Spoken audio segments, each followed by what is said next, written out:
Well, it's wrong, just plain wrong, that that family or any of the other families are abused in such a way by the federal government. So what you have here, and I've said it before, is a case where a man was, in my opinion, horribly abused during his life. We talk about speed of light weapons. That is technically true. We engage the target at the speed of light, but you have to hold the engagement for a certain amount of time in order to burn a hole in something. And so that amount of time can be, it's typically a second, 2 to 3 seconds, depends a bit on the target you're trying to go after. A wave of extreme heat that comes from nowhere. It's one of the U.S. military's newest non-lethal weapons, an electromagnetic beam that emits an odorless, invisible, and silent blast of heat. It felt like opening up an oven door, almost mixed with a sting from about my sternum to my neck. So like you started to really feel it on my neck before I had to kind of instinctually jump out of the way. This weapon, under development for 15 years, has yet to be used in the field. The technology has attracted safety concerns, though the U.S. military says the rays do not penetrate the skin and pose no health risks. If an operator is squeezing the trigger and there's a lot going on and he inadvertently keeps squeezing the trigger, there's an automatic shutoff for 3 seconds. Out of 11,000 exposures on people, only 2 minor injuries have been recorded. The Pentagon has not yet decided whether it will order the active denial system, whose powerful beam can reach up to 1,000 meters. Picture like an invisible searchlight, right? You know what a searchlight looks like? So an invisible searchlight of radio waves going downrange. So it's this big when it starts, and at the end, it's the same size. Eventually, the weapon could be put to a wide array of uses, such as thwarting hostile attacks, dispersing mobs, and reinforcing security. For now, it remains just a prototype. But again, the difference with directed energy is all this radiation is in lockstep, much faster than you can blink, which means that if you can see a target, you own that target. You can kill that target. You can lay energy on that target. Another attribute of it is that it's infinitely precise. That is, these wavelengths don't spread out very much at all. A wave of extreme heat that comes from nowhere.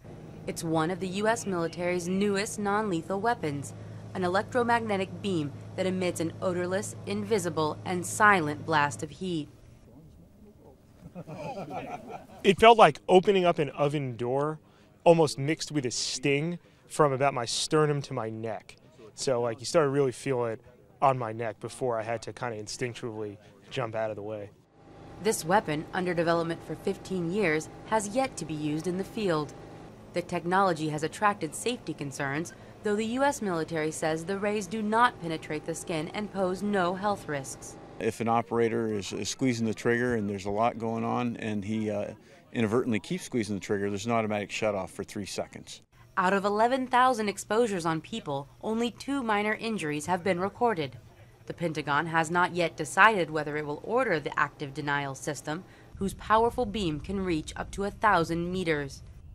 Picture like an invisible searchlight, right? You know what a searchlight looks like? So an invisible searchlight of radio waves going downrange. So it's this big when it starts, and at the end, it's the same size.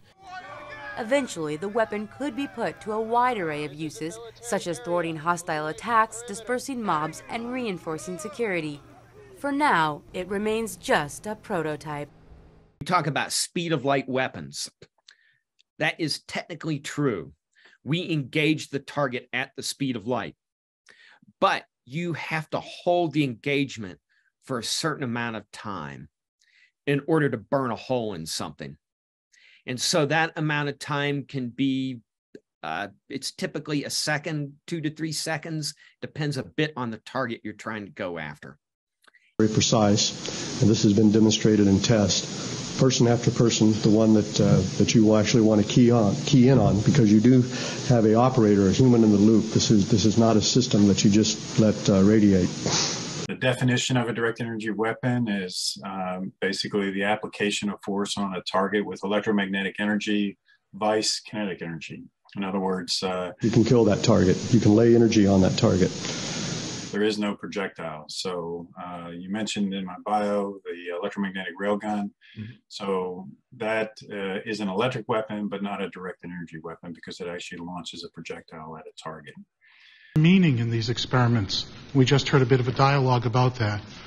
I want to thank the committee for holding these hearings, and part of the meaning of what went on, part of what we can gain from this, and part of the therapeutic process for the victims is this hearing.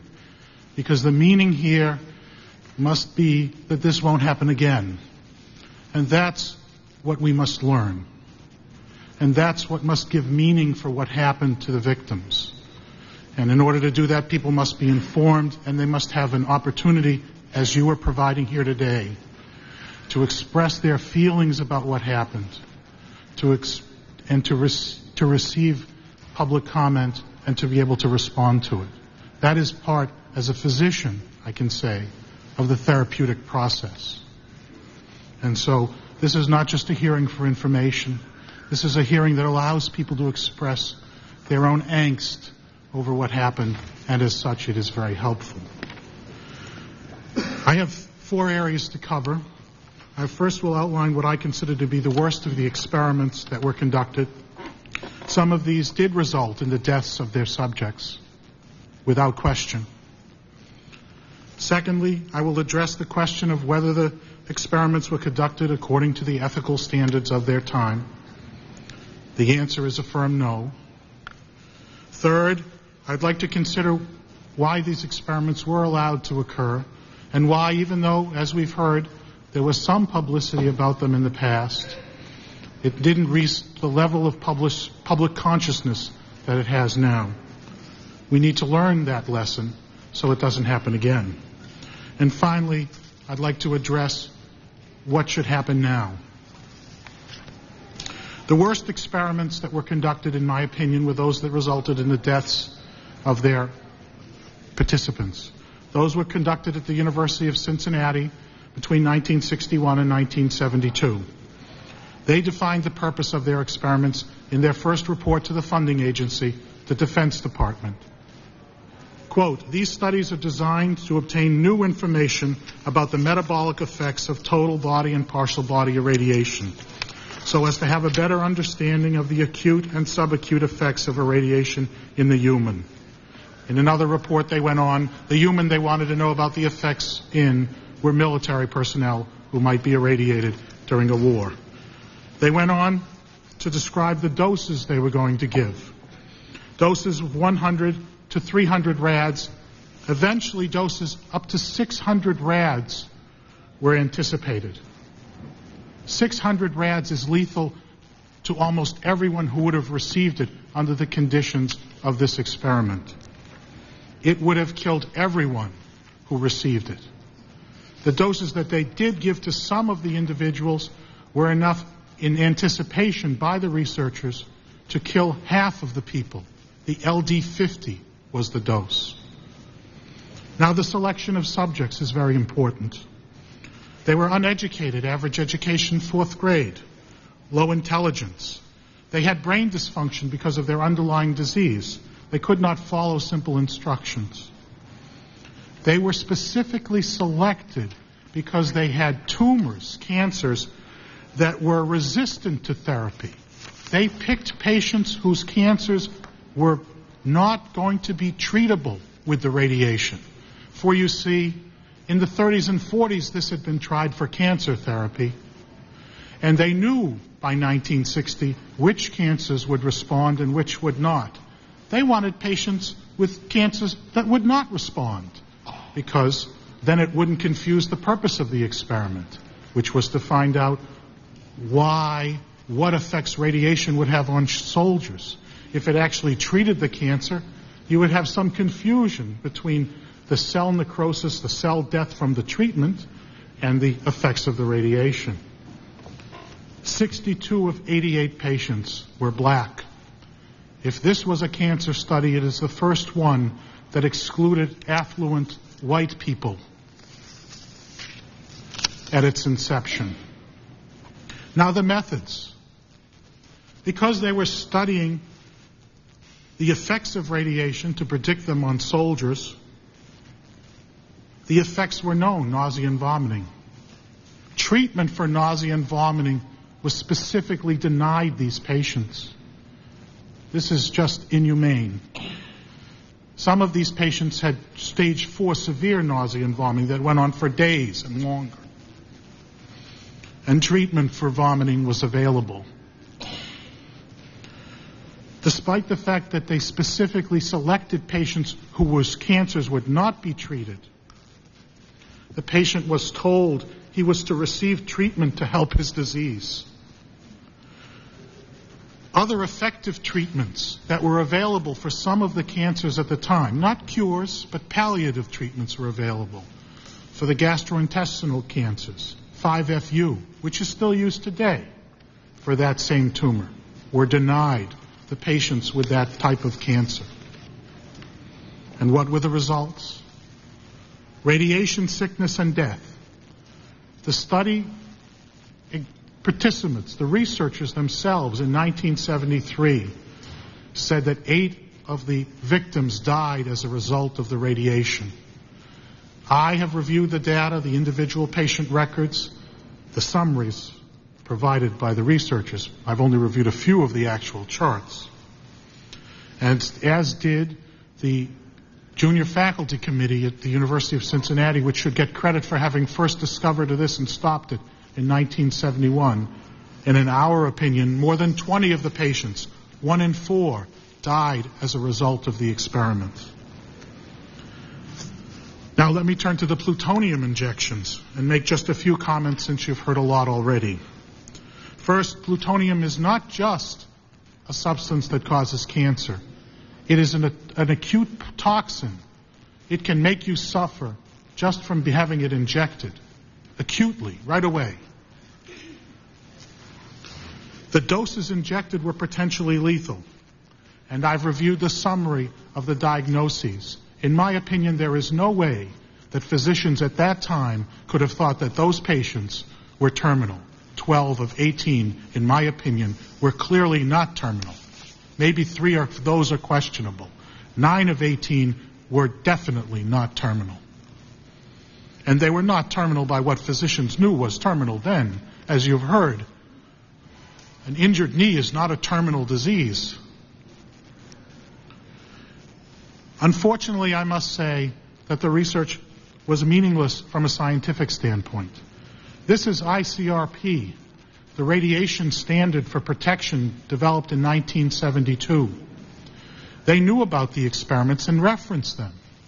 And they said because they were so poorly done and full of errors, that the data from these 18 people were not meaningful in developing the radiation protection standard. So while these people may be heroes, because this won't happen again, unfortunately the science, and it was not science, was so poor that it didn't provide us meaningful information. As you've heard, no medical follow-up care was planned, and none was performed. The injection of lethal plutonium into healthy individuals, as occurred here, showed a reckless disregard for human life by physicians, unfortunately, and others. Now, let me just switch now to the Committee on Human Studies at Oak Ridge Associated Universities. This is the type of committee that's supposed to prevent these things from happening. In the mid-1980s, I was an advisor to some unions in the nuclear weapons production cycle. They requested a single representative on the Human Subjects Review Panel of Oak Ridge University. It was denied with the following quote: "It would be an unwise precedent to allow this special interest, i.e. a union viewpoint, representative to sit on the committee, just as it would be unwise to have a particular religion represented or a particular profession." Well, of the 15 members on that Human Subjects Review Board, 5 were researchers at ORAU. 4 were employees of Martin Marietta Energy Systems, which was the company that ran the site where the experiments were going on, including the head of public relations. And as to particular profession, 11 of 15 were MDs or PhDs. Now, were the actions ethical at the time? Clearly they were not. They were known not to be. Dr. Hamilton, who performed some of the ejections in 45 through 47 period, in 1950 wrote to Shields Warren, the head of the Atomic Energy Commission medical section. Quote, if research like that conducted in Cincinnati were done on humans, that's not quote, excuse me, quote, those concerned in the AEC would be subject to considerable criticism, as admittedly this would have a little of the Buchenwald touch. Well, this was written in 1950. My father was at Buchenwald. I can tell you that by 1950 it was well known what that meant. The Nuremberg Code in 1947 has already been mentioned. But in addition, there was a Helsinki Code, first published in 1962 in the British Journal of Medicine as a draft and adopted in 1964, meant to protect medical subjects. Remember, the Nuremberg Code was established to protect prisoners of war. That's not what we're talking about here. We're talking about patients who should have a sacred trust with their physicians, not prisoners of war. The group at Cincinnati said that they complied with the Helsinki Code. They clearly knew what it was then. They clearly did not. Well, why was this allowed to happen? Clearly, the Department of Energy, Defense, and NASA failed in oversight and continued to fund research. The Congress failed in its oversight. Representative Markey did a great job in 1986, but still, 7 years later, we're talking about it, and it hasn't been finished. The universities failed in their oversight and continue to today to fail to acknowledge what happened and to do the first therapeutic action. Apologize. Admit that it was wrong. The journals that published the material, these contradictory comments about getting informed consent appeared in the literature in the same article where they said the patients weren't told. Where's the AMA today? And the press. Periodically, the press has done a good job. But this story has gone for too long without this kind of press coverage that we have now. And I've contacted many a press person and gotten the response that it's not believable that this would have happened. And the company contractors. Thanks to Mr. Robert Thaxton, an attorney for Westinghouse, I got this document. This is a Westinghouse plan developed in 1988 to destroy health and safety information, including radiation information. And it indicates that they would like to destroy all the information that they don't legally have to maintain. It talks about they having industrial hygiene smoking gun documents that need to be destroyed. Well, if they do things like that, then we can't find out why people got sick in the past, and we won't be able to correct it for future generations. This kind of activity by DOE contractors, which Westinghouse is, needs to be stopped. Let me just say what should be done. The major problem now medically, from a physician standpoint, is the anxiety that patients have about whether or not they're walking time bombs, about how they were abused. They need to be informed. They need to be able to come forward and make their views known as they have been here. That is part of the therapeutic process. Follow-up studies and treatment that were denied so long must occur. There must be a government apology. There must be compensation without going to court. State medical boards should investigate the physicians who were responsible and punish them if it's indicated. Criminal investigations must also ensue, because I believe there may have been criminal acts committed here. This congressional investigation must continue, but there must also be a private investigation, because the government doesn't have all the trust of these people I would suggest that the American Public Health Association be given that task. I believe at least the occupational health section of that group has the requisite skills and moral judgment to step forward. OSHA and EPA must oversee the DOE. They can no longer go unregulated by outside agencies. There needs to be an anti-secrecy bill so this business, like Westinghouse's, won't go on, so that contractors and others won't destroy documents. Medical review boards must be composed of more than 50% independent and unrelated researchers and lay people. That's not true today. And worker notification in studies, as NIOSH is currently doing, must be written up, and that process must be disseminated throughout government research and private research.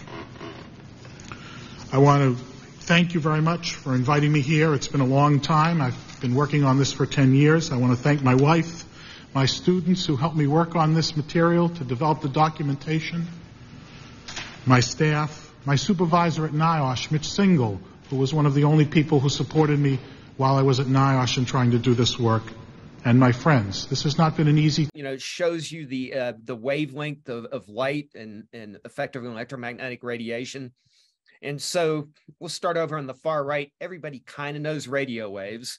At least some of us are old enough to have used radios extensively instead of our Sirius XM or streaming.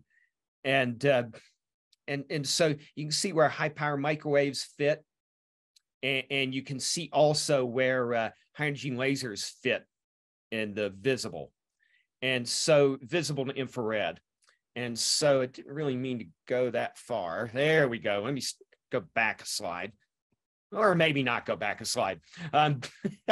So our mission in there, in those two bands, is to warfighter to either deny, degrade, damage, or destroy electronics or hardware. And so people are kind of familiar with the deny part. I think most people have watched, was it Future Weapons? They saw the active denial system, the counter personnel system. Degrade, damage, you kind of have that in your mind too. Think about a UAV or, drone, UAS flying along. You might damage that in some way to keep it from doing what it's going to do. Maybe you burn up the camera. And then there's destroy, which people kind of get, right? It's just burning a hole in something. And so, we have a lot of things we're working on developing on this end. Go to the next slide. And it's those of you who watch this, you'll see this again when you do the high power microwave part, but you get a feeling for some of the systems we have out there. Arun alluded to the fact about the Airborne Laser Lab, and that system flew on a 747 basically, which is pretty big, and that eventually didn't meet its goals in terms of effectively sustainment and the .mil-PF process, doctrine, operations, etc. We've worked really hard to change that. And so in terms of, you see a high power microwave system on the far right, you see our ground-based space domain awareness site in Albuquerque HPM system on the far left as you look at the screen, the ground-based space domain awareness on the far right. But in the middle, the topic for today is high energy lasers. And what you're seeing in the center there is a system we refer to as HELWIZ, which is High Energy Laser Weapons System. And that is a counter UAS system mounted on a small vehicle. And so that is what people would like to use to shoot down drones. And so that actually has been in Laser Focus World. You can actually Google that. If you Google High Energy Laser Weapons System in Laser Focus World, you can pull up that article. It's a pretty good read. So now we'll go in more depth here. Let me see if these videos are going to play. Just to show you a couple applications. Let's see if this video is going to play. Cannot play media. Well, I tried. What you see there, what you would see there on the far far left is a bunch of computers dying from high-power microwaves. What you would see on the far right is a UAS. You would see it in the camera, and you see a big hole getting burned in it, and you see what you kind of expect, flames, bright light, burning material, and then you see the UAV auguring in and falling to the ground. And that's an image of a HELWIZ, high energy laser weapons system engagement. And it definitely burned a hole. So we view, I'm setting more of the context. You understand why we're doing what we're doing. I want to kind of narrow down on the laser part of this. The Air Force and the DoD really see directed energy as something that's necessary for future contested environments. For those of you who are tracking what's in the news, you probably saw that the Biden administration wants to send, I think it's $1.2 billion to Israel to procure the Iron Beam laser weapons system for use in their current fight with Hamas. And so that gives you a feeling for the maturity of that system. It is something that people think can go out to the warfighter right now. And the intent is to do just that. So over on the far, what we've done in the past, talked about Airborne Laser Lab. There's actually a predecessor to that, ALL, which is a previous laser lab, airborne. There's Advanced Tactical Laser, which is a laser on a C-130. And then we have something called Demonstration Laser Weapons System. That sits out at White Sands right now, and it's really used as a test article. Moving forward, you see the HELWIZ system. That's the system you saw already on a vehicle that's mobile. Ultimately, the goal is to have a laser weapon system on a pod. And so what you see in that far right says Next Gen Airborne Laser Demo. If you look closely on the bottom of the aircraft, you will see a pod that doesn't look like a fuel tank or a weapon. That is a pod that's carrying, that will eventually carry an airborne laser. And so the ultimate goal is to transition that to an airborne platform that is quite a bit smaller than a 747. So that's where we're headed tomorrow. What does tomorrow mean? I suppose it depends on who you ask. In the government's view, tomorrow probably means FY27, FY28 to get that done. And you might go, why is that? There's a lot of hard problems that need to be solved still, a lot of which are not basic science, but they're technological. And I'm a physicist, all the engineers would get, and the staff would get irritated with me and go, it's just engineering problems. Because those are really hard engineering problems. And I'll allude to those as we go through this presentation. Because it's very precise, and this has been demonstrated in test, person after person, the one that you will actually want to key in on, because you do have an operator, a human in the loop. This is not a system that you just let radiate. The definition of a direct energy weapon is basically the application of force on a target with electromagnetic energy, vice kinetic energy. In other words, there is no projectile. So you mentioned in my bio the electromagnetic railgun. Mm-hmm. So that is an electric weapon, but not a direct energy weapon, because it actually launches a projectile at a target. So the classes of direct energy weapons, include the high power microwave, or, really high power radio frequency weapons, since it really covers more than the microwave band. You have the high energy lasers, and then you have the charge and neutral particle beams as well. But I'm not really going to talk about those. Their maturity is not to the point where they're starting to see service in the field. Because this effect does operate through things like clothing, buildings, that you could use this to quell insurgents. So this is one option then that the warfighter could be presented using this type of direct energy technology. The other type, which I'd like to briefly talk about, is the airborne laser. This is the laser that's being put on top, being put inside of a modified 747. You have this effect when you're exposed to the active denial effect. It's like you have a huge oven that's opened up in front of you. You feel intense heat. Again, it's not heat. It's the millimeter wave that's being absorbed by your skin. And what you want to do is get away from that effect. And your psychological response to this is to flee, is to turn around and flee. I was lucky enough to be exposed to this about 4 years ago when they first started the onset of human testing with Human Protocol. And since then, they've had several thousand people that have undergone these tests. And this is something that I still remember today. And if there was a place that was being defended by this, I wouldn't want to get close to this. Did it harm me? Well, what had happened was when I was exposed to this, I fled. And when they wanted me to go back and do the test again, I was kind of hesitant, saying, well, I don't know if I really wanted to do it, but I completed the protocol. As you know, building the ethical constraints in there as engineering controls to make sure this weapon is not misused. What do I mean by that? Right now, there are engineering controls to make sure that the operators of these type of systems cannot keep the beam on for more than a specified amount of time. The active denial effect, or the flee effect,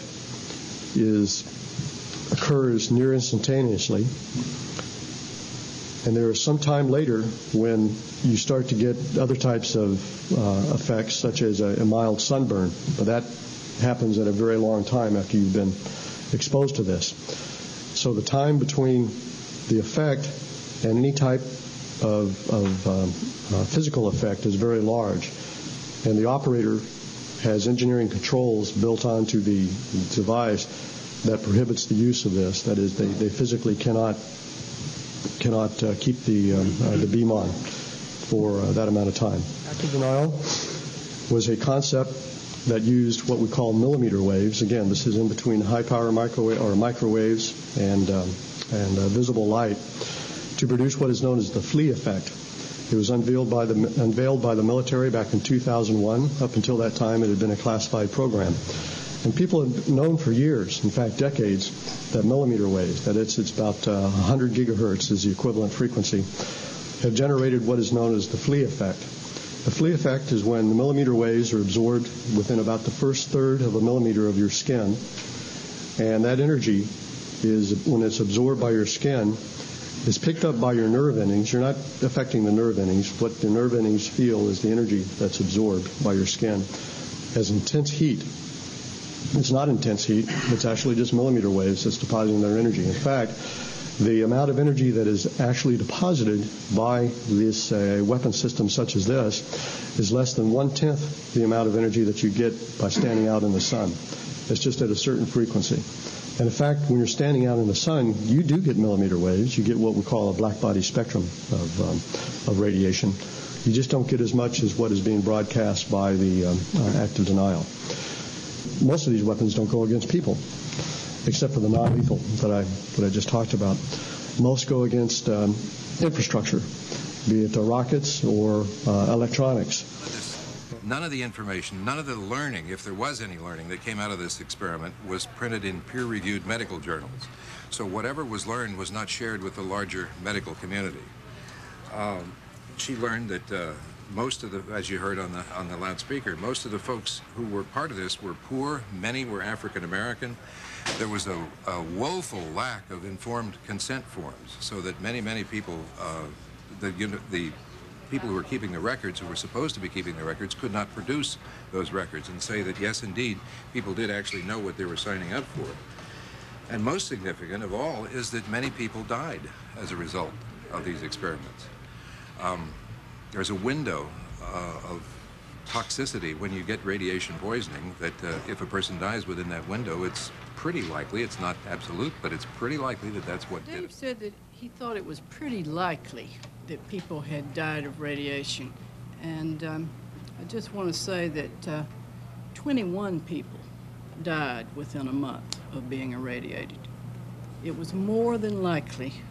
In most of those cases, we have their blood counts. We know that their blood counts began to fall a few days after radiation, and they went down to almost nothing right before they died. This is classic radiation poisoning. That's what it is. Now, we don't have the counts for every person, all 90 people who were exposed, nor even all 21 who died within a month. But we certainly have enough of them. I would say at least 13 are very well documented, and I think, can reasonably conclude that a great many people had their deaths hastened by this severe dose of radiation given in one zap, not in divided doses as it would normally be for medical purposes. I think it will be clear to anyone who reads this book, they will agree with the findings I have made. If they read the doctor's reports to the Defense Department alone, those are about 600 pages. They're available now at the Medical Heritage Center at UC. When the opportunity came to finally tell the truth about it to the public at large after the plutonium injections, became known, and they found some of the victims, then it was possible for people in other Cold War sites to tell what they had known about their tragedies of deliberate exposure by the U.S. government and colluding physicians. We almost lost the story, though, here again. People had never had a chance to know that they might have had relatives involved in this over all those years, and it just lay there with dead silence all these years.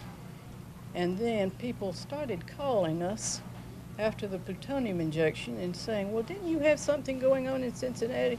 And I thought, oh my God, don't tell me. We're going to be able to tell the truth about this finally. Most of the patients who were irradiated were poor. Most of the patients who were irradiated were African American. All of them had cancer. Most of the folks who were part of this were poor. Many were African American. There was a woeful lack of informed consent forms, so that many people, the people who were keeping the records, who were supposed to be keeping the records, could not produce those records and say that, yes, indeed. Because this effect does operate through things like clothing, buildings, that you could use this to quell insurgents. So this is one option, then, that the warfighter could be presented using this type of directed energy technology. The other type, which I'd like to briefly talk about, is the airborne laser. This is the laser that's being put on top, being put inside of a modified 747. As you know, building the ethical constraints in there as engineering controls to make sure this weapon is not misused. What do I mean by that? Right now, there are engineering controls to make sure that the operators of these type of systems cannot keep the beam on for more than a specified amount of time. The active denial effect, or the flee effect, occurs near instantaneously. And there is some time later when you start to get other types of effects, such as a mild sunburn. But that happens at a very long time after you've been exposed to this. So the time between the effect and any type of physical effect is very large. And the operator has engineering controls built onto the device that prohibits the use of this. That is, they physically cannot keep the beam on for that amount of time. They also have legal hurdles to contend with. Under current interpretations of international law, laser weapons are generally not considered usable against people, so directly against people. So you can use them against a platform, you can use them against weapons, but using them as an anti-personnel weapon is considered to be illegal. But again, the difference with directed energy is all this radiation is in lockstep, much faster than you can blink, which means that if you can see a target, you own that target. You can kill that target. You can lay energy on that target. Another attribute of it is that it's infinitely precise. That is, these wavelengths don't spread out very much at all. About 7 football fields to give it some perspective. It can deter individuals on a military perimeter all the way up to a riotous crowd. All without permanent harm. It only penetrates 1/64 of an inch of your skin. Goes very shallow into where your nerve receptors are, and there's no permanent injury caused by it.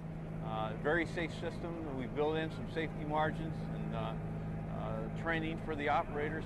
They even let any of the guests volunteer to test out its effectiveness and safety, including the Assistant Commandant of the Marine Corps, Sergeant Major of the Marine Corps, and Assistant Secretary of the Navy. Most described it as feeling like a hot oven or grill being opened up. It is something that, once again, probably the safest system that we've developed as far as the non-lethal capability. From Washington, I'm Sergeant Andrew Milner. They also have legal hurdles to contend with. Under current interpretations of international law, laser weapons are generally not considered usable against people, so directly against people. So you can use them against a platform, you can use them against weapons, but using them as an anti-personnel weapon is considered to be illegal. Of directed energy weapons, which would use light waves similar to microwaves and remote controls. He spoke about their impact on future wars at the Page One bookstore in Albuquerque, New Mexico. Well, thank you. That was the quickest and probably the best introduction. What I'd like to do is to read a prepared statement, one that I have based a upcoming op-ed piece on. And I can't tell you where it's appearing because it hasn't appeared yet, but also because with arrangement by the publisher, we want to make sure that we say that this is copyrighted Doug Beeson and that type of thing, since I'm actually taping this before the publication comes out. Hundreds of lives in Iraq could be saved, not by the introduction of additional troops, but by exploiting recent advances in science and technology. So what type of asymmetric science and technology would today's military commander want in urban warfare against such things as uncontrollable crowds and insurgents in Iraq? And what would that same commander say if the revolutionary science and technology to thwart these threats were being tested today? And furthermore, suppose that this science and technology was infinitely precise, so precise, in fact, that it could discriminate between innocent civilians and combatants at ranges greater than small arms fire. Or that this science and technology was infinitely fast, so quick that it can circle the Earth more than 7 times in a second. And best of all, what if this science and technology presented a commander a spectrum of options? Instead of either yelling at somebody or shooting at them, suppose this commander had the ability to dial an effect, from warning adversaries to denying them access.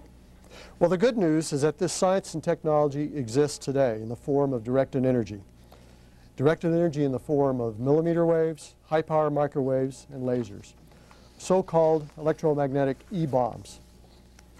But the bad news is that directed energy is inadequately funded because scarce research and development dollars are peanut buttered to ensure gradual evolutionary gains rather than risk achieving revolutionary capability. And if funding had not been cut in the mid-1990s, one type of directed energy, using millimeter waves, might now be deployed to quell the urban warfare in Iraq, Baghdad, Fallujah, and other cities in Iraq, perhaps saving hundreds, if not thousands, of lives. Called active denial, this revolutionary directed energy program has enabled researchers to develop non-lethal force fields, in a sense force fields, that can keep enemy combatants at bay at over 700 meters from high-value assets, such as airfields, command posts, or even embassies. In a sense, a modern-day demonstration of phasers on stun. This type of science and technology provides the asymmetric advantage that additional troops in Iraq cannot. For although the size of the army may matter, it's the technology that wins wars. Well, still unconvinced? Then ask the Mongol invaders who in 1232, during the Battle of Kikeng, were repelled by rudimentary, but yet for the time, technically advanced Chinese rockets called arrows of fire. Or the Japanese, who at the end of World War II surrendered after experiencing the horrific effects of the atomic bomb. Or even more recently, the Iraqi army, which was overwhelmed by stealth and precision-guided weapons. In these and other cases, from the introduction of the stirrup to the invention of the rifle, advanced technology gave warfighters the upper hand and determined who won the battle. More importantly, these advances were not mere evolutionary increases in capability, but true revolutionary leaps in military capability. Leaps all made possible by advances in science and technology. So, when today's military is offered a similar asymmetric advantage through directed energy, you'd think that they would acknowledge history and that they would embrace this new technology, especially when lives are at stake. But it's not the warfighters who determine what science and technology is funded. It's acquisition bureaucrats. And although they have the best intentions in mind, they are not closely enough connected to warfighting needs, and they generally pick the least risky option. Most acquisition strategies are evolutionary. They raise the tide equally among proven technologies so that present-day systems gradually increase their capability. But what is needed is a more aggressive acquisition strategy, one willing to exploit the advances in cutting-edge science and technology. Revolutionary capabilities forever change the way that wars are fought and provide overwhelming, decisive victories, such as the Chinese rockets did in 1232 or the atomic bomb in 1945, because it's visionaries that win wars and not bureaucrats. So why hasn't directed energy made the papers or caught the public's attention? Well, for one, people have been waiting for a Buck Rogers ray gun type weapon ever since Maiman demonstrated the first ruby laser back in 1960. And in some ways, the worst thing to happen to directed energy was Star Wars, because when the movie came out, half the people thought that we'd already created directed energy weapons, and the other half thought that it was science fiction and that it would never succeed. But the main reason is an unwillingness of some acquisition officials to take risk. They'll say that active denial and the other directed energy programs are funded. And yes, they are, but only at a minimum level, with no sense of urgency, and with insufficient contingency to anticipate unforeseen science and technology programs. These are called success-driven programs. And with a low priority, directed energy competes against larger so-called legacy programs and limps along without a critical mass of funding. In fact, a recent study concluded that active denial could have helped prevent the 2000 bombing of the USS Cole, but only if it had been fielded and only if science and technology had not been cut. These emerging directed energy weapons are not new. With their world-changing, revolutionary applications of science and technology. Directed energy will be instrumental to win not just the last war, such as what yesterday's fighter aircraft or more accurate rifles might have done, but will completely overwhelm the enemy in such a way that they are unprepared to defend against. Over the past 45 years, directed energy has increased by the power of directed energy has increased by over a factor of 1 billion, from milliwatts to megawatts. An increase not unlike suddenly having your laser pointer suddenly be able to shoot down rockets 100 kilometers away. Science and technology advances have even made it possible to install a high-power laser on a modified 747 that the United States Air Force is planning to use against ballistic missiles. Acquisition officials should focus on a few revolutionary breakthroughs, fully fund them, and accelerate these systems to the battlefield. Funding mostly evolutionary increases in capability is a disservice to our warfighters and does not give them access to our most revolutionary science and technology. Granted, some upgrading of legacy systems is needed, but not at the expense of new capability. For it's revolutionary leaps and not evolutionary plotting that will win future wars. And that future is directed energy, so-called E-bombs in the form of infinitely precise weapons that travel at the speed of light. Well, with that, what I'd like to do is to deviate from any more prepared remarks and really talk to you a little bit about directed energy, give a little bit of history about it, the context of it, where it came from, what it's doing today, and what we hope it can do in the future. And then what I'd like to do is to go ahead and open up the floor for questions. This is a forum kind of not unlike what I have been participating in the past few weeks. And what I'd like to do is, instead of me giving a lecture, if there are any questions, if there's anything that I've said that might be not quite make sense, please just stop me, ask a question. We have a gentleman over here with a boom that can take your questions, and I'd be glad to try to answer them at that time. So what is directed energy? Well, directed energy, quite simply, is light. It's like what we find that comes from the sun, light from a light bulb, light from a flashlight. In fact, if you look at what we call the spectrum of directed energy, light is made up of electromagnetic waves. These waves are differentiated only by wavelength. At the very long end, I guess I'm going from right to left, at the very long end of the spectrum, that is where the wavelengths are very long, and sometimes, in fact, they can be many kilometers long, we have radio waves. As those wavelengths begin to shrink down, we have not only radio waves, but we have microwaves, we have millimeter waves, we have heat, we have infrared light, we have visible light, and as the wavelength gets smaller and smaller, up to now billionths of a meter, not many hundreds of kilometers, but billionths of a meter short, we even have X-rays and gamma rays. And so really all this radiation that comes from the sun and from the electromagnetic spectrum is really the same, and the only difference is in its wavelength. And so when we talk about microwaves, when we talk about lasers, they're really just manifestations of the same thing, different parts of the electromagnetic spectrum. So it's really not that difficult. And the only difference then between the laser or a microwave, which we might use as a weapon, are two things. First, the power, that they're very focused in power, and it's a lot more powerful than what you'd find, say, in a light bulb. And also, they're what we call coherent types of radiation. That is, lasers and microwaves, all these wavelengths are all marching in the same direction, if you will. They're all pointed in the same direction, and they're all what physicists call in phase. And so really, directed energy weapons are nothing new. It was thought that many years ago that we could use things like the sun to be able to focus the electromagnetic energy of the sun onto a spot. People have done that with magnifying glasses for years to burn things. And this is just focusing electromagnetic radiation. But that radiation that we're focusing from the sun is not all traveling in the same direction. It's not coherent. It's not all on phase. And that's really the secret of the laser and the microwave.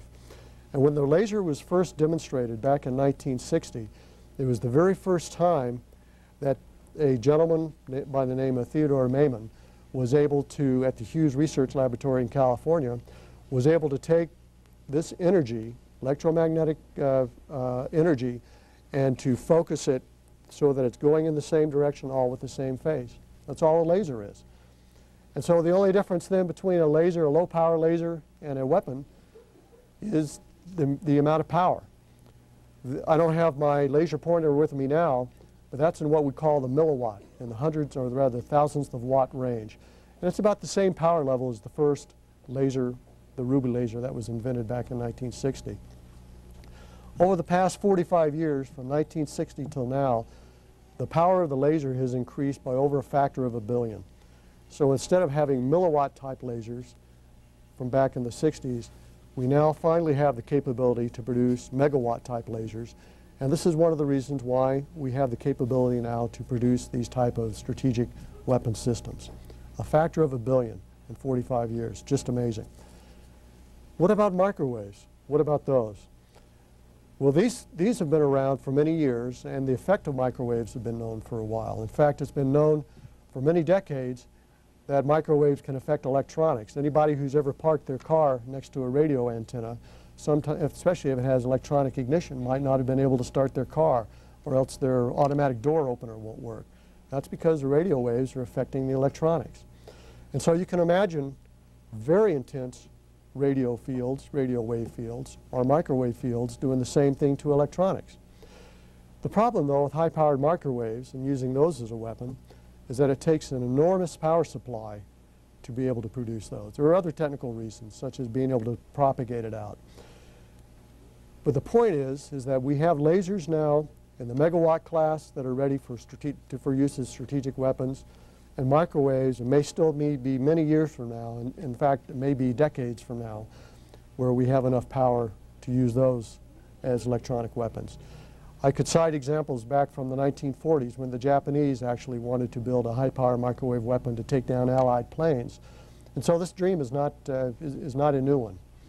But it's only been now where we have been able to harness the energy and harness the power to be able to do this.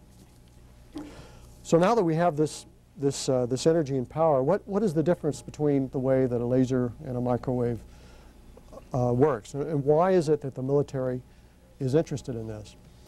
Well, because lasers and, to an extent, microwaves can focus their energy. Remember, I told you that it's very directed, in a sense. It's all moving in the same direction, very precise. We can propagate, that is, we can throw this energy over an extremely long distance. For lasers, up to thousands of kilometers away. And because it's so precise, and it also travels at the speed of light, this means that we don't have to lead any of our targets. Just like in when you're gone bird hunting, where you have to lead the target. Why is that? Because the bullet takes many seconds to get to its prey. Or even when you shoot a missile, these so-called kinetic energy weapons, takes many minutes sometimes to get to its prey, to its target. Since lasers and microwaves are really part of the electromagnetic spectrum, they travel at the speed of light. And if you can see a target, then you can go ahead and you own that target. You can put your energy on it. And you can also focus that energy down onto that target, which means that it's very precise. And because it's very precise, if you try to spread that energy out, that means that you diffuse that energy and you don't have as much energy on target. The implications of that are that directed energy weapons, lasers and high-power microwaves, are inherently defensive weapons and not offensive weapons. That is, they really can't be used as weapons of mass destruction. The old thing that H.G. Wells, with the old rays from the Martians that were invading, would be really impractical because lasers are so precise that it would be impractical to use them against huge masses of people. So why else would the military want them? Well, since they travel at the speed of light, you also have the ability to direct them much further than so-called kinetic energy weapons, that is, bullets and bombs. You don't have to worry about gravity. You also don't have to worry really about their range. Now, the difference between lasers and microwaves as weapons, lasers typically go against targets that are what we call harder targets. These could be things like aircraft, the skin of missiles, to go ahead and try to defeat those. And those could be very far away. The Air Force's 747, modified 747 that it wants to use, and the airborne laser is an example of that. Where for this scenario is that if you can imagine that we have a situation where tactical ballistic missiles are going to be used against U.S. or Allied troops. How do we go against these tactical ballistic missiles, say that they're Scuds? Well, back in the Iraq War, we spent hundreds and thousands of man-hours with our fighter planes trying to do patrol to try to discover these Scuds that were being launched in the desert. And in fact, the statistics is that none were discovered before the launch. They were all discovered after the launch. And once they were launched, there was no way to go against these missiles. Well, what about the Patriot missile system? Well, the survey after the Iraq War showed that no Patriot missile successfully intercepted the warhead of any of these tactical ballistic missiles. And so what the enemy had at the time was a weapon. It was not very accurate, but it was still a weapon, and it was mostly used as a psychological weapon, a terrorist weapon against us, and that we had no way to defend against. The Air Force realized this, and that's one of the reasons why it decided to fund the airborne laser. Laser technology, a decade ago it was realized, would soon be large enough, or soon be advanced enough to be able to field a powerful laser in what we call the megawatt class, near 1 million watts, on a 747, to be able to fly above what is now known as the cloud layer, somewhere above 40,000 feet. So when these theater ballistic missiles were launched, that these lasers could go against these targets, and so that they could take these targets out. Actually, the kill mechanism is a little bit more complex than that, and the kill mechanism is that this laser actually softens up the side of this missile enough so that the hoop stresses cause this missile to explode. But the point is that this missile is going under test today. The first unit has flown, not with the laser on it, but it has flown out to Edwards Air Force Base, where the laser is being put on board.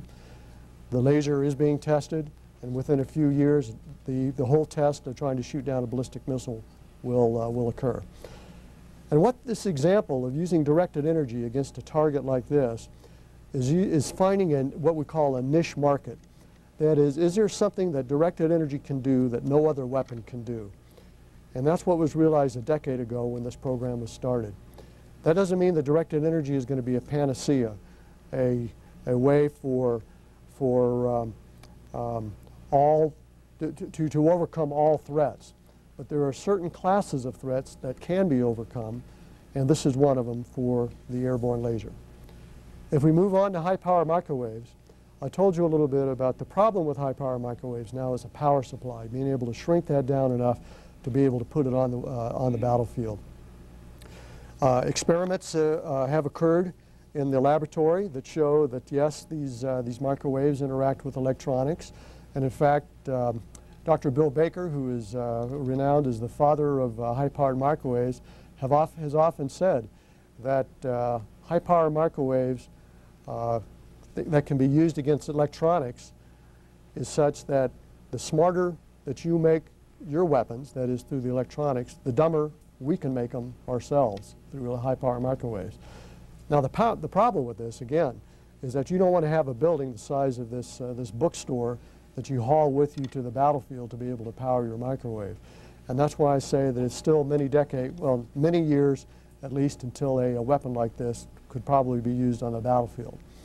But still, science and technology is ongoing to investigate the effects of this. But if we look at a region in the electromagnetic spectrum that's in between microwaves and visible light, known as millimeter waves, this is in the frequency of around 100 gigahertz, we have something that has occurred that has also been, that the effects have been known for many years, and this is what is known as the active denial effect.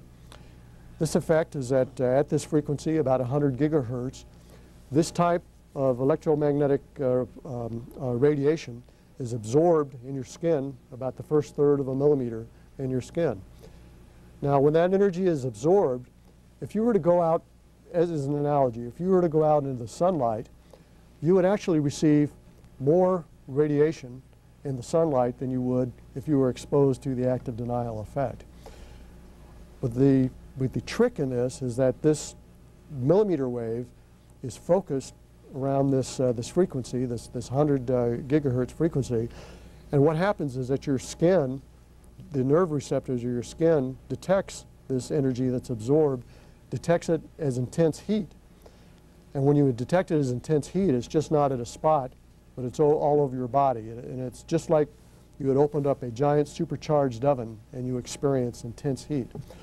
Now, the active denial effect that's brought on by being subjected to this frequency is that in an extremely short amount of time, you want to turn away from this. In fact, you want to flee. You want to get away from this. I had the privilege of undergoing a test in New Mexico a few years ago. And since then, they've had several thousand, I understand, test subjects when the Air Force had first undertaken human testing protocol to demonstrate this effect and to demonstrate this at distances that were greater than what is known as small arms fire. That is, distances greater than about 700 meters. And I tell you, this effect is one that once you've experienced it, you don't want to experience it again. And the reason is that it doesn't damage you, but to be able to to have your body think that it's being exposed to this much heat is something that you want to get away from. And why is this important? It's important because this is a non-lethal means of being able to assess intent. What do I mean by that? Right now, if you have what the military calls a high-value target, say it's a command post, an embassy, an airfield, if you have someplace, a building that you're trying to protect, the typical way to protect this is to set up some kind of fence around it or some kind of imaginary line around this embassy. If people, aggressors, insurgents, crowds, if they start coming towards you, what do? Well, first you have signs up. The commander of this installation says, do not approach any closer, or else force may be used. If they get closer still, what do? Well, you may have loudspeakers that broadcast to people, stop, stay away, halt. But then what do? Well, there's really no other option until the people get so close that if it's a high enough value asset that you have to resort to deadly force. That's why if you go to any military installation and you look on the fence of these installations, there's a sign that says the commander has authorized the use of deadly force if you try to come upon this installation without permission. So that doesn't seem very humane, because the only options that you're giving people to protect this high-value asset, embassy, airfield, whatever, kindergarten, is shouting at somebody or shooting at them. Very binary operation. It would be nice to be able to assess somebody's intent so that if you did shout at them when they're coming, how do you know that they didn't understand you versus waiting until the last moment and then blowing them away with a bullet or some kind of deadly force? Well, there are various ways to do it using non-lethal force. Tasers, beanbags. But the problem with these methods of non-lethal force, or even high-power water jets, is that if you use these non-lethal force mechanisms don't interact with people the same way. That is, you have varied responses. If it's a little girl that's in the crowd and you use this non-lethal power force, you throw a beanbag at her, you could kill her. If it's a football player, you may tick them off and they'll come try to rip your head off. You don't know what's going to happen. And so it would be very nice to have a non-lethal way to assess intent, to be able to let people know, and for you to know as the commander of an installation, that once you've warned a person, that you know what their intent is, if they still keep coming after you use this non-lethal force, and if this affects everybody the same way, that if they still keep coming, then you have the option of using deadly force. And so by using something like these millimeter waves, this active denial technology is a way to do that. It affects everybody the same. The effect occurs extremely fast. And many decades of research has been done down at Brooks Air Force Base, Tri-Service Medical Center down there, that has shown that these effects, for these very short, especially for these short amount of times, are non-carcinogenic, do not have any lasting effects for people, and the list goes on.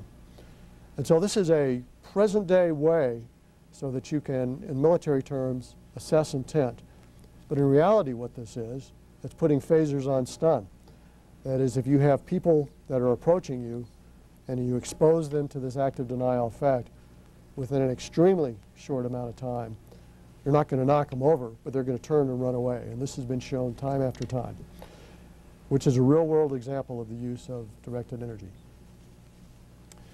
So with that, let me talk just a little bit about what I see directed energy being used for, and then I'll open up the floor to questions, because what I found is that it's really the interaction that you get with the people who don't quite understand what I mean by some of the directed energy terms and technologies that we really get the most out of the talk. Directed energy, as I mentioned before, is not going to be just a panacea. It's not going to be a solution to all problems. I have a brother who's a F-15 pilot, and when he used to go out on missions and he'd want to take out a target, what he would do is he would get out his manual and he'd say, okay, I need to use weapon A, B, C, and D against this target. I know I'm going to have enemy aircraft to go against. I need some other weapons to go against it. And also I have some ground anti-aircraft fire I have to go against. Each of the weapons that he loads onto his F-15 are unique to the type of threat that he meets. And in the same way, there are going to be some threats in the future. The threat of ballistic missiles in their launch phase, assessing people's intents, and perhaps even someday going against electronics on a battlefield that are going to be unique to using directed energy. And so using directed energy in this sense will provide us with a means of overcoming the enemy in a way that they do not anticipate, and one that's going to be extremely difficult, if they can at all, to find a defense against. Why? Again, travels at the speed of light, near infinitely precise, and also one more advantage that I didn't talk about is that it has what the military calls a deep magazine. What I mean by that, if you go back through history, look at World War II, their strategic bombing survey showed that it took an average of 5,000 bombs to take out a target in World War II. 5,000 bombs. That is, if you look at some of the old footage from the B-17s flying over a bridge, these masses of bombs would be coming down from the B-17s, and none of them would hit the bridge, or if they did, they'd hit the side of the bridge. And it would take a lot of them to even take down the bridge. But the average was 5,000. And the main reason was because of accuracy. If you accelerate up to Vietnam, that number dropped from 5,000 down to about 500, and that was because of better bomb sights and also the advent of things such as laser targeting. Accelerate now up to the first Iraq War. Instead of the 5,000 bombs it took to take out a target in the Iraq War, it took 10 to 50. And again, that was because of mostly laser-guided technologies. The last conflict that we had in Iraq a few years ago, that number dropped from 2 to 3 bombs to take out a target, mostly due to adding GPS to the bombs itself. Very soon, within a short matter of time, months, we're going to have the ability for one bomb to take out one target. And once we reach that point, using traditional kinetic energy bombs, it's never going to get any better. We can't. One bomb to one target. However, with directed energy weapons, you have the ability to use this weapon many, many times against many targets. And so all of a sudden what you've done is you've expanded the space, the number of targets that you can go against in this deep magazine. So not only are you given the infinite precision, the infinite speed, near infinite speed, but now all of a sudden you have what is known as this deep magazine. And so the targets that people are going to go off in the future don't have to be just line of sight with directed energy weapons. I mentioned that because it's electromagnetic radiation, that if you have to be able to see the target to be able to go after it. What did I mean though when I just said it doesn't have to be line of sight? The technology has been demonstrated, in fact 10 years ago, to be able to bounce lasers off of low orbiting satellites to be able to direct that laser radiation from one point to another on Earth. In fact, this was done out in Maui, off of Mount Haleakala, where the laser was located, to a place that was many kilometers away, off of a satellite, where there was a mirror that was orbiting on the satellite. And so if you can imagine, the satellite that was going around the Earth had a mirror that was constantly changing position, was not only able to acquire the laser that hit it, but also to be able to redirect it. What this proved was the capability to direct a laser beam now anywhere on Earth. Of course, we need another satellite to bounce this off if we wanted to go to the other side of the Earth. But the point is that these weapons now, directed energy weapons, can be used, since it's an instantaneous deposition of energy, to go from one place to another on Earth with zero transit time, a transit time of 186,000 miles a second. And so one can imagine the applications of this, especially since, again, remember I said this is inherently a defensive weapon and not an offensive weapon. To be able to respond in real time, in a time around the Earth, to threats that it used to take many days, if not many hours, to respond to. With that, I think what I'd like to do is to I guess just do a quick recap and then open up the questions for any that the audience may have. So I've talked about speed of light, infinitely precise, defensive in nature, and the one that I left out is the graduated effects. I mentioned this at the beginning of the talk. By graduated effects, that is, right now, when you shoot a typical kinetic energy weapon at a person or at a target, the effect is largely unknown. That is, it could kill the person, it could wound them. If it's a target, if it's a hard target, you may miss the target, you may hit some part of it, you may destroy it completely. But the effect is really dependent upon if you can hit that target or not. With directed energy, you have the capability because, remember, once you can see a target, you own that target, you can get there infinitely fast. If you had the ability now to dial in an effect, that is to be able to increase the power, all of a sudden you have the ability now to deny the enemy access to the target, to disrupt that target, or to totally destroy it. It gives you a spectrum of options. And so you can imagine if you were to have an enemy aircraft that's coming in, and this aircraft, say it's a sophisticated aircraft that had sensors on it, laser sensors, you could have the option of taking out that target instantly, or if you just merely wanted to paint that target, so to speak, to let it know that it's been detected, or else even disrupt it, depending on how much power that you can put on it. So this ability to dial in this effect is one that directed energy gives you as well. So lasers, high-power microwaves, and millimeters in between, and millimeter waves in between. These are really the type of directed energy weapons that are going to find themselves on the battlefield within the next decade. The only difference in them is wavelength. Shorter the wavelength, the more focus that you can get, and usually the longer that weapon can go. Why is that?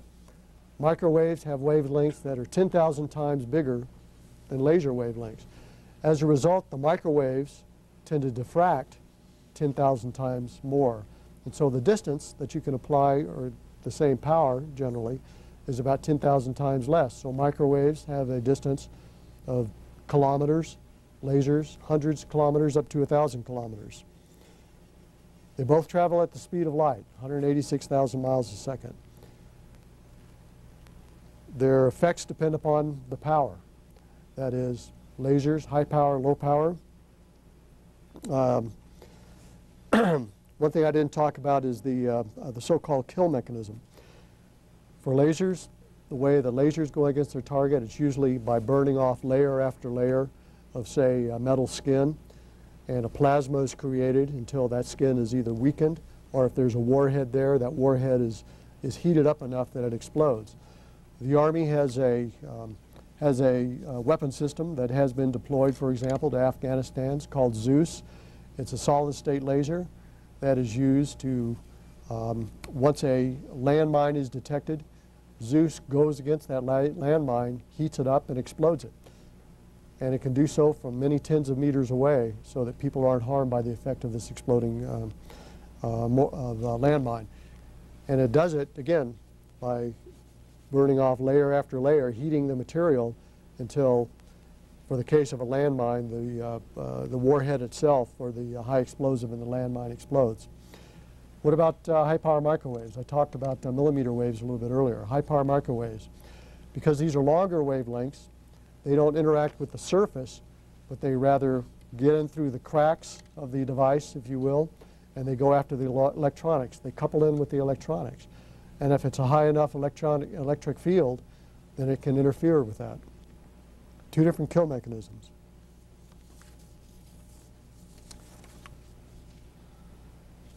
And then I talked about the minimum collateral damage, if you will, a term the military made popular with especially with the last conflict.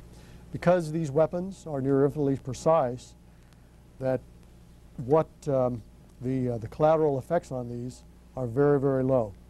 That is because since you don't have to lead the target, that when you decide to go after the target, you go after what you see, that if you have focused this onto the target, then you know that the energy is going to be deposited there.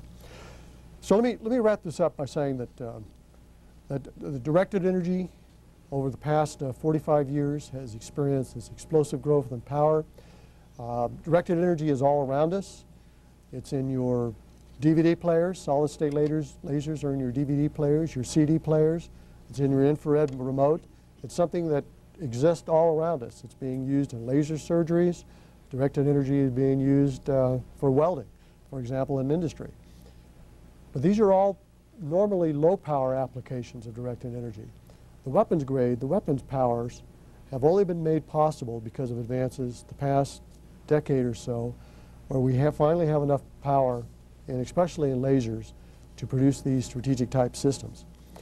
And the question always comes up is, what about the proliferation of these systems? Do we have to worry about the proliferation? Well, you always have to worry about proliferation, and you know that that's always going to be with us. In the sense of strategic laser systems, these are systems that cost billions of dollars to to build, the research that goes into them, the time and effort, and these are like our other high-value assets, be they global positioning satellites, the airborne warning and control system. These are very few systems that takes a real national effort to build. I don't really see the proliferation of these by nation states for many decades because the technology to build these is just about too tough. Now, lower power lasers, once those start to proliferate, well, look at even just last year with airline pilots being concerned about laser pointers being used to lase aircraft. So we do see a proliferation of this. But it's really, I think, the high-power microwaves that has me concerned. And the reason for that is that these are not really national systems. They take buildings as big as this building for the power supply. But one can imagine a decade or so from now, these things being shrunk to a point where they might be available. And when I say might be available, instead of being a strategic system that costs many billions of dollars to build, this could be something that might be millions of dollars to build. Again, I'm still forecasting decade or so out. But if we do get to that point, it's really not our own system that I'm worried about, because we know, in a sense, what vulnerabilities are, and we know what we're going against because we're building these things today. What I'm more worried about is the national type of infrastructure, is that if you look at what the United States has today in the terms of electronics, everything that we do is based around electronics and chips, and we are the most technically advanced country in the world, and we depend upon this the most. And as a result, because we depend upon something more and more, then the key Achilles heel for us could prove to be what is the most powerful aspect of our infrastructure today, and that's the electronic aspect of our infrastructure. And so that's my worry years from now if this technology does proliferate. So with that, what I'd like to do is to open up the floor for questions. Before you ask the question, please, if you could at least raise your hand and wait for the boom to get near you so we can get this on tape. I'd appreciate it. So may I ask for questions from the audience?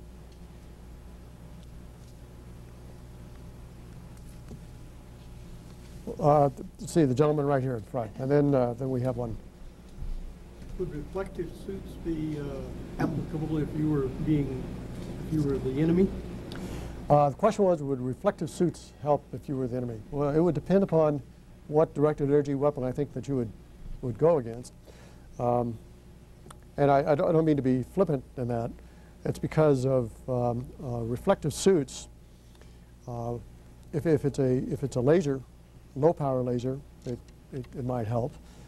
If it was a high power laser, because you're not perfectly reflecting all of the high power laser, especially if it's near a megawatt class, say that you reflect 99% of it, that would still leave you with 10,000 watts that you're being that would hit you, and it wouldn't help you too much. Now, if it was a microwave weapon, it would depend upon what type of reflectivity that you would have, because not all microwaves are reflected by the same type of surface. Some microwaves could even like the type of surface that you have, and it might be absorbed in some of the material, which has happened in some cases, and some of it could be reflected.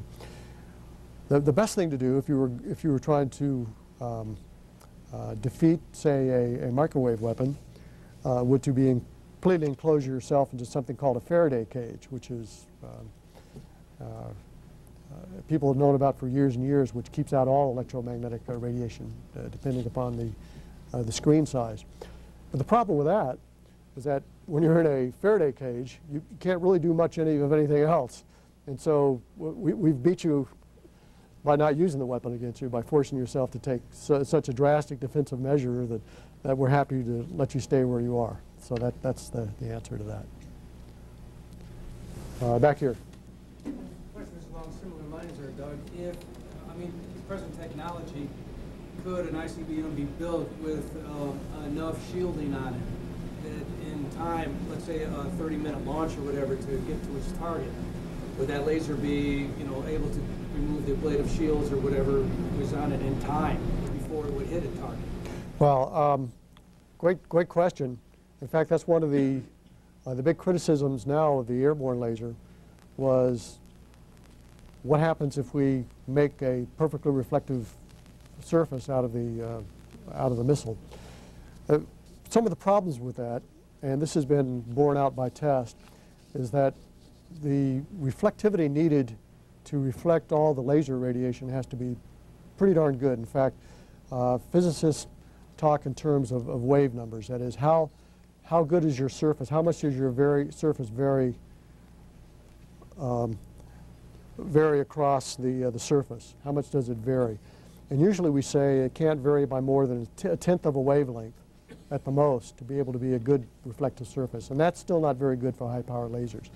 And so what that means is that if you have a mirror and if you have a radiation on it that is billionths of a meter, actually it's many thousandths, millionths of a meter in wavelength, then that means that mirror can't vary more than a few millionths of a meter at the very most. It's tough to build normal mirrors like that. In fact, high-power laser mirrors have to have engineering built into them so that they can self-cool. And so to be able to put that technology on a rocket is not only just about impossible, but there's so many bumps and surfaces on even a normal mirror that it wouldn't be able to survive. And so what I'm saying is that that type of defense is mostly a red herring. Now, what could be a good defense is by putting more mass on it and just making that missile skin, that sucker really thick so that you can't burn through it, like as thick as a tank skin. Now, I don't know how many of you have ever seen a missile skin, but they're very thin, like wafers. The reason is because of the rocket equation. If we're going to launch these things, we have to have them be very light. So if you can imagine things like tanks being launched, then that's one thing. I mean, it's very tough. So the trick for the adversary then is to put that weight around something like the warhead and make the warhead very tough, and not the rest of the missile. A lot of studies were accomplished with the old Strategic Defense Initiative that looked at that question of what would it take for a laser to take out a warhead as it was going through space. And the answer is a laser that we probably couldn't build right now with this type of technology, and that there are easier ways to take out a warhead with that thick of shielding, and it would probably be a kinetic kill vehicle. And that's one of the reasons why the investments are being made now for the anti-ballistic missiles instead of, say, the space-based lasers, because it was recognized that the kill mechanism, it would be easier to take it out with traditional kinetic energy weapons.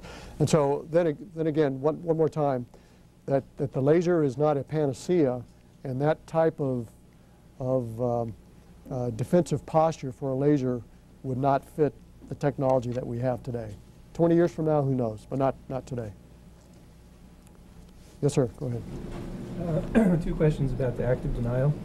One is it of such a nature that you could pick a person out of a crowd? Okay. Someone who is in effect holding the crowd hostage, or someone who's sniping from within a crowd to try to draw you to create collateral damage. Could you pick that person out? Okay. And make them flee from the group? Okay.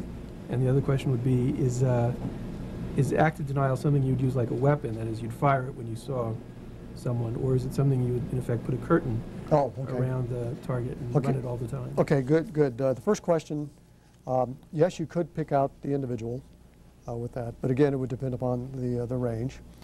And that's one of the engineering controls that I believe the Air Force has built into this system too, so that you could narrow it down to a person, but also so that the engineering controls so that you wouldn't hold the active denial effect on somebody longer than necessary. And so there's a cutoff on that, engineering cutoff. And the second is that it would, at least the con-ops that I would see, the military may see it different, is that you would use this on a as-needed basis. rather than as a ever-present curtain. But you never know. There may be a situation where you have a high-value target or area that you want to protect remotely, and maybe you do want to have it on the whole time. So it depends upon the concept of operations, though. Thank you. Back here? Yes, sir. How effective would these systems be if the directed energy has to propagate through clouds or other atmospheric disturbances? Good question. Certain types of lasers can propagate through clouds. The problem is, as you know, the cloud scatter, aerosol scatter lasers. And in fact, not one frequency of laser is good for all type of scenarios. The frequency that the airborne laser wants to use, 1.3 microns, is very good because it, at high altitudes especially, because it's not absorbed by water vapor. However, that frequency isn't very good at sea level because there are still some overlaps in the water absorption lines that it could be absorbed at. And so that's why the Navy, for example, does not want to look at using a coil or chemical oxygen iodine laser for sea applications. Not only for that reason, but also they don't want to have all the chemicals and that they have to haul around. And so what they're doing is they're looking at electric lasers, free electron lasers, for example, to be able to hone in on a frequency that does not have water absorption resonance. But you're right, through clouds and aerosols, that is a problem, especially in the fog of war. However, high-power microwaves, for example, can propagate through clouds. Aerosols, they aren't scattered like the light is. And so it really depends upon the conditions. Again, no specific laser or no high-power microwave weapon, if you would, for just every scenario. There was another question back here. Yes, sir. If scientists are able to shrink the wavelengths even further, could directed energy possibly be used as an offensive weapon?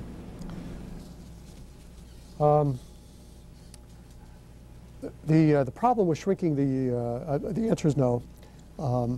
Again, it's a matter of getting enough power out, so not determined by the wavelength, but it's really an intensity argument that if you propagate the laser through air at a target, if you start to spread out that beam, it's not a function of wavelength, I'm trying to explain this without going through a diffraction argument and all that, but the answer is no. The problem with the higher frequency light, if you will, once you get up around ultraviolet, if you get up higher than that, it gets absorbed by the atmosphere anyway, and so it's not going to propagate. But if you increase its power enough so that you do want to try to spread out the beam, the problem there is one of having the atmosphere, when it's very close to the laser source, actually absorb more and more of the radiation. And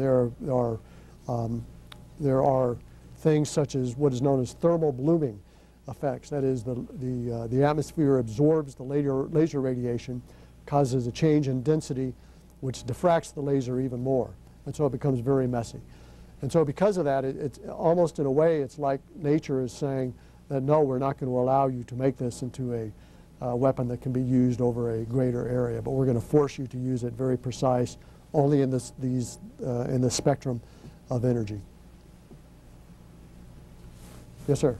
Yeah, you mentioned several times that high-power microwave weapons suffer from a large size of their power source. Why do you see lasers not suffering from the same problem?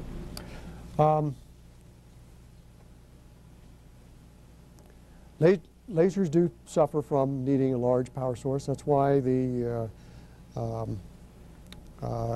coil laser, for example, needs a 747 in order to be able to generate enough power for that particular light type of laser. However, there are other techniques with lasers, for example, using fiber lasers. Lasers that are generated in a fiber, not unlike the communication fibers that transmit communication, voice communication. It's been demonstrated that by putting gain media in these fibers, that we can actually produce lasers, and also we can actually amplify the amount of light. And this is really the way I think that things are going to go, is toward lasers such as this, where we don't have to really worry so much about chemicals, we don't have to worry about this so-called long logistic trail, but we have something very elegant, such as a fiber laser, that we can gang up. First try to phase. If that doesn't work, then just gang a lot of these together so that we can use inherently the system itself to help generate the power. Now, with high power microwaves, the big problem there is that these microwaves, except for the millimeter waves I talked about earlier, are not the traditional type of microwaves that are generated with tubes.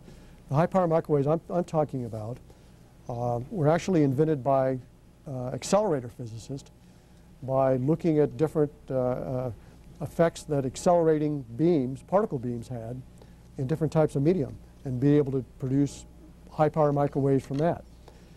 And it's a fascinating field, but it's inherently a large technology field where you need a large amount of infrastructure to generate high power microwaves with, again, not by tubes, but by these accelerators. And so by being able to decrease the size of these accelerators, that's what high power microwaves physicists are really dealing with nowadays. It's not the old-fashioned tube type of technology, but it's this other type of technology. And so what I'm saying is that it's a different type of problem because we're generating this light in two different regions. Let's see, at the very back, and then this gentleman in the green. The very back. You started your remarks by taking the acquisition bureaucrats to task. That's right. I'm wondering if you think that this is a critical enough technology for national defense that the money ought to be made available, and what are your thoughts on how we might go about that? Well, I do think that, especially in the case of active denial, that it is critical enough, that we have a need to accelerate this technology to the battlefield. It's one that I can appreciate the acquisition bureaucrat's position, that he or she has a lot of programs to select from. They have a lot of pressure to make a lot of things to succeed. But sometimes what it takes is people picking out the winners and saying, this can make a difference to save lives, and it can do it, and to be able to fully fund that, not only for one demonstration model, but to also answer all those unknown science and technology questions that we know that are going to arise.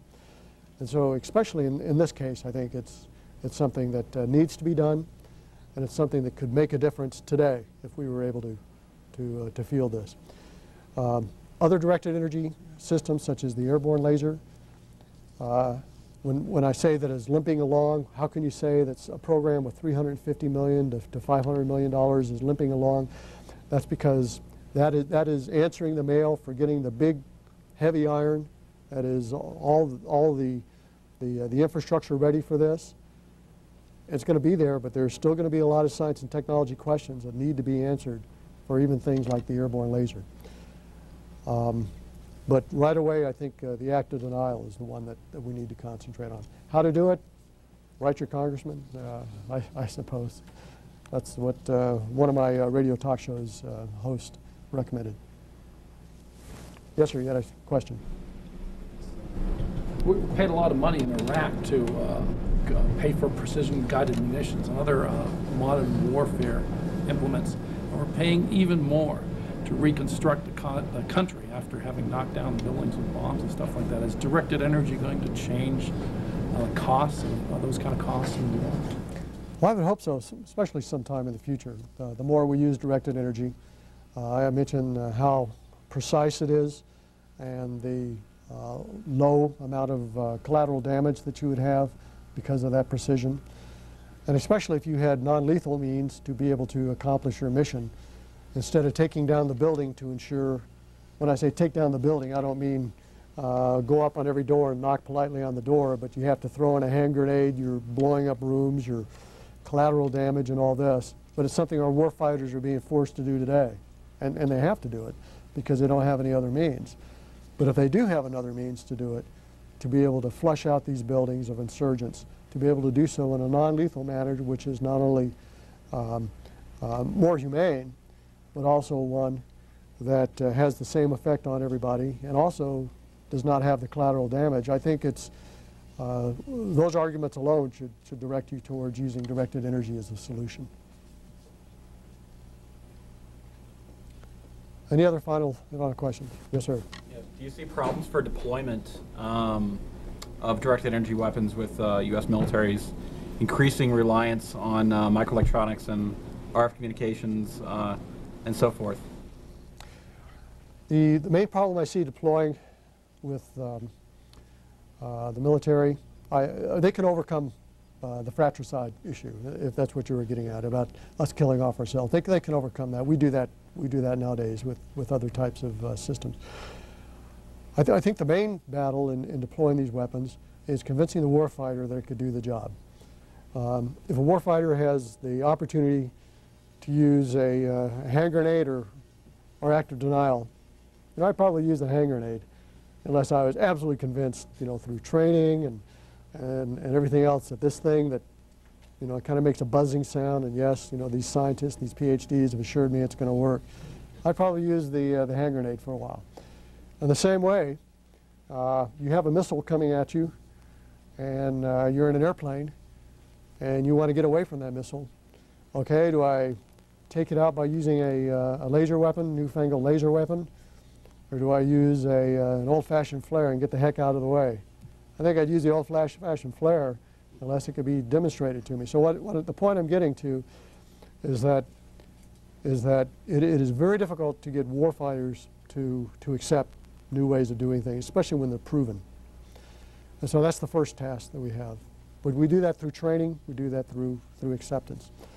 And the second thing, and I think is the most profound thing, is whatever use that we put these weapons to in the field is not the use that they're finally going to end up as. It's not the final use.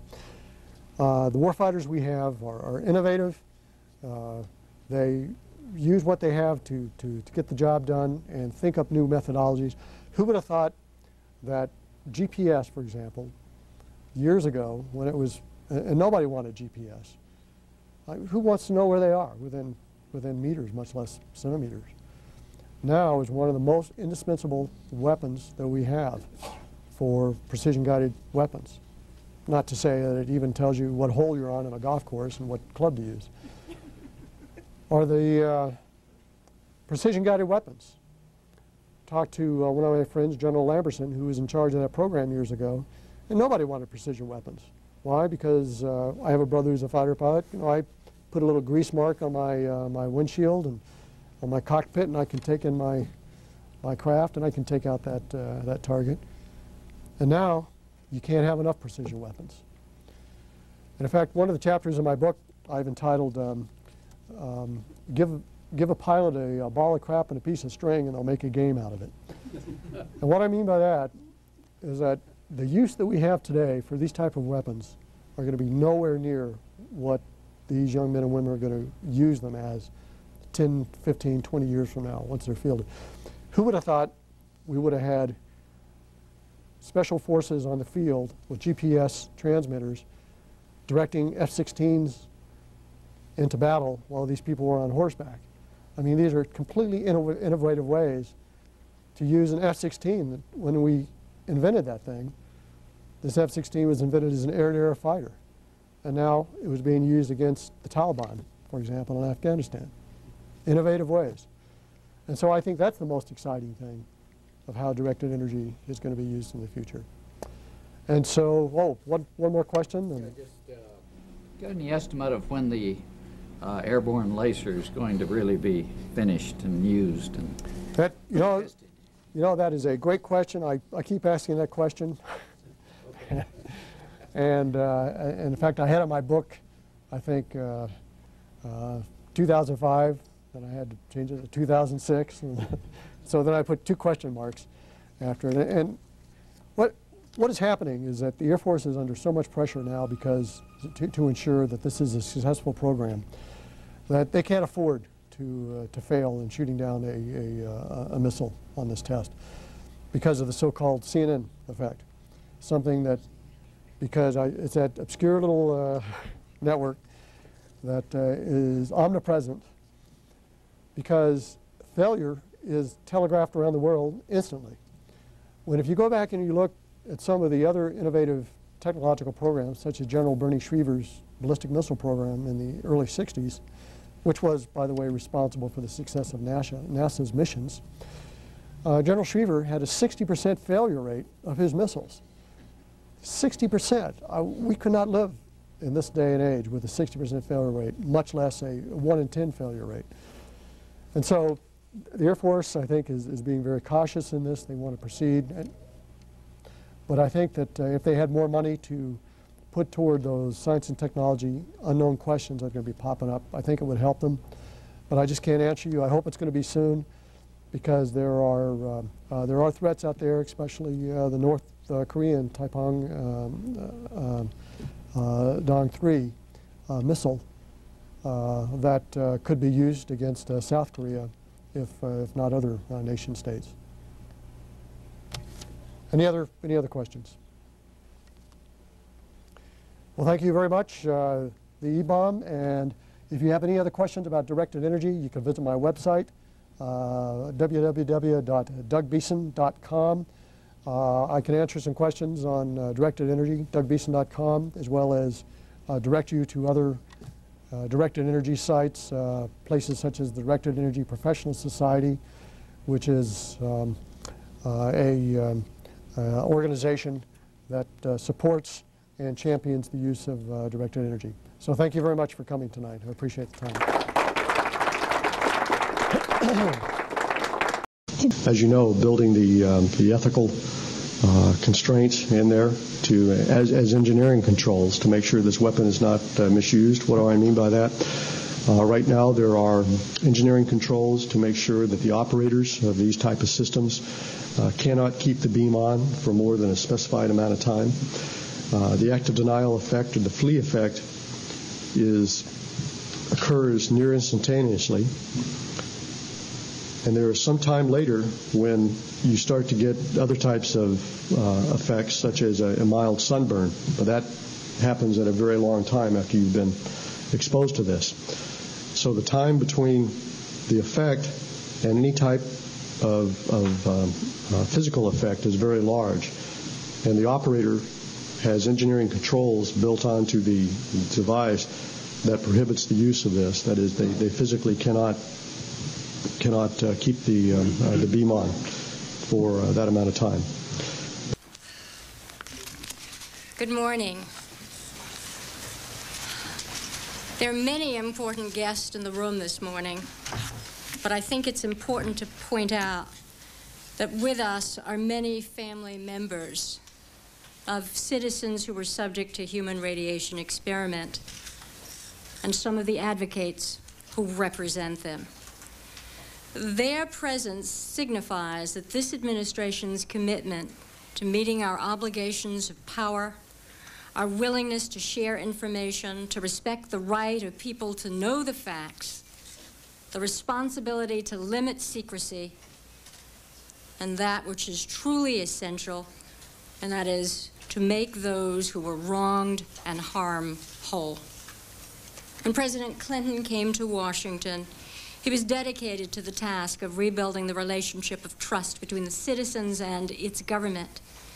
This advisory committee report, the President's response, and the actions he will direct many of us to take today are all evidence of our commitment and his commitment to rebuild the trust with the American people. Why did we do this?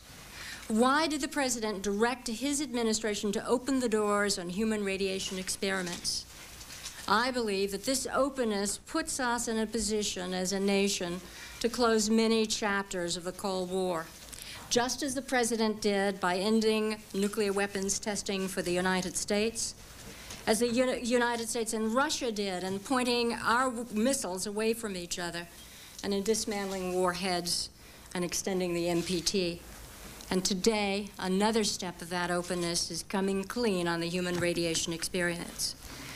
When the President appointed the advisory committee, he committed our whole government to a massive record search, which included some 840,000 pages and the declassification of some 3,020 documents.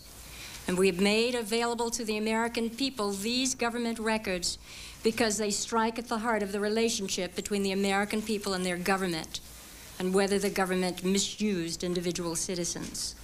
The President committed to do this without knowing where it would lead or whether the records would reveal government mistakes, cause embarrassments, or lawsuits. He did this because he believed that it was the right thing to do. Today, the President receives from Dr. Faden and her colleagues on the President's Advisory Committee a report that tells the story of radiation experiments involving human subjects funded by the government. We did not realize when we began this journey the difficulty of the charge given these citizens. Eminent ethicists, physicians, scientists, citizens, even lawyers. For the past 18 months, the Advisory Committee members and their staff have devoted much of their lives to this investigation. They sacrificed their weekends, their vacations, and late hours. And in the end, for the committee, their actual working days to review the documents going back for decades. Today, they give us their best judgment as to whether persons were wronged. The nation owes to them, to their families, and to all the staffs that have worked on this issue, the generous gratitude for their public service, and most importantly, for the recommendations which the President will receive shortly. And most of all, we owe a gracious thanks to the family members who are here. Dr. Faden.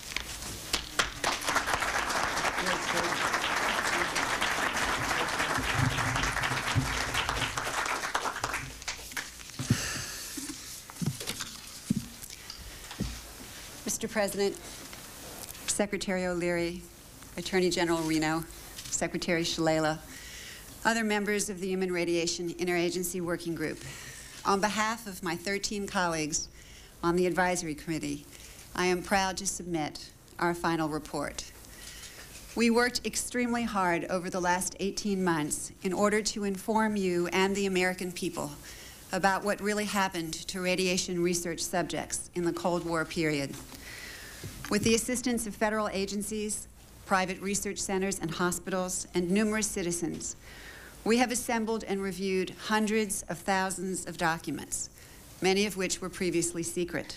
In 31 days of open hearings conducted in Washington and throughout the country, we have heard from hundreds of public witnesses. We have found that wrongs were indeed committed, both with experiments involving radiation and with intentional releases of radiation into the environment. In the pursuit of peace and the advancement of medicine, certainly two laudable goals, the rights and interests of individuals and communities were sometimes ignored. We found that government officials and physicians who had the trust of the public and of their patients abused that trust. Patients were used as subjects of experiments without their knowledge or consent. Information was withheld from affected communities and from the public. Secrets were kept to protect the government from embarrassment and legal liability. While the radiation doses in the experiments we studied were usually low, and officials and scientists were often concerned about risk, we do not believe that excuses the wrongs that were done. We urge you to do the right thing by those who have been wronged or harmed by these events. In our report, we recommend for your consideration guidelines for compensating former subjects. But if we are to keep faith with those who have suffered, we must all do more. Your extraordinary efforts have allowed the American people to learn about a piece of our history that we could not otherwise have understood. You have opened the doors of this nation's records, and they must stay open. You have recognized the price of secrecy in research for what it is, a legacy of cynicism and a legacy of distrust. If we are to keep faith with those who have suffered, we must do everything possible to guarantee that what happened to them never happens again. The committee learned that research safeguards have come a long way since the Second World War. Americans can and should feel much more secure about medical research today, but the system remains imperfect. I urge you to carefully review the committee's findings and recommendations. Both the government and research institutions must do all they can to protect our fellow citizens. If this committee's work is to mean anything, it has to be that 50 years from now, there does not have to be another presidential committee charged with investigating allegations of abuses of human subjects. There should never be another such advisory committee. Information must not be concealed again from people in their own time, so that it takes 2 generations for the truth to come out. Mr. President, your leadership in this area has been indispensable. Without your willingness to open government files to our scrutiny, our work would have been totally impossible. We could not have done it. Your staff, your cabinet and agency heads and their staffs have been supportive at every turn. We have had every request met, but always with great respect for our independence.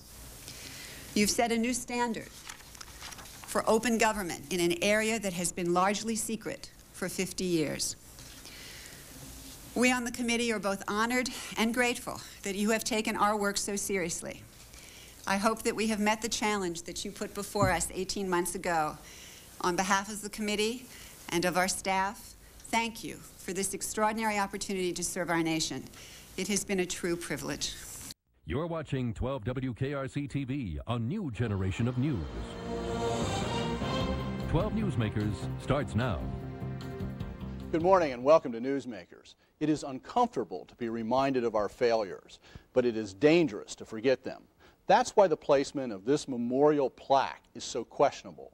Buried inside an obscure courtyard at University Hospital, the plaque contains the names of many of the men and women who died because of Cold War radiation experiments carried out between 1960 and 1972 in the bowels of Old General Hospital at the behest of the military. The government and the medical establishment has always preferred these names and their fate go unnoticed.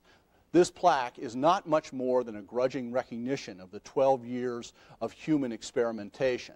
That's why the publication of this book, The Treatment, the story of those who died in the Cincinnati radiation test, is potentially so important.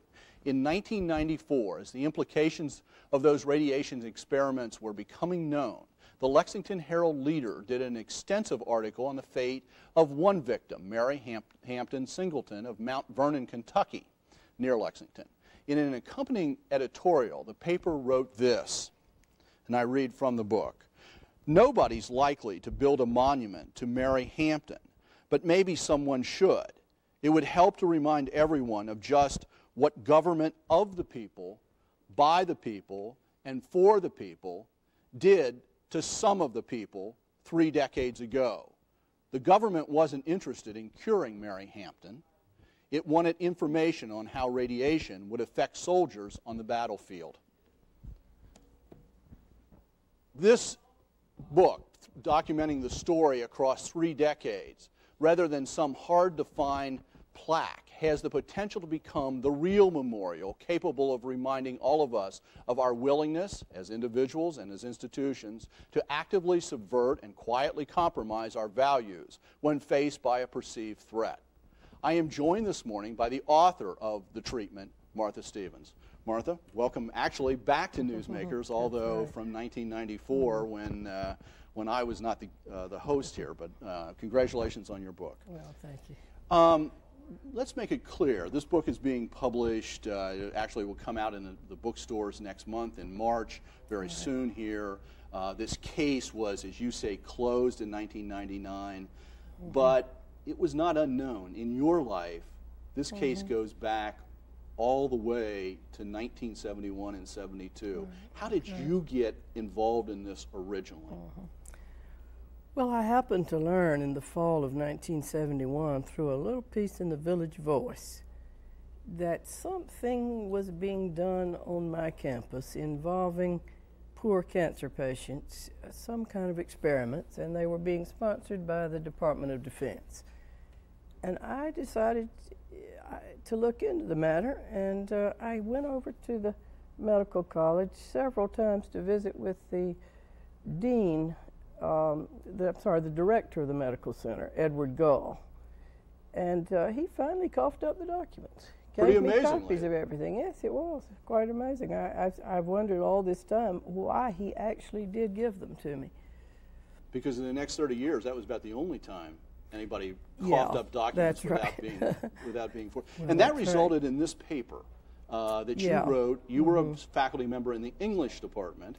Yeah. And you wrote this paper and presented it in a very public way. But what happened? Yeah, it was read by a colleague of mine at a press conference that a little group of us held, a group called the Junior Faculty Association. They decided to issue a report I had written about the test. And we didn't get a lot of publicity to the press conference, and people had no way of knowing the nightmarish events that would be described there. So we did have some publicity. There was scattered publicity around the country. There was some in the New York Times, the Washington Post, but in town the story was suppressed. And the people involved, the families of the victims, in fact there were still victims alive at that time, had no way of knowing what had happened to them. So in 1972, it was possible to know that there was something going on here. Yeah. And, but scattered reports, as you point out in the book, scattered reports nationally, nothing locally, and the story essentially dies locally. Did any good, though, come from that initial report? Well, yes. We helped to bring a halt to the experiments. People were still being irradiated. Let's make clear that people understand, and I don't want to go through all the details. I want people to read the book. But what was actually happening to people? Well, people that were coming to cancer clinics, outpatient clinics mainly, outpatient clinics at what was then General Hospital, were being drawn into these special experiments. They didn't even know that they were guinea pigs.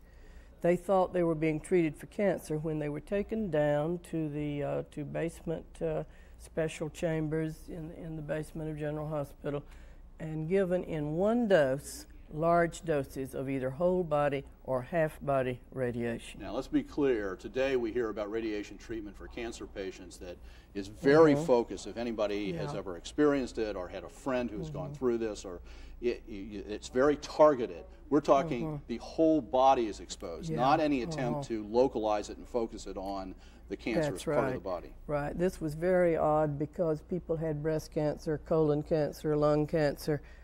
Often they had already had radiation to their tumor. A very different kind of radiation. Right. Much higher doses. You can give much higher doses to a tumor. But to have radiation to your whole body when you have a solid tumor was not considered not appropriate. And it was given in one dose. And those doses ranged over the years. This went on for 12 years. Those doses ranged from 100 to 150 to 200, in some cases even 250 rads. Which is and what really was the purpose of that process? What were they really doing? This isn't really treatment. Well, right. This is a title with a load of irony, of course. The treatment. The doctors have claimed over the years mainly that they were giving it as experimental cancer treatment for palliation, they will say. But it's always been a question, how in the world could you provide any pain relief with that kind of dose to a tumor, which would not be enough to shrink a tumor? The real reason was that the Defense Department wanted to know what would happen to soldiers in a nuclear war. So if soldiers were exposed to radiation in a nuclear war, they wanted to know what the levels were. And supposedly they were looking for some indicators of urine samples or blood so they could determine what would happen to those soldiers after exposure. Did they ever find that? Did these tests ever prove useful at all to that? Well, not really. Not really, no. The dosimeter or the indicator of damage from the radiation, they never found that. They wanted to have a way where they could take a soldier who had been exposed to a nuclear bomb and test him quickly to see how much radiation he had absorbed. They never found that. You break this book into 3 parts, sort of the story about how the whole story unfolds in the public's mind, the medical story, and then the legal story. And we said that you wrote your paper in 1972, or read your paper in 1972. Then this story sort of goes underground until 1994, when a series of things happened. And one of those, I'm very proud to say, and I didn't know this when I first called you, Channel 12 and Peg Rusconi had a role. And I want to go back to that. In late 1993, the Albuquerque Tribune reported about Cold War radiation experiments in New Mexico. A few days later, an anonymous tip alerted former Channel 12 reporter Peg Rusconi of similar experimentation done 22 years earlier at the University of Cincinnati. On January the 4th, 1994, Peg prepared this report. Senator Edward Kennedy in the early 70s led subcommittee hearings on the Human Radiation Project and the experiments at UC. In the transcript is a report written by this woman, Martha Stevens, a UC English professor who back then was a member of the Junior Faculty Association. That group obtained and studied the university's records on the experiments, leading her 20 years ago to question whether the 87 participants were ever properly informed. The only way that a consent form could have been valid, in our view, would be if it said, you may die of radiation sickness within 40 days of your treatment. And of course, none said that, because they wouldn't have had any subjects. In fact, the university's own investigative panel found that, quote, prior to 1965, consent forms were not used by the study group, but verbal consent was obtained. The university's panel found no wrongdoing occurred during the experiments. 20 years later, Martha Stevens still questions that conclusion. There was a pause in the experiments at the time we found out about them, analyzed them, and made our report, and said that we felt that at least 7 people died of radiation injury. And there was never any more irradiations after our report. But the university panel, even though it seemed to clear the doctors of hurting anybody, it did not recommend continuing. You know, and it makes you wonder, well, why not, if everything was okay? How important was that report? How important was Peg Rusconi's work? Oh, well, the whole first part of this book is given over to sketching what happened in the press, because to me that's a terribly important part. We might never have known anything about what happened here. And by the way, I mentioned 7 deaths on that particular clip, but there were 21 people who died within about a month of being irradiated. But the Channel 12, I tell you, I could hardly believe that that was happening at the time. You know, one of the things you mentioned earlier in our conversation, that in '72 the story was suppressed, and you talk about the story being suppressed, but you also, not just Peg Rusconi, but people at the Post, at the Enquirer, at Channel 9, at other news outlets, individual reporters actually do pursue this story once they get their teeth into it. I tell you, it was a great pleasure to see what skill, what talent we do have among our young reporters. They took hold of this. They knew it was a serious, couldn't be more serious. And they treated it with great respect, but when they decided that certain things had happened, they were determined to tell about them. You know, and that's an interesting thing. So often the media gets slammed, and there really is a difference between that frontline reporter and some sort of organizational decisions about what gets reported and what doesn't. Absolutely. I mean, I'm among, I think, many people who wish that we had the kind of information system and media in this country that would allow us to really put to work all this young talent that we have for telling us the truth about what's happening in our country. We're going to take a break, but stay right there. This story was then and is now about real people. Stay tuned. After the break, I'll be joined by 2 children of one of the victims of the radiation experiments. Black and white, the clinical summaries from the radiation experiments at Cincinnati General Hospital detail treatments and conditions of patients who are identified only by number and initials. People should know that these aren't just numbers and initials like what everybody has. these are real people. These are, you know, these are families.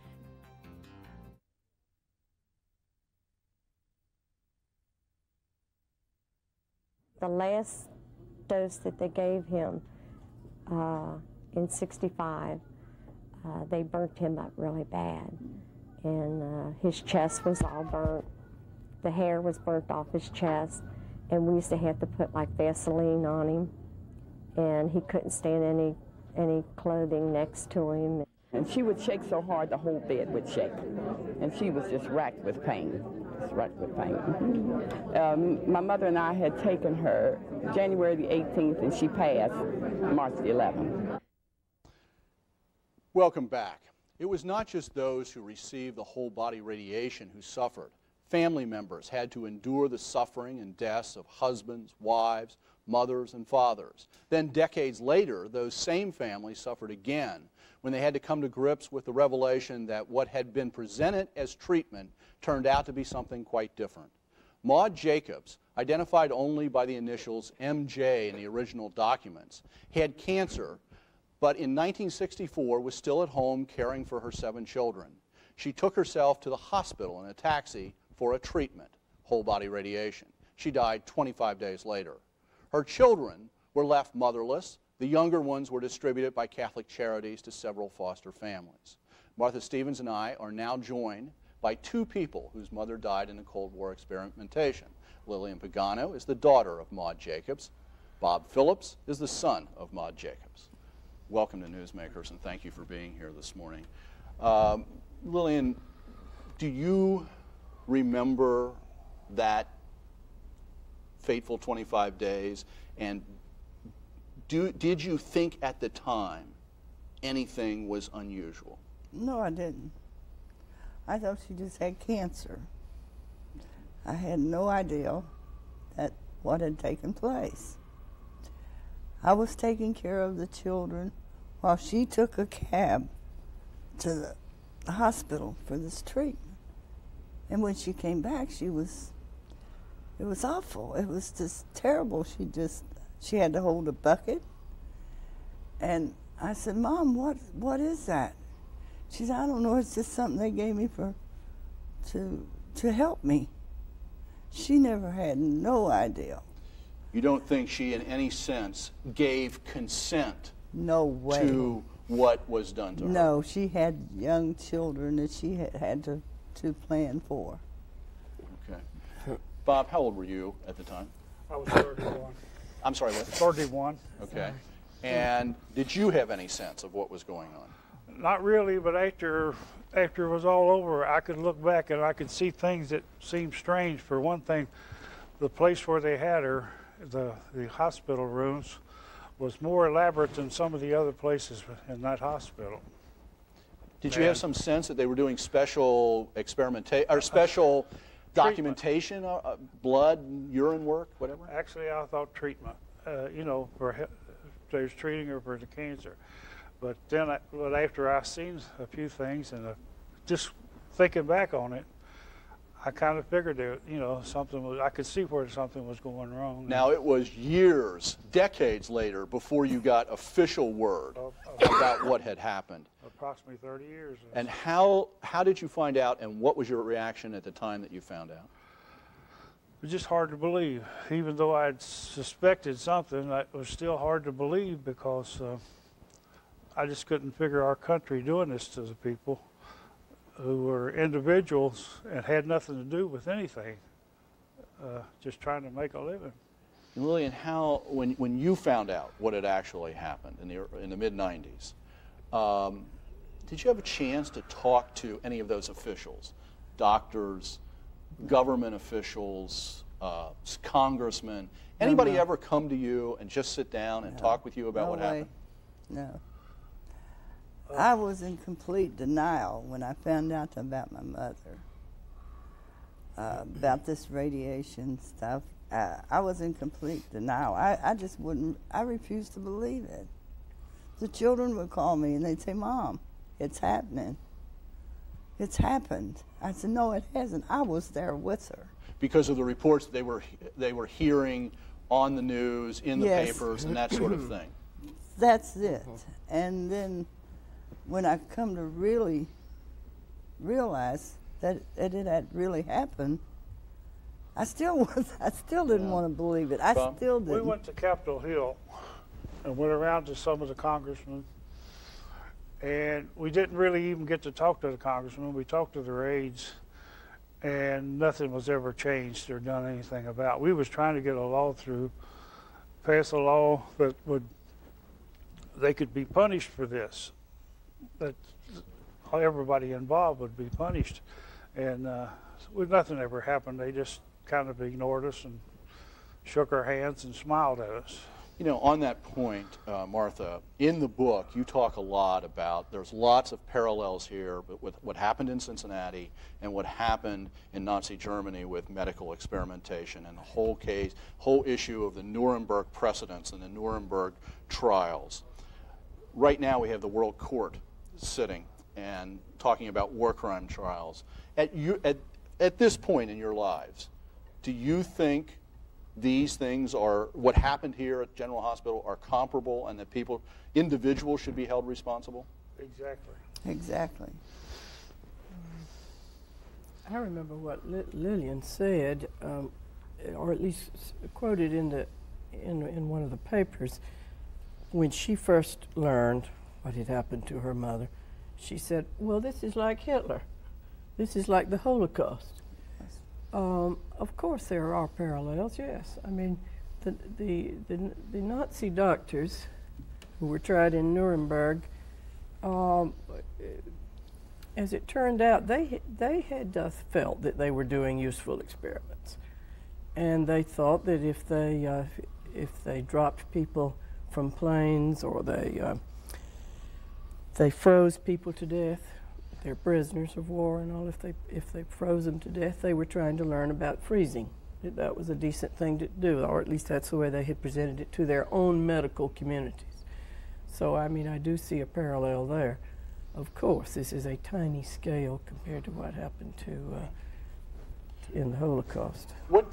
How has this changed your relationship to the medical profession, the organization, the institutions of our society, but particularly the medical profession? Well, I believe there's good and there's bad, but this makes you have doubt as to even go for a cold. If you get pneumonia, is the doctor going to be doing right, or is he going to put you through an experiment? Bob, what about you? That's what I think this should teach everybody, that everything that the doctor says is not gospel. Take it, some is good and some is bad, you never know. But I would always look into it. I'd always maybe ask for a second opinion. You know, the interesting thing, one of the themes in your book, Martha, is that you were always sort of brushed off as, well, you weren't a medical doctor, and therefore you didn't know. What do you think, sort of a fundamental lesson about the relationship of ordinary people to the medical profession, or ordinary people to the areas of expertise and the institutions in our society? Well, let me say this. I say in the book, and I believe this, that the only way we could possibly protect ourselves against this kind of vicious exploitation is to have, like all other developed countries, a national health service where all people can choose their own doctors at least.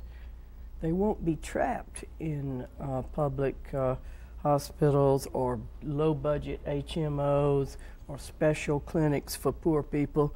They won't be trapped in those. And, of course, that's where most experimentation takes place. So I always have been a strong advocate of National Health Service.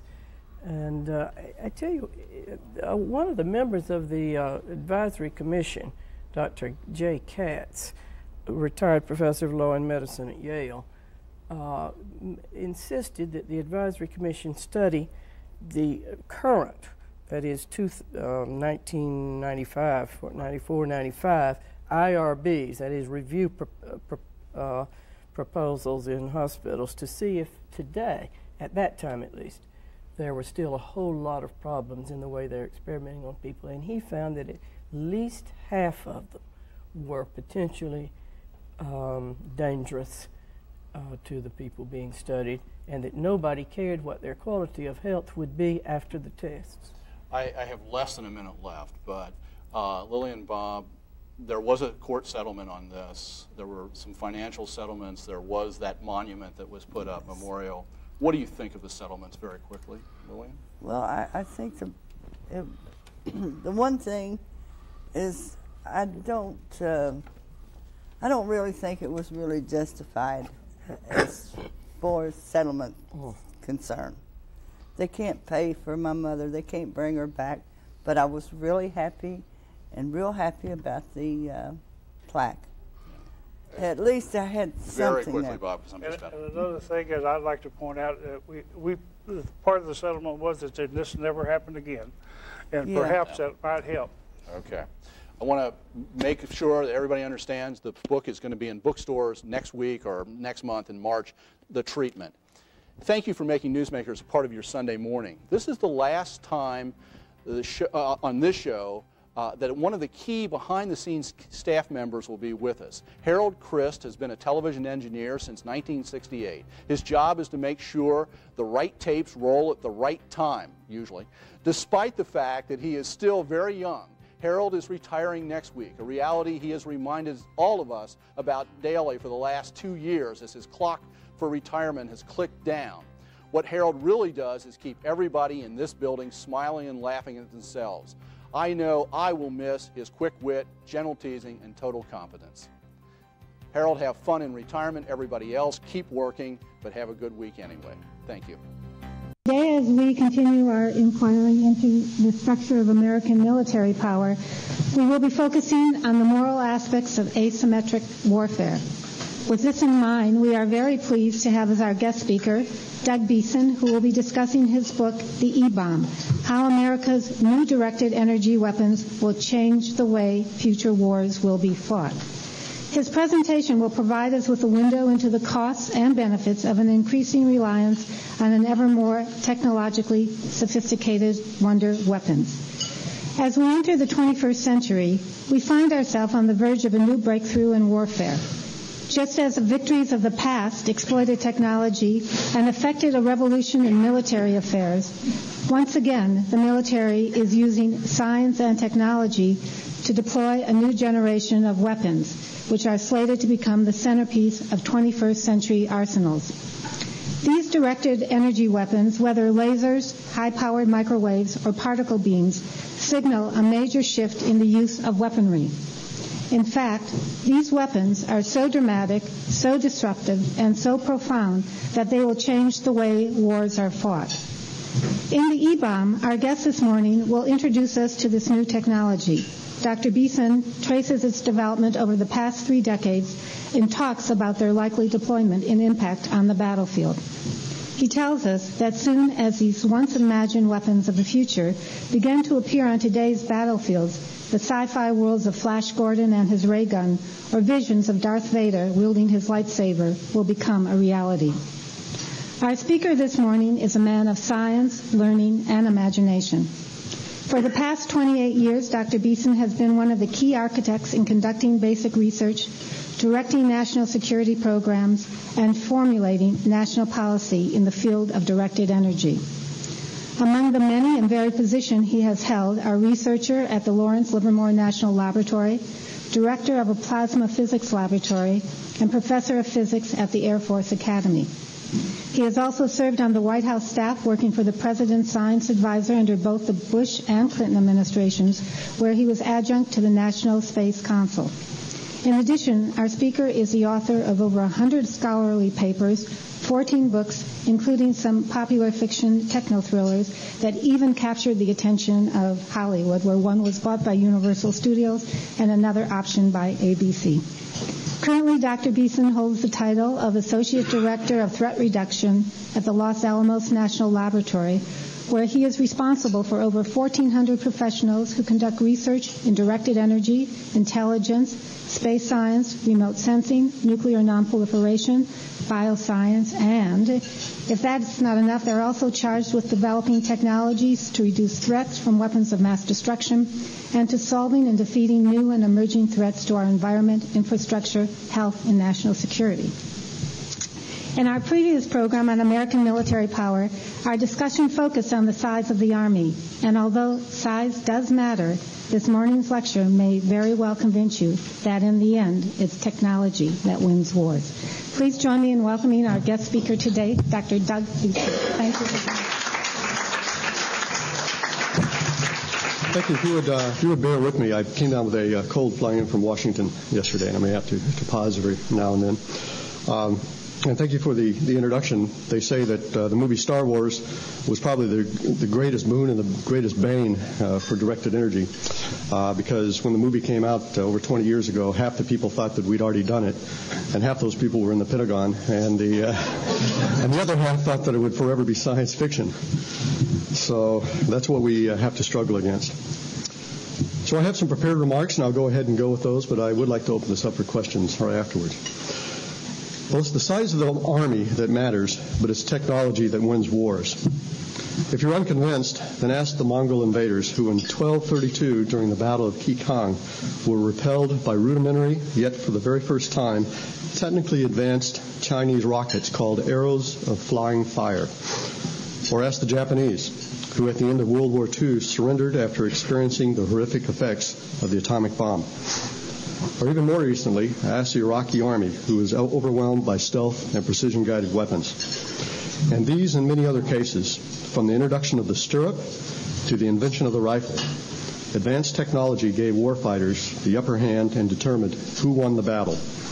And more importantly, these advances were not merely evolutionary increases in science and technology, but true revolutionary gains and leaps in capability. Leaps all made possible by advances in science and in technology. So, when today's military is offered a similar asymmetric advantage, you'd think that they would acknowledge history and embrace any improvement possible, especially when lives are at stake. But it's not the warfighters who determine what S&T or science and technology is funded. It's acquisition bureaucrats. And although they have the best intentions, they are not closely connected to warfighting needs and generally pick the least risky option to conduct war. Most acquisition strategies are evolutionary. They raise the tide equally among proven technologies so that present-day systems gradually increase their capability. What is needed is a more aggressive acquisition strategy, one willing to exploit the new technology that's now on the horizon. Revolutionary capabilities forever change the way the wars are fought and provide overwhelming, decisive victories, such as the Chinese rockets in 1232 or atomic bombs in 1945. For it's visionaries who win wars and not bureaucrats. So what type of new asymmetric advantage would today's military commander want against uncontrollable crowds and insurgents, for example, in Iraq? And what would that same commander say if revolutionary science and technology were available today, being tested today, and this revolutionary technology was ready to be fielded? And further suppose that this science and technology was infinitely precise, so precise that it could discriminate between innocent civilians and combatants at ranges that are greater than small arms fire. Or suppose that this science and technology was infinitely fast, so fast that it can encircle the Earth more than 7 times in a second. And best of all, what if this science and technology presented this commander with a spectrum of options? So instead of yelling at somebody or shooting at them, suppose the commander had the ability to dial an effect, that is, from warning an adversary to denying them access to destroying them. The good news is that this science and technology exists today in the form of directed energy, or millimeter waves, high-power microwaves, and lasers, the so-called electromagnetic E-bombs, or the electromagnetic spectrum bomb. The bad news is that directed energy is inadequately funded because acquisition officials would rather peanut butter scarce research and development dollars to ensure gradual evolutionary gains rather than risk revolutionary capability. In fact, if funding had not been cut in the late 1990s, one type of directed energy weapons, called millimeter waves or active denial, may have been used to quell the urban fighting that exists today in Baghdad, Fallujah, and other cities in Iraq, perhaps even saving hundreds of lives. This technology is called active denial, and this revolutionary directed energy program has enabled researchers to develop non-lethal force fields that can keep enemy combatants at bay over 700 meters from high-value targets, such as embassies, airfields, command posts. In a way, it's a true modern demonstration of phasers on stun. So why hasn't active denial made the papers or caught the public's imagination? Well, for one, people have been waiting for a Buck Rogers ray gun type weapon ever since Dr. Maiman invented the first ruby laser back in 1960. And in some ways, like I mentioned before, the worst thing to happen to directed energy was the Star Wars. Half the people thought that it was science fiction, and the other half thought that it had already been done. But the major reason why this technology has not been fielded is an unwillingness of acquisition officials to take risk. They'll say that active denial and other directed energy type programs are funded. And yes, they are funded, but only at a very minimum level, but with no sense of urgency and with insufficient contingency that anticipates unforeseen science and technology problems. They compete against evolutionary programs with little prioritization and with little critical mass for funding.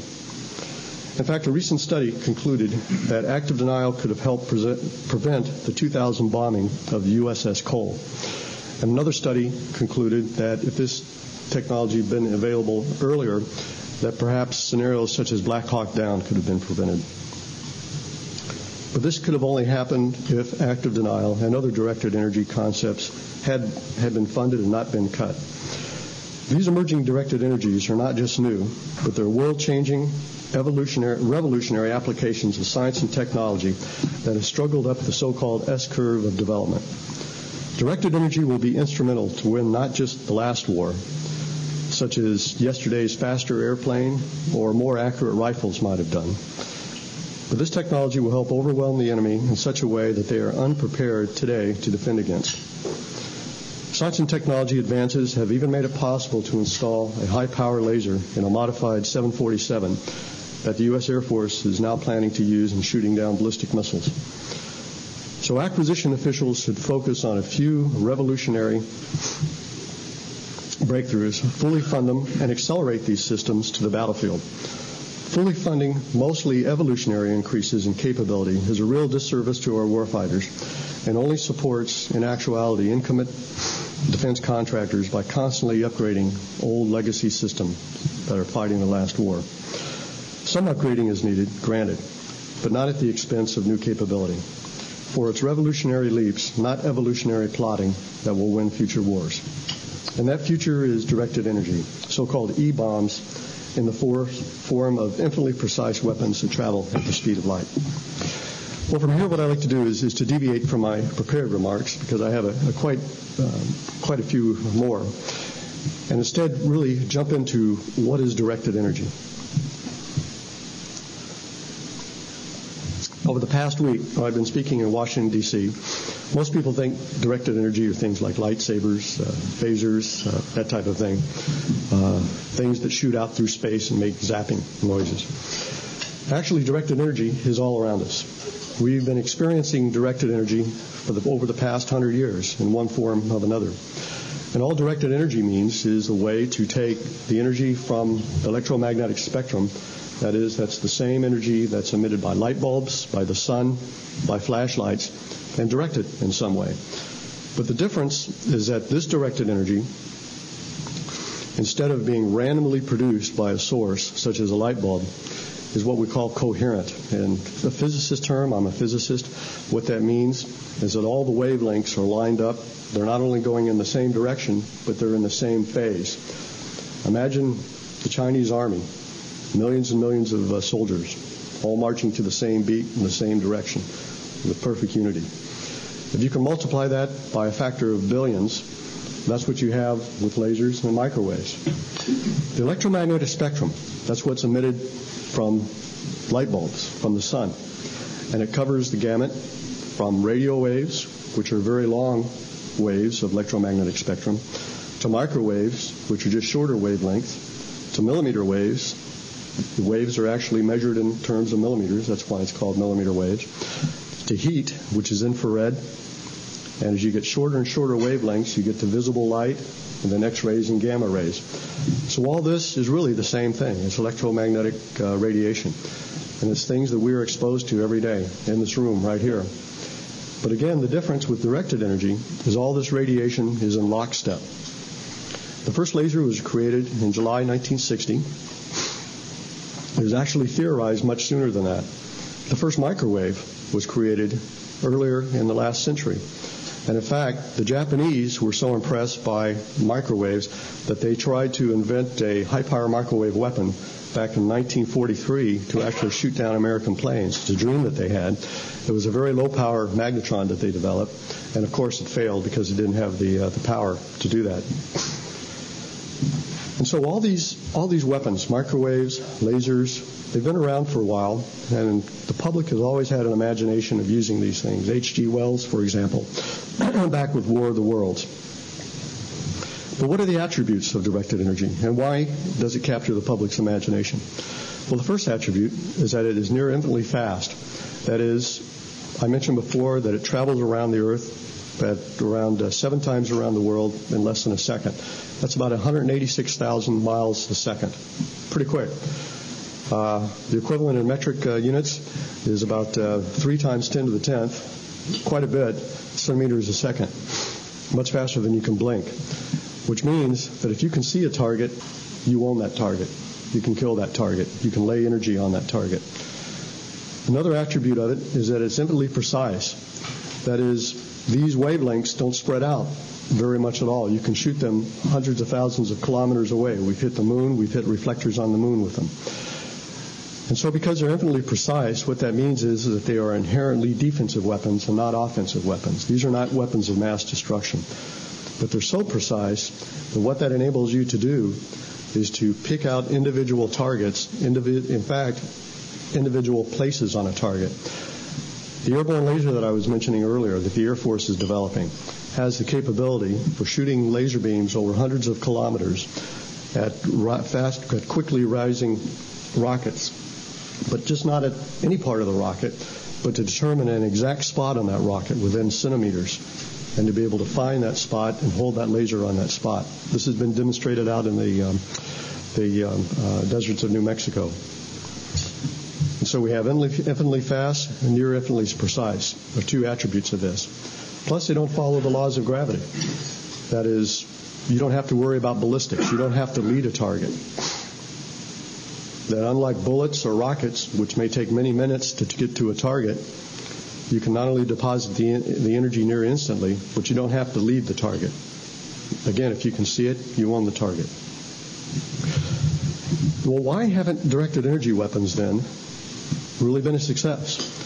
Well, back 45 years ago, when they were first invented, back in 1960, the first energy of a laser was measured in milliwatts. A milliwatt laser is about what your pocket laser for using PowerPoint presentations, the same power as that. But what you need are what we call megawatts in the megawatt class to kill things like ballistic missiles. And so over the past 45 years, science and technology developments have been made which have enabled researchers to increase the power levels of these lasers by a factor of 1 billion. That's 10 to the 9, 1 billion times, which is incredible. And so we are now just getting to the point where the power levels are high enough to do this. The same with high-power microwaves. High-power microwaves are now being generated in what they call the gigawatts, or billions of watts type of power level. And research has been going on in the various military services and the different national laboratories, Los Alamos, where I'm from, for the past 30 to 40 years on this, because this is a tough problem. It's not very easy to get these type of power generations. And in fact, up until a few years ago, the main drawback of directed energy was the power supply. You had to have something as big as an aircraft carrier in order to generate the power necessary to generate these beams. In fact, some of the weapons concepts that I worked on back 20 years ago actually were housed in buildings that were as big as hangars, and that's where our power generators existed. And so it's the technology to shrink this power generation, the technology to aim, to point, to keep stable these beams is what has really enabled us to come to a point where we're just now at the verge of being able to field these weapons. And the 2 that I'll talk about very quickly today are first active denial, which I referred to in this at the beginning of my talk, and the second is the airborne laser. Both very controversial type of weapon systems, but both are the type, I think, that can provide the asymmetric advantage that can provide the warfighter with the capability to win the next war and not fight the last war. Active denial was a concept that used what we call millimeter waves. Again, this is in between high-power microwaves and visible light to produce what is known as the Flea effect. It was unveiled by the military back in 2001. Up until that time, it had been a classified program. And people have known for years, in fact decades, that millimeter waves, that it's about 100 gigahertz is the equivalent frequency, have generated what is known as the Flea effect. The Flea effect is when the millimeter waves are absorbed within about the first third of a millimeter of your skin, and that energy is, when it's absorbed by your skin, is picked up by your nerve endings. You're not affecting the nerve endings. What the nerve endings feel is the energy that's absorbed by your skin as intense heat. It's not intense heat. It's actually just millimeter waves that's depositing their energy. In fact, the amount of energy that is actually deposited by this weapon system such as this is less than 1/10 the amount of energy that you get by standing out in the sun. It's just at a certain frequency. And in fact, when you're standing out in the sun, you do get millimeter waves. You get what we call a black body spectrum of radiation. You just don't get as much as what is being broadcast by the active denial. And your body, as you know, absorbs radiation from all forms, from all sources. Radio waves passing through us right now, in case you didn't know, gamma rays, even some X-rays that are being generated from cosmic rays. And so we're in this environment, and what this millimeter wave technology does is concentrate the energy at this certain spectrum. And the nice thing about this is not only is this Flea effect created, but also it's very non-carcinogenic. What do I mean by that? Is that studies over the past 2 decades have shown that this type of radiation, since the millimeter waves don't penetrate into the body and is only absorbed by the first third of a millimeter, is not high enough energy to knock the electrons, any of the electrons out of the atoms that are in your cells, which is typically the cause of carcinogenic effects. And so the military down at Brooks Air Force Base over a series of 2 decades have produced studies which have shown that these effects are not only non-carcinogenic, but also that they dissipate extremely rapidly. So what that means is that when you have this effect, when you're exposed to the active denial effect, it's like you have a huge oven that's opened up in front of you. You feel intense heat. Again, it's not heat. It's the millimeter wave that's being absorbed by your skin. And what you want to do is get away from that effect.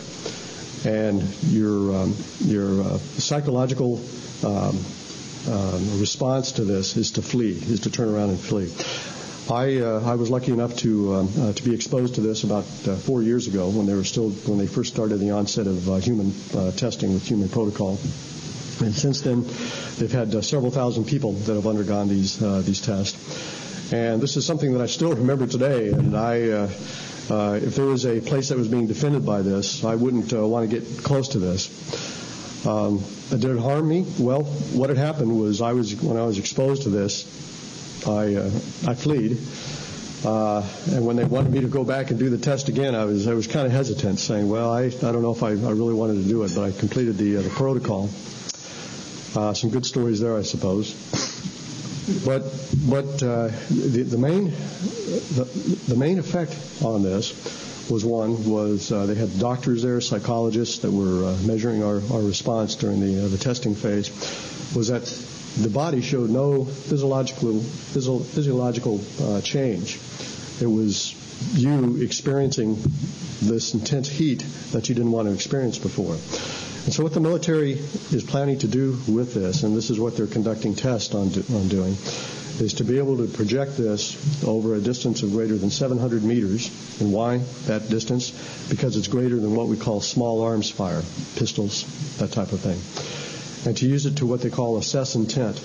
Because up to now, commanders in the battlefield only have 2 options. That is shouting at somebody to stop them or using lethal force and trying to stop them with that. There are other non-lethal methods to try to stop people, but these methods are not really, they are really dependent upon the person's weight, their makeup, how big they are. things like tasers, things like sonic weapons, things like beanbags that you throw at people. For example, if you take a beanbag and you have two people that are coming toward you, one may be a little girl, that could kill the little girl because of the kinetic energy exchange with the beanbag. If the other target's a football player, that just might tick off the football player, make them mad, or come rip your head off or something. And so you don't know what the response would be for these other non-lethal weapons, even people with tasers. But for active denial, everybody tested so far has demonstrated the same flea effect. And so to be able to allow commanders the intent, the ability to assess intent, a scenario. Suppose you have some kind of crowd that's coming towards an embassy. First, the crowd's being warned to stay away from the embassy. And if they keep coming, especially if they're using something like hostages, up to now we don't have any other option but to shoot at them or to use some other type of non-lethal force that you don't know what the effect is going to be.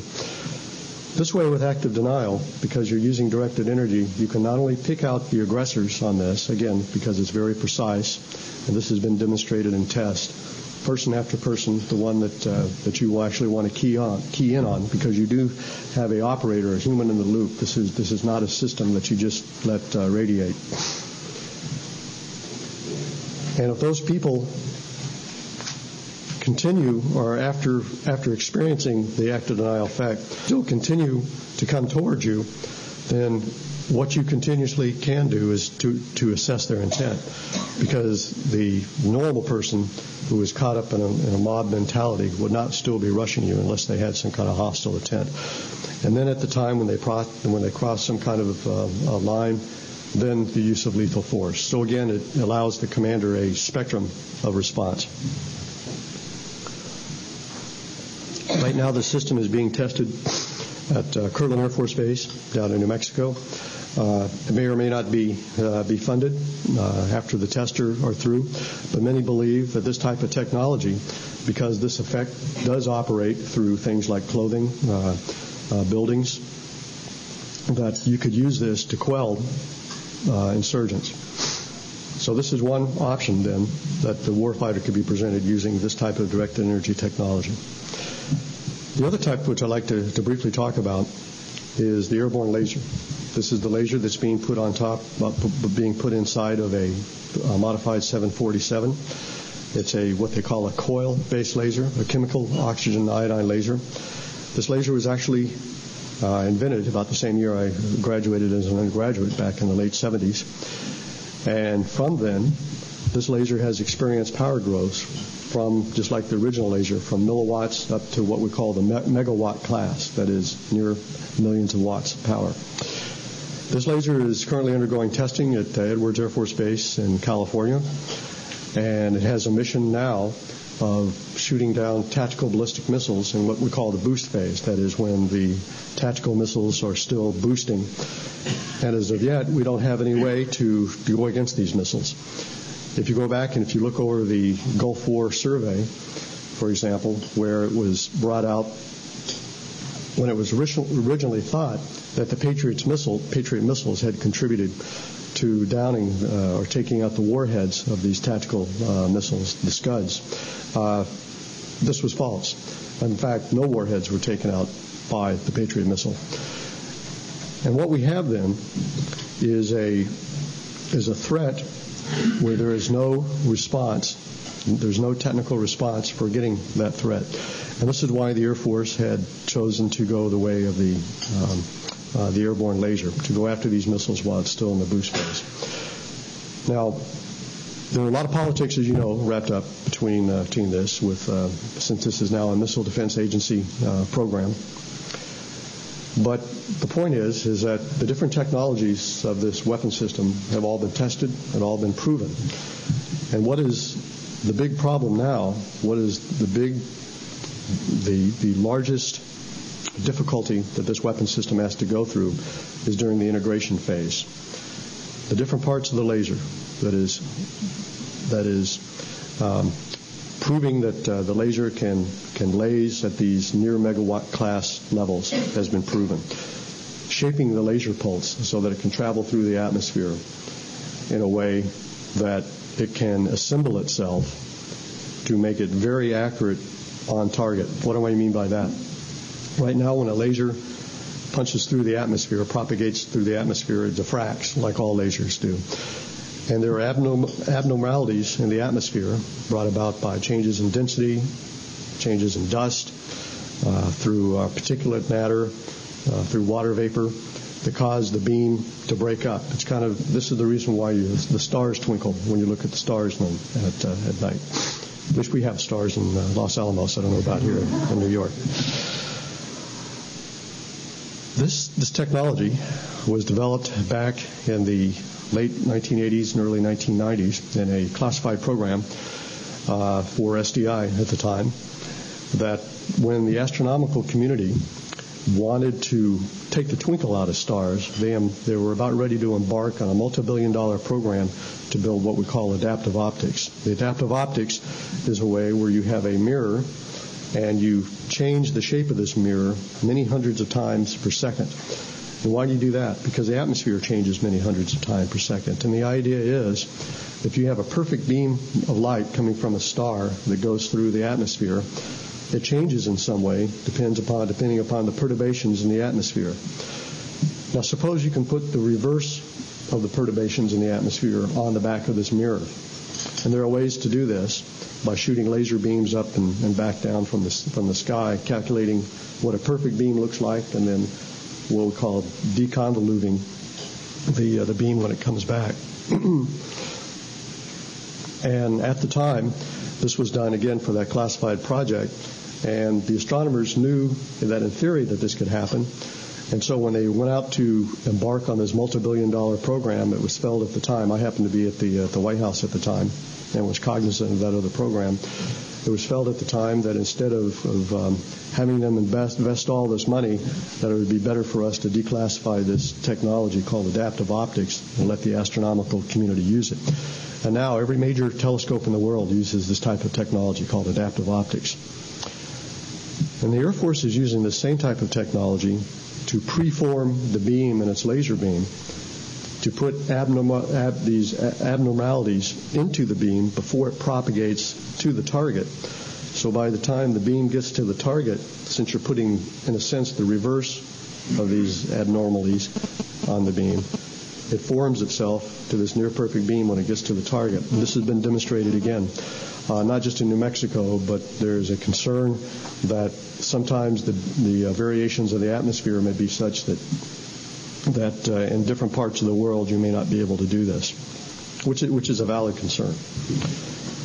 So with these different types of technologies, the power level, the beam steering, the beam shaping, these have all been proven in the laboratory and in the field, and the big difficulty now is integrating this all together to show that a successful weapon system could be made. As a physicist, I'm very optimistic that this can happen. My engineering colleagues are not so optimistic. To me, it's just what I call an engineering problem. A quick example, one of my good friends, the late Robert Forward, talked about how it's possible to create zero gravity here on Earth. That's because gravity is what we call a vector field, and all you need in order to create a volume of zero gravity is a shape the size of the moon. Press it down to about the size of a football field, support it with diamond columns 10 feet thick, and inside this volume you have zero gravity. Just an engineering problem, but theoretically possible. So, as a result, what we have then are two radically different weapon systems that are about to break onto they're about to be given to warfighters. One has been proven and shown to produce effects in the field. That's active denial. The problem here is the funding, as well as the other problems of, as you know, building the ethical constraints in there to as engineering controls to make sure this weapon is not misused. What do I mean by that? Right now there are engineering controls to make sure that the operators of these type of systems cannot keep the beam on for more than a specified amount of time. The active denial effect or the flee effect is occurs near instantaneously, and there is some time later when you start to get other types of effects, such as a mild sunburn. That happens at a very long time after you've been exposed to this. So the time between the effect and any type of physical effect is very large, and the operator has engineering controls built onto the device that prohibits the use of this. That is, they physically cannot keep the beam on for that amount of time. But there are those problems that you have to consider. And just as the airborne laser, for example, has issues that need to be considered. For example, the light that is being emitted by the airborne laser is one which is not friendly to your eyes. That is, could create eye damage. And so if somebody happens to look up at the time that one of these missiles has been lased by this laser, then it's conceivable that there could be eye damage to it. Now, of course, if they're in the way of the beam, then it's something else. But again, remember, it's the near infinite precision of this beam that allows it to be used as a weapon system in the first place. So with that, what I'd like to do is go ahead. Do I have time for questions? Okay. Go ahead and end up. Yeah, I'm sorry from deviating from my prepared remarks, but I thought it would be better that I explain a little bit of the background of directed energy. So, yes, ma'am. Thank you for enlightening us, something that we don't often have so much information about physics and engineering and so forth. But my question is, what other country is doing research on the E-capabilities, for example, China? Mm-hmm. And what does this mean about future warfare? And are we preparing defenses against the lasers in case, and it's quite probable, if there's so much open information and there are many spies and so forth, that other countries will be able to have this information as well? Well, thank you. Yes, other countries are pursuing this type of research. The problem is that because it is such a technically tough problem, the U.S. has been conducting this for decades, and we're still meeting significant technical challenges. That the status of these research programs in the other countries are behind us, but yet we're aware of what they're doing. And it is conceivable that as these weapons evolve, that they could be used against us as well. And so there are studies that are being done to look at not only our vulnerabilities, but also how to protect us against those weapons by boosting or trying to decrease our vulnerabilities. The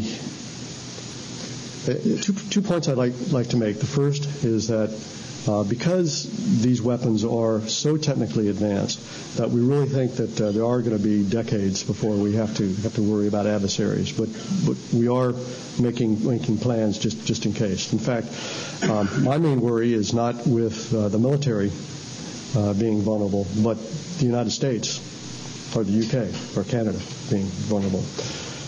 What I mean by that is that some of these weapons most of these weapons don't go against people, except for the non-lethal that I just talked about. Most go against infrastructure, be it rockets or electronics. And if we ever get to the point where these weapons can be used against our infrastructure, we and our allies, the most technically advanced nations in the world, rely so much on electronics and e-commerce that I think that is where we're really going to be hit first, and not on the battlefield.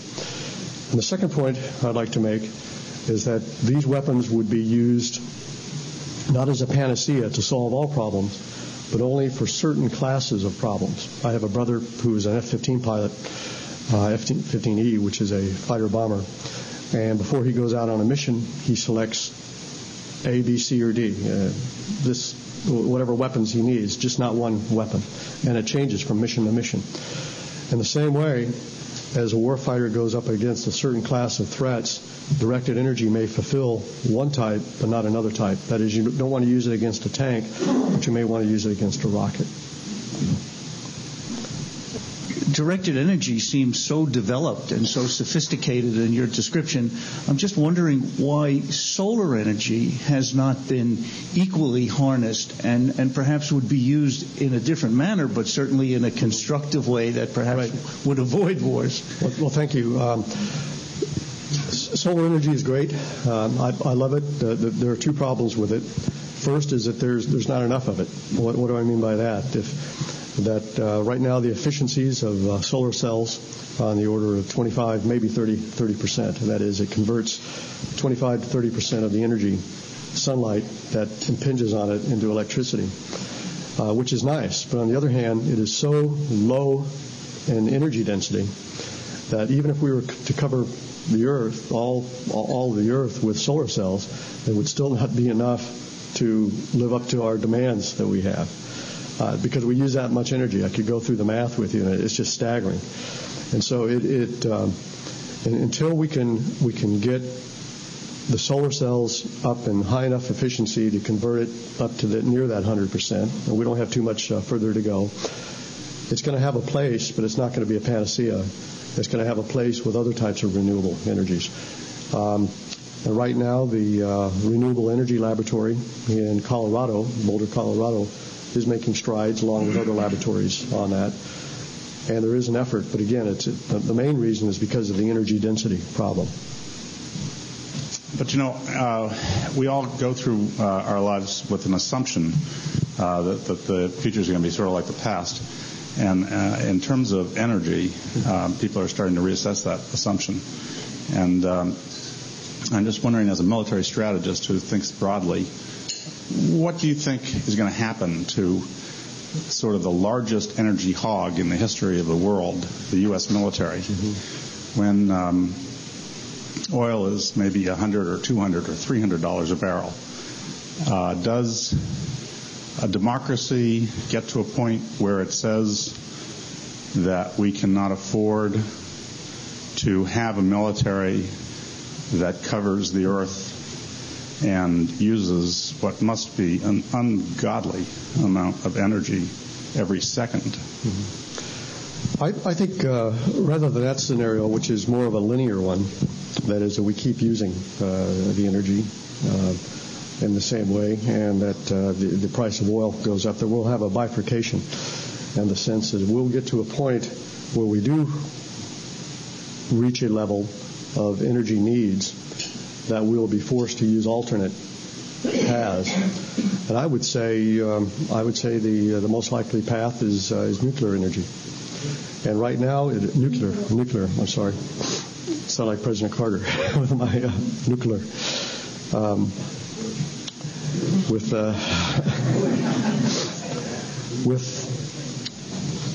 When the demand gets so high for energy, I think that we're going to be forced to go along a separate path, especially with the advances that we've made in safety, and especially with our colleagues in Western Europe that have France 80% of the energy being used in that type of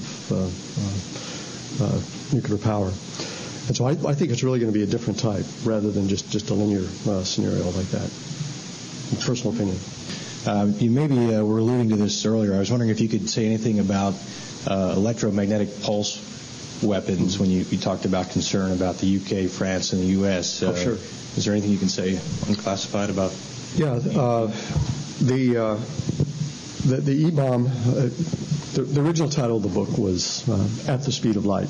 The people, the programs, and the science behind directed energy weapons. My publisher didn't think it was sexy enough, so they called it the E-bomb. Good choice. By the way, when I told my daughter, who is a junior in college, that I said, "What do you think of the E-bomb versus At the Speed of Light?" She was horrified. Dad, the F-bomb is what the guys drop on girls when they want to do the F word. So I said, well, I'll increase sales at the college, I suppose. But the electromagnetic spectrum bomb did come about because of this electromagnetic burst, which was first identified back in the 50s during Starfish, which was an above ground, in fact, a space nuclear explosion, when electronics were miles and miles around, just ceased to work. The reason is that they were burnt out by this burst of electromagnetic radiation. I could go through the physics explanation of this. It's really fascinating about the absorption and re-emitting of the radiation. But the fact is that this has been looked at now as a way to take down the infrastructure of the U.S. and our allies by letting a nuclear burst out instead of taking out a city, putting it high enough in the atmosphere that we kill not only most of the electronics in a certain area, it could be many states, some people think it could be as big as the U.S., as well as perhaps taking out some of our communication satellites. This is a real concern. It's one that the military is concerned about, but in a risk-based system, there are ways that they are dealing with this. And one of the ways, for example, is making sure that the electronics is what we call hardened in a way to so that it's not as vulnerable to it. Does this mean all the systems are? Does it mean that commercial systems are? Probably not commercial systems. And so this is a concern. It's one that has a high impact value if it were to happen. But on the other hand, it is, I think, of a lower probability, because if you look at the threats that we're up against nowadays, that is more of a high-tech threat against us, where it would take a vast infrastructure to not only have a weapon, but to loft it up and get it in the right place above the U.S. to do that. And what's the probability of that versus it's easier just to let off a weapon like that, say in New York, or even easier to buy additional box cutters and take another plane to a big building. So it's part of a risk-based assessment I think the military has gone through, where it's decided that it high consequence but low probability. Terrorism is another form of guerrilla warfare. And traditionally guerrilla armies or forces have supplied themselves with equipment from the people they're fighting. What happens if the bad guys get a hold of some of our weapons of this sort on the battlefield?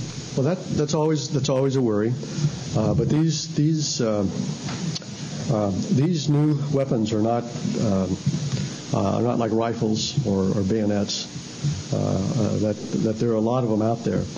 There are what we call high-value platforms, where there may be only a few of them. Right now, there's only one airborne laser. There's a plan to build as many as 7. Right now, there's only one active denial system, and this system costs, as it turns out, about as much as an F-16 fighter jet does. And so, not only the security surrounding these, the security envelope for protecting these would be large, but also, as it turns out, these weapons are, and this is one of the reasons why they're not fielded today. I may give the impression that we're ready to, since we're testing them in the field, they're ready to drive out and be used in Baghdad. We still have PhDs needed to operate these, and because they have supercooled magnets, they have superconducting fluids that you have to worry about. You have very intricate electronics. Down the road, this conceivably happen if we have a technological breakthrough and we are able to mass produce these in some way, especially if we're able to shrink them. And then I think we would have a proliferation problem. And this is something that I think we need to be thinking about now. And how would we not only produce the necessary defenses against something like this, but what can we do to proliferate something like this in the future? But I don't see that happening for a decade or so. A lot of folks get a little queasy when we talk about weaponry of any kind, let alone A-bomb, H-bomb, or E-bombs. So my question really is this. What has been the real impact, in your opinion, on the disconnect between the political opposition to weapons development and research in the aftermath of the Cold War and the demand by some of those same opponents for more effective weaponry to prevent what is called collateral damage? I think the biggest disconnect is what I mentioned at the beginning of the talk, is a unwillingness to pursue a more aggressive strategy for the revolutionary type of weapons. And in a way, I don't blame the policymakers for this, because these current weapons, the legacy systems, are proven. We know that even things like a F-16 can be used to take out targets on the ground, which is not built for that, it was not designed for that. And it's very hard to divorce yourself from proven systems. But I think we've gone too far in trying, again, to raise the tide equally by trying to increase the capability in an evolutionary way for all these legacy systems, rather than taking the next revolutionary leap for these truly asymmetric type of weapons. We have people that come out of the woodwork whenever they see their favorite weapon system about to go away, because we can't live without it. We can't. There's even a Harvard case study, for example, on when the B-1 weapon system was killed, how that was resurrected by Kabul, or people in the Pentagon at the time, who laid low and, working with their industrial partners, waited until the next administration came up. And so I think the general reason is this unwillingness to try and put everything in, put all of our eggs in one basket. That's what it seems like we're doing with revolutionary advances. But instead, we're forced to the norm of just allowing evolutionary type increases, if that makes sense.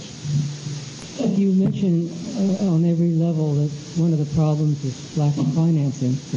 And with, I gather it's $400 billion we spend on defense. How much? I think we spend $400 billion on our defense, which is more than anybody else. What is that used for if it doesn't do for research as well? Well, I can't speak for the Defense Department, but personnel, infrastructure is a large part of it. I'm sure we could get a breakdown of that, but there is a chunk of it that goes to the research and development community. But again, it's just not a simple system of having a priority list of 1 through N and starting to cut things off the bottom, because what one person's lowest priority is the highest priority for somebody else. And it's that whole social dynamic in trying to fund that. So I'd like to thank you very much for making the so accessible. Oh, thank you very much. I just want to remind you that Dr. Beeson's book is available for you to purchase. Thank you.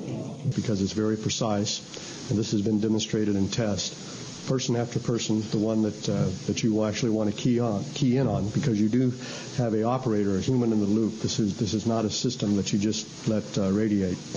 The definition of a direct energy weapon is basically the application of force on a target with electromagnetic energy, vice kinetic energy. In other words, there is no projectile. So you mentioned in my bio the electromagnetic railgun. Mm-hmm. So that is an electric weapon, but not a direct energy weapon, because it actually launches a projectile at a target. So the classes of direct energy weapons, include the high power microwave, or, really high power radio frequency weapons, since it really covers more than the microwave band. You have the higher energy lasers, and then you have the charge and neutral particle beams as well. But I'm not really going to talk about those. Their maturity is not to the point where they're starting to see service in the field. Because this effect does operate through things like clothing, buildings, that you could use this to quell insurgents. So this is one option then that the warfighter could be presented using this type of direct energy technology. The other type which I'd like to briefly talk about is the airborne laser. This is the laser that's being put on top, being put inside of a modified 747. You have this effect when you're exposed to the active denial effect. It's like you have a huge oven that's opened up in front of you. You feel intense heat. Again, it's not heat. It's the millimeter wave that's being absorbed by your skin. And what you want to do is get away from that effect. And your psychological response to this is to flee, is to turn around and flee. I was lucky enough to be exposed to this about 4 years ago when they first started the onset of human testing with human protocol. And since then, they've had several thousand people that have undergone these tests. And this is something that I still remember today. And if there was a place that was being defended by this, I wouldn't want to get close to this. Did it harm me? Well, what had happened was when I was exposed to this, I fled. And when they wanted me to go back and do the test again, I was kind of hesitant, saying, well, I don't know if I really wanted to do it, but I completed the protocol. As you know, building the ethical constraints in there as engineering controls to make sure this weapon is not misused. What do I mean by that? Right now, there are engineering controls to make sure that the operators of these type of systems cannot keep the beam on for more than a specified amount of time. The active denial effect, or the flee effect, occurs near instantaneously. And there is some time later when you start to get other types of effects, such as a mild sunburn. But that happens at a very long time after you've been exposed to this. So the time between the effect and any type of physical effect is very large. And the operator has engineering controls built onto the device that prohibits the use of this. That is, they physically cannot keep the beam on for that amount of time. Active denial was a concept that used what we call millimeter waves. Again, this is in between high-power microwaves and visible light to produce what is known as the flee effect. It was unveiled by the military back in 2001. Up until that time, it had been a classified program. And people have known for years, in fact decades, that millimeter waves, that it's about 100 gigahertz is the equivalent frequency, have generated what is known as the flee effect. The flee effect is when the millimeter waves are absorbed within about the first third of a millimeter of your skin. And that energy is, when it's absorbed by your skin, is picked up by your nerve endings. You're not affecting the nerve endings. What the nerve endings feel is the energy that's absorbed by your skin as intense heat. It's not intense heat. It's actually just millimeter waves that's depositing their energy. In fact, the amount of energy that is actually deposited by this weapon system such as this is less than 1/10 the amount of energy that you get by standing out in the sun. It's just at a certain frequency. And in fact, when you're standing out in the sun, you do get millimeter waves. You get what we call a black body spectrum of radiation. You just don't get as much as what is being broadcast by the active denial. Most of these weapons don't go against people, except for the non-lethal that I just talked about. Most go against infrastructure, be it rockets or electronics. None of the information, none of the learning, if there was any learning that came out of this experiment, was printed in peer-reviewed medical journals. So whatever was learned was not shared with the larger medical community. She learned that most of the, as you heard on the loudspeaker, most of the folks who were part of this were poor. Many were African American. There was a woeful lack of informed consent forms, so that many people, the people who were keeping the records, who were supposed to be keeping the records, could not produce those records and say that yes, indeed, people did actually know what they were signing up for. And most significant of all is that many people died as a result of these experiments. There's a window of toxicity when you get radiation poisoning that if a person dies within that window, it's pretty likely, it's not absolute, but it's pretty likely that that's what did him in. Dave said that he thought it was pretty likely that people had died of radiation. And I just want to say that 21 people died within a month of being irradiated.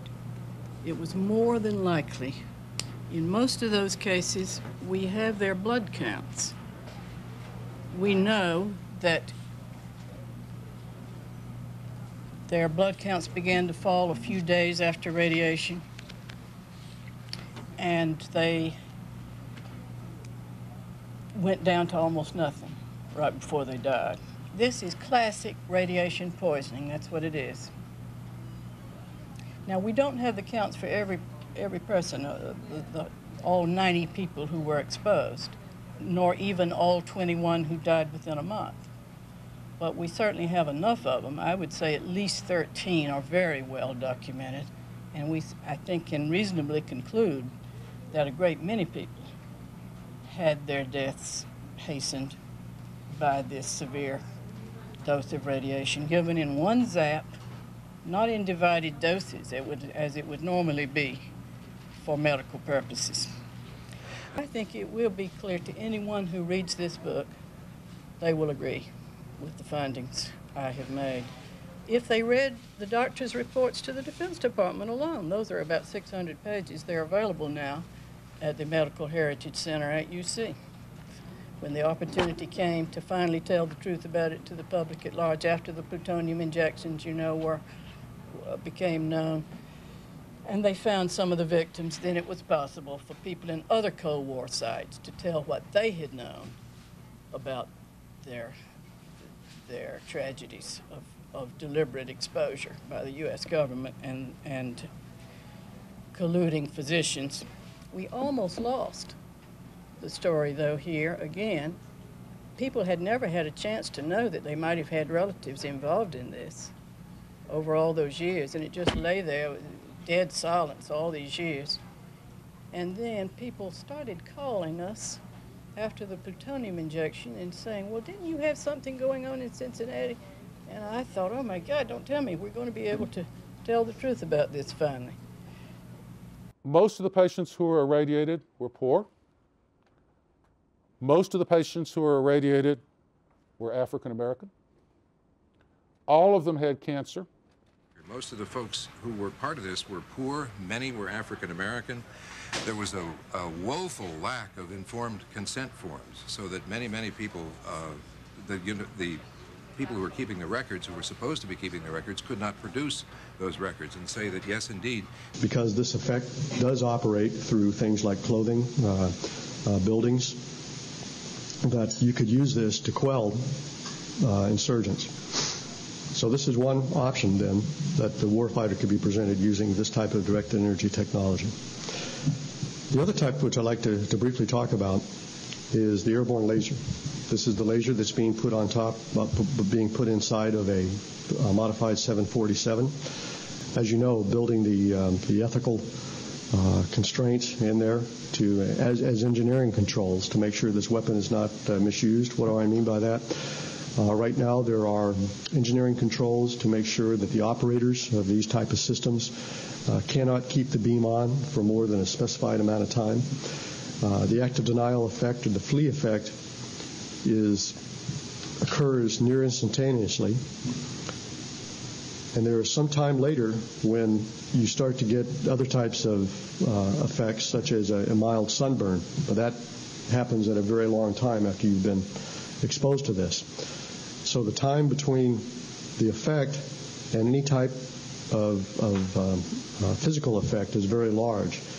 And the operator has engineering controls built onto the device that prohibits the use of this. That is, they physically cannot keep the beam on for that amount of time. The concept of using light as a weapon has intrigued weapon designers for centuries. The first such system hypothesized was the Archimedes heat ray. According to legend, he had used a series of mirrors to focus sunlight on ships of the Roman fleet as they invaded Syracuse, setting them on fire. During World War II, various stories of engine-stopping rays had been reported, including Nazi-supported studies into a directed X-ray beam weapon. Researched by the German electrical engineering company Siemens Schuckert, the concept hoped to disable piston engines by ionizing their combustion chambers through a directed bombardment of X-rays.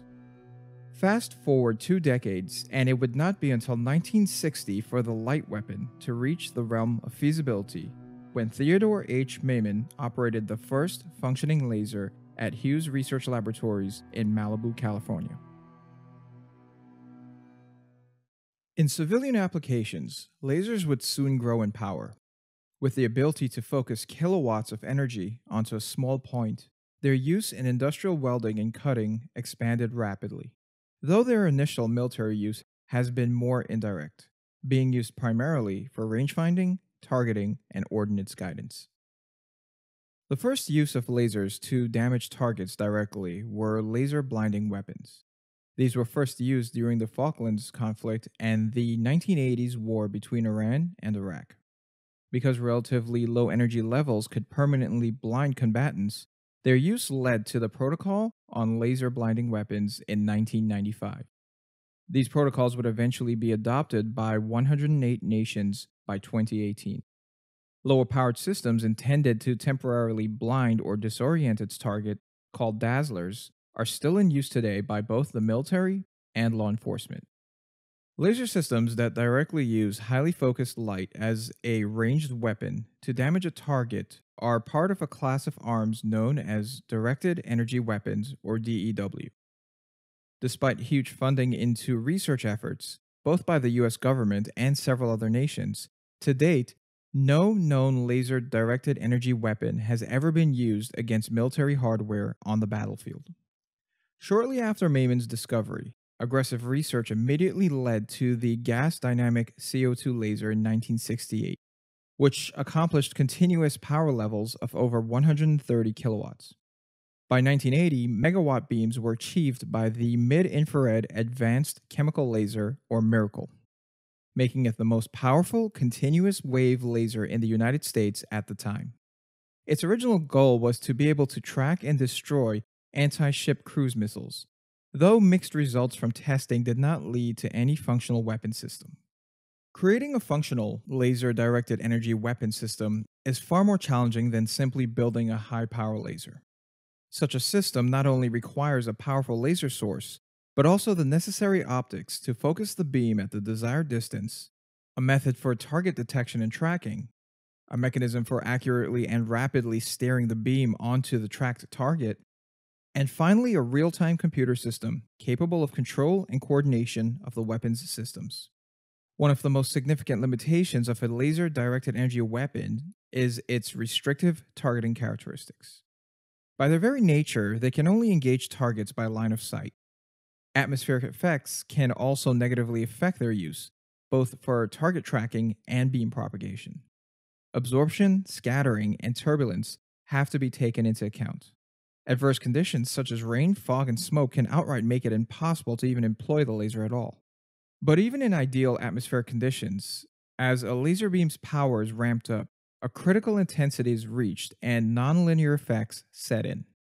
The laser itself influences the atmosphere, starting with simple heating through absorption and culminating into atmospheric ionization. While the amount of energy absorbed by the atmosphere is dependent on the wavelength of the laser, this plasma breakdown starts to occur at energy densities of around 1 megajoule per cubic centimeter. Known as thermal blooming, it causes the laser to defocus and disperse energy into the surrounding air. This phenomenon inherently imposes a limit on the maximum intensity which can be transported through a given path in the atmosphere. Laser systems that operate on short, high-intensity pulses are particularly sensitive to these effects. Beyond the complications of the atmosphere, simply transmitting enough energy to the target is a challenge in itself. With conventional munitions, all of their kinetic or chemical energy is released with no noticeable time delay upon impact. A laser beam, however, needs some time to heat up the exposed target area until significant damage occurs. The tracking mechanism of the laser system has to be able to maintain a consistent track of the target while constantly steering the beam during this duration. Even when a beam is able to successfully track a target through the atmosphere and transmit enough energy to it, laser weapons must contend with the reflectiveness of the target's coatings. Depending on the wavelength of the laser radiation, defensive coatings can reflect up to 95% of the radiation away. Fast and erratic moving targets can also force the beam to spread, preventing any significant damage. Furthermore, laser-directed energy weapon systems tend to be large and consist of fragile optical instruments that are vulnerable to contaminants and misalignments.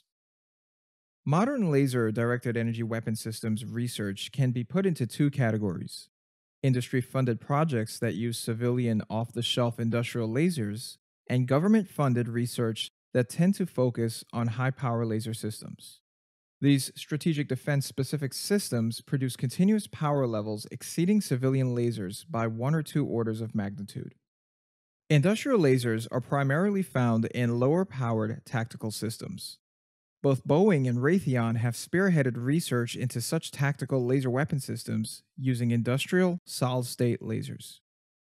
One of Boeing's technology demonstrators consists of a modified Avenger air defense vehicle with a laser-directed energy weapon in place of its missile launcher. As a laser source, the system uses a commercial 2-kilowatt solid-state laser and has demonstrated its effectiveness against unmanned aerial vehicles as well as explosive devices on the ground. Another more powerful tactical development by Boeing is the Relocatable High Energy Laser System, or REALS. This technology demonstrator system combines 4 industrial manufacturing thin-disk lasers into a 10-kilowatt system. REALS consists of the lasers as well as components for cooling, power supply, and tracking, all installed in a 40-foot relocatable shipping container. For Raytheon, one of their principal ongoing developments is its Laser Area Defense System, or LADS. The LADS weapons demonstrator is based on a modified Phalanx air defense system that uses radar-controlled multi-barreled cannons. The Phalanx system is installed in some U.S. Navy ships in order to protect them against close-in missile targets. Raytheon has replaced the cannon with an industrial fiber laser, successfully testing the concept against a variety of targets, including incoming mortar rounds. Both thin-disk lasers and fiber lasers are 2 common approaches used in the manufacturing industry to scale solid-state lasers to higher power levels. Because of the inefficiency of the conversion process, a significant part of the energy used to create the beam is lost as excess heat. This heat has to be transported out of the solid-state medium in order to avoid overheating and destroying the laser. Additionally, the non-uniform temperature distribution within the amplifier causes a higher than ideal beam divergence of the resulting laser beam, reducing the delivery energy per target area. In order to combat heating, the light amplifying medium is cooled in a way that results in a consistent temperature profile, relying on its surface area design to achieve proper cooling. Both thin-disk lasers and fiber optic lasers achieve this by their medium geometry. Fiber lasers in particular are ideal for weapon use due to the ends of the fiber itself being used to form the laser resonator. This allows a ruggedized design as no mirror alignment is necessary. Currently, fiber lasers deliver the highest continuous output powers of all commercial lasers, achieving up to 50 kilowatts. On the U.S. government-funded end of the spectrum, several programs have yielded solid-state lasers that have so far reached power levels greater than their industrial counterparts. One notable example has been Northrop Grumman's Joint High-Power Solid-State Laser Program, which has produced beams in the range of 100 kilowatts. Despite these advances, the need to cool solid-state lasers places a limit on their maximum power, restricting them to relatively short-ranged tactical use. For a laser-directed energy weapon system to be feasible for strategic applications, beam power in the megawatt range becomes a requirement. Power levels at this magnitude are predominantly achieved by chemical lasers, a focal technology of all strategic military laser programs. Chemical lasers work by using a chemical reaction to create the beam. The involved reactants are fed continuously into the reaction chamber, forming a gas stream, which functions as the light amplifying medium for the laser. Because the gas stream is continuously being produced while spent reactants are vented out of the laser, excess heat does not accumulate, and the output power is not limited by the need for cooling. The Advanced Tactical Laser, or ATL, and the Airborne Laser, or ABL, has been the 2 most notable chemical laser-directed energy weapons programs in recent years. What makes both of these programs so unique is that they are the first aircraft-based laser-directed energy weapons. The ATL is a technology demonstrator built to evaluate the capabilities of a laser-directed energy weapon for ultra-precise attacks against communications platforms and vehicles. Powered by a chemical oxygen iodine laser, or COIL, it's speculated that its beam is capable of up to 300 kilowatts. The ATL system is designed around a standard C-130 cargo aircraft and can engage targets at a range of 10 to 20 kilometers. Its potential uses include covert operations, as well as situations in which civilian assets are mixed in with military targets. On June 18, 2009, it was announced that the ATL was successfully fired in flight for the first time. Over the next few months of testing, it proved successful in defeating ground targets, proving the concept. Of all the laser-directed energy weapon programs explored, the ABL system is arguably the most prominent and recognizable. Built around a Boeing 747 designated as YAL-1, ABL is also powered by a chemical oxygen iodine laser, though one large enough to produce a continuous output power well into the megawatt range. ABL's primary objective is that of strategic missile defense. It's designed to target and destroy ballistic missiles while they're in boost phase, shooting them down from a range of several hundreds of kilometers. ABL's mission profile requires that it remains on station near possible missile launch sites for long durations. At the moment a missile launch is detected, the ABL would then immediately track and attack it. In addition to the incredible power of its main laser, the ABL also features an adaptive optics system, which is capable of correcting the degrading influence of atmospheric turbulence on the laser beam. This system is critical for the beam to reach its intended range. On March 15, 2007, the YAL-1 successfully fired its laser in flight, hitting its target, a modified NC-135E Big Crow test aircraft. By February 11, 2010, now fitted with a more powerful laser, in a test off the central California coast, the system successfully destroyed a liquid-fuel boosting ballistic missile. This test was the first time that a directed energy system destroyed a ballistic missile in any phase of flight. Several other tests with varying degrees of success were carried out in the days following. Despite these successes, in December 2011, it was reported that the project was to be ended after 16 years of development and a cost of over $5 billion due to concerns of the affordability and practicality of the system.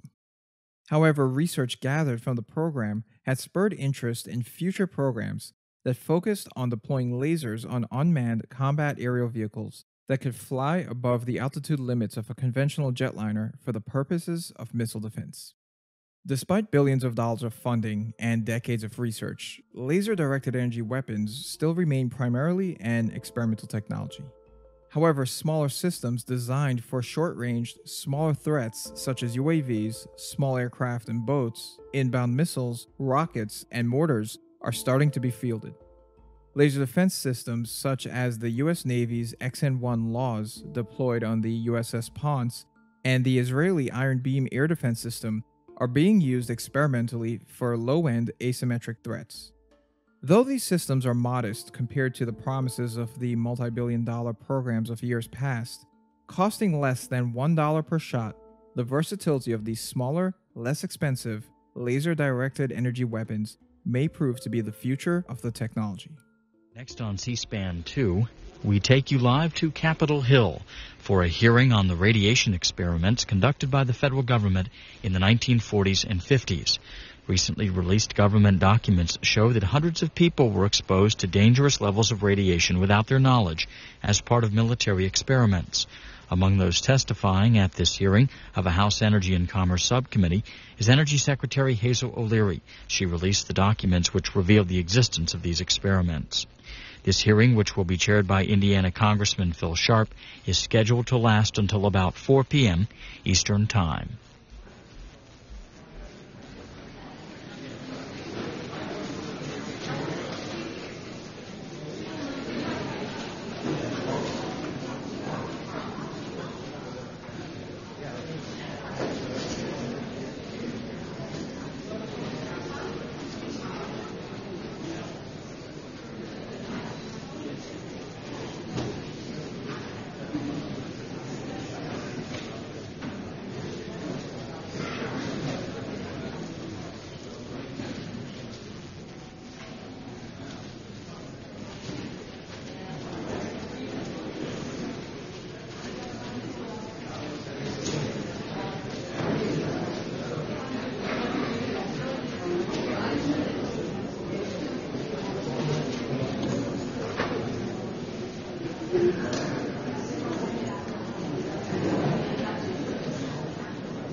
Well, I just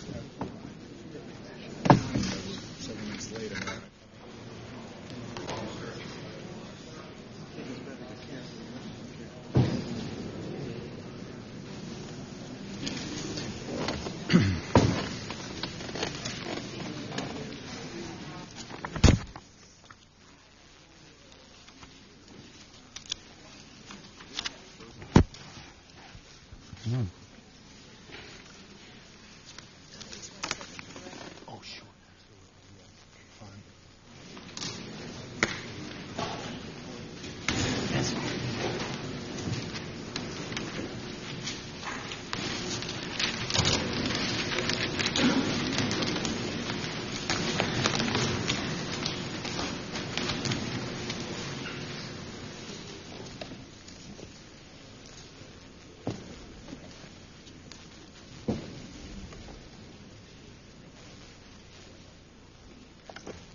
Sir.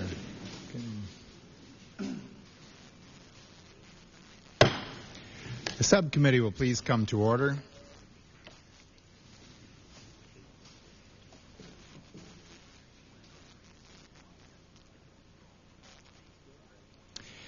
Today's hearing will explore one of the most difficult and compelling subjects to come before this subcommittee.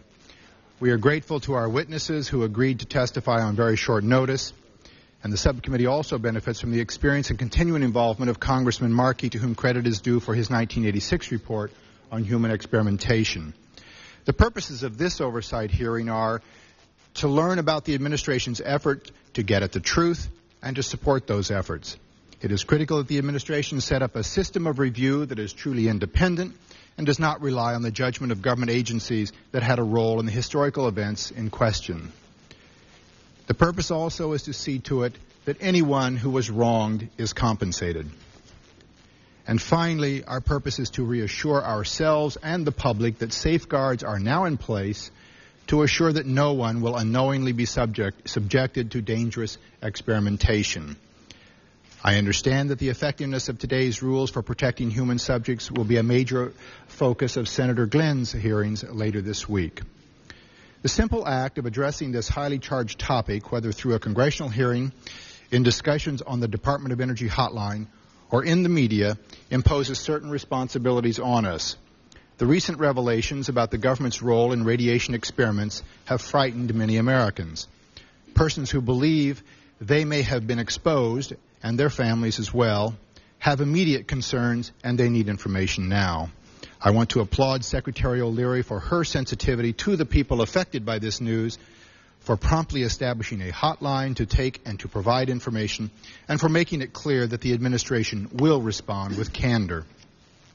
For the public at large, the evidence that some of these experiments were scientifically and ethically irresponsible is, of course, chilling. Today, as in the 1940s, there are few settings in which any of us is more vulnerable than in dealing with the medical establishment. In our effort to examine the history of radiation experiments, we should not exaggerate the extent of questionable medical studies. However, the known facts about the plutonium experiments conducted between 1945 and 1947 remind us starkly that medical research on humans necessitates constant oversight. While we must try to distinguish truly reprehensible actions from those which were consistent with the ethical standards of their times, we also have a duty to rigorously examine the record and determine how some of these events could have been allowed to happen. In all circumstances, of course, the conduct of human experimentation or therapy for certain diseases bears a degree of risk for the patient. Today, it is widely accepted that conventional cancer treatments have side effects which can be debilitating. Because medicine has not yet conquered disease, there is, of course, an ongoing need for experimentation on human subjects. Doctors and patients are required routinely to weigh risks against benefits, and certainty is not always possible. The practical cornerstones of society's effort today to balance these risks against potential gains are the doctrine of informed consent and the regulations governing medical experimentation. Over the past 5 decades, these safeguards have become more protective of the individual, and they now require that meaningful consent to a proposed course of treatment be given by the patient or by the family. Many of the events we will examine occurred in an era which tragically was less rigorous in its protection of individual rights. We have asked some of our witnesses to help us put these events in context and to develop a framework for assessing them. However, in some cases, the judgment is not hard. The experiments did not meet standards of either their day or ours. As we consider changes in medical ethics since World War II, we must bear in mind that the government of a democratic society, should adhere to the highest standards when it subjects its citizens to risk. Neither scientific inquiry, nor a wartime setting, nor policies seeking the greatest good for the greatest number justify breaching the basic obligation to protect the individual. I agree completely with Secretary O'Leary that in any case where it is determined that an individual is wronged, compensation is due. Finally, it is important that in our effort to thoroughly examine the government's involvement in radiation experiments, we respect the privacy of individuals who have been directly affected. I'm particularly grateful for the willingness of family members of persons subjected to radiation experiments to appear at this hearing. I ask they be treated with respect and care by the members of our committee and by the media. I appreciate the participation of witnesses with expertise in the fields of ethics, science, and medicine. Each of these disciplines bears on the issue at hand, and I thank the witnesses for agreeing to come. I'm happy to welcome now Secretary Hazel O'Leary to our hearing. Secretary O'Leary's unflinching resolve to address this issue with candor and compassion has set a standard for the rest of the government.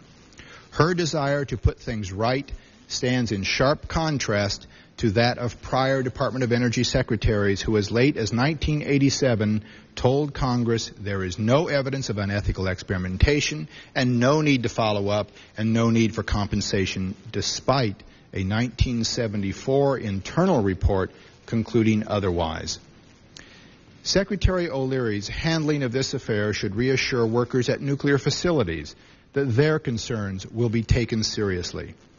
I applaud the Secretary's energetic response to President Clinton's declassification initiative. Her determination to review the record in a rigorous manner and her personal concern for the victims of inappropriate treatments has elevated this matter to the moral plane where it belongs. At this point, the Chair wants to put in the record a statement of our distinguished colleague from California, Mr. Moorhead, and we'll have other opening statements for the record from other members. And the Chair now recognizes for an opening statement distinguished member from Massachusetts, Mr. Markey. Thank you, Mr. Chairman, very much, and I want to commend you for conducting this hearing. This is the first hearing at which Secretary O'Leary has testified before Congress, and it's altogether fitting and proper that you do so before this committee, which is the primary committee of jurisdiction over the Department of Energy for all of these issues, and we very much appreciate your coming before Chairman Sharp's subcommittee here today. Because today we, in fact, are going to review the disturbing revelations that have come out concerning human radiation experiments conducted by the Atomic Energy Commission and other government agencies for nearly 30 years. In recent weeks, we have learned more about these experiments, including one that took place at the Fernald School for the Mentally Ill, which is in my congressional district, where students were fed radioactive iron and calcium. I was particularly shocked by the Fernald School experiments because I had conducted an investigation of human radiation back in 1985 and 1986, and at that time I was not told anything about these experiments by the Department of Energy, notwithstanding the fact that these were contracts coming out of the Atomic Energy Commission, which is a predecessor agency to the Department of Energy. These experiments, rather, became known only because of the hard work of a citizens group, the Center for Atomic Radiation Studies, working with the Boston Globe. Otherwise, they would still not be known. Yet clearly these experiments fit within the scope of the documents requested by the subcommittee in 1984 and 85 and 86 of the Department of Energy. One question I hope to have answered here today is whether we know the scope of human experimentation which took place over those decades. Whether the staff report released in 1986 is a reasonably accurate picture, or whether it understates the extent of the testing. On that issue, I will look forward to testimony from both government witnesses who will tell us about the extent of human experimentation between 1944 and the 1970s, and from Eileen Welsom, who did more to put a human face on this story than any other individual involved, as well as the families of the victims. We thank each of you for coming to tell your stories here today. The subcommittee report, which I released in 1986, American Nuclear Guinea Pigs, 3 decades of radiation experiments on U.S. citizens, discussed some of the more repugnant or bizarre experiments. At the top of that list is the experiment involving plutonium injections, in which allegedly terminal patients were given plutonium in order to determine how the body handled this radioactive material. This experiment provided no medical benefit to the subject and is marred by a lack of informed consent, since even the word plutonium was classified. Though some may write off this excessive secrecy as an artifact of the 1940s, unfortunately, this was not the case. My staff report documents that when the Energy Research and Development Agency did a follow-up study in 1973 of the plutonium experiment, that even then the patients who were still alive were not told they had been injected with plutonium in the 1940s. And the families of deceased subjects who were asked for permission to exhume the body were told that researchers were examining an unknown mixture of radioactive isotopes. Sadly, 30 years later, the word plutonium was still too explosive for the federal government to tell the victims. One reason I find these experiments so repugnant is because of the vulnerable nature of the subjects of the experiment. It is no accident that the students at the Fernald School were fed radioactive iron and not the students at MIT. It is no accident that the terminally ill were the subjects of a number of experiments, including some of whom were in a comatose state. It is no accident that prisoners and soldiers and the elderly were used for testing effects of radiation. These members of society were not fully enfranchised and lacked control over their lives. They deserve protection, not exploitation, as experimental subjects. Certainly experimental drugs or treatments intended to make the patient better may be used. But that was not the case here. We must again look at our ethical guidelines to make certain they protect the vulnerable. Some scientists have stepped forward to claim that these experiments should not be judged according to today's standards, and besides, the long-term health consequences are minimal. To these people, I have 2 responses. First, contrary to popular belief, the 1940s and 1950s were not devoid of patient knowledge or ethical standards. Radiation and its health effects were widely discussed in the era of bomb shelters and air raid drills. Moreover, the Nuremberg Code was in effect, written by the United States and the Allies in the aftermath of World War II, and it established guidelines on obtaining informed consent for experiments.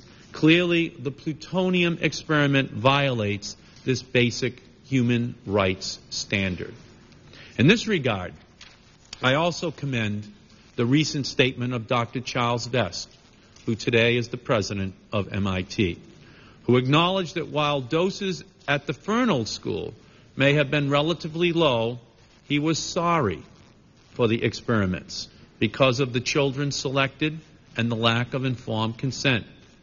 MIT explained that President Vest issued his statement because, quote, it seemed the decent thing to do, and I applaud his decency.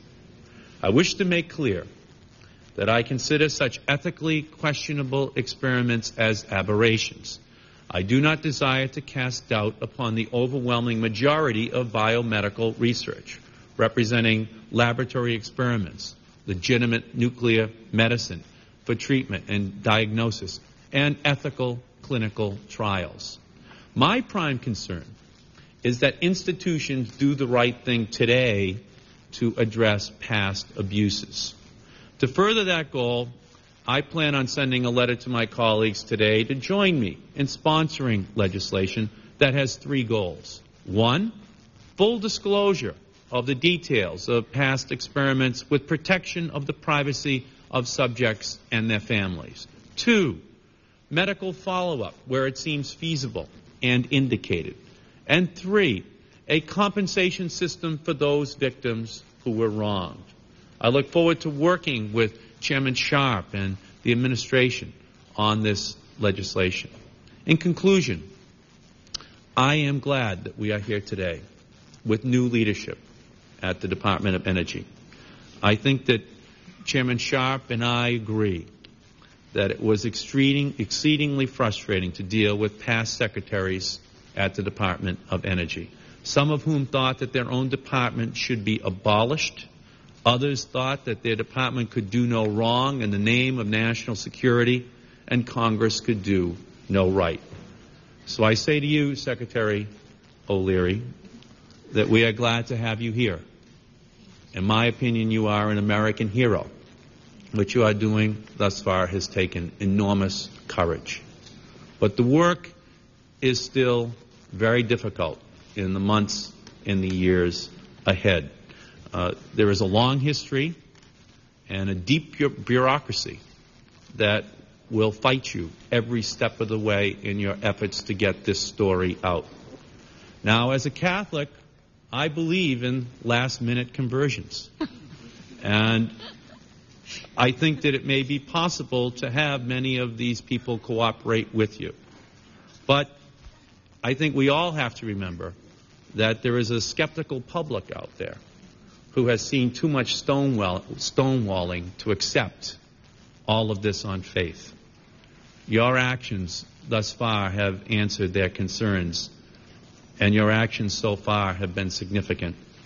But I look forward to much more being revealed in the future. And I know that with your leadership, other agencies as well are going to be forced to follow because it is the right thing, the moral thing to do for all of those victims. And it's important for the American public to know what happened to these citizens in the name of national security in the years gone by. We thank you. Thank you. The gentleman from Oklahoma, Mr. Sinar, is recognized. Thank you, Mr. Chairman. You know, over the last 5 or 6 years, we've heard a great deal about the need for a cultural change at the Department of Energy. With today's information being released, I think it sends as strong as message as we could ever send on why that change needs to occur. Unfortunately, today's hearing covers only one aspect or one segment of a legacy of victims of this country's pursuit of national nuclear weapons. The full list would include members from the armed services who conducted maneuvers in Nevada after nuclear explosion, the Marshall Islanders, the uranium miners at the AEC-inspired uranium boom, defense workers and their families who lived and worked in the shadow of the nuclear weapons plants, and the residents of Utah, Washington, and other communities who live downwind from nuclear production and testing facilities. During the course of the unraveling of this sorry chapter of our nation's history, we will undoubtedly hear that times have changed. I believe it's essential that the actions and the policies that the Department of Energy will take apply to the contractors, both then and now. and that such record-keeping and experimental protocols that were used by those contractors be investigated and reviewed by the department. Secretary O'Leary, I want to join with my two colleagues and commend you for the work you're doing to open up this department. The rights and memories of the radiation experimentation victims in all categories deserves this attention, and the credibility of our way of government deserves no less. Thank you, Mr. Chairman. Thank you very much. We're very pleased now to have our first witness, the Distinguished Secretary of Energy, who is accompanied by her distinguished colleague from the Department, Dr. O'Toole, who is the Assistant Secretary for Environment, Safety, and Health. We're delighted to have you here and very eager to hear what you have to say. And, of course, you know our rules. We'll be happy to make your written statements a part of our record. Fair enough. Thank you, Mr. Chairman and members of the committee. I would like very briefly, I'm not on, there we are. I'd like very briefly to thank you each and every one for your very kind comments regarding both our intention and our actions here of late. I would be quick to point out that the foundation for accomplishing what we have accomplished in this past month and the 8 months leading up to today could not have occurred without the support and the direction of the President of the United States, who clearly recognized as he was campaigning that each of us in government owes to the American public openness, trustworthiness, and accountability. And is that accountability piece that we're focusing on today, as well as the building of trust. And I'll have a few things to say about our future and our most immediate future, Mr. Sinar, as you seem to be directing me toward, and I'm well aware of that responsibility. I would also be remiss if I did not remind each and every one of you that the basic burden for this work has really fallen on the shoulders of Dr. O'Toole. I will now remind each and every one of you of the time when her confirmation was at issue, and how important it has been for the Department of Energy as well as this nation to have Dr. O'Toole in this job. She's approached these facts, these allegations, these outcomes with the appropriate balance of both controlled outrage and scientific examination. And much is owed to her, and I use this as the opportunity to pay her a public debt, as well as the Senate of the United States of America, who saw fit to confirm her in this job. She does me and each of us a lot of proud. Thank you, Tara. Now, to get on with the business at hand, I agree entirely with each and every one of you that what we are looking at is a very narrow slice of a Cold War. A narrow and horrific slice, I might add, for none of us, certainly not in the Department of Energy, could have projected on the last days of November when I discussed including our desire to reveal these facts to the public in our openness initiative, that the public would respond in the very heartfelt and dramatic way it has to these facts. And I think, just as you pointed out, Mr. Murky, they have responded in sum and in total because of the view of the human impact of these experiments on those of us who are least able to protect themselves, with a government that one would expect to accord the highest level of protection.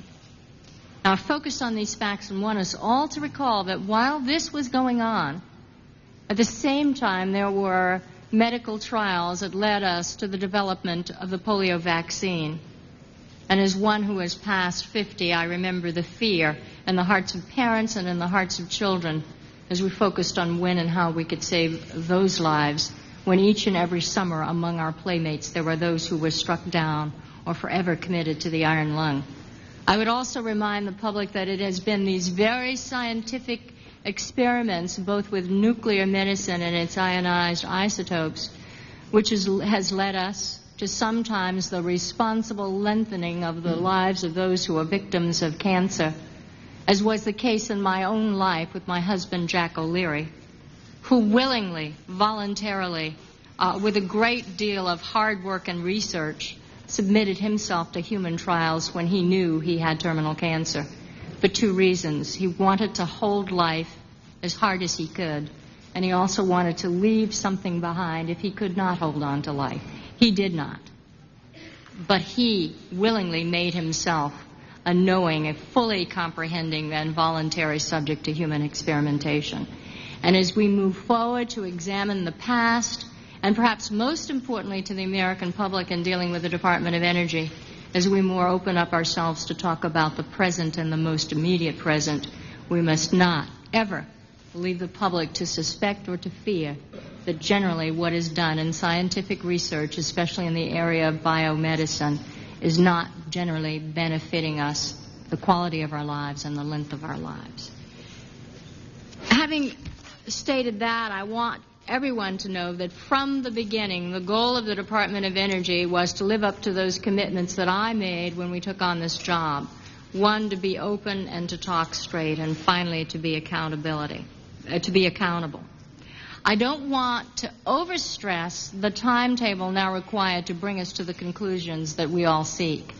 And that is to understand who is subject of experiment, to focus on the question of consent, knowing and voluntary, and finally to deal with the issue of harm and righting the wrongs. The President of the United States has taken appropriate action in broadening the scope of that examination, as you have all noted, to all departments and agencies in the government who might be involved, and has set up a structure to cause that work to be accomplished in, I believe, the most expeditious fashion. It is my privilege today to indicate to each and every one of you that we have copies of the executive order chartering the advisory committee that will assist each of these departments in examining the information that now must be examined. The caution I want to leave you with is, though we would all like the answers to these questions overnight, it will not be possible.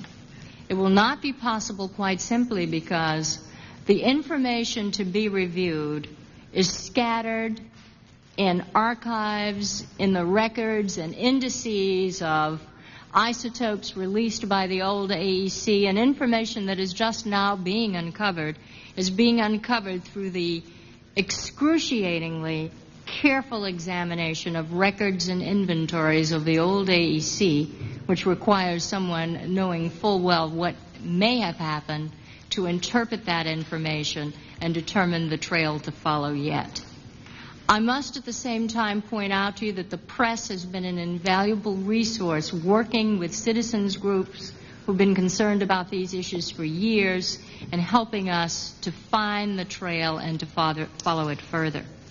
The President, by executive order, has indicated that at the end of 6 months he would like this Citizens Advisory Committee comprised of physicians, ethicists, some lawyers even, and those who are involved in the area of human experimentation to have an interim report available to him and to you within 6 months. At that time, it occurs to me we'll know quite a great deal more, but quite frankly, I don't believe we will know all. The life of this advisory committee can extend to 2 years. Our hope is that within a year we will have our hands around all of the information and the data to allow us to interpret what facts drive us forward. I would point out to you that this has been a carefully orchestrated effort in which each and every members of the federal family on the executive side have come to the table clearly with a desire to get the work done and to get it done as quickly as possible. I believe we can all take comfort in the fact that this advisory committee, as you pointed out, Mr. Chairman, sits between the federal agencies and the department and the public. I believe that that is appropriate. I would like now to comment just briefly on one piece. The focus has been from the very beginning on those original 18 victims and the expanding universe of others. I will tell you very quickly, I have not the sense that the 653 is the right number, nor that the 800 is the right number, and that as we know more, we will be sharing with this committee and the public what we have learned. Critical in my mind is the medical follow-up of those who have and shall be identified, so we will know whether and if they are at risk and what follow-on is required. The disclosure of detailed information regarding the experimentation is what we're after, and we're after providing that to as broad a public as possible, clearly respecting the ethical rights and the privacy rights of the individuals involved and their families. And I would point out to you now that I have talked to family members who quite clearly and have stated with definitive certainty that they do not want their names released, nor are they anxious to have the names of their parents released. It is that balance that we must observe as we are detailing and making available to all who need it, require it, and want it, the facts of what occurred here. It is clear to me also that a formal apology is required. And I hope that working with you and with our administration and our president, we will determine how and most appropriately that shall be done. Finally, to focus on two pieces. The ongoing research and investigation that takes place, because unless the public is certain on a constant cycle of review that this cannot, shall not, and will not ever happen again, there will be no certainty and trust in the science and technology that has really provided the genius for this nation and provided and accorded us a quality of life and health that no other nation in the world can brag about or can display. So we must ensure that we've kept and held that with a high level of sanctity. And finally, the issue of how to make whole and right the wrongs. I'm here to commit the cooperation, the support, and the very agile and compassionate caring of members of our administration to work with you in crafting that piece of legislation. And I'm not fooled by how difficult that will be. I'm aware of the fact that the markers left for us are those pieces of legislation that have gone before. Some developed in the early research of the Carter administration and then ignored by the next follow-on administration, resulting in the downwinder legislation and certainly the legislation for our Japanese-American citizens who were interned during World War II. Those provide the guidestones and the markings for us to proceed. My final commitment is that I am not fooled about what responsibility we in the Department of Energy have for the past and the present and the most recent past. And that is to continue our work in ensuring that we are declassifying information to put in the hands of citizens and our own workers the information that permits them to clearly know and understand their levels of exposure and perhaps most importantly, the state of their health today. I take that as serious a challenge as this challenge of focusing on the past, which many have been very quick to point out is perhaps a far more comfortable thing to do. In sum, I would say that none of this has been comfortable, not because it's taken some especial sense of courageousness, but quite frankly, to look in the eyes of one who clearly has been a victim or believes that he or she has clearly been a victim, and to find those individuals shocked because anyone in government gives a damn is what drives me. And my sense and the sense of this administration is we do more than that. We are responsible, and we are the government to whom people look to do the right thing, and we intend to with your help and guidance. This concludes my formal remarks, and I would be happy to respond to any questions you might have. Thank you very much, Secretary O'Leary, for your very strong statement.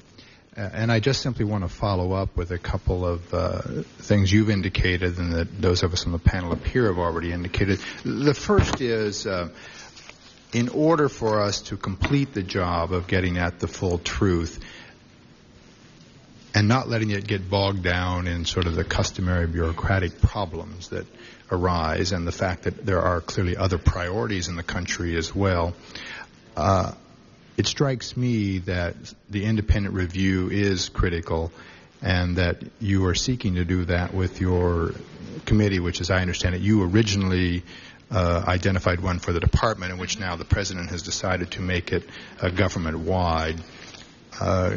I'd just like for you to comment a little bit more on that, and I want to just take my few moments here to reinforce my own belief so that if there is internal dissension within that committee or within the various agencies of government, they understand how important some of us feel that is, because you are heading a department on which many workers and past workers, many people who have lived in the area of the U.S. nuclear facilities have great doubts and great suspicions.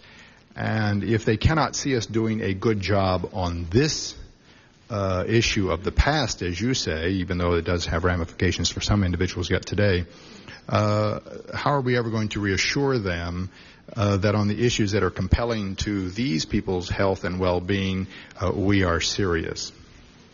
I would point out to you that from day one, it was Tara O'Toole who came in and said, somebody's got to stand between us and this data, and I have understood that from the very beginning.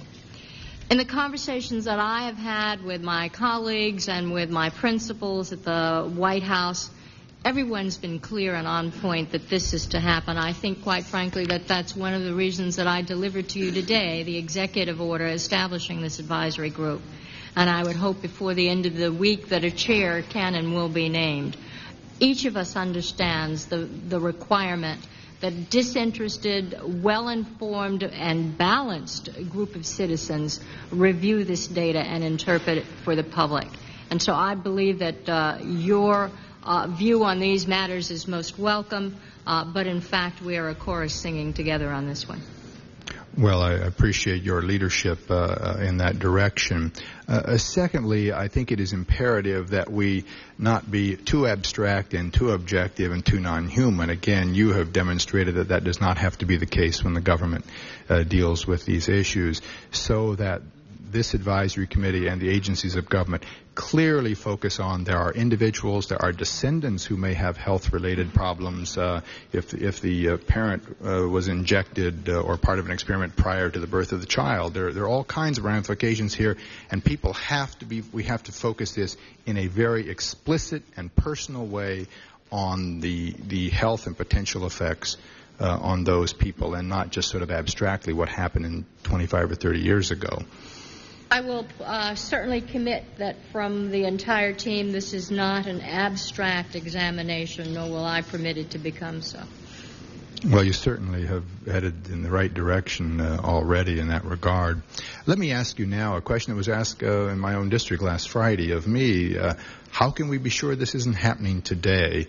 And, of course, many of us that have had at least some knowledge of these approaches of government and medical research know that we do have procedures in place. But I wonder if you could identify both what is in place to help assure the public that no one is unwittingly going to be a part of an experiment, and secondly, to what degree are we conducting research through contracts at the Department of Energy today in radiation effects?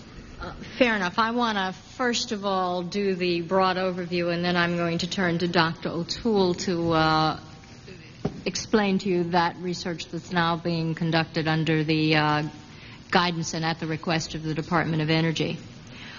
First of all, I would like to share with this committee that I believe there exists a very elegant process for review of institutional human experiments and the establishment of separate review committees for experimentation. I've tested this a bit and had others who work with me to test it with the medical community. I've quite frankly had an opportunity to test it in my own experience, and I would say that the medical community and those who are being faced with the forms to sign, even to determine whether or not they will subject themselves to questionnaires that next permit the signing of an informed consent document, would tell you that the process established is thorough and very paper-intensive. Now, what each of us would like to be able to do is tell you that of our own experience, we are clear that each and every one of the review panels now established for each agency and each set of experimentations gives us excellent feedback. I'm not certain that I can declare to that today, but you give me 2 months and I can tell you that I will, because I'm much more sensitive to this issue. I think in the review of the work that goes on, we've got to ask that question. We certainly will ask our advisory committee to give us advice on whether the standards in effect today are stringent enough and perhaps most importantly, how we can be certain that we close the loop by getting the check and the feedback that ensures us that is occurring.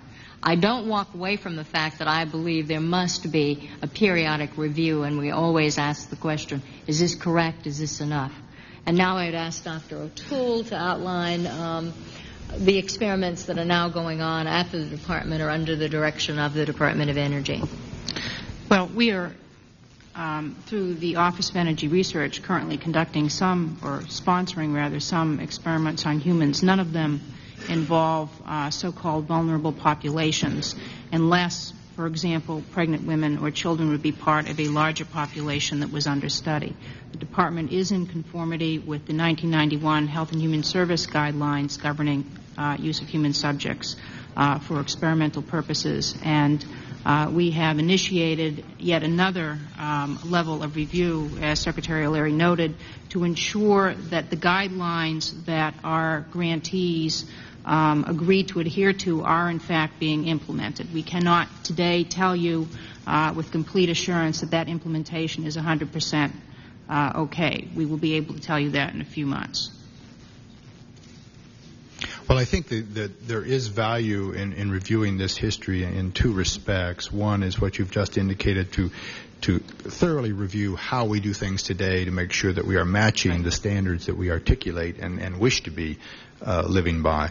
But secondly, I think it's always valuable to us to have the argument and the examination of the ethics behind a behavior. There's a great tendency for some people to treat the past as if, oh, that's past, and if the worst thing that we know from the past is not going on now, somehow it's irrelevant to us, when in fact we know that each of us in our daily work in public service or in the private sector often are confronted with perhaps much smaller ethical questions, but it's only through that re-examination and testing ideas against reality that we really come to grips with whether we're going to behave in the way we want to behave. And so I applaud your efforts, because I think that we obviously do have a process in place. We obviously do have standards on the books. We do have regulations in place to try to give protection to individuals, but those are only as valuable as you indicated, as they're implemented. And so it's important throughout the government that a re-examination is occurring. Chair now recognizes the distinguished gentleman from Massachusetts. Thank you, Mr. Chairman, very much. Let me begin first by reading the Nuremberg Code, 1947. It reads this way: the voluntary consent of the human subject is absolutely essential. This means that the person involved should have legal capacity to give consent, should be so situated as to be able to exercise free power of choice without the intervention of any element of force, fraud, deceit, duress, overreaching, or other ulterior form of constraint or coercion, and should have sufficient knowledge and comprehension of the elements of the subject matter involved as to enable him to make an understanding and enlightened decision. This latter element requires that before the acceptance of an affirmative decision by the experimental subject, there should be made known to him the nature, duration, and purpose of the experiment, the method and the means by which it is to be conducted, all inconveniences and hazards reasonably to be expected, and the effects upon his health or person which may possibly come from his participation in the experiment. The duty and responsibility for ascertaining the quality of the consent rests upon each individual who initiates, directs, or engages in the experiment. It is a personal duty and responsibility which may not be delegated to another with impunity. Now, there are many who contend that we are judging those that conducted these experiments in the 40s and the 50s and beyond by the standards of today. But in 1947, I think, a fairly clear standard had been established at the Nuremberg trials. and a code developed by the United States and the Allies that would apply to all subsequent experiments conducted. At the Fernald School, a school for those who are mentally ill or thought to be mentally ill in the 1940s, experiments were conducted upon boys who were put into a special group, and they were fed radioactive calcium and iron for the purposes of advancing the knowledge of the Atomic Energy Commission, Quaker Oats, and the National Institutes of Health. Each of the parents or guardians of the children were asked to sign a consent form. This is the consent form. I will read it to you. The Massachusetts Institute of Technology and this institution are very much interested in the various aspects of nutrition, particularly how the body absorbs various cereals, iron, and vitamins. We are considering the selection of a group of our brighter patients, including, and then they would have the name of the student, to receive a special diet rich in the above-mentioned substances for a period of time. We wish to keep an accurate record of the effect of these substances, such as gains in weight and other improvements, particularly in the blood. It will be necessary to make some blood tests at stated intervals, similar to those to which our patients are already accustomed, and which will cause no discomfort or change in their physical condition other than possible improvement. The Massachusetts Institute of Technology plans to reward patients taking part. Enclosed, please find a blank which I request that you sign and return in the enclosed stamped addressed envelope as soon as possible. The signed and witnessed blank will signify that you have no objections to your son participating in this project as outlined above. You may rest assured that I personally feel this project will be of great importance and that much valuable information concerning nutrition can be obtained, which eventually will be of considerable benefit to mankind. I hope that I can count on your cooperation. Very truly yours, Malcolm J. Farrell, M.D., Superintendent. Now, the problem with that, of course, is that none of these parents understood what was taking place. Clearly, the words iron and vitamins were not preceded with the word radioactive. There was a deliberate attempt to induce parents into signing this waiver with the belief that their child's health would be improved, not in any way endangered whatsoever. And my question to you, Madam Secretary, is whether or not you believe that it is unfair for us to go back, knowing what we knew about the Nuremberg Code at that time, knowing what we knew about the paranoia and the hubris of the atomic scientists in our own country, and knowing what was given to the parents in this instance, but I think replicated in many other instances across the country in the name of research. What is your view about our revisiting this issue using standards of today, and whether or not, in fact, they are standards of today, or whether or not they were standards of that time as well? I believe it's not only fair to review this history, but it's necessary. It's necessary to examine, as has already been indicated, so we can understand what horrible thing went wrong. And that's not to indicate, as is in the case with the study at the School for Boys in Massachusetts, that we even can take that causal walk and get to harm. It is the absurd pretense that it's quite all right to throw up a smokescreen. Now, those who argue the other side do so, I think, for valid reason. They're right back to the issue of, and one of my esteemed colleagues has so indicated, that this is not only a historical examination, but it is also hysterical. And the issue there of trying to focus on something that is emotional and not quite scientific goes to their need, and I believe it's valuable to see that all science is not sullied as we go about this process.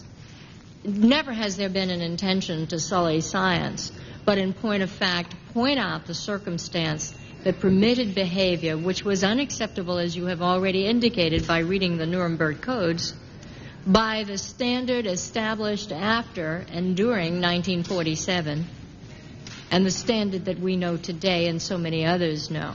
So I say, let's get on with the examination. Let's hold up clearly the model and the benefits from the model, but let's not excuse the examination of that which may not, and in some circumstances, as you have just indicated, clearly does not fall within the purview of that which was acceptable then, nor is acceptable today. Well, let me follow up then and ask whether or not, in your opinion, the Department of Energy responded properly to my inquiries back in 1985 and 86 to requests for information. The Fernald School situation was clearly one that included materials that were coming from the Department of Energy. We asked for all information, this subcommittee, back in that time frame. Was it right for the Secretary of Energy to deny us that information in that time frame? No, not at all correct. And I would use that sitting secretary's language on which to conduct this examination. His quote, I believe, in the press, surely I have read it, is that this was simply not on our radar screen. Well, the example I can give of today was that it is clearly on our radar screen, and I believe it should have been on theirs. Well, why? Well, let me ask you this then. My report back in 1986 revealed 31 experiments with 695 potential victims. Do you think that my report included the iceberg and only the tip is left to be found? Or is it the tip and the iceberg has yet to be found? Given the fact that inside of my own district, just in the last month, we've found this Fernald story, we've found the Framingham VA, all of them traced back to radioactive isotopes from the Department of Energy. How much more do you think is out there? Congressman Markey, I wish that I knew. What I've been very careful to try and avoid is being pulled into making sensational pronouncements or speaking on facts on the basis of facts which are very unclear to me at the moment. What I believe we finally have done is maybe begun to understand how to get at on the basis of facts which are very unclear to me at the moment. What I believe we finally have done is maybe begun to understand how to get at this information.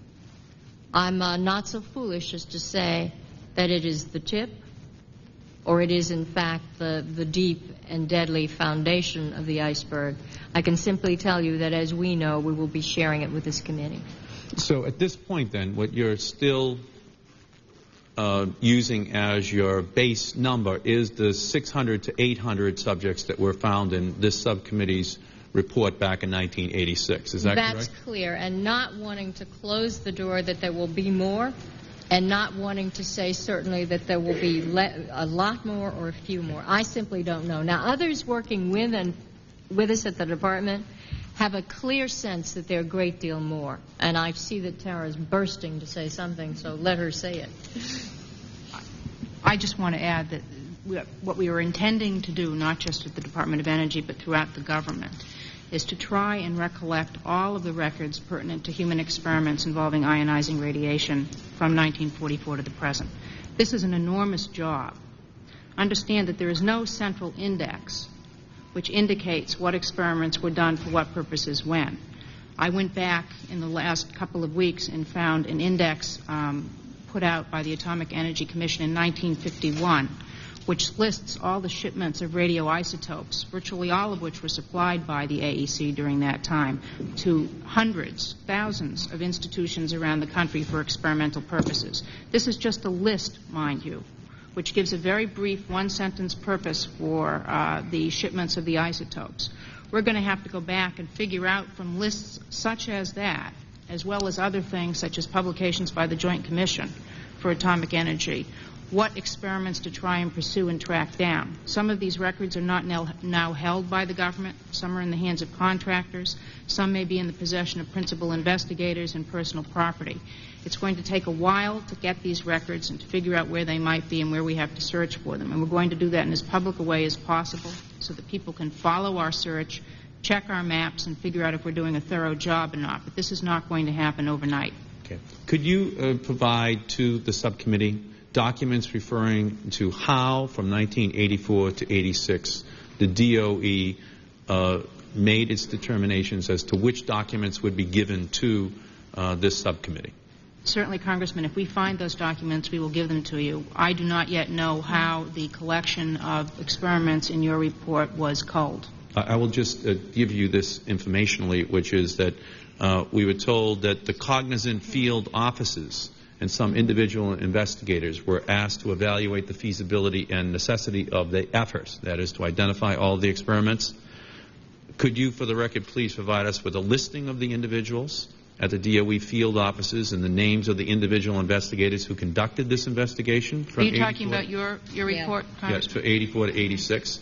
In addition, could you, for the record, provide us with copies of any reports, memoranda, or other documents prepared by individuals at the DOE field offices or by individual investigators which relate in any way to their efforts to respond to the request for identification and long-term follow-up of the subjects of these radiation experiments? Could you provide that to us as well? Certainly. Yes. And could you tell us, finally, how many calls have you had on your hotline thus far? The number is over 15,000, and you understand that early on we did not have the adequate operators to respond to calls. I can't estimate what we've lost, but at the moment now we have some 36 operators working 16 hours a day responding to calls not simply involving the Department of Energy, but all of the federal departments. And of those 15,000, how many of those calls do you believe are credible enough in order to warrant a follow-up by your agency or other agencies? At the moment, we haven't got the clear number. What I'm understanding that is approximately 40% of them have indicated that they believe that they were subject to some human experimentation. Then the cut must occur across the department. We're logging each one of these phone calls and asking for follow-up information, which we will then investigate. What we can commit to here is keeping you apprised as soon as we have analyzed the data in hand. I would point out that a large majority of the people who are calling to simply express dismay, outrage, and generally to comment on the facts as they have been revealed. Thank you. Again, my congratulations to you for your efforts. Thank you very much. Before I recognize Mr. Sinar, I might point out, which I think has been in the media, something Mr. Markey was discussing here, the question of were there relevant standards at the day. The plutonium experiments, which began in 1944, when the folks in charge of the Manhattan Project discovered that human subjects were being utilized, ordered on December 24th, 1946, that those experiments stop, even though they did not stop for another year or so. And that then when the Atomic Energy Commission took over from the Manhattan Project and it was established in 1946, it also indicated that those experiments should stop. Unfortunately, the AEC then later went on to classify at a higher level of classification, meaning making it more secret, more difficult to get at, the documents that might have helped people understand what was going on at the time. The gentleman from Oklahoma, Mr. Sinar, is recognized to ask questions. Thank you, Mr. Chairman. As this sorry chapter of our nation's history has begun to unravel. We've been hearing a number of excuses about why it happened, including that the experiments were conducted under protocol which were in effect at the time. We've also heard the excuse that the subjects got very little radiation, so no harm could be done. I'm proud of the fact that those excuses have not been coming from you or any of your people, but they have been coming from some spokesmen from our universities and laboratories that were under contract with the Department of Energy. I'd like to focus in on the question of whether or not that the actions and policies which you at the Department of Energy will take with respect to this issue will apply to the contractors, and secondly, will you review and investigate all the experimental protocols and records of contractors who may have been employed by any of the Department of Energy or predecessors at that time? Mr. Steinar, I want to be clear that the directives that we issued for the department, we also issued directly to our contractors. In the case of most of them, I have been in touch firsthand with the leadership of those institutions that are our contractors. I spoke with the president of the University of California as late as this late morning and again this late afternoon. Because I wanted to be clear after 2 passes, that is exchange of information, exchange of letter from him to me, that we were clear on the expectation with respect to, one, retaining documentation, which has been raised as an issue on some's mind. I don't believe that destruction is occurring, but I wanted to make it clear that that was unacceptable and I expected the records to be retained. And most importantly, with respect to willingness to first of all review the documents and to move them on to the Department of Energy. My sense is, as has been pointed out, it is often very difficult to change the culture, and more often than not, I'm clear that when you send a piece of paper over the transom, it likely falls on the floor, and so that human contact and follow-up is necessary, and we have in the department every intention of ensuring that that takes place. More important for the long run is that one must now measure the performance of contractors against this new criteria. And if we're not laying that in place, then it's not serious. And we understand that. We are laying it in place. You do agree that without that review of the universities and laboratories, the review will be incomplete? Absolutely. I understand that. I mean, there are 18,000 of us here, and there are 148,000 out there. I've got the arithmetic right. On page 11 of your testimony, you state as one of the things that you want to accomplish is number 3, the Legal Issues Subcommittee is currently examining various models for appropriate federal responses, including those incorporated into other federal programs such as those used to respond to downwinters, veterans exposed to radiation, and the Japanese Americans interned in the U.S. during World War II. Secretary O'Leary, you are familiar with the fact that many of those groups are very disappointed and unsatisfied with the response that we've had to them. Are there other things that you're looking at that may go beyond that simple model that we can give assurances to the people who may be affected? Well, I had a conversation with my general counsel just before I left the office on just that issue, because I want to be clear about 2 things. One, my personal intention was never lost on anyone. From the very beginning, I understood what needed to occur. I'm well aware of the history, especially with respect to the downwinders and their dissatisfaction with the process and the system we have laid in place. I think that that is a guidepost, and we're not to follow it directly, but to learn from it. And I understand the standard that ought to be applied here. I'm also clear on the fact, and I hope that the public hears some of this, that it'll be basically the American citizen who decides how we shape this. To quote my good friend Leon Panetta, because we're all aware that there was no insurance policy in the back cabinet insuring us against these facts and the disclosure of these impacts. So someone's going to have to pay for this. I suspect if the American public is as outraged at the facts as they understand them, as would the DOE helpline indicate, then the American public will be clear to provide to each of you as well as to us the guidance required to address this issue. And I fully expect that. Thank you. Thank you, Mr. Chairman.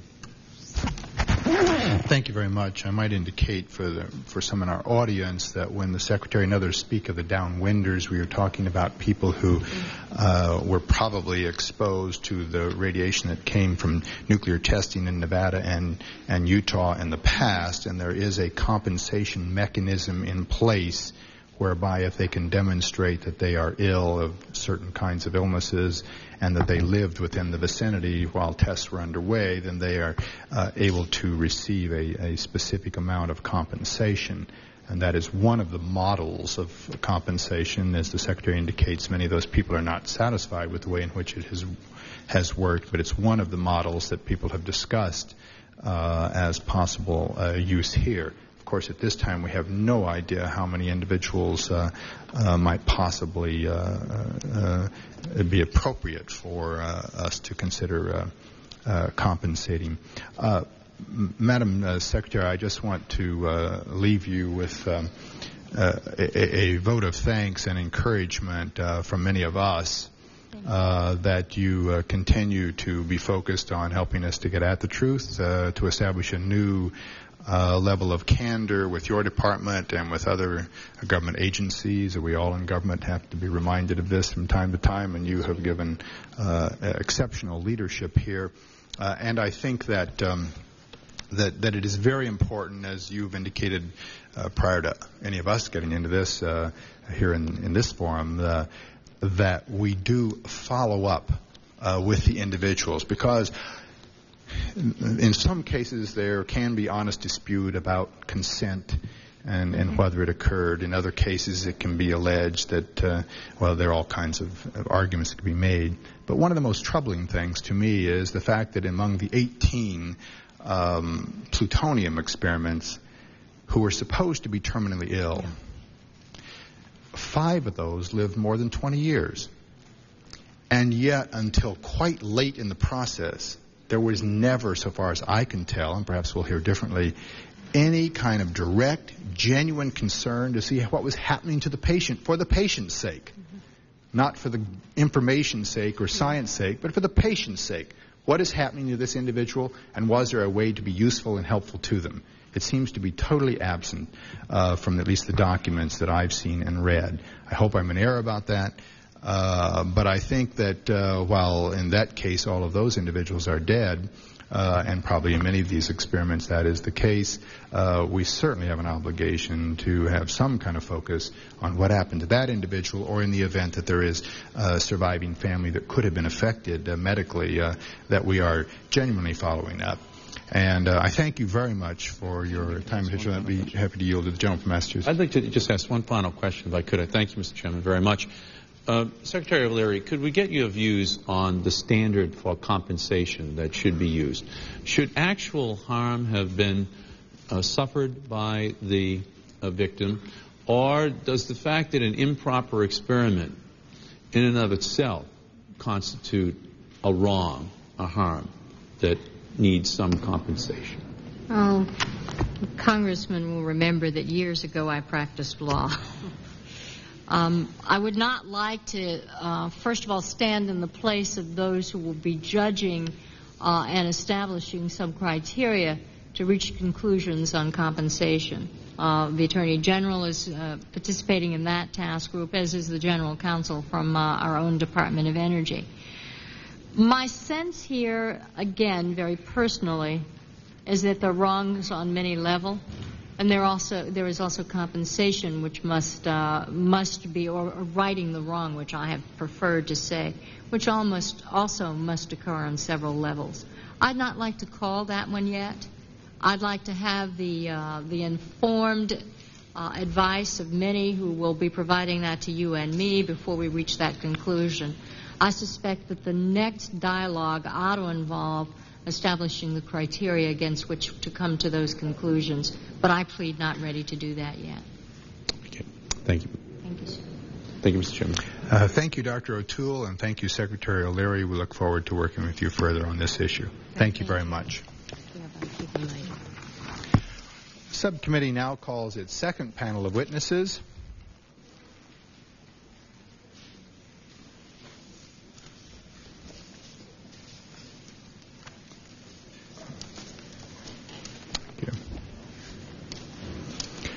We're very pleased to have with us Ms. Eileen Wellsome, a reporter for the Albuquerque Tribune, Mr. Gerald E. Musso from Rochester, New York, and Ms. Elmarine Allen Whitfield Bell.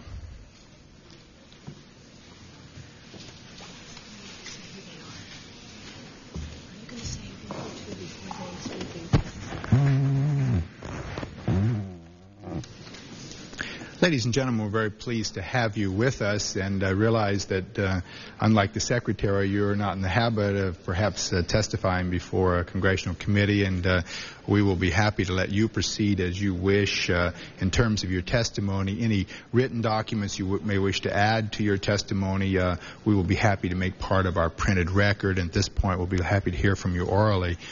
We're very pleased to welcome first Ms. Eileen Wellsome, who has done an extraordinary job in simple, tough research as a reporter of trying to find out what has happened, and she'll relate to us that story, and who produced an extraordinary set of articles in the Albuquerque Tribune. As I understand it, the report that Mr. Markey's subcommittee had put out became the basis, but because the information provided the subcommittee and the subcommittee had no access to any of the real people, the names of what went on, she sought to follow that up. And I believe it was last November when her articles, after 6 years of research, were published, and clearly are one of the reasons that we are here today because of her work. Ms. Wellsome, we'd be happy to hear from you at this point. Thank you. Thank you very much for... I think you need to pull the microphone a little closer to you. Closer? Yes. Sorry, I'm not used to this. Fine. Thank you very much. Good afternoon. My name is Eileen Wellsome. I'm a reporter at the Albuquerque Tribune, a small daily newspaper in Albuquerque, New Mexico. I've worked there since 1987. I would like to thank Chairman Philip Sharp, Congressman Markey, Congressman Sninar, and the rest of the committee for inviting me here today. It is a great honor as an American citizen and a journalist to be asked by my country to speak on this issue. I have been called here today to describe the difficulties I encountered while researching the story of 18 Americans injected with plutonium between 1945 and 1947 by officials working for the forerunners of the Department of Energy. But before I begin, I would like to express my great admiration for Energy Secretary Hazel O'Leary and the members of her staff. Secretary O'Leary has done what none of her predecessors have done in nearly half a century. Here in Washington, D.C., she stood up on a podium 2 months ago in front of the American public in the world and admitted that a handful of forgotten people had been abused by their own government. I was astounded by her compassion and her candor. Like the rest of America, I too want to believe what she is saying. But as a newspaper reporter, I try to write about what is real and not what is rhetoric. The truth, the facts, as best as I can understand them. The following are some of the facts that I came here today to share with you. In 1987, I stumbled across a reference to a plutonium experiment involving human beings in a footnote in a declassified report on animal experimentation at what was then called the Weapons Laboratory at Kirtland Air Force Base in Albuquerque. I was stunned by the idea that human beings had been injected with plutonium and began gathering as much available information as I could. I learned the experiment had been first reported almost 20 years ago by Science Trends, and it was the centerpiece study in a congressional report issued by Congressman Edward Markey in late 1986. But I wanted to learn more. Who were these people who gave science a wealth of data on how plutonium is distributed in the bones, liver, heart, even the ashes of human beings? I also wanted to find out if any of the patients were still alive. Although he died a year before I discovered his identity, there was one patient still living when I began my search. His name was Elmer Allen. His daughter is here today to tell you her story. I filed my first Freedom of Information Act request in 1989 with the Department of Energy and received a few summary documents. Then, in August of 1992, the Tribune's attorneys filed a second Freedom of Information Act request. It was a very specific request, 7 pages long. It was based upon the Energy Department's summary documents, as well as a 1974 Atomic Energy Commission report that I received from a former staffer for Congressman Markey, or I should say current staffer for Congressman Markey, named John Abbots. While the 1992 Freedom of Information Act request worked its way through the Energy Department's bureaucracy, I continued to look for the patients. They were known by code numbers such as CAL3, HP3, CH1. I enlisted the aid of genealogists, historians, even cemetery employees. Eventually, I identified 5 of the 18 plutonium patients. They were a homemaker, a laborer, a house painter, a railroad porter, and a minor political official in upstate New York. Since our series was published in mid-November of 1993, 2 other names have been identified. NBC's Now uncovered the name of Simeon Shaw, a 5-year-old boy. Valerie Williams, a reporter for WFAA in Dallas, last week uncovered the identity of a man named Arthur B. Hubbard, a Texas tavern owner who was injected with plutonium in the 1940s at Billings Hospital at the University of Chicago. This brings me to some of the other points I've come here to make today. It has been the news media, my colleagues here, not the government, working in conjunction with people in their communities who believe they or their loved ones may have been victims of human radiation experiments, which has been disclosing and revealing the secrets of how America turned its citizens into human guinea pigs. In the process of uncovering the identities of 5 patients, I also found what appears to be one of the longest-running cover-ups in history. It began at the dawn of the atomic age, and it has continued in the ashes of the Cold War. 49 years old and still counting. The cover-up began almost simultaneously with the injections, according to records. The documents show very clearly that none of the 18 patients gave their informed consent for the injections because plutonium, as has been stated earlier, was a classified word. But this was not the Dark Ages. In 1946, even as syringes were being emptied into the veins of unsuspecting hospital patients, doubts were expressed about the ethics of the study. Officials considered turning the matter over to the American Medical Association, but for unknown reasons, this was not done.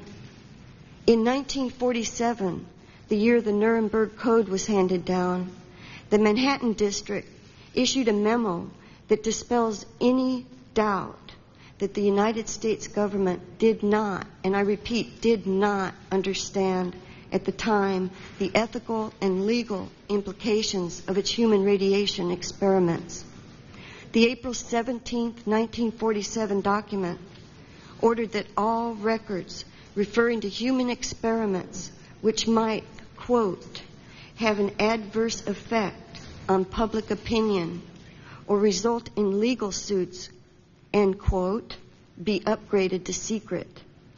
On April 30th, 1947, just months before Elmer Allen was injected with plutonium and his leg amputated, purportedly for a pre-existing cancer, researchers were warned that medical treatment, which may involve clinical testing of patients, be administered only when there is expectation that it would have a therapeutic effect. In the early 70s, decades after the injections were administered, government scientists brought Alan and 2 other plutonium patients back into a hospital for follow-up studies. The 3 survivors initially were not told the true purpose of the studies, nor did they give their informed consent. Here's a quote. Quote, "We will never use the word plutonium in regard to these cases. These individuals are of interest to us because they may have received a radioactive material at some time," is the kind of statement to be made if we need to say anything at all. The memo is dated December 1972. For the families of the patients we found, the cover-up did not end until the newspaper informed them of what happened to their loved ones. The children and grandchildren had been kept in the dark through the Eisenhower years, the 60s, the Vietnam War, and the go-go years of the 1980s. Shocked and dismayed, the families nevertheless were grateful for this piece of their family history and cooperated in our investigation, giving us the authority to seek the medical records of their loved ones. And I want to emphasize here that this series was a joint venture between my newspaper and the families. Ironically, the Department of Energy, which has released little information on this experiment, now wants to protect the still unidentified families from people like myself and my colleagues in the news media.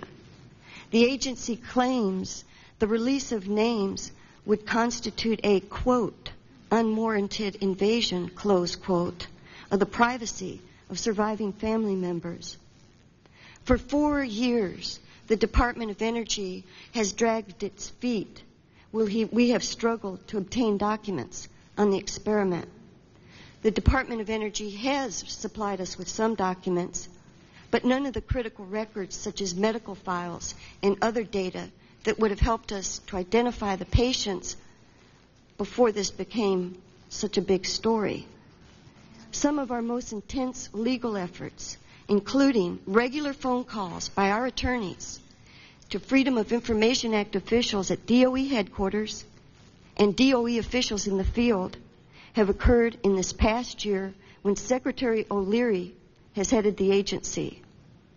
The story of 5 Americans horrendously mistreated by their very own government was told in spite of the Energy Department, not because of it.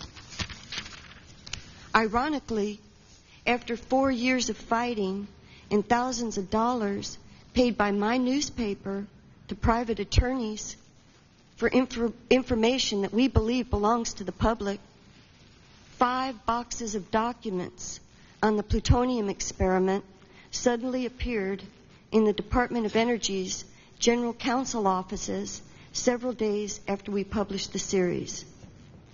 In conclusion, I would like to say that I do not feel that it is right, and I do not feel that it is just, that a small newspaper with limited financial resources or any other American citizen should be forced to go through such hoops for information that taxpayers paid for and which rightfully belongs to the public. In my opinion, until now, the Department of Energy has made a mockery of the Freedom of Information Act. A more accurate name would be the Failure to Inform Act. Thank you for allowing me to speak. Thank you very much, Ms. Wilson. Mr. Musso, who was a nephew of one of the individuals in whom plutonium was injected, we're pleased to have you with us and be happy to hear from you at this point. And we'll, at the close of all 3 statements, then we'll ask questions. Mr. Chairman and members of the committee, I thank you for inviting me here. You've been very gracious. Mr. Musso, I'm afraid we'll have to pull that microphone over close to you, and the light will be on if it's turned on. I can't tell from here. I've got it. There you are. Thank you. Mr. Chairman and members of the committee, I thank you for inviting me here. You've been very gracious and accommodating, and I appreciate it. My uncle would have loved this environment. I was just sitting here thinking about him, and one of his passions was local politics. And I think he would have been as overwhelmed as I am in this setting. So I'm sure he's looking at. The former speaker who just passed away said all politics is local, so he should be right at home. I thought of that, too. I am Jerry Musso from Rochester, New York. I'm here to tell you about John Musso, my uncle, who was one of the 18 people injected with plutonium by government scientists at 4 different locations throughout the country in the mid-1940s. The injections were given without knowledge or consent of the people involved. How fitting that we are meeting the day following the celebration of one of our greatest heroes, Martin Luther King, Jr. If he were here, he would be speaking forcefully against the government in this instance, because the major issue here is a violation of people's civil rights. This is the cause he fought for and for which he eventually died. In my presentation, I shall summarize aspects of the plutonium experiment on humans as they relate to my uncle, share with you my observations and insight about the incident, and ask your assistance and continued leadership in rectifying the harm done by this experiment. The injection of plutonium in my uncle took place at the Strong Memorial Hospital in Rochester, New York on February 1st, 1946. 10 other people were injected there with varying amounts of plutonium about the same time. This was done by a doctor through the Manhattan Project, the top secret project that developed the atomic bomb. Hospital personnel knew nothing about the experiment at that time. Some doctors discovered the experiment later, as did my uncles.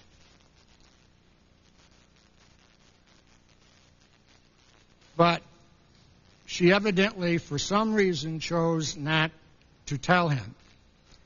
Although they were very good friends and very close, they had a very close relationship over the years, for some reason, undetermined by me, she couldn't tell him. In 1973, my uncle and 2 other survivors of the original A-team were brought to the Strong Memorial Hospital again for further follow-up tests.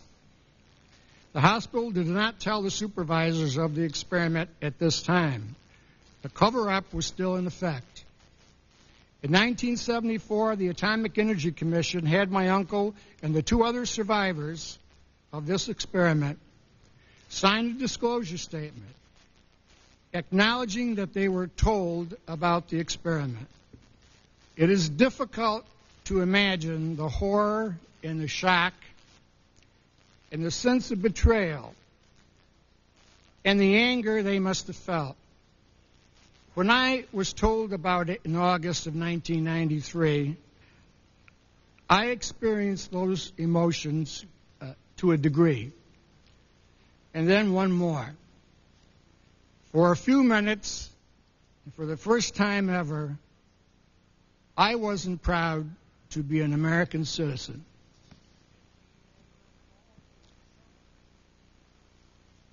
A quid pro quo developed among the Atomic Energy Commission, the hospital, and my uncle. We really don't know what these people were told, but I suspect it might have gone like this. The former evidently agreed to pay his medical bills for the remainder of his life in return for his silence, and remain silent he did. He told his next-door neighbor who picked him up at the hospital that day of the disclosure, and he told his wife. He told no friends, no other relatives. He never even told his son. So he lived with this horror pretty much alone. The cover-up was effectively still in place. Deceit and deception ruled the day. My uncle died in 1984 at age 82. He was plagued with sickness from the 1946 injection date to very bad skin rashes, hypersensitivity to sunlight, and skin discoloration, which are indications, I'm told, of radiation poisoning. Can this happen today? We've already heard the Secretary address this in part. No, I think it's not likely, but I'm not sure. That's the question I'm asked a lot lately. You know, attitudes of scientists in 1945 and 46, when the injections took place, were formulated in part by the conditions of the time. At least that's what some apologists and rationalizers use as an excuse to justify this experiment. Those conditions do not exist today. But I found just recently some of these same attitudes persist. For example, about 2.5 weeks ago, together with Representative Markey, who sits on this committee and who has been a leader in exposing some of these abuses and a real advocate of the public, and one other scientist from California. Now, this scientist said that this experiment wasn't that big of a deal. He also said that although he worked with animals primarily throughout his career, he was familiar with this experiment on humans, and that the dosages involved were not that significant. One man got 446 times the amount of radiation that all of us will receive in a lifetime. He also went on to say, the scientist, and very eloquently I might add, that perhaps there's more focus brought to bear on this experiment than it deserved. He just didn't get it, did he? The same week, I had the pleasure of appearing on the Now show, the NBC News Magazine show, with another respected scientist. Now, we're not talking Joe Blow from Idaho type scientists. These people are the scientific elite. We owe, I'm sure, a great deal of gratitude for their service to mankind down through the years. But this esteemed lady said she felt that these people who were involved in an experiment should be classified as heroes because they brought a lot of light to bear on a subject that wasn't known too much about at the time. And the scientific data that they obtained from my uncle and those other people was very, very valuable. Other scientists of equal caliber say that this was a bogus experience from day one. There was no validity or little validity having to do with this experiment. She just didn't get it. They both didn't get it. They evidently overlooked the values that Americans cherish and have died for. They are the respect for the individual rights and the civil rights of all. Ergo, the possibility of this happening again is perhaps not as remote as we think. In closing, I have a few requests from you. Please continue the leadership you have shown and give assurance to the public that this type of experiment can't happen again. Review and evaluate the safeguards already in place, and in so doing, you can do much to restore the citizens' faith in government and in its leaders. Demand more prompt and full disclosure from the Department of Energy. My God, they've had 50 years to get their files in shape. How much more time do they need? Procrastination breeds further distrust. The American public doesn't need any more of that. Seek and expedite similar disclosures from the other federal departments, such as Defense and the Veterans Administration. Finally, introduce and pass enabling legislation providing funds for the surviving family members of those injected with plutonium. I hope when and if this legislation passes, it isn't replete with constraints and exclusions. I hope it's equitable. I hope it doesn't turn into a form of restitution that we used with our Japanese American brothers and sisters who were dislocated and interred at the beginning of World War II. Most of us in this room remember what happened there. That's not my idea of an equitable settlement. Thank you, and keep up the good work. Thank you very much, Mr. Musso. We now welcome Ms. Whitfield Bell, whose father was Mr. Elmer Allen, one of the patients who was injected with plutonium and was particularly the subject of Ms. Welsom's articles in the Albuquerque Tribune. Ms. Bell? Mr. Chairman, Mr. Markey, I thank you for your invitation. My name is Elmerine Allen Whitfield Bell. I reside in the 30th Congressional District of Texas. My mother, Fredna Hatley Allen, resides in the 24th Congressional District of Texas. My brother, William Thomas Allen Sr., resides in the 8th District of Michigan.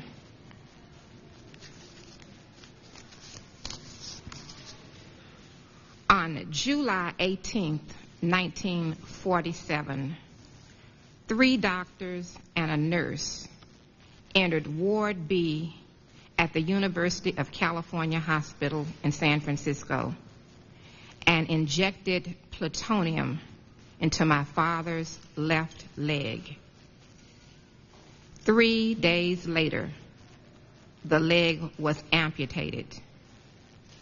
His hospital chart states that the limb was sent to pathology and radiological study. Elmer Allen was my father. He was born the 3rd of 5 children to Tom Allen and Dora Dickerson Allen on January 26, 1911 in Temple, Texas. His mother died when he was 9 years old, and his father, a railroad porter, was away from home most of the time. Because his mother died, Elmer Allen and his siblings were separated and sent to live with relatives in Texas, Oklahoma, and Arizona. Around 1925, Elmer Allen and his brother, who lived with their mother's cousin in Central Texas, found it necessary to drop out of school and seek employment. Elmer Allen was only 14 years old at the time. Elmer Allen eventually settled in California, working for the Pullman Company, who in 1937 signed a labor contract with the Union of the Brotherhood of Sleeping Car Porters. This was the first African American union to sign a labor contract with a major corporation. Porters' salaries were raised to $175 per month. Their hours were reduced from 400 per month to 240 hours per month, plus tips. He began working for the Pullman Company in 1940, and by 1946, Elmer Allen was established in his job.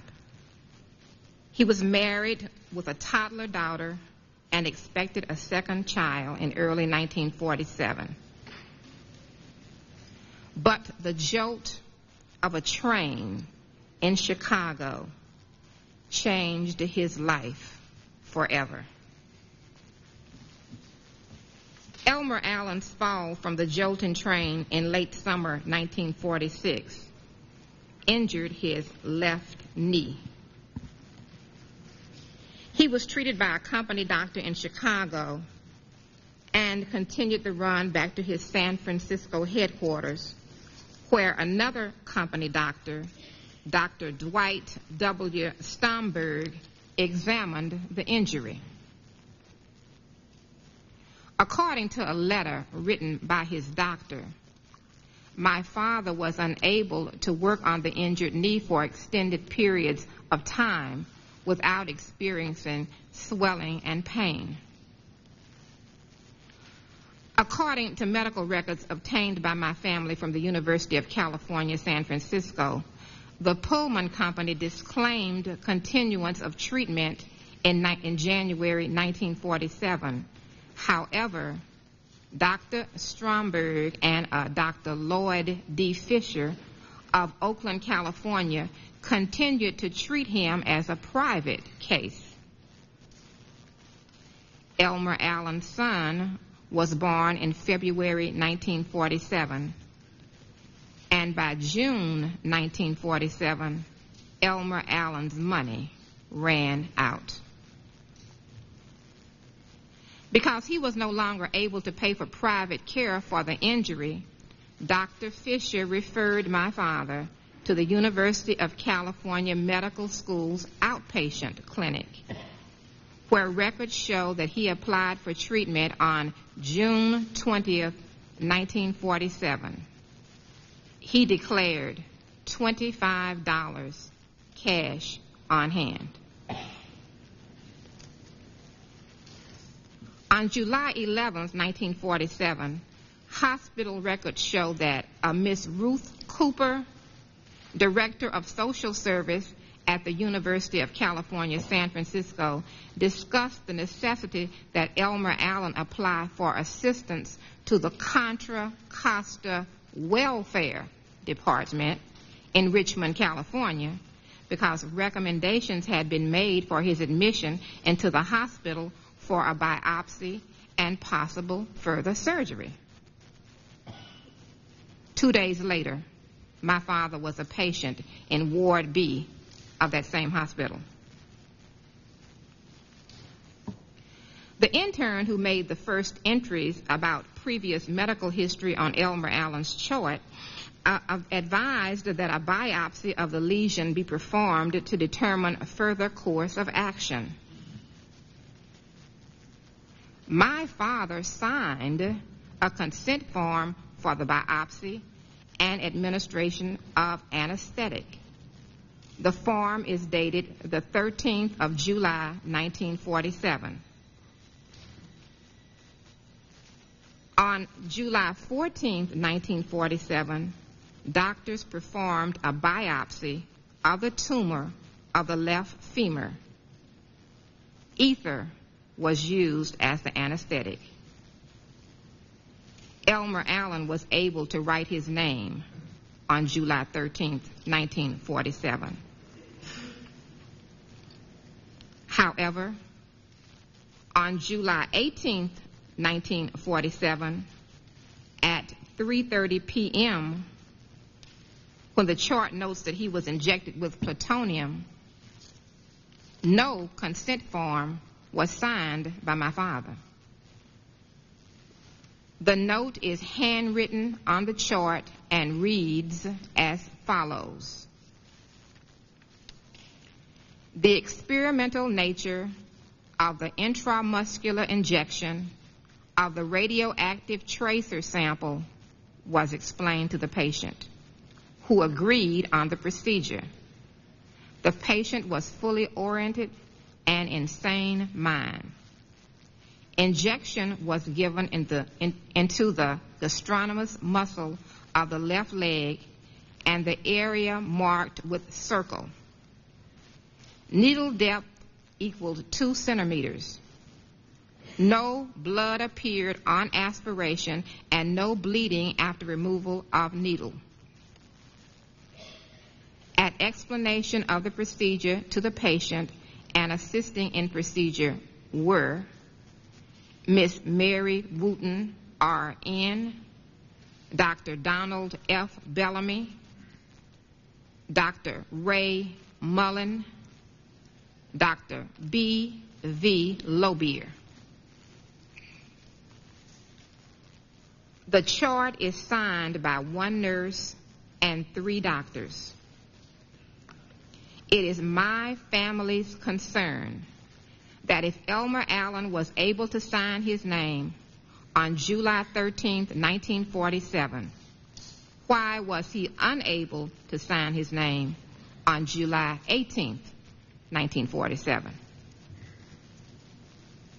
3 days later, on July 21, 1947, doctors at the University of California, San Francisco, performed a thigh-high amputation of Elmer Allen's left leg. Fredna Hadley Allen, Elmer Allen's widow, William Thomas Allen Sr., Elmer Allen's son, and I want to know why some 44 years of his medical records are still cloaked in secrecy. We are sure that he did not know that he was injected with plutonium.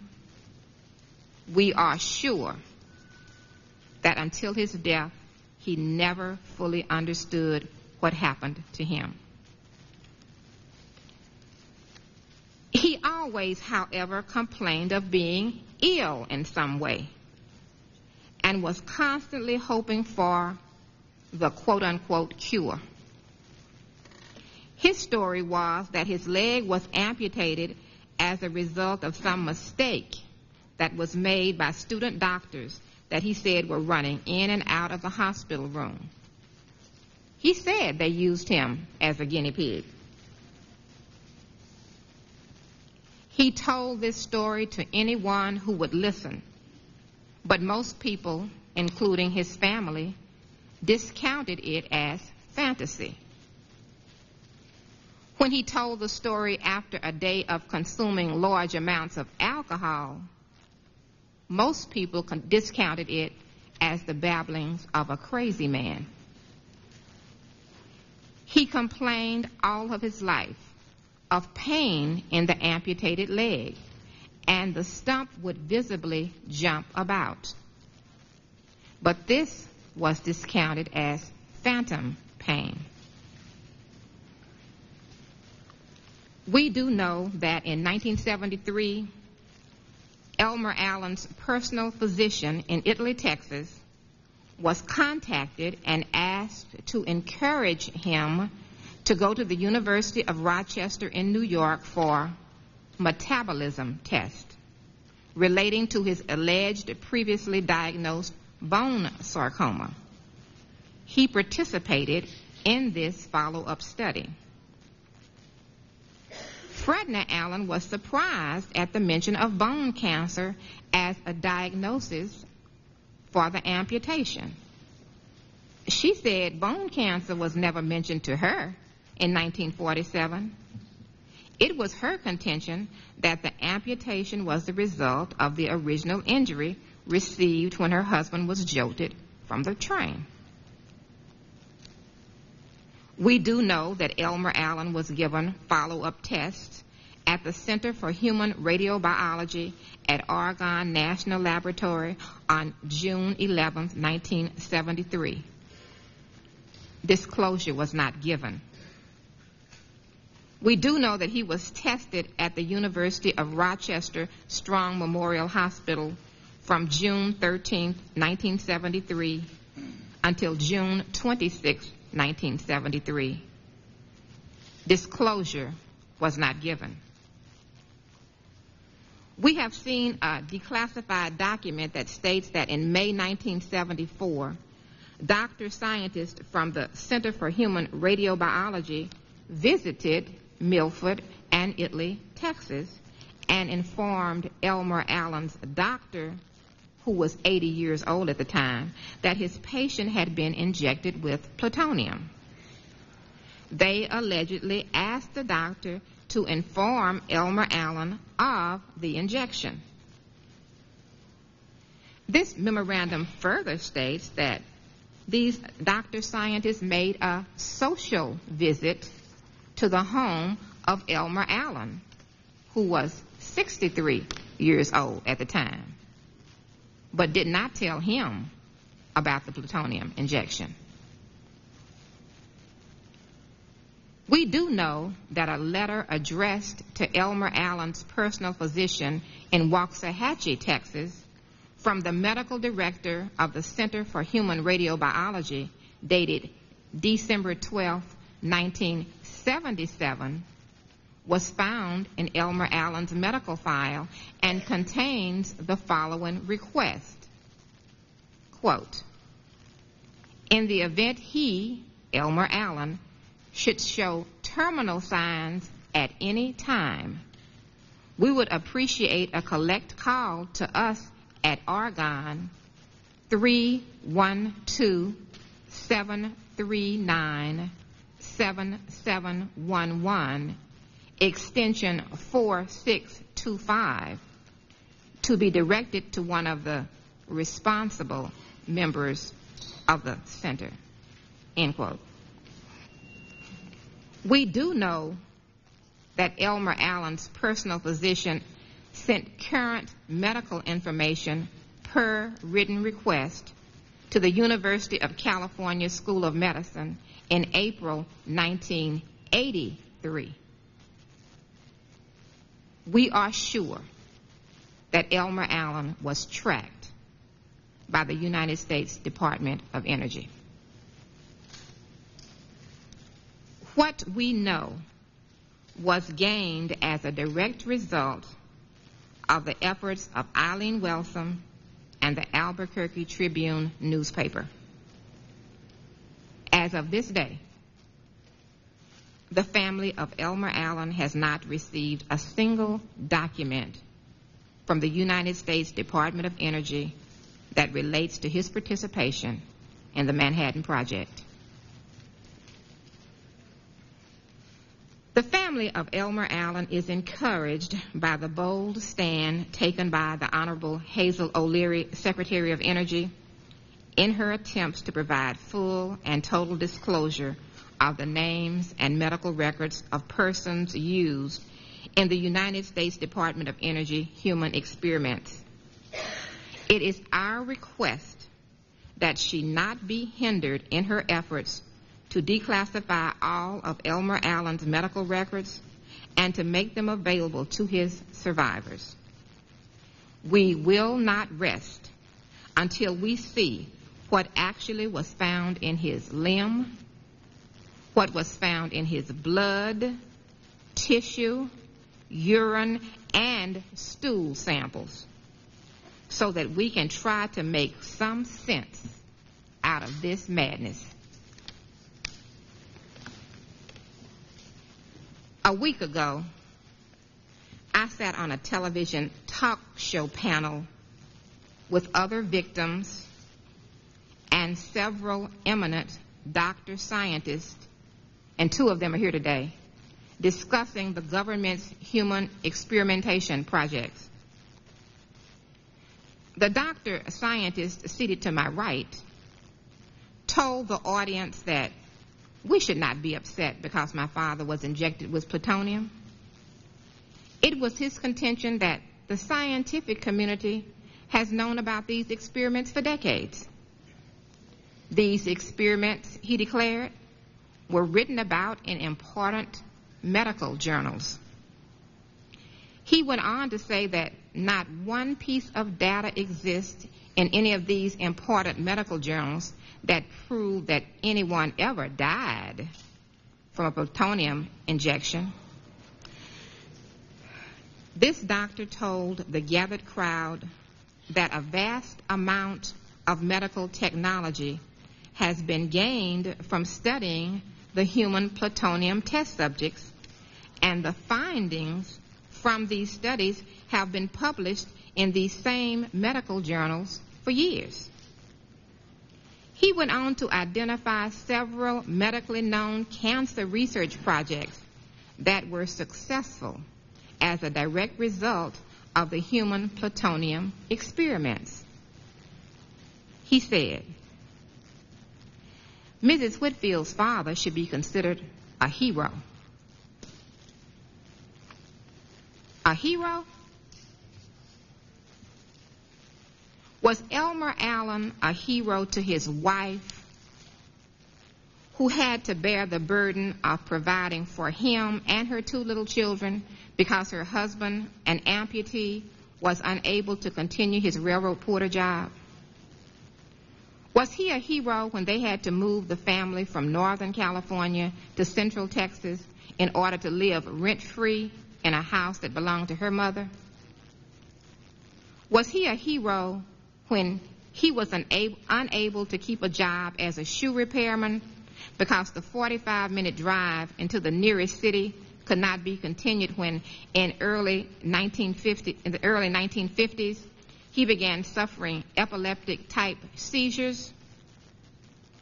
Was Elmer Allen a hero when often his wife had to sell pop bottles to get a few quarters to purchase gasoline for the automobile in order to get to work? Was he a hero when she had to ask the local grocer to let her pay for the family's food at the end of the month? Was he a hero when there was no fuel oil in the tank to heat the house and she had to borrow and take gifts of money from her parents, brother, aunts, and uncles? Was he a hero when she had to send her children to the hot and dusty cotton fields every summer and fall to earn money to supplement her income? Was he a hero when she had to contend with alcoholic binges and irrational babblings about his so-called illness? Was he a hero when, after sending 2 children to college, she still had little time to devote to her dream of being a writer because she had to wait on him hand and foot? She had to make sure he took his pills, Dilantin, and Thorazine on a timely basis. A hero? Was Elmer Allen a hero to his son, who never had a father with 2 limbs? Was he a hero to this mere child, who at the age of 13 felt compelled to climb on another man's tractor and plow another man's field for 10 hours a day to give his mother extra money? Was Elmer Allen a hero to his son when often during the middle of the night he had to help his mother lift his father from the floor to the bed after his father experienced a seizure? Was he a hero to his son who adored him and indulged him but could not give his father what he needed, the ability to be the man of the house? A hero? Was Elmer Allen a hero to his granddaughter, who could not understand why Granddaddy sat for hours in a chair out in the garage doing nothing? Was he her hero when, determined to give him something meaningful to do, she taught him to master the word search puzzles in the daily newspaper and asked him to make a cage for her pet rabbit? Was he her hero when the only thing he could offer when she went off to college was this piece of advice that she did not understand? He said, "Don't ever let anyone use you as a guinea pig." A hero. Was Elmer Allen my hero when I endured all that my family endured and had the added burden of carrying his name? Was he my hero when I openly and vehemently challenged with disdain his babblings about his so-called illness? Was he my hero when I had to face the open scorn of other family members and the whispers of people in the community who thought my father was crazy? Was he my hero when in my adult life I judged all men as I judged Elmer Allen? Was he my hero when, standing at his deathbed, unable to cry, I only felt relief that my mother would finally get some well-deserved rest? Sirs, Elmer Allen was no hero. And the next time one of America's eminent scientists prepares a paper on plutonium testing in humans for inclusion in one of their prestigious medical journals, I hope they will include this. The Elmer Allen, who was Fredna Hadley Allen's husband, William Thomas Allen Sr.'s father, April, Anita, Deanna, and William Jr.'s grandfather, Cameron and Anna's great-grandfather, and my father, died at 3:30 p.m. on July 18, 1947, in Ward B at the University of California Hospital in San Francisco. The Elmer Allen who died at 6:10 p.m. on June 30th, 1991, in the intensive care unit of Mansfield Community Hospital in Texas, was CAL-3, one of America's human nuclear guinea pigs. Thank you. Well, thank you very much for your very powerful and moving testimony, and we want to take very seriously what you've had to say and what you've been through, and know that there are other families like you in the process. It's difficult to know where to go with questions because I think you've put the powerful emotions that are needed here before us. I would like to ask Ms. Welsum, whom, as I indicated before, I believe deserves an extraordinary amount of credit for having ferreted out the story, clearly not with the help of federal officials, but in spite of and over their resistance in many instances, and obviously those issues have not yet been resolved. But I did want to ask you, you raised the issue, and it is a difficult one because we have legal issues surrounding it as well, of privacy. I'm told that you, in your efforts, have been exceedingly careful about the privacy of the individuals and the families, and worked very closely with them, as you disclosed in your November article. Do you think there is an easy way that we can serve the need to get the information out, which you alluded to in your testimony, and at the same time, if there are individuals or families, if there are survivors or their families who do not wish, in fact, to be in the public documents, that we can easily serve both ends? That's a very tough question for me as a journalist because, as I've said before, my position and my newspaper's position is legally that we feel that it is incumbent upon the Department of Energy to release these records, release the data. We feel that's the law. And then let us contact the families or whoever in the media and let those families make the decision about whether they want to talk to us or not. I think there's a little bit of I understand the question of privacy now because of the publicity. It's much bigger than it was when I was searching for these people. But just last week, when WFAA in Dallas uncovered the identity of Arthur B. Hubbard, I talked to the grandson, and he was more than willing to speak with me. As far as I know, he survived the media onslaught.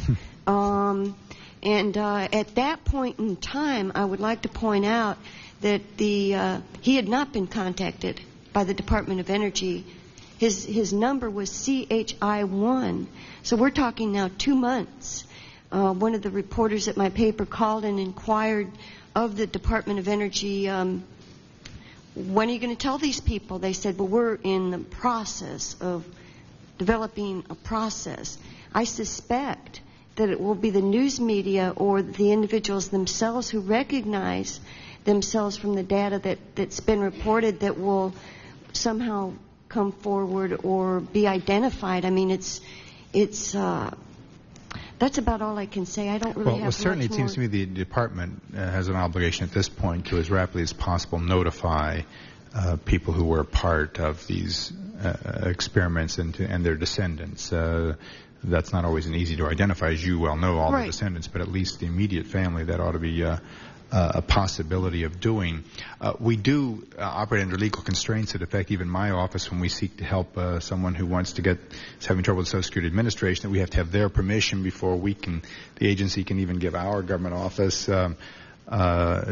data about just their Social Security record, and of course medical records is even more thought to be secure. What is appalling, of course, is that that Elmer's family simply apparently has no access to major data, and I gather the same as with your family as well, Mr. Musso, that data that apparently is there in the files, that privacy is not the question here. I mean, secrecy and resistance is the issue, and those cases have simply not been coming forward. Because I trust that most people do want to know and want to have the information. I can respect that some may not wish to be a part of the publicity, or may not wish to have their personal or family medical records revealed to other people.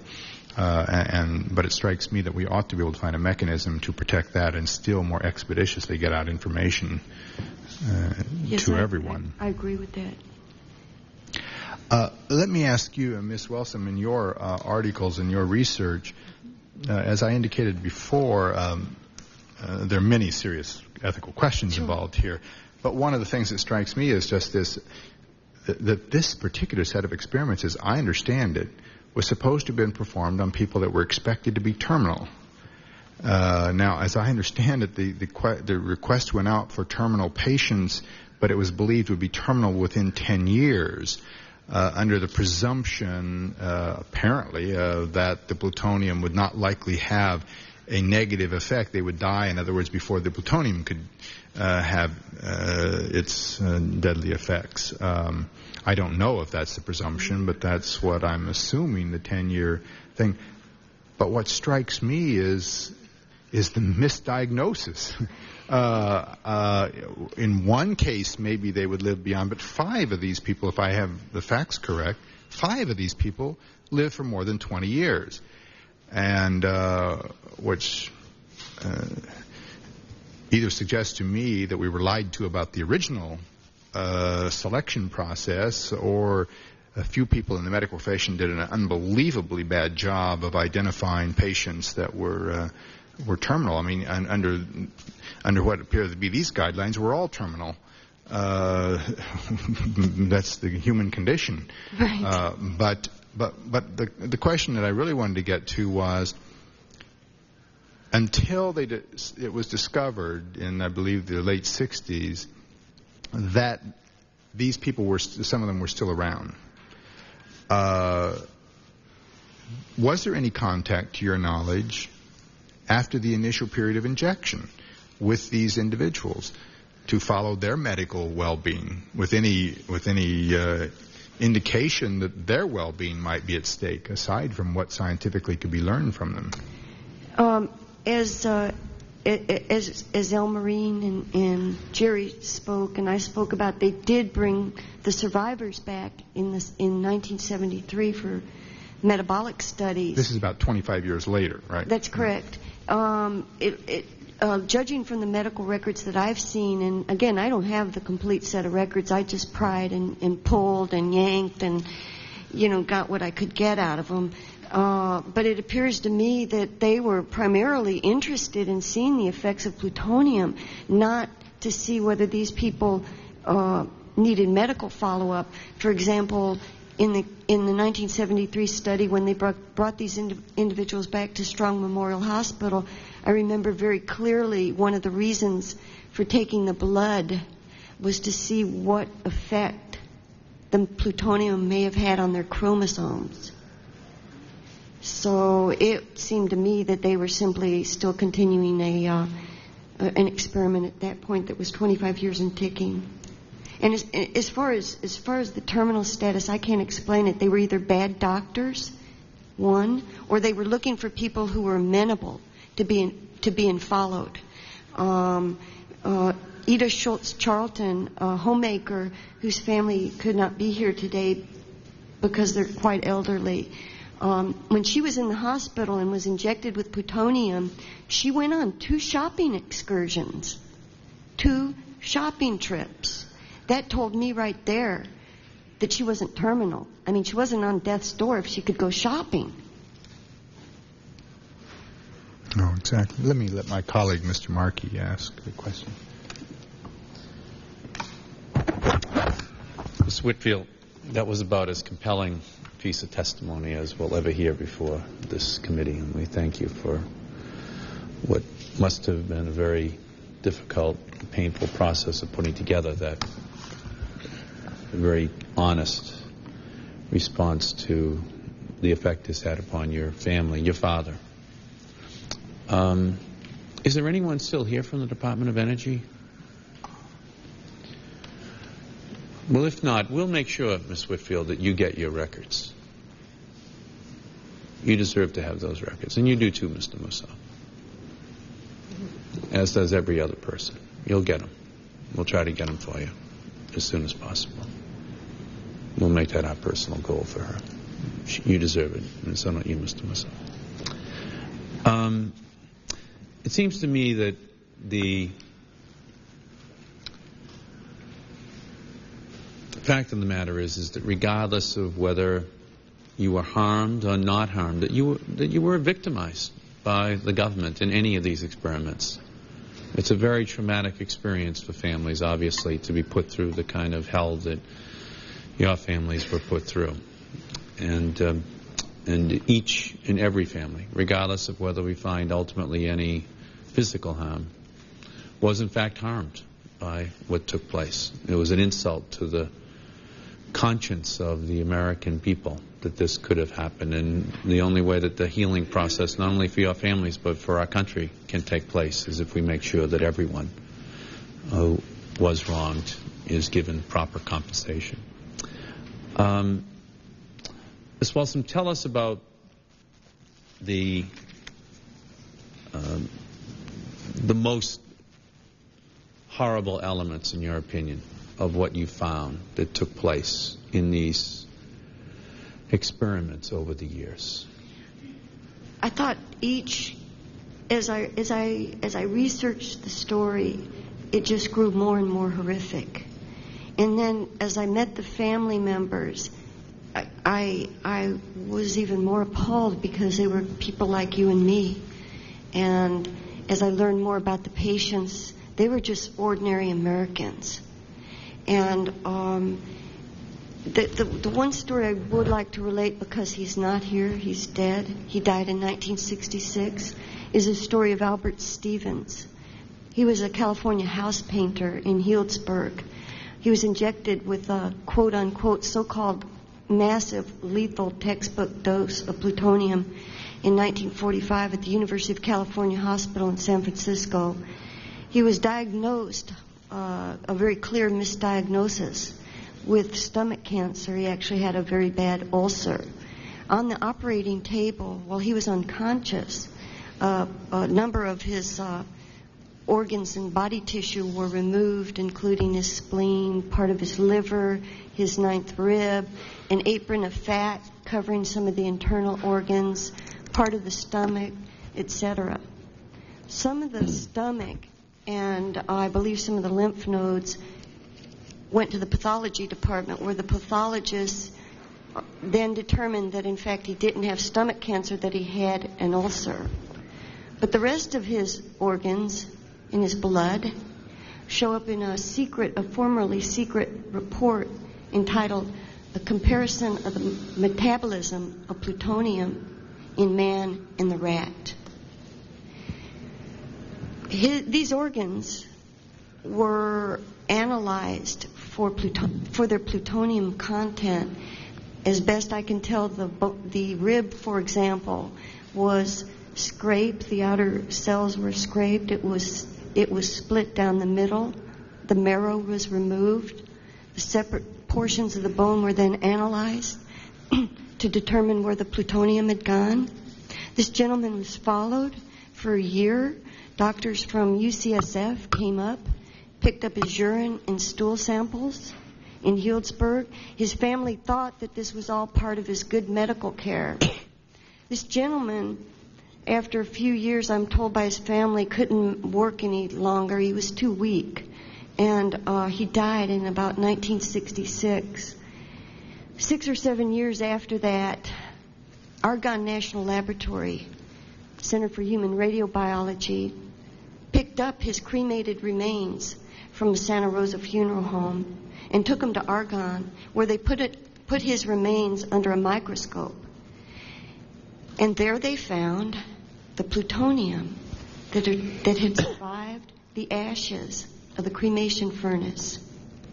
And they subsequently did their papers on that, along with papers on what they found in the bones of other patients.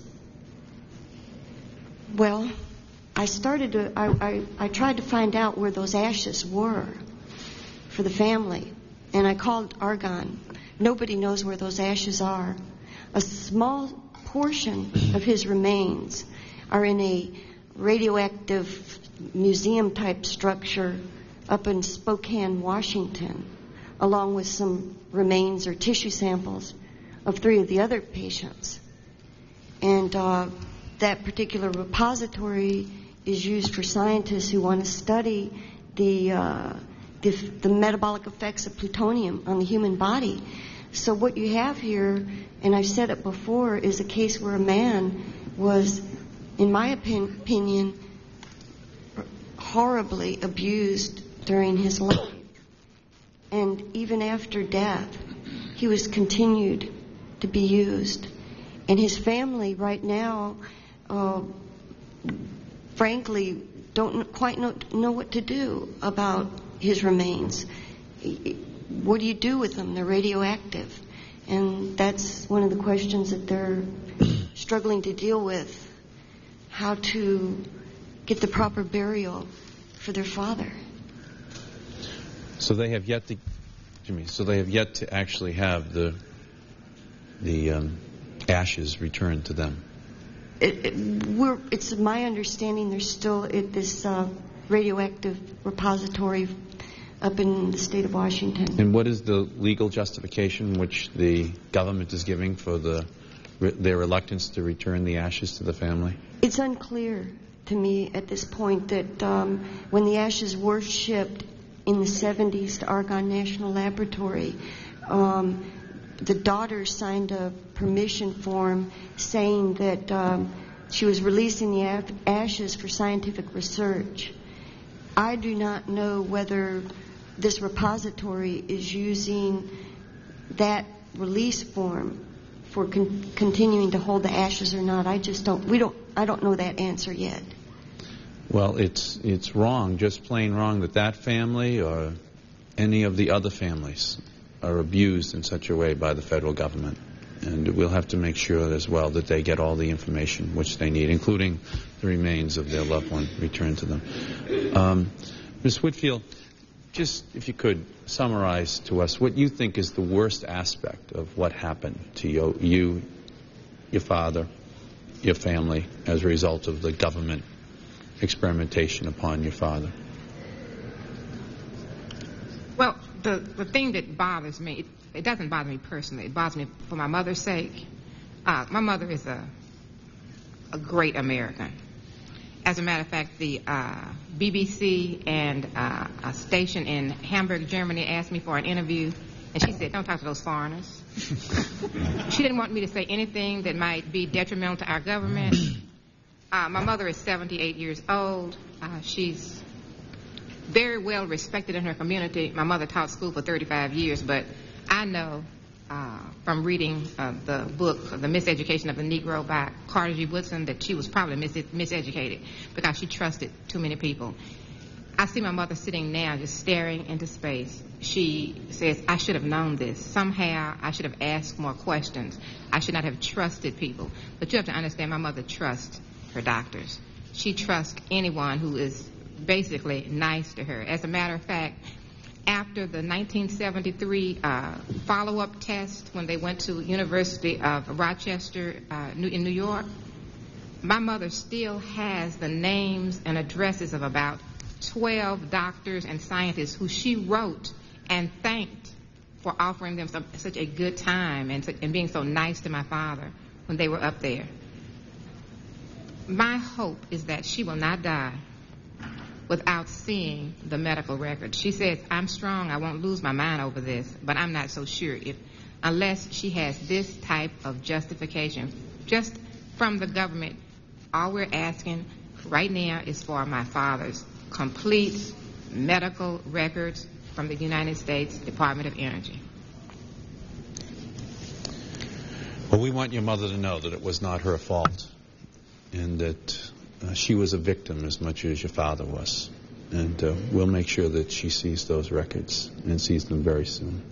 Mr. Musso, could you just tell us in your own words what the worst aspects of this has been for your family in terms of how the government experimented upon? Well, looking back at my uncle's life, I think I can appreciate the frustration he felt by not being able to adequately provide for his family when he once was an excellent provider. I think all of us in the family, as I recall what happened, suffered in part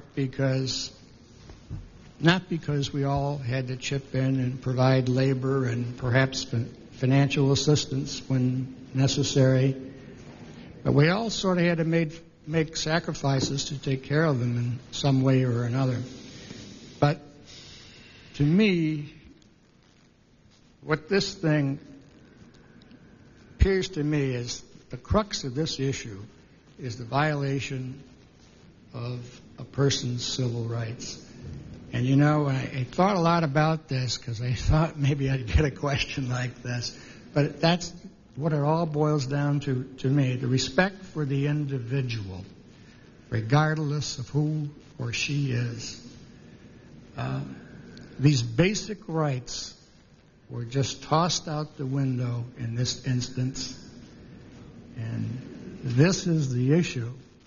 And when restitution is made, this is why I said that there shouldn't be any exclusions and the burden of proof should be on the individual. That restitution should be made with that thought in mind. I agree with you, Mr. Musso. Thank you. Thank you, Mr. Chairman.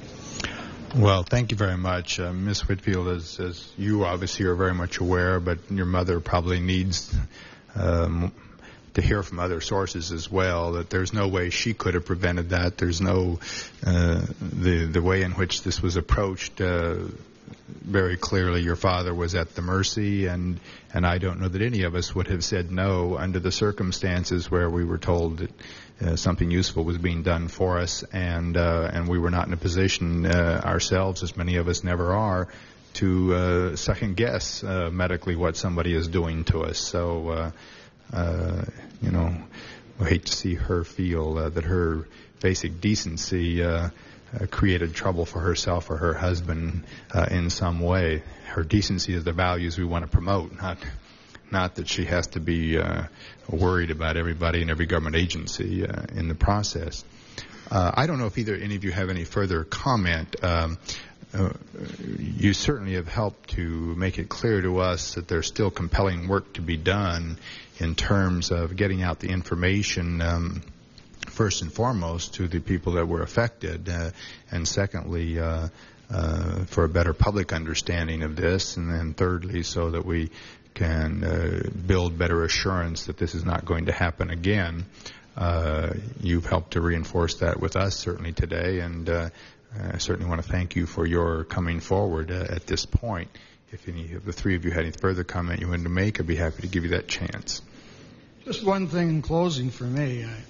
We've heard the term heroes tossed around a couple of times this afternoon. These people weren't heroes, and the committee should not forget this, that these people were victims. Pure and simple, they were victims, and their families were victims. If I may say this, Mr. Chairman, please, that it seems to me that just as much as any young man or young woman has served in the military over the years and sacrificed their health or their well-being on behalf of their country and is owed an obligation by this country because they did, in fact, sacrifice the health or well-being of themselves and their families on behalf of their country. No less did any of these victims also sacrifice their health, their lives for the country. And they did so as unwitting draftees into the battle against communism, in this Cold War battle. And so in many ways they were heroes. They were unwitting heroes. They were made victims. But they were serving their country. And I think that as a result, this country owes them and their families to be treated in the same way that the other veterans have been treated. And those that would seek to distinguish these from others, I think, make a mistake, because they did, in fact, serve their country, even if they did so unwittingly. Well, a lot of scientists evidently don't share that view with the hero bit, because, as I said before, a lot of them from day one claimed that this was a bogus experiment, it was an inadequate follow-up, and it lacked validity. So, to be a hero, you've got to die for a cause. I'm not so sure, what I'm saying is I'm not so sure that cause is in evidence. The cause was not made evident to the families, but the cause nonetheless was the same as any soldier which died on a battlefield or suffered grievous consequences to their health fighting in Korea or World War II. The only difference here is that the families did not know it. The families did not understand it, and the families had that person suffer and in some instances die without knowing it. It's our obligation now as a Congress, it seems to me, to ensure that you're properly compensated, fully compensated for the harm which was done to you, but to let the world know that they did, in fact, sacrifice their health for their country and should be given the proper recognition, even if it's retroactively and in some instances posthumously. They deserve that, and their families deserve it, because they gave a lot for this country. Well, ladies and gentlemen, thank you very much. We appreciate your time and attention to this. Thank you for coming.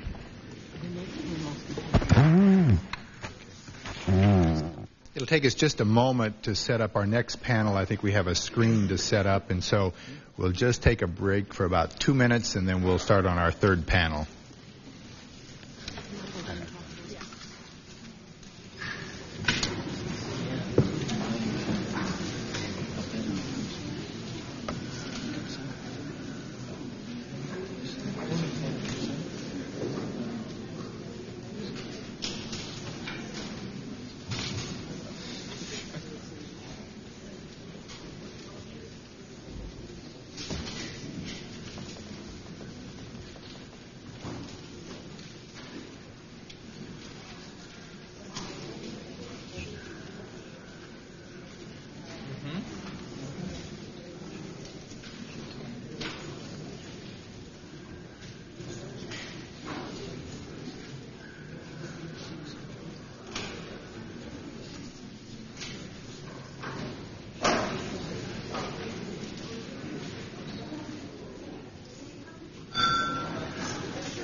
progression. They're about to get their request.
The subcommittee will please come to order. We welcome our third panel of witnesses to give us some different perspectives on how we should go about judging these and other events that occurred in the various human experiment research that has gone on. I think we'll just take you in the order that you're seated there down the thing. We have with us Dr. David Eagleman from South Shore Health Center. We have Dr. Patricia Durbin, Senior Scientist with Life Sciences Division of the Lawrence Berkeley Laboratory. We have Professor Leroy Walters of the Joseph P. Kennedy Senior Chair of Christian Ethics at Georgetown University.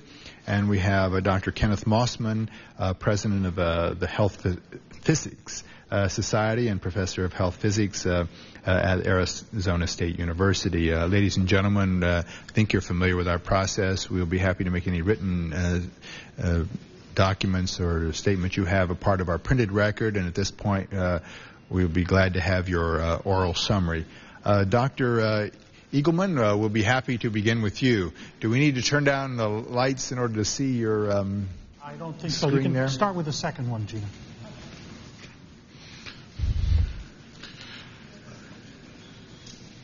I think we're having audio-visual problems, so it's okay. I can do it without them.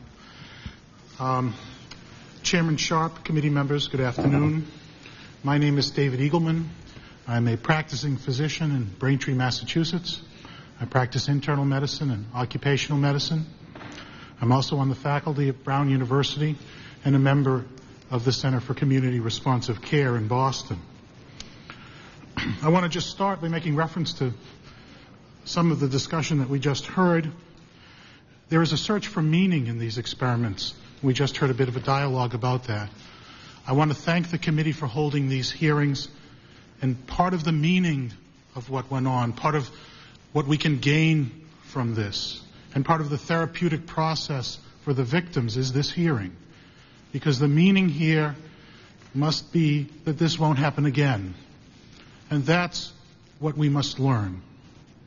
And that's what must give meaning for what happened to the victims. And in order to do that, people must be informed, and they must have an opportunity, as you are providing here today, to express their feelings about what happened, to receive public comment, and to be able to respond to it. That is part as a physician, I can say, of the therapeutic process. And so this is not just a hearing for information. This is a hearing that allows people to express their own angst over what happened, and as such, it is very helpful. I have 4 areas to cover. I first will outline what I consider to be the worst of the experiments that were conducted. Some of these did result in the deaths of their subjects, without question. Secondly, I will address the question of whether the experiments were conducted according to the ethical standards of their time. The answer is a firm no. Third, I'd like to consider why these experiments were allowed to occur, and why, even though, as we've heard, there was some publicity about them in the past, it didn't reach the level of public consciousness that it has now. We need to learn that lesson so it doesn't happen again. And finally, I'd like to address what should happen now. The worst experiments that were conducted, in my opinion, were those that resulted in the deaths of their participants. Those were conducted at the University of Cincinnati between 1961 and 1972. They defined the purpose of their experiments in their first report to the funding agency, the Defense Department. Quote, "These studies are designed to obtain new information about the metabolic effects of total body and partial body irradiation, so as to have a better understanding of the acute and subacute effects of irradiation in the human." In another report they went on, the human they wanted to know about the effects in were military personnel who might be irradiated during a war. They went on to describe the doses they were going to give. Doses of 100 to 300 rads, eventually doses up to 600 rads were anticipated. 600 rads is lethal to almost everyone who would have received it under the conditions of this experiment. It would have killed everyone who received it.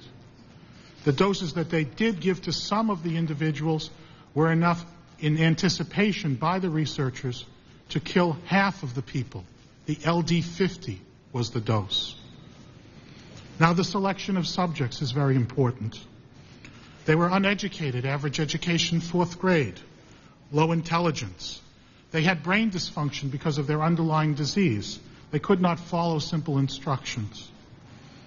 They were specifically selected because they had tumors, cancers, that were resistant to therapy. They picked patients whose cancers were not going to be treatable with the radiation. For you see, in the 30s and 40s, this had been tried for cancer therapy, and they knew by 1960 which cancers would respond and which would not. They wanted patients with cancers that would not respond, because then it wouldn't confuse the purpose of the experiment, which was to find out what effects radiation would have on soldiers. If it actually treated the cancer, you would have some confusion between the cell necrosis, the cell death from the treatment, and the effects of the radiation. 62 of 88 patients were black. If this was a cancer study, it is the first one that excluded affluent white people at its inception. Now, the methods. Because they were studying the effects of radiation to predict them on soldiers, the effects were known, nausea and vomiting. Treatment for nausea and vomiting was specifically denied these patients. This is just inhumane. Some of these patients had stage 4 severe nausea and vomiting that went on for days and longer. And treatment for vomiting was available. Despite the fact that they specifically selected patients whose cancers would not be treated, the patient was told he was to receive treatment to help his disease. Other effective treatments that were available for some of the cancers at the time, not cures, but palliative treatments were available. For the gastrointestinal cancers, 5-FU, which is still used today for that same tumor, were denied the patients with that type of cancer. And what were the results? Radiation sickness and death. The study participants, the researchers themselves in 1973, said that 8 of the victims died as a result of the radiation. I have reviewed the data, the individual patient records, the summaries provided by the researchers. I've only reviewed a few of the actual charts. And as did the Junior Faculty Committee at the University of Cincinnati, which should get credit for having first discovered this and stopped it in 1971. And in our opinion, more than 20 of the patients, 1 in 4, died as a result of the experiment. Now let me turn to the plutonium injections and make just a few comments since you've heard a lot already. First, plutonium is not just a substance that causes cancer. It is an acute toxin. It can make you suffer just from having it injected, acutely, right away. The doses injected were potentially lethal, and I've reviewed the summary of the diagnoses. In my opinion, there is no way that physicians at that time could have thought that those patients were terminal. 12 of 18, in my opinion, were clearly not terminal. Maybe 3 of those are questionable. 9 of 18 were definitely not terminal. And they were not terminal by what physicians knew was terminal then. As you've heard, an injured knee is not a terminal disease. Unfortunately, I must say that the research was meaningless from a scientific standpoint.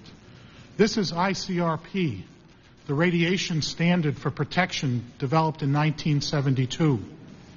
They knew about the experiments and referenced them. And they said because they were so poorly done and full of errors, that the data from these 18 people were not meaningful in developing the radiation protection standard. So while these people may be heroes, because this won't happen again, unfortunately the science, and it was not science, was so poor that it didn't provide us meaningful information.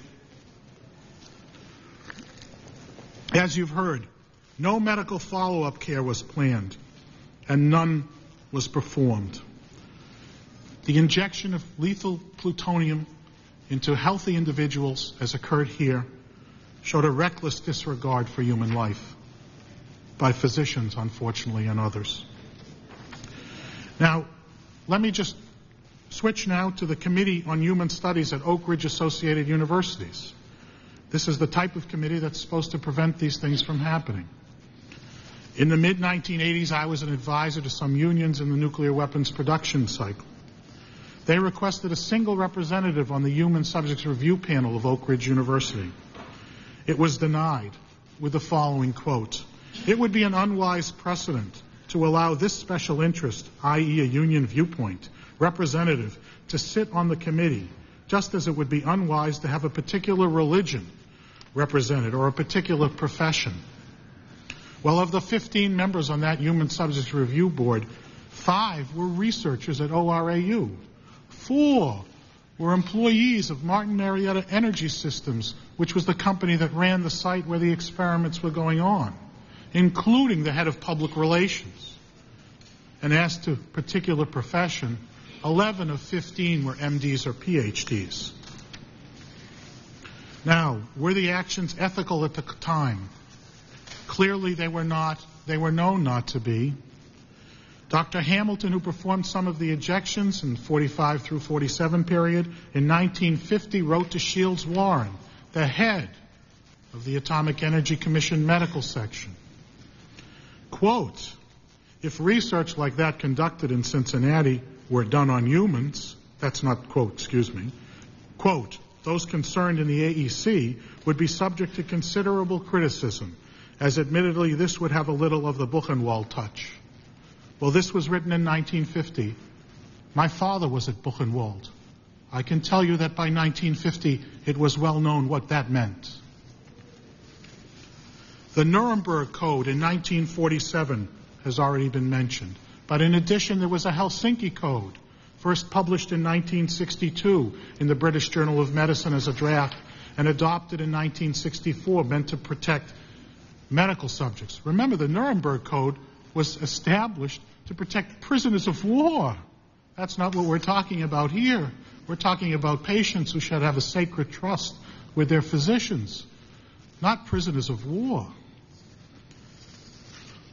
The group at Cincinnati said that they complied with the Helsinki Code. They clearly knew what it was then. They clearly did not. Well, why was this allowed to happen? Clearly, the Department of Energy, Defense, and NASA failed in oversight and continued to fund research. The Congress failed in its oversight. Representative Markey did a great job in 1986, but still, 7 years later, we're talking about it and it hasn't been finished. The universities failed in their oversight and continue to today to fail to acknowledge what happened and to do the first therapeutic action. Apologize. Admit that it was wrong. The journals that published the material, these contradictory comments about getting informed consent appeared in the literature in the same article where they said the patients weren't told. Where's the AMA today? And the press. Periodically, the press has done a good job.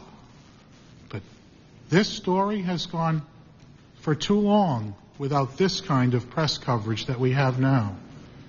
And I've contacted many a press person and gotten the response that it's not believable that this would have happened.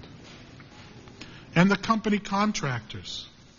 Thanks to Mr. Robert Thaxton, an attorney for Westinghouse, I got this document.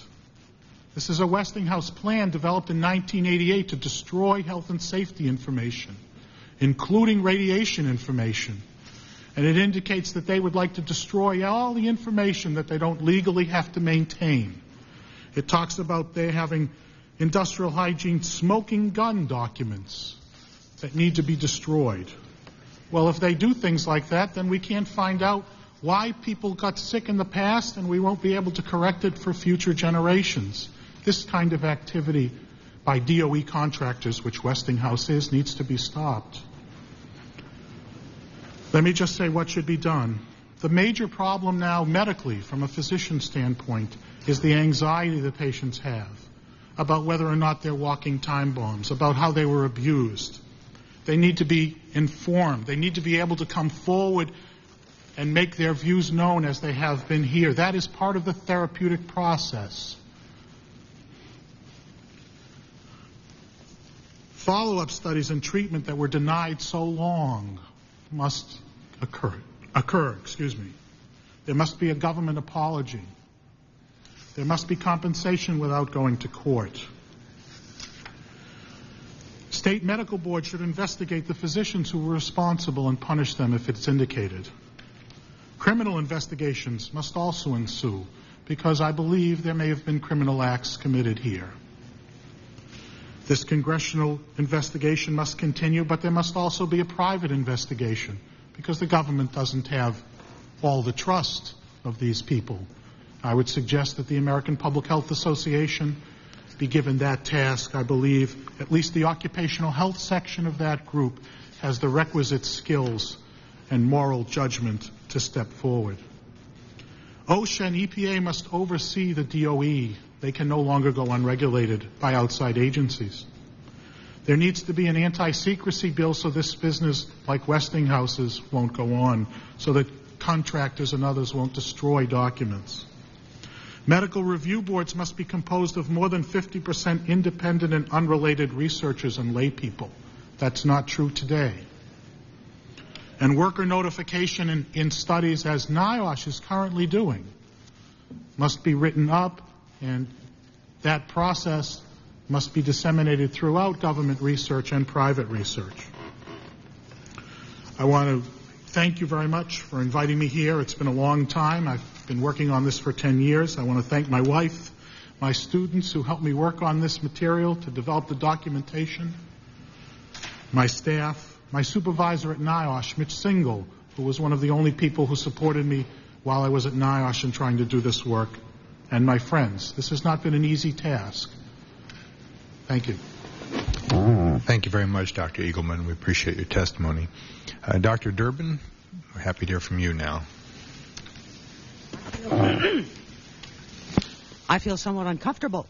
I think you'll have to flip the switch on your microphone. There we are. I feel somewhat uncomfortable, but I will proceed. I'm going to give a summary and then participate in the answering of questions. The written material has already been provided to the committee. My name is Patricia Durbin. I have a BS degree in chemistry, 1948, and a PhD in biophysics, 1953, from the University of California at Berkeley.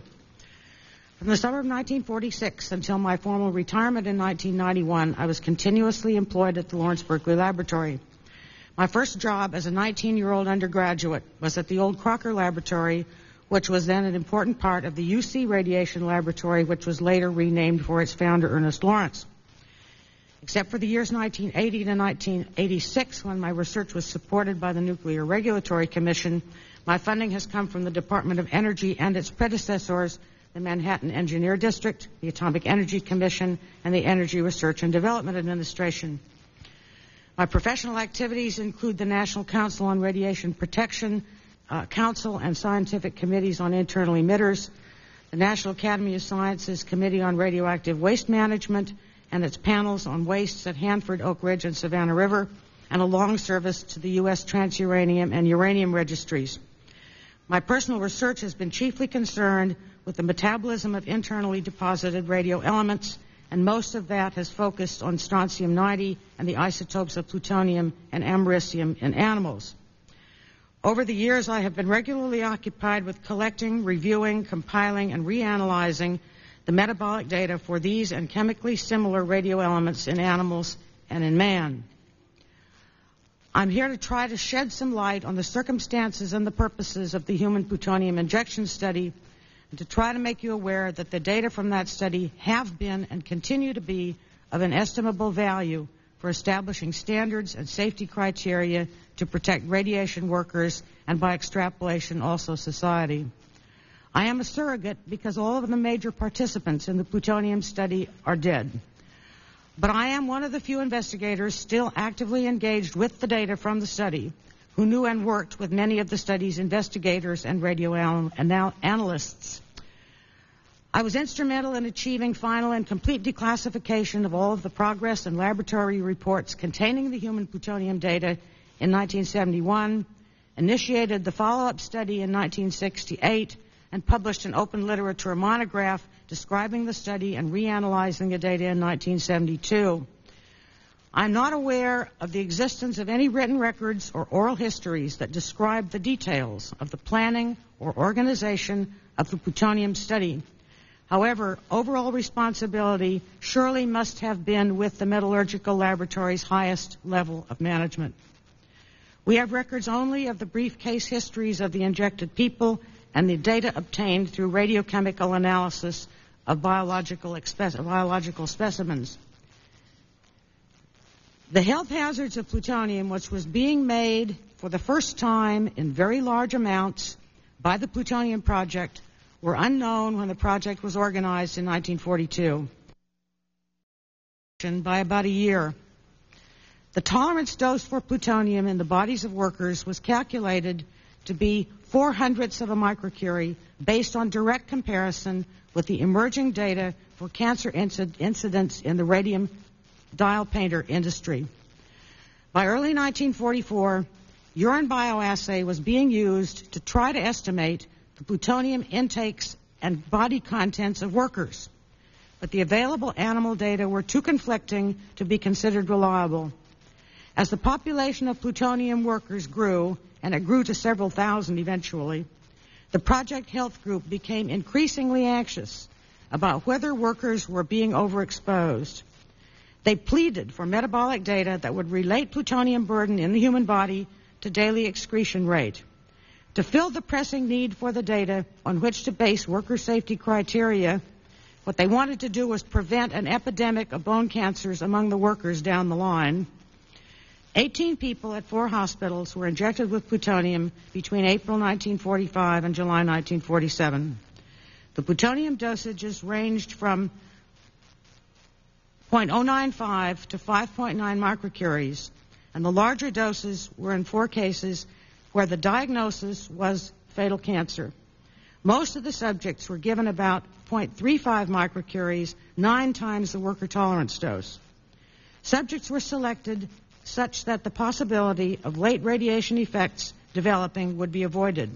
That is, they were generally over age 40, and because of their diagnosed illnesses, were considered to have life expectancies from a few months to no more than 10 years. The dosages were probably related to the efficiency for plutonium detection in the various laboratories.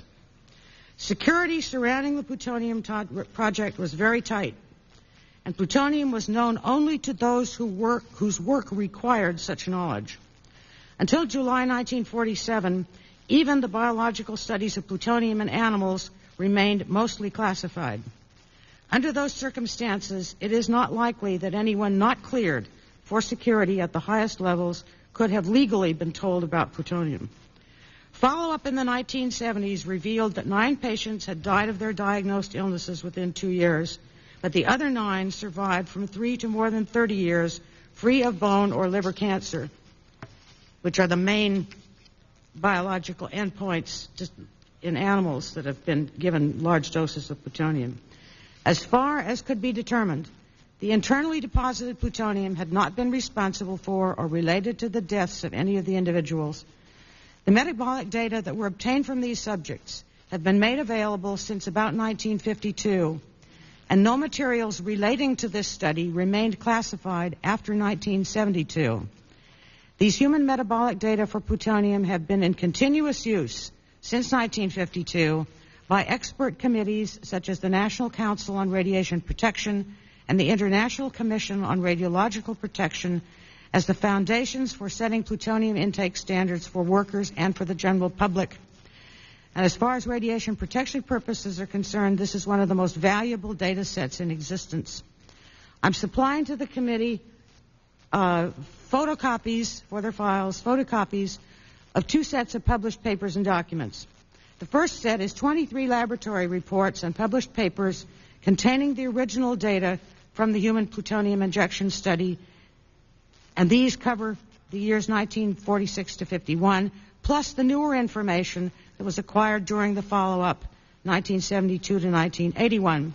The second set is 6 published papers and documents dated between 1956 and 1987, in which the human plutonium data are used in important ways for radiation protection guidance. I'd like to ad-lib a few things, perhaps self-serving. This has to do with follow-up. As far as I know, there was no official effort to follow up on these cases, except that Dr. Christine Waterhouse at the University of Rochester Strong Hospital did continue to see some of them and took them essentially under her personal charge. That having been said, beginning in about 1968, I repeatedly asked the Division of Biology and Medicine of the Atomic Energy Commission to inform and compensate the plutonium survivors and their families, to clear the air and allow a follow-up to be conducted based on full knowledge and informed cooperation. I was under the impression that after the AEC inspectorate had determined that in at least 16 cases there was no evidence of informed consent, that the survivors would be told. I was dismayed to learn later, much later, that this informing process had not happened. That inaction was a serious detriment to the individuals and their families, and from the point of view of science, probably a loss of some very valuable information. In this, and this is not the only instance, there are other instances. The scientists who have worked for DOE and its predecessors have frequently asked for, proposed, and justified follow-up studies of a number of potentially radiation-exposed populations And almost all of these have been turned down for one reason or another by the management. I want to stress one other thing, and that is that all of the information regarding the plutonium materials, that is the data, and the briefcase histories, have been in the public arena since 1972. And I also would like to point out, although Ms. Wilson didn't say it, that she interviewed me several times, at least once on tape, and received from me copies of all of the documents that I'd been a party to publishing, plus the 1980 rendering of the original classified report. And that a substantial amount of the information that she presented was obtained from those sources. I'm willing to ask questions. Thank you very much, Dr. Durbin. As you know, we'll hear all of our witnesses, and then we'll ask questions of the group. Mr. Walters, we're very pleased to hear from you now. Mr. Chairman and Mr. Markey, I would like to commend both of you, as well as Secretary O'Leary and Dr. O'Toole, for your willingness to face this part of the American past. As the information about the radiation studies began coming out in the newspapers in December of last year, several questions went through my mind.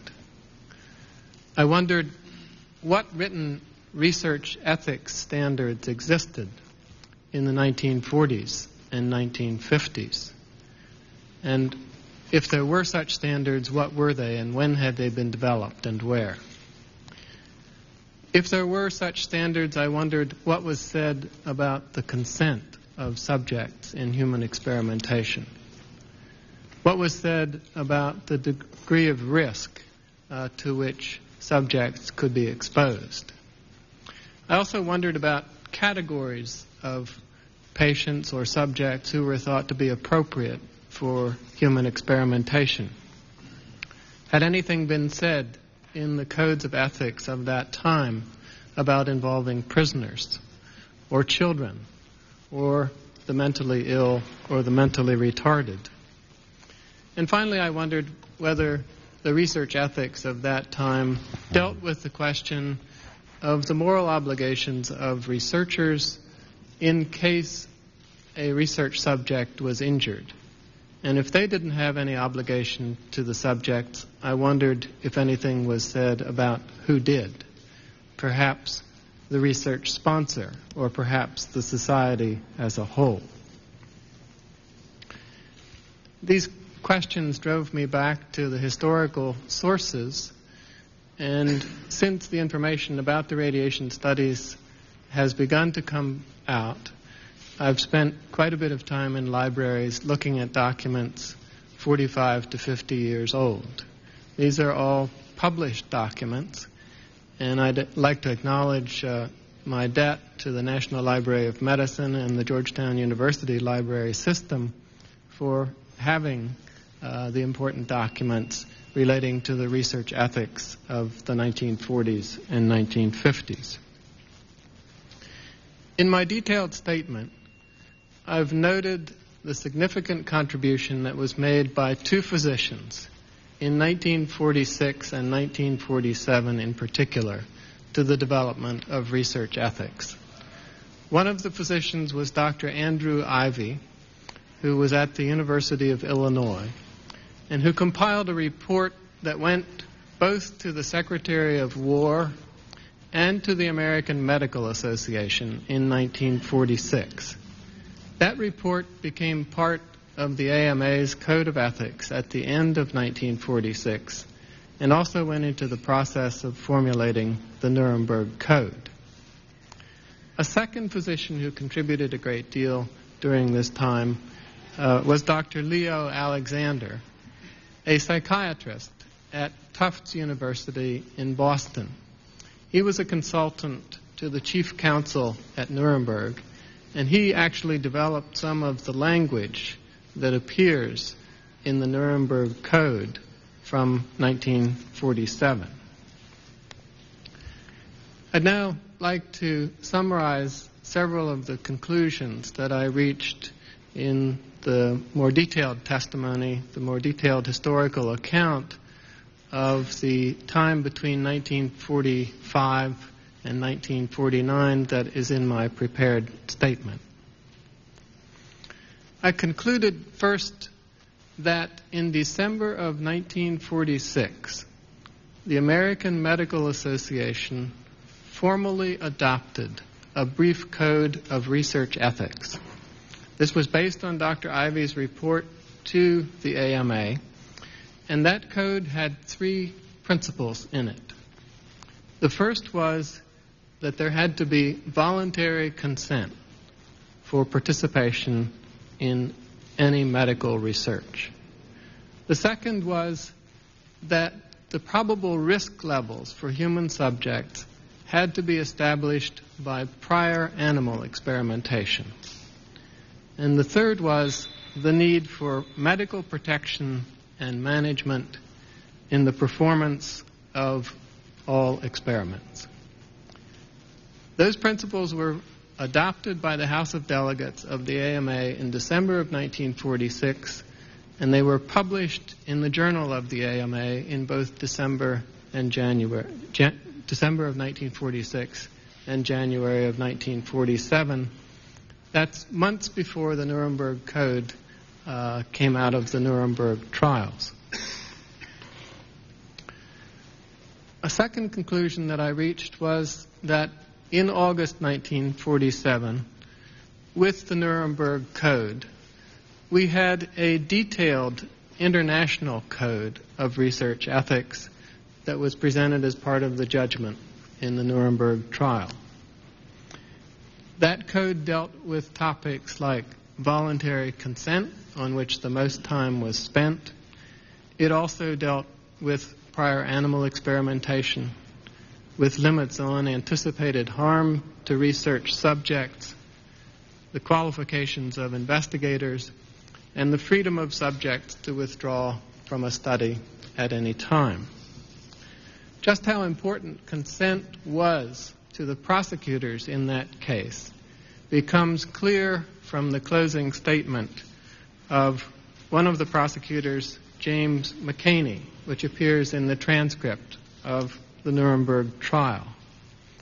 McCaney said, "It is the most fundamental tenet of medical ethics and human decency that the subject volunteer for the experiment after being informed of its nature and hazards. This is the clear dividing line between the criminal and what may be non-criminal. If the experimental subjects cannot be said to have volunteered, then the inquiry need proceed no further. Such is the simplicity of this case." End of quote from Prosecutor McCaney. My third conclusion is that by the end of 1947, at the latest, any well-informed citizen in this country would have known general information about the Nazi medical crimes and about the outcome of the Nuremberg medical trial. It was in the newspapers, it was in Life magazine, it was in Newsweek and Time. You couldn't have missed it if you were a reading adult at that time. Now, what about prisoners?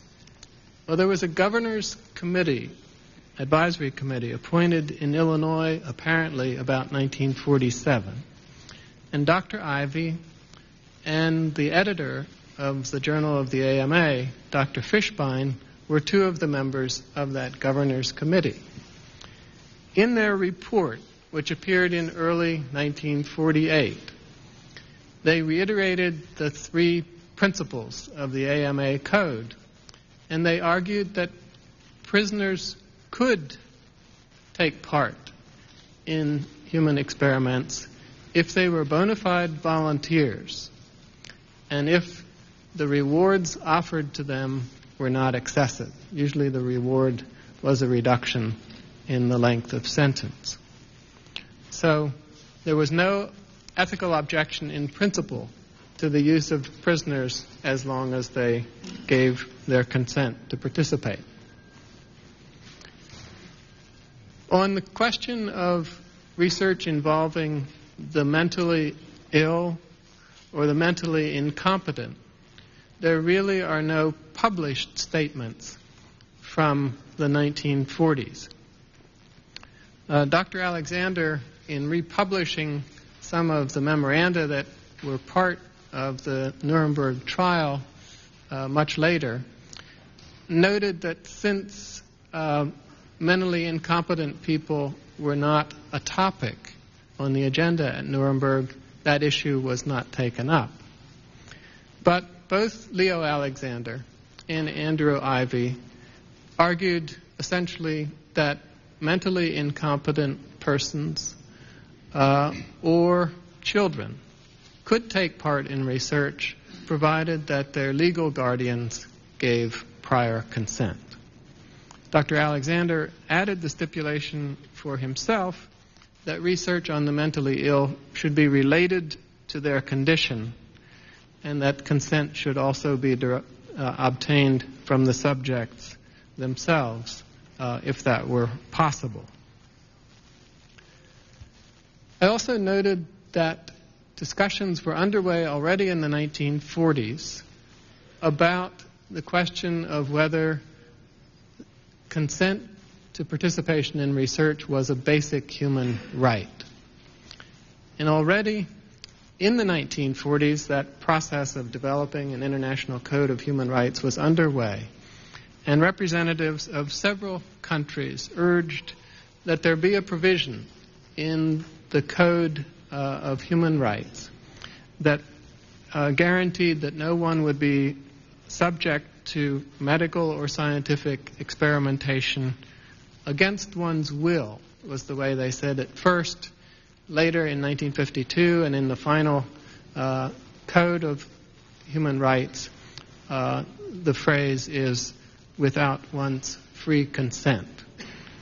So even when people were discussing general basic human rights, the issue of not taking part in research without consent was being considered in the late 40s. And finally, the World Medical Association was formed in part because of the trauma associated with physicians taking part in the medical experiments under the Third Reich. That body, in its second meeting in 1948, adopted a long report criticizing the medical war crimes that had occurred and formulating for the first time the Declaration of Geneva, where one of the central points and very relevant to the Nazi medical experiments was that physicians pledged themselves to act with the utmost respect for human life and never to use their medical knowledge contrary to the laws of humanity. Now, it's not my role at this hearing to sit in judgment on any researcher or any particular research project. Rather, what I'd like to do is give you, in conclusion, one view of the ethical standards of the 1940s and 1950s that I think would be applicable to the radiation experiments and any other research that was done at that time.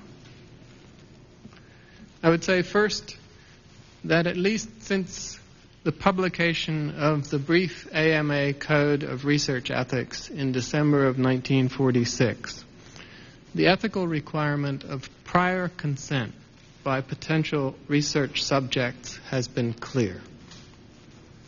This is about 9 months before Nuremberg. This is something that was formally adopted by the American Medical Association as an ethical standard.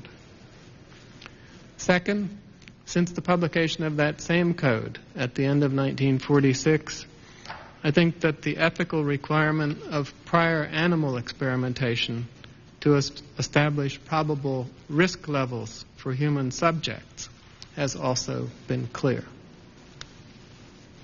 Third, since the Nuremberg Code was announced in August 1947, the ethical obligation to avoid foreseeable death or disabling injury to human subjects has been clear. Fourth, on the basis of much more informal evidence, I think that the consensus of opinion was that research involving prisoners was not ethically objectionable in principle, so long as they were bona fide volunteers.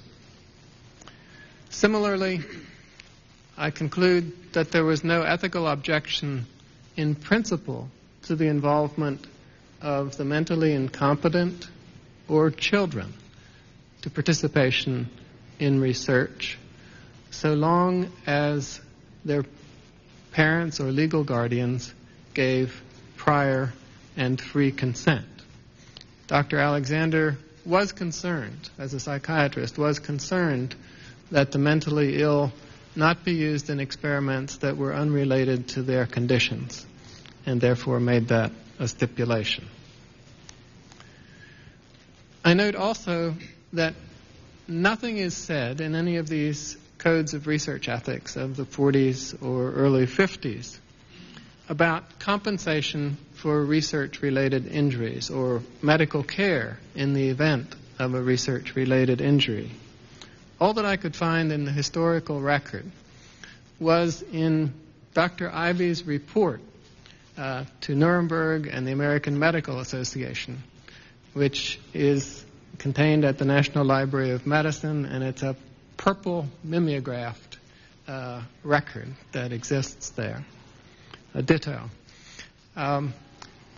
Dr. Ivey passes off at one point the very brief comment that in the USA, during the war, accident insurance against the remote chance of injury, disability, or death was provided.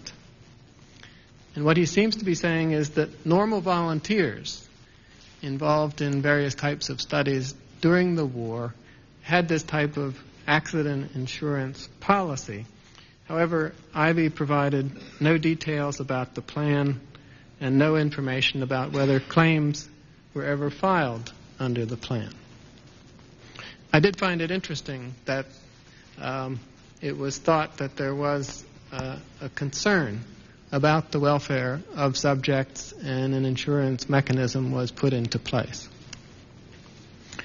In conclusion, I would note that there are 4 categories of subjects that were conceivably involved in the radiation experiments. The first category would be those from whom informed consent was obtained who suffered no harm. And I think we don't have a serious problem with patients or subjects in that category if they were truly informed, and it remains to be seen whether there were indeed subjects in that category. At the opposite extreme would be subjects who were not informed and who did suffer harm. And it seems to me that the case for compensating these persons or their survivors is the strongest. There are then 2 intermediate categories. Patients who consented but who might nonetheless have been harmed, and patients who weren't informed and didn't consent but who nonetheless were not harmed. In my view, this last category is a group that were wronged but not harmed. And I guess I would say that at the very least, the sponsors of the research owe these people an apology for involving them in research, even if they were not harmed, because it did not inform them that they were involved in research. This concludes my statement. Thank you very much, Mr. Walters. Dr. Mossman, we'll be happy to hear from you now. Thank you, Mr. Chairman, for allowing me this opportunity to appear before you and Mr. Markey of the House Energy and Commerce Subcommittee on Energy and Power. I am Kenneth L. Mossman, President of the Health Physics Society. I am here today on behalf of our 6,400 members to address the issue of federally assisted experiments involving radiation in human subjects and the Department of Energy's emerging plan for evaluating these activities and the propriety of compensation. The Health Physics Society, formed in 1956, is a non-profit scientific organization dedicated exclusively to the protection of people and the environment from potentially harmful effects of radiation exposure. The Society's activities promote the understanding, evaluation, and control of risks from radiation exposure relative to the benefits derived from the activities that produce such exposures. Among our current membership are scientists, engineers, physicians, lawyers, and other professionals representing academia, medicine, industry, government, trade unions, and other organizations. I am a professor of health physics at Arizona State University. My areas of expertise are radiobiology and health physics. Specifically, I am interested in the biological effects and public health effects of ionizing radiation exposure. My purpose in being here today on behalf of the Health Physics Society is to address the benefits and health risks of the human radiation experiments from the 1940s and 1950s. However, before exploring these questions, it is important to mention that the Health Physics Society recognizes that the major issues confronting the public concerning the conduct of these human radiation experiments are primarily of an ethical nature, including the criteria used to select human subjects for study, the use of special populations such as pregnant women and prisoners, the benefits of the studies, the adequacy of informed consent, and the nature and extent of medical follow-up. The Health Physics Society, in keeping with its mission to promote safe uses of radiation and to minimize unwarranted radiation exposure, strongly endorses the major principles embodied in current federal regulations governing human experimentation. 1, human subjects must be fully informed of the nature of the experiments, including the risks of participation and the benefits to be derived. And 2, the investigation must be scientifically meritorious, and the risks of participation must be reasonable in relation to anticipated benefits. The questions which have been raised today concerning adequacy of informed consent and justification of the studies are very serious. The testimony I provide here focuses on the scientific aspects of the studies rather than on the ethical considerations. None of these studies were designed to produce deliberate harm. The 1986 report by the Subcommittee on Energy and Power, commonly referred to as the Markey Report, identified 31 human radiation studies. However, since the 1940s, there have been a number of other published human radiation experiments involving trace quantities of radioactive materials or cancer radiotherapy investigations which were not included in the Markey Report. All of these studies have provided a wealth of information which have been invaluable in the establishment of effective radiation protection practices in the nuclear industry and in the development and establishment of medical disciplines, nuclear medicine, and radiotherapy. I would like to just quickly review a few of the experiments that have been described in the Markey Report and elsewhere as an example of some of these benefits. Again, I reiterate that these benefits should not be considered in isolation to the very serious questions of informed consent violation, etc. Those are serious problems, but I think nonetheless we owe it to the public and we owe it to your committee to provide a perspective on the benefits and the scientific risks which underlie some of these studies so they can be put into appropriate perspective. First, let me talk about a couple of examples where radiation protection practice has benefited. And the first example is the centerpiece experiment in the Markey report, the plutonium experiments.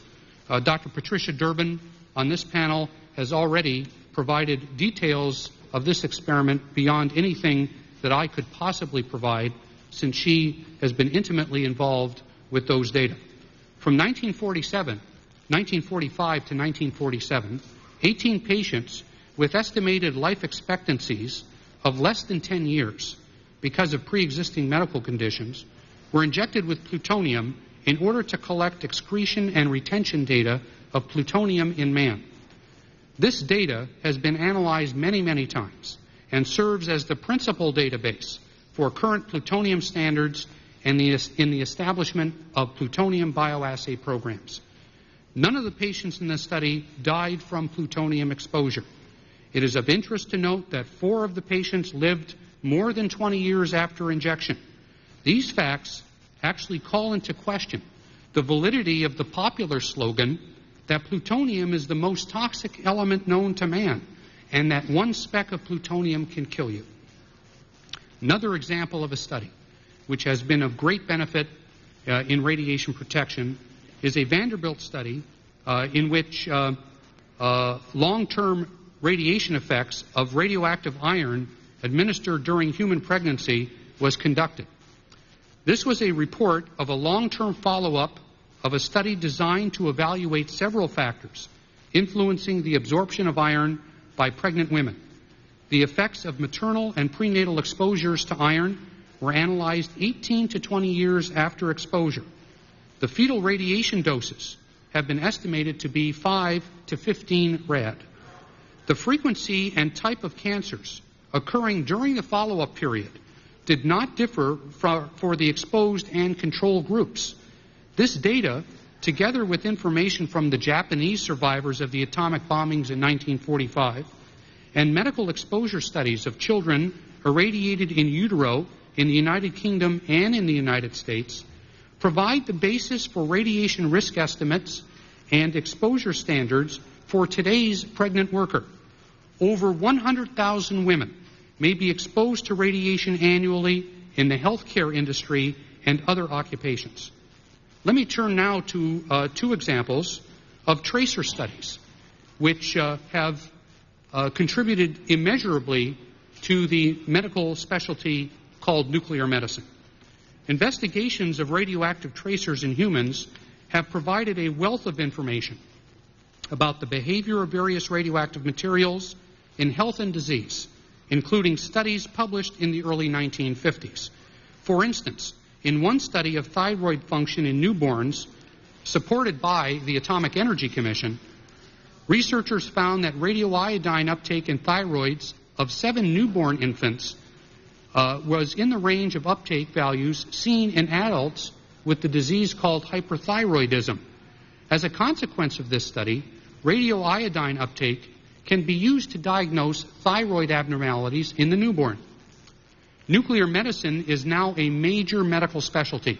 Over 10 million patients each year have nuclear medicine studies or therapy for diagnosis or management of a variety of diseases. The total number of nuclear medicine procedures has increased from roughly 3.5 million procedures in 1972 to roughly 7.5 million procedures in 1982 to the current number over 10 million procedures this in 1992-93. Radioactive tracer studies, as described above, entail small radiation risks to the patient. Data from the much publicized nutritional study at the Fernald State School is a good example of the minimal radiological risks involved in such studies. In this nutritional study, which Mr. Markey referred to in his comments, it was conducted to evaluate the uptake of calcium in 19 adolescent boys.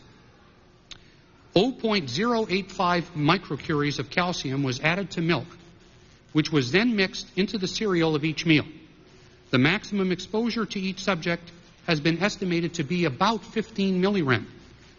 This is approximately the same annual radiation dose due to ingestion of radioactive potassium that is present naturally in every one of us in this room and all Americans. Using the currently accepted radiation risk of 5 cancer deaths in every 10,000 persons exposed to 1 rem, the risk of radiogenic cancer mortality for each subject in this nutrition study is approximately 0.8 in 100,000.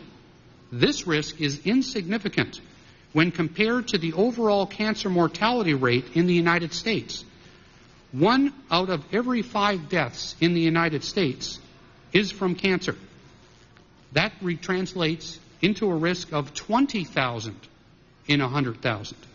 This example clearly illustrates how insignificant the radiation risk is in tracer studies involving the injection of minute quantities of radioactive substances.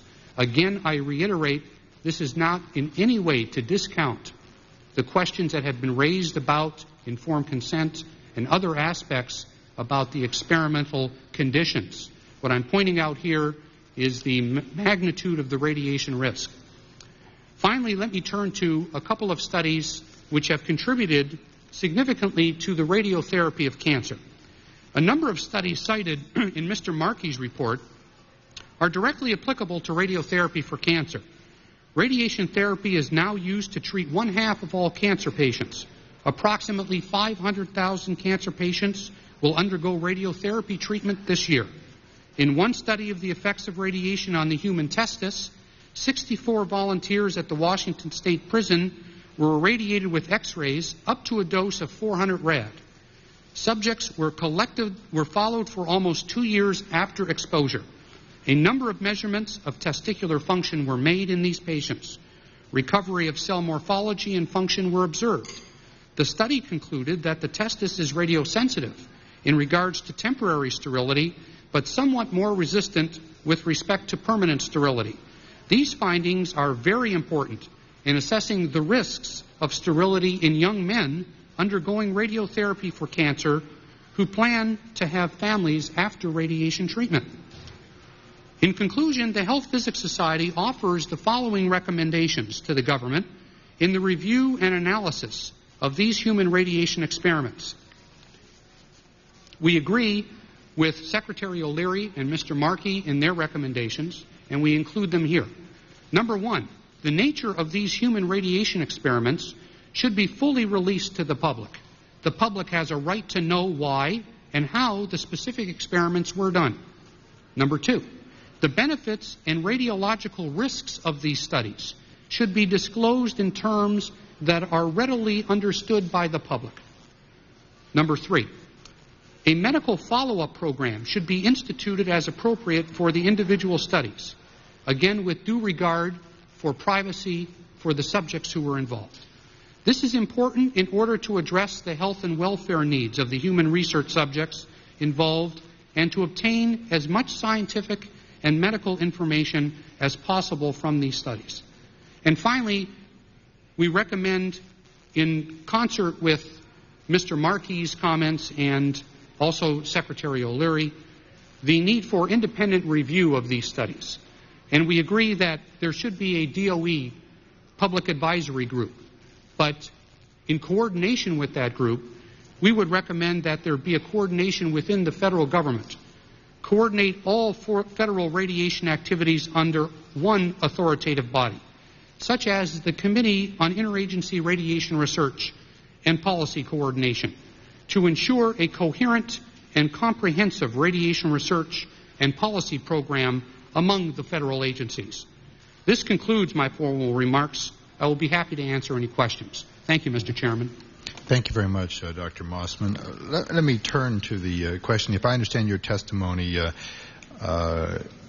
you're not refuting or arguing about the question of whether the proper and ethical conditions existed to set up these, including, most importantly, informed consent. But your testimony seeks to tell us that out of these studies we did derive useful information that has been utilized for the benefit of other citizens. Is that a fair Yes, characterization? that's a correct assessment. Let me ask you, though I believe you said two things. One, that Dr. Durbin also said that none in the plutonium experiments, the 18 that we've alluded to so many times today, none the record indicates to date actually died from the plutonium injection.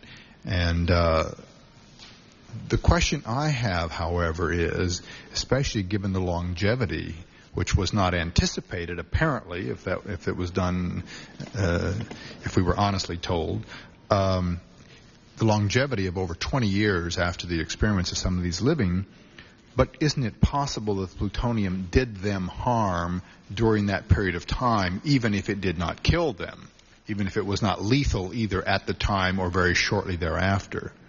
Let me respond to that quickly, and then, if I might, ask Dr. Durbin to also respond. The primary health effects from plutonium injection would be expected to be tumors, and over a 20 to 30 year period, we would have expected to see those kinds of health effects in those individuals. To my knowledge, the individuals who lived for decades following plutonium injection died of diseases which were totally unrelated to the plutonium injections. Did you want to add to that, Dr. Durbin? I think he said it reasonably well. Oh, sorry. I think that Dr. Mossman summarized it quite nicely. I want to emphasize that there were 3 individuals who lived more than 30 years, and one was close to 45 years. At very high doses, that is dosages, injected quantities of plutonium or radium or other alpha-emitting, bone-seeking radio elements, at very high dosages, there is evidence for bone damage, that is structural tissue damage to bone. It's possible that occurred in one case, but unfortunately, nobody looked for it. There's no way to look for it now, and so we can't say.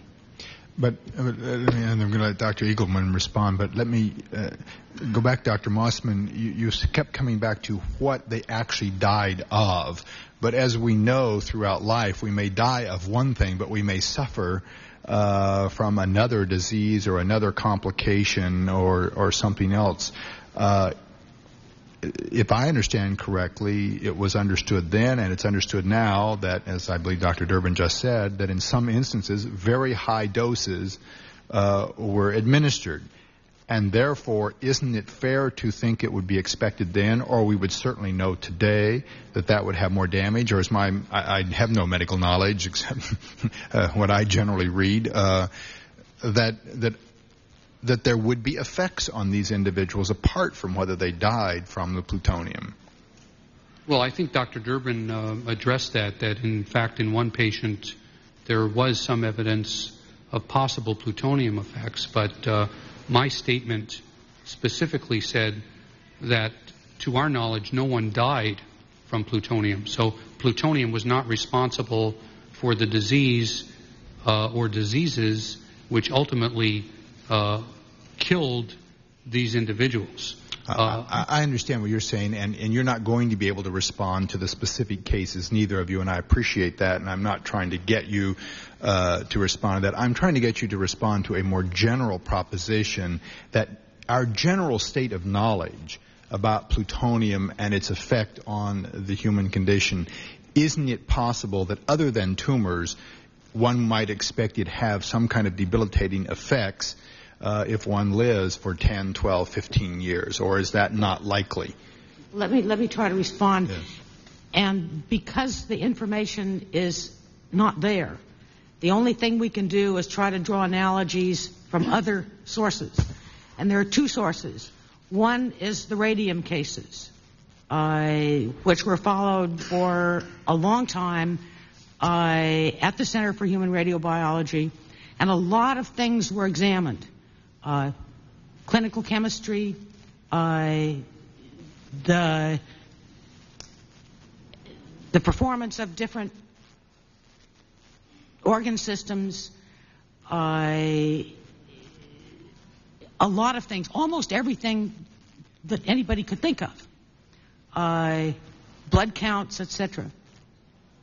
And they came to the conclusion that the only results they could see were in the tissues that were irradiated. There was some bone damage at high dosages. There were bone tumors. There were, in the early cases with very high radium intakes, anemia.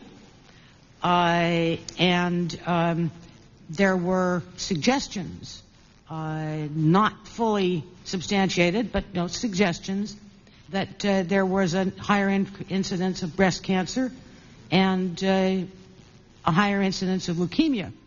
Now, the other source of information we have is from the long-term dog studies that were conducted at the University of Utah. Now, granted, the dog is not a people, and the dogs didn't survive past 16 years because that's how long dogs survive. But by and large, what I just said about the radium cases is essentially the case for the dogs that got plutonium, with one addition, and that is that the dogs that got plutonium also had advancing liver depletion, that is, depleted liver function, so that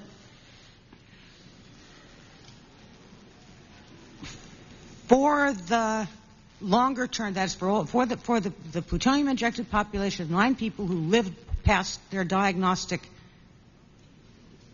original diagnostic prediction of 2 years. For many of these, all we had to go on when we did the follow-up was death certificates. For those who did live a long time, we have received no information from anybody that says they had liver disease or bone disease or tumors of any kind. As a matter of fact, there are no tumors. No tumors developed in any tissue in any of these people that were clinically detected before death. And, so the statement that we make is maybe equivocal, but it goes based on what we know and what we can measure and what's been documented. Let me, then I'm going to recognize Dr. Eagleton for the value of our audience, perhaps to be able to follow a little better. As I understand it, Dr. Durbin, and correct me if I'm wrong, that in about 1967 or thereabouts, you became aware that there were patients still alive that had been injected with plutonium, and therefore you requested the follow-up studies, and that's why your experience is that is to what happened when they rediscovered after 25 years that people were around, and then is that a fair characterization? You were speaking from your direct experience. I'm not sure some of the audience would know. A gentleman named Dr. William Lotz, who was then one of the program managers in the Office of, in the Division of Biology and Medicine at the then AEC. And I was reviewing my correspondence the other day and recall phrases like, "You'll never believe this, but I found." And I went to the city and I found, or I went to someplace and, here's this fellow lived 20 years. That's amazing. And I also, for the record, want to point out that the existence of the cases called California 2 and 3 are due to me. When I had all of the old Crocker Laboratory records brought out of storage, and I went through them, I found these 2 files. These materials had never been reported. They had never been... The data had never been analyzed. They weren't classified in any way. They were just there.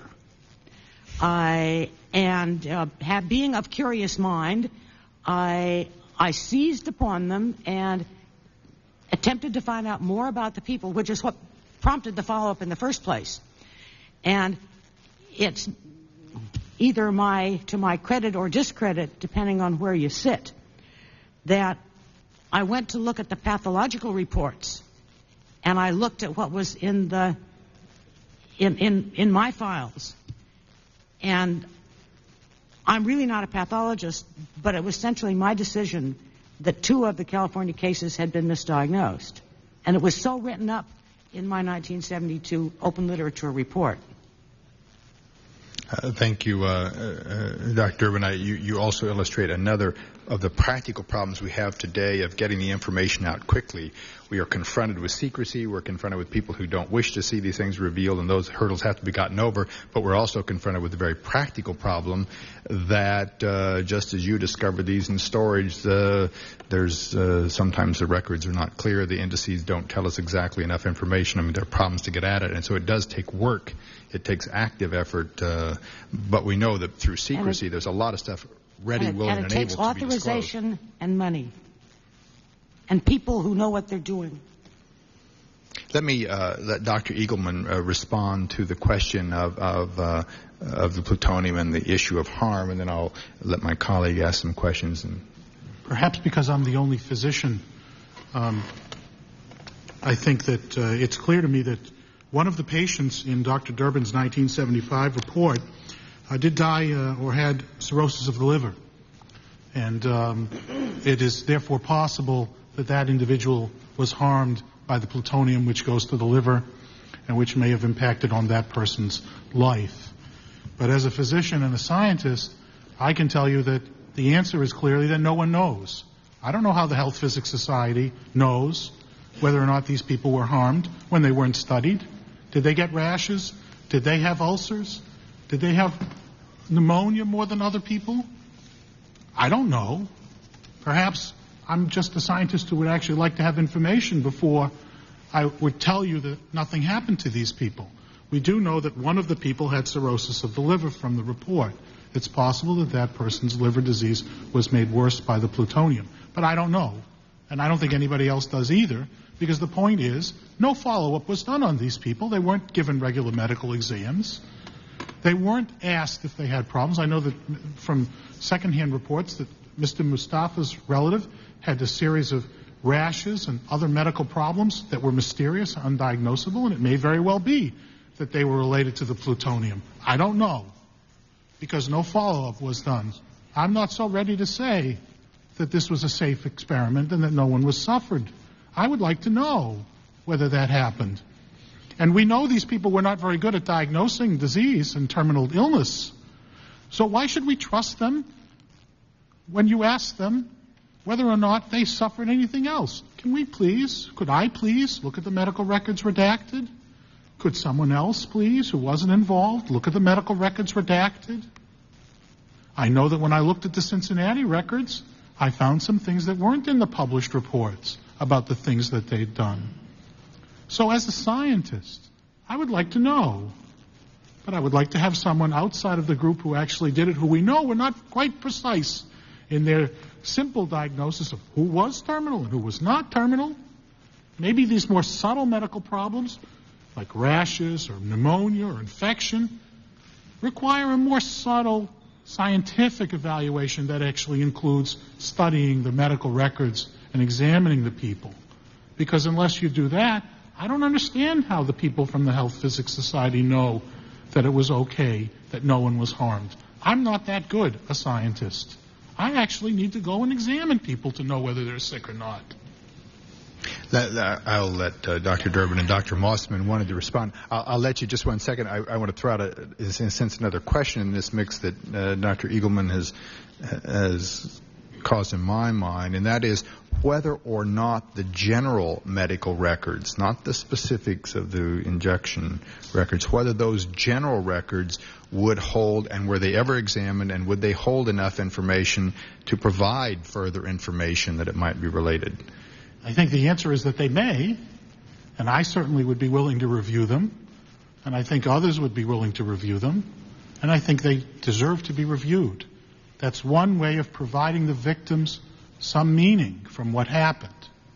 Dr. Durbin, I'll let you respond to the earlier point. I believe that since, with the exception of one case, all of the injections were done at a teaching hospital associated with a medical center. that those places keep records for long times.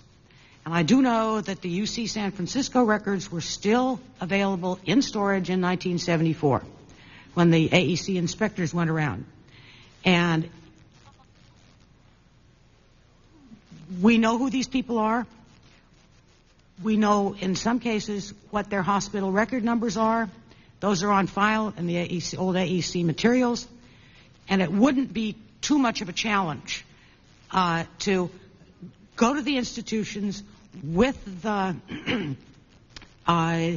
authorization of family members and obtain copies of those medical records. But those medical records, at least in some cases, cease at about the time the injections took place. The families would have to find somehow, through their own knowledge, of subsequent medical care. I'm sorry. But the records prior to the injection. At the time of injection. Oh, you mean that that specific hospital's record? And the record and the histories, the case histories that had been taken.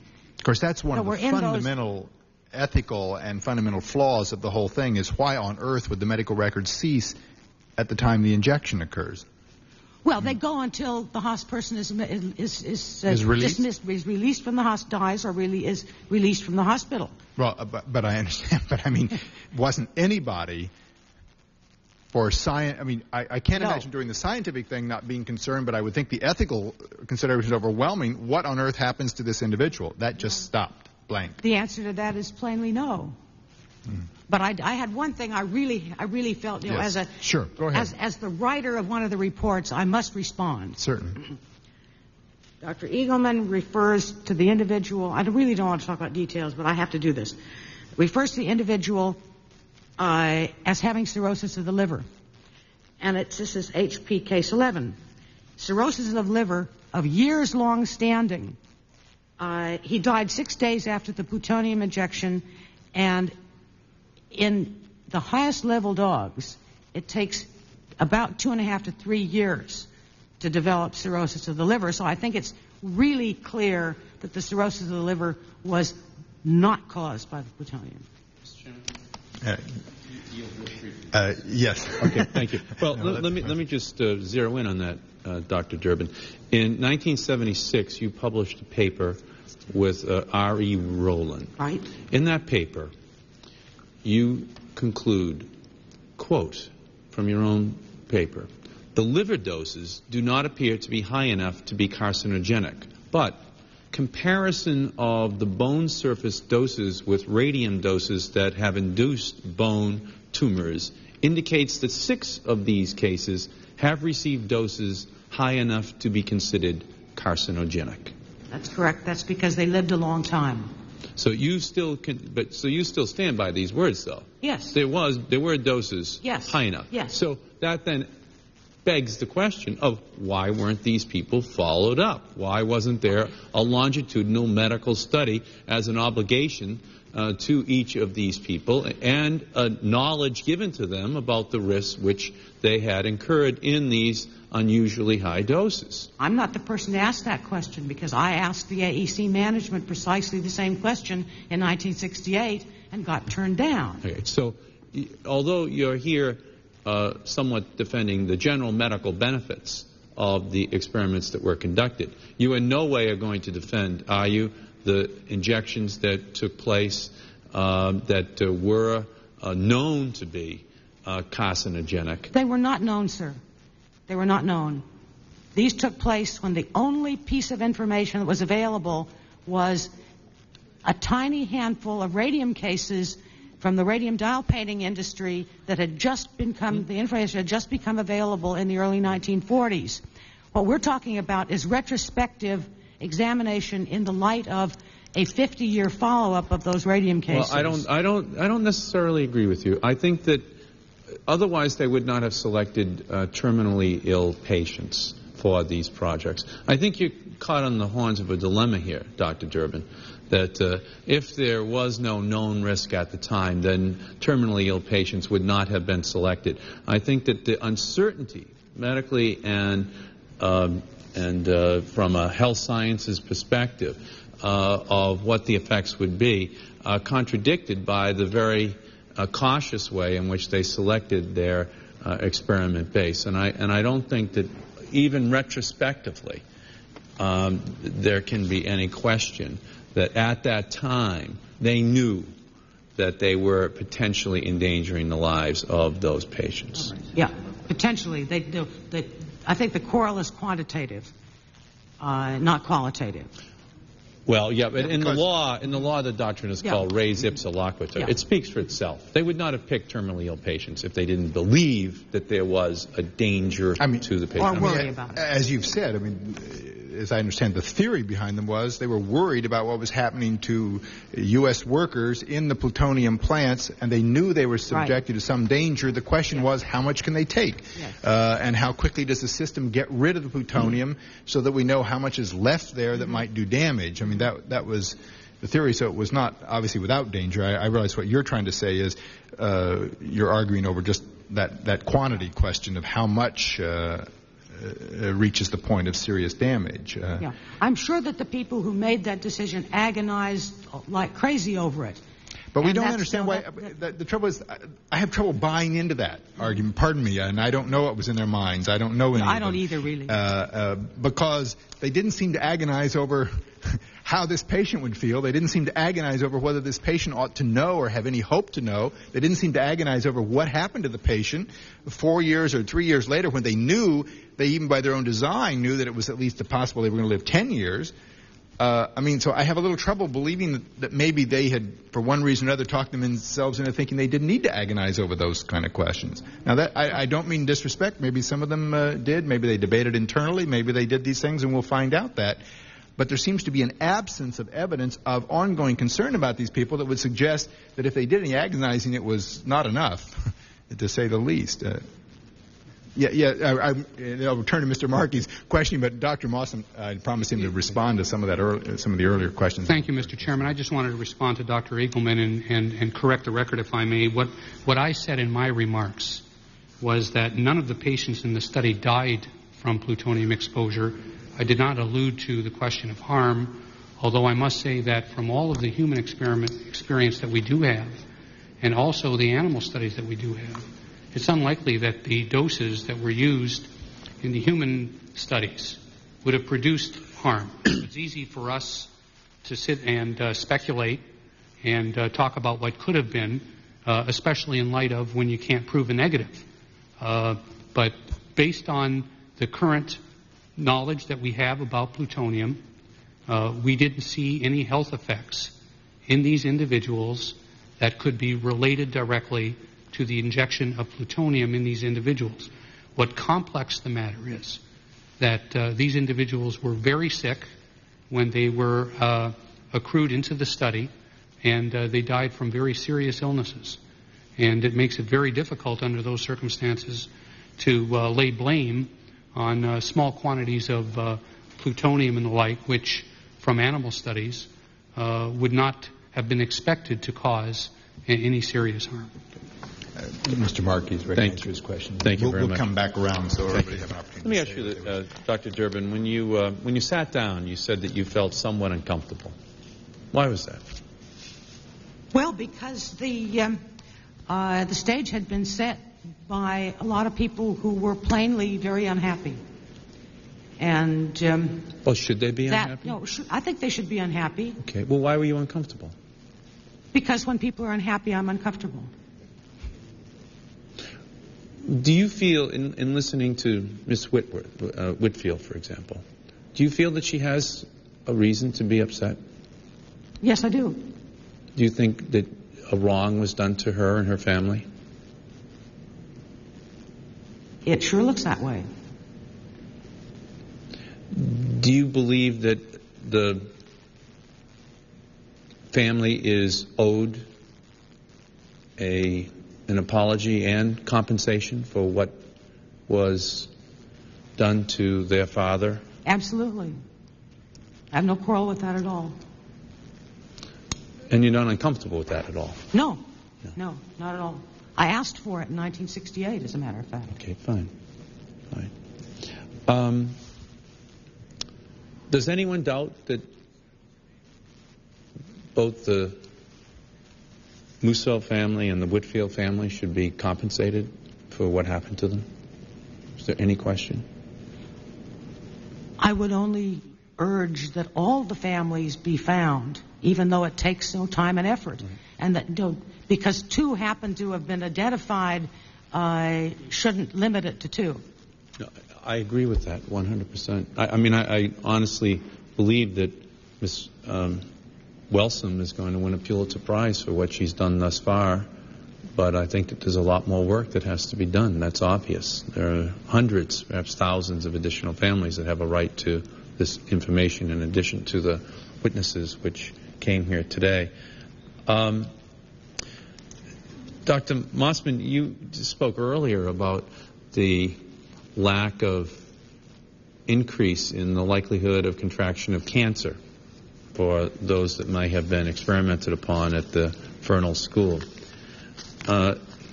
In our hearing last week, Senator Kennedy and I asked Dr. David Lister of MIT, the institution responsible for this experiment, what, in his opinion, had been the increase, if any, in the likelihood of contraction of cancer.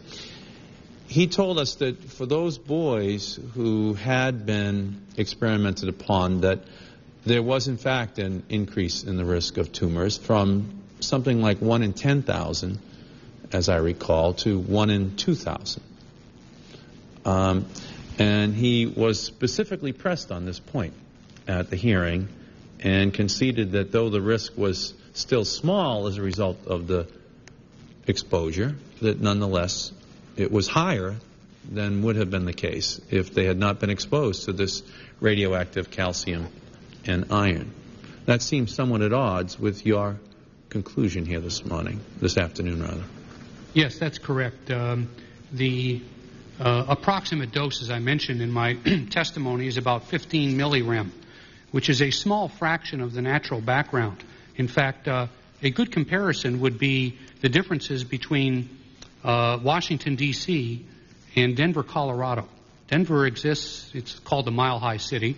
It exists at altitude and also exists in an area where there is substantial quantities of what we call terrestrial radioactive materials, uranium deposits, etc., as part of the ground there. The individuals who live in the Denver area are exposed to higher quantities of natural background than are people in Washington, D.C. In fact, much more than 15 millirem.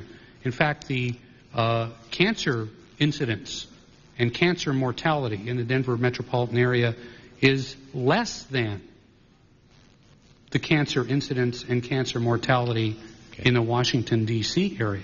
Now, I'm not proposing that small level. You're disagreeing with yes, I am the gentleman from MIT that runs the program and has done the analysis of their own. I will be happy, Mr. Markey, to share with you the sources of my numbers and where I got the risk estimates, and hopefully that would satisfy you. Well, let me ask you this then, Dr. Mossman.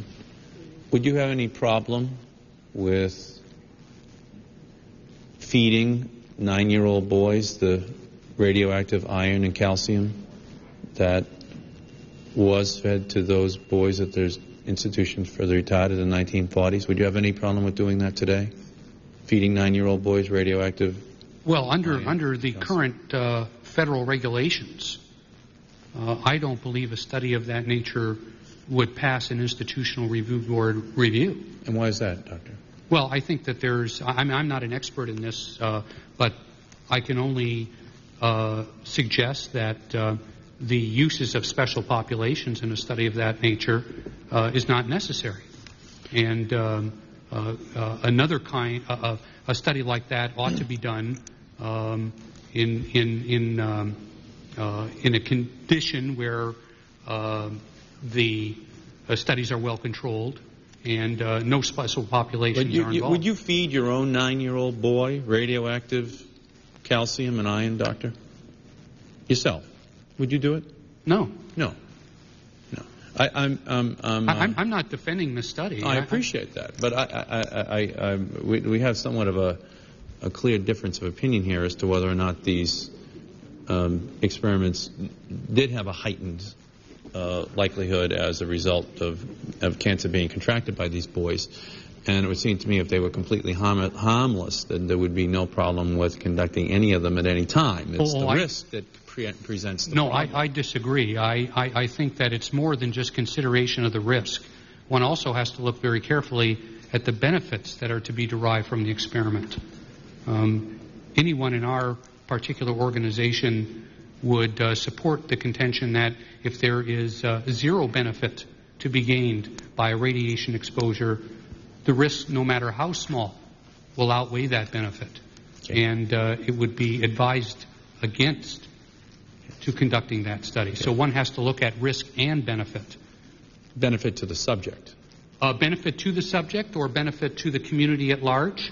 Okay. Those are important considerations in doing a study. Let me ask you this, Mr. Walters, and you, Dr. Eagleman.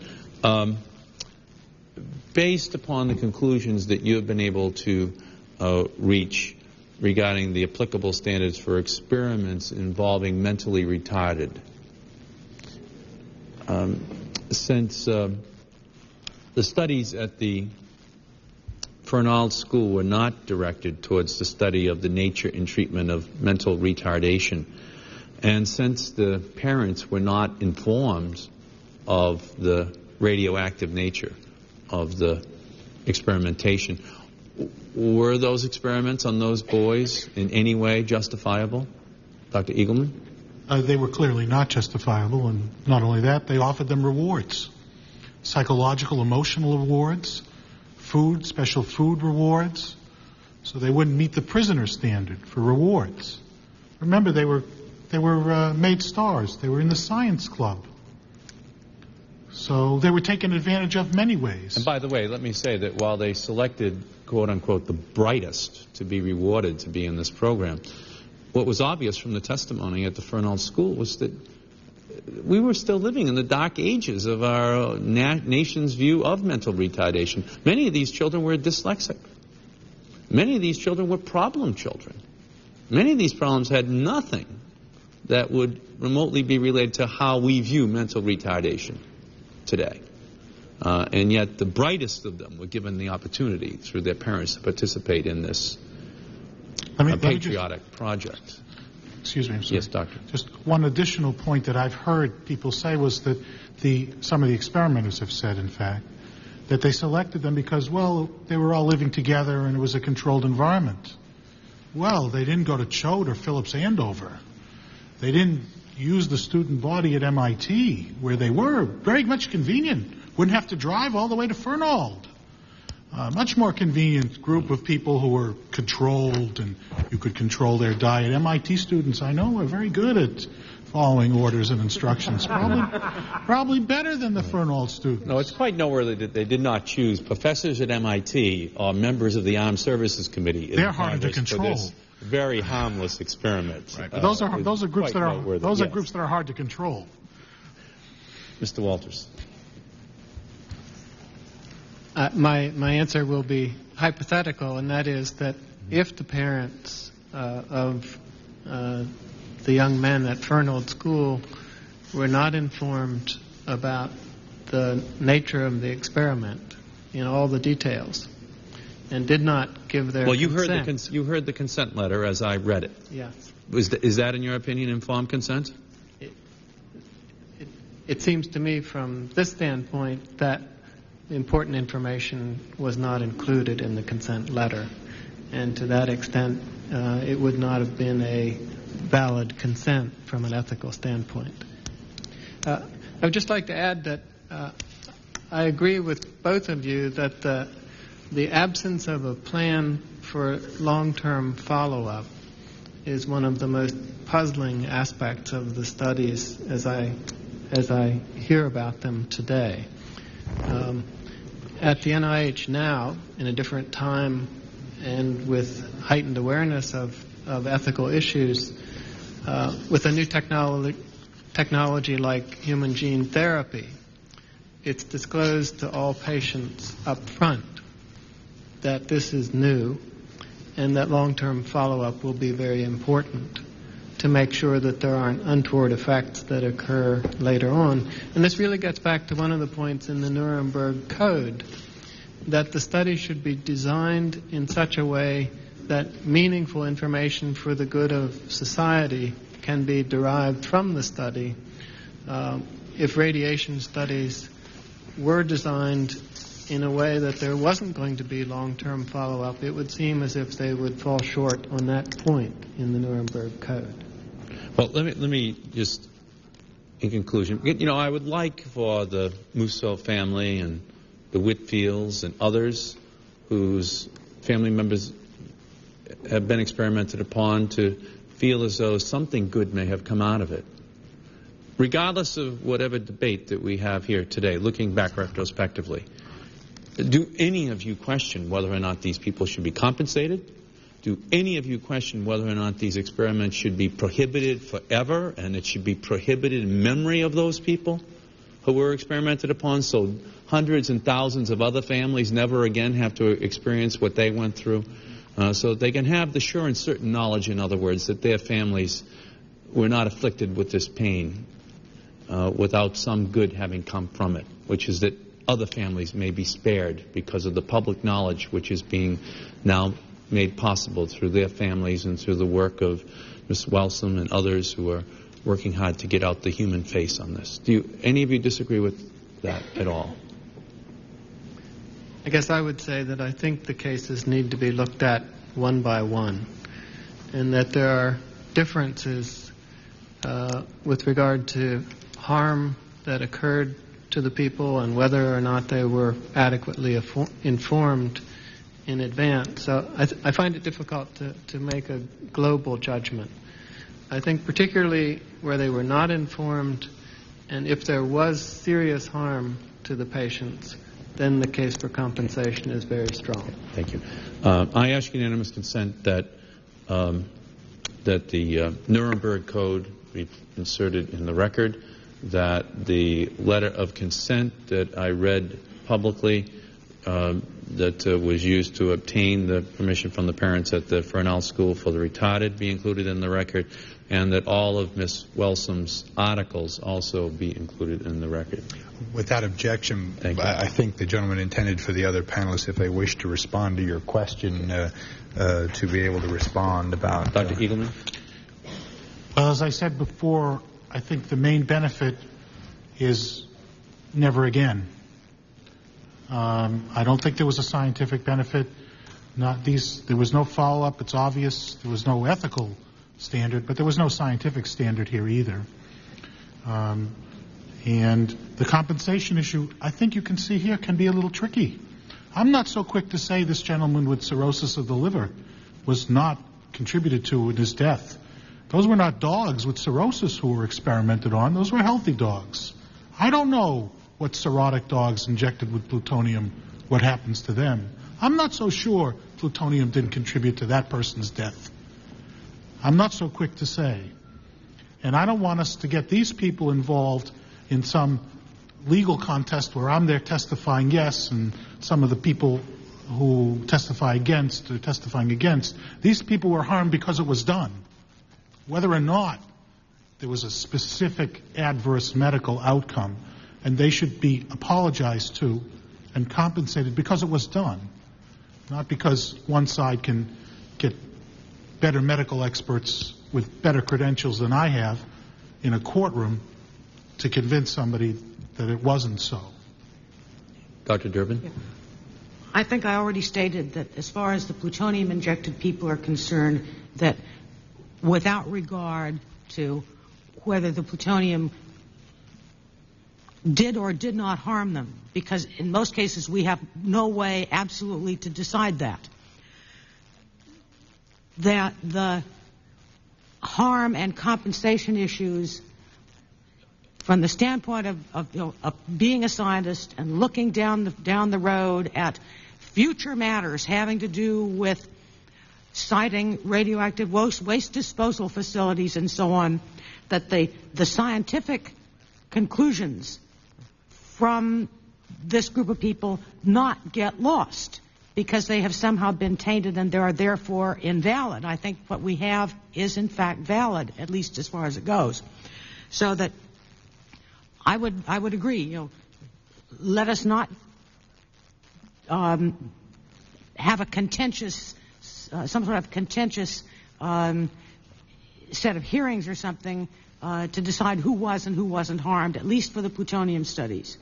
But do let us use the information as far as it goes with some reasonable assurance that its validity will not be always called into question, which is really, I think, the reason why I'm here is because I don't want to see this body of data be tainted by the way it was obtained, such that its use is put into a box and the box is shut forever. I think we need to use it.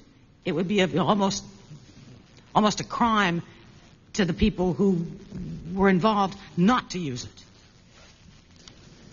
Again, it may be valid science, but it's invalid ethics. And if it's tainted because of the unethical way in which the information was gathered and not because of the scientific validity of the information which may have been gained from it.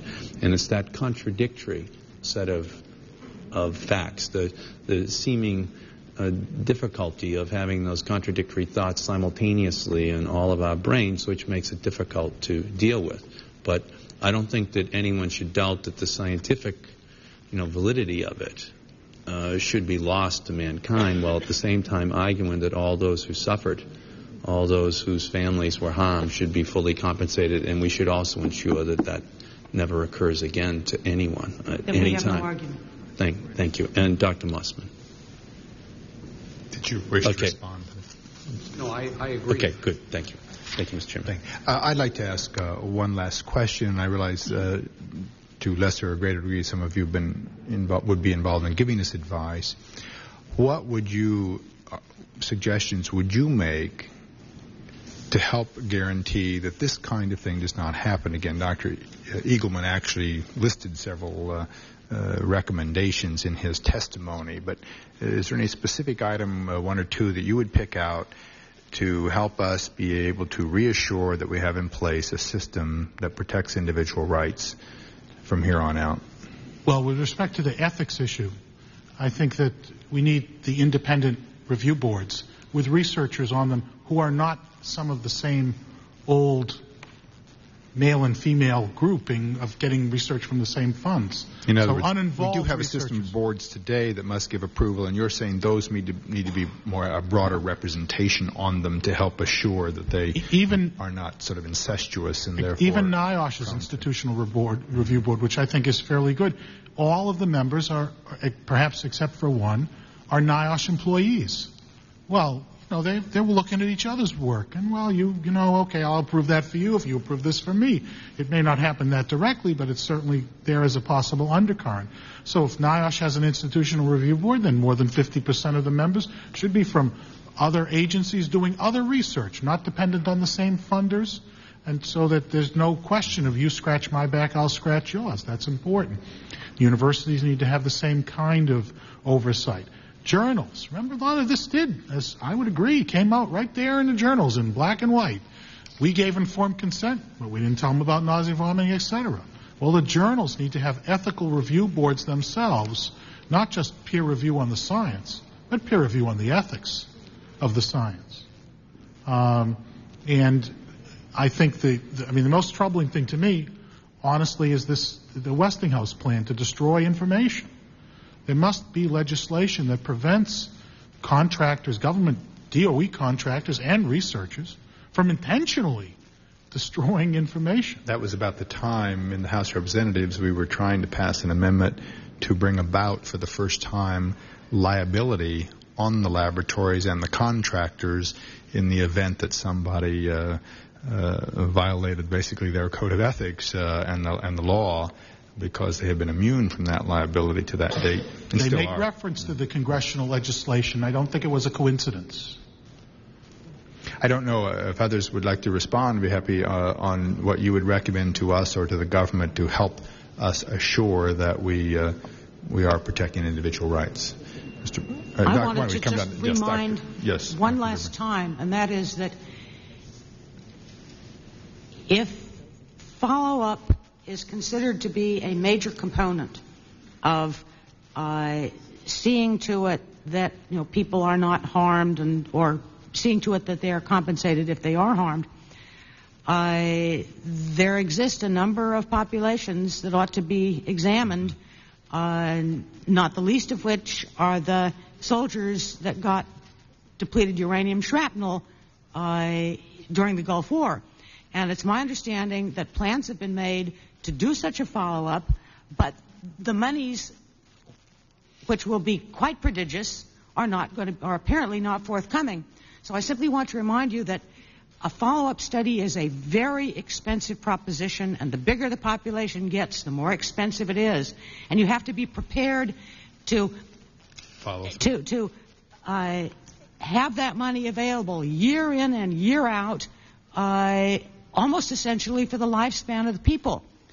And the Argonne Center for Human Radiobiology follow-up of the radium dial painters was terminated before all the radium dial painter population was dead. It's taken all kinds of effort over the years to see to it that the follow-up studies of the Japanese A-bomb survivors maintain funding so that those can continue. So it's a very long-term commitment. Very expensive. You make a very important point that as interest drifts away from these kind of things, whether the Congress and the public and the administrations that come and go are willing to put up the money to carry out what we say we want to do. Mr. Wallers. There were no institutional review boards back in the 40s and 50s, and I think we have a much better system of oversight now for all research involving human subjects. There's an Office for Protection from Research Risks at the National Institutes of Health. There's a Food and Drug Administration, and both of them have agreed on a uniform set of standards for all research involving human subjects. One of the important lessons to me from these earlier studies is how important it is that things not be kept secret when they don't need to be kept secret.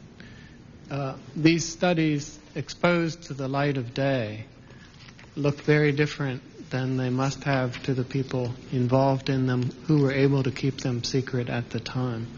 And so I think all the declassification and publicity that's possible about any research involving human subjects is going to be very salutary. Dr. Mossman, did you wish to answer the question? I don't have anything further to add. Well, ladies and gentlemen, we appreciate your time and attention to this. If we have follow-up questions, we will contact you. We thank you for taking so much time, and know it's not been easy even to get here with Mother Nature carrying on across the country today. Thank you very much. Just let us go home. Thank you.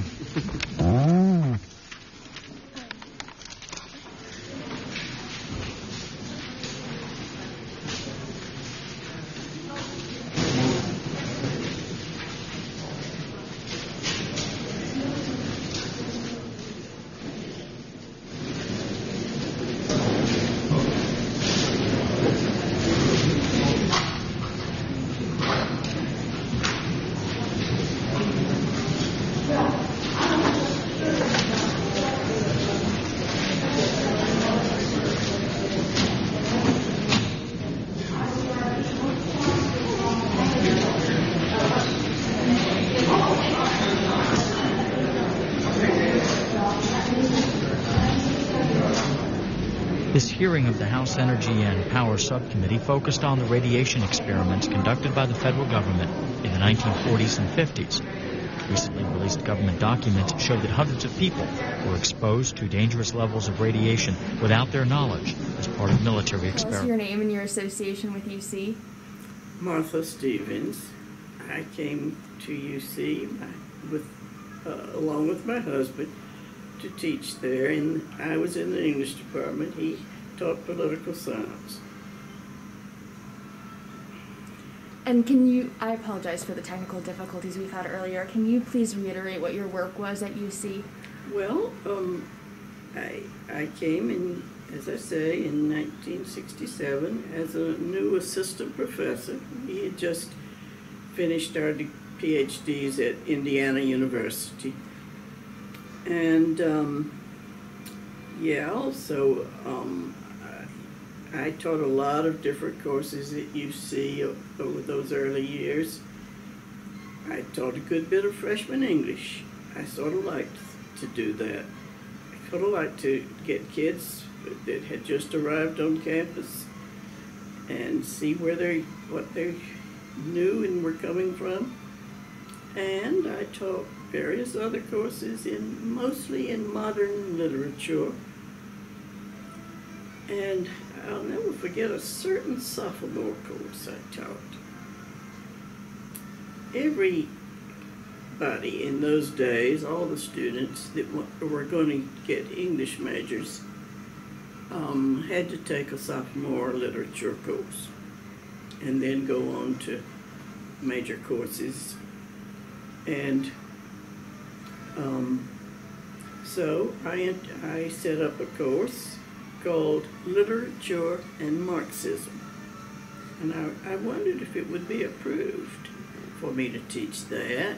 It's not something that would have been offered otherwise or in the past. And some faculty kind of objected to it, but the chairman said it was okay. So it was listed as one of the sophomore lit courses. Well, came into class the very first day, looked around at the guys, usually about 30 people, I believe, and I told them of what the course would be about. Some barely knew the name of it. They just wanted to get this requirement off.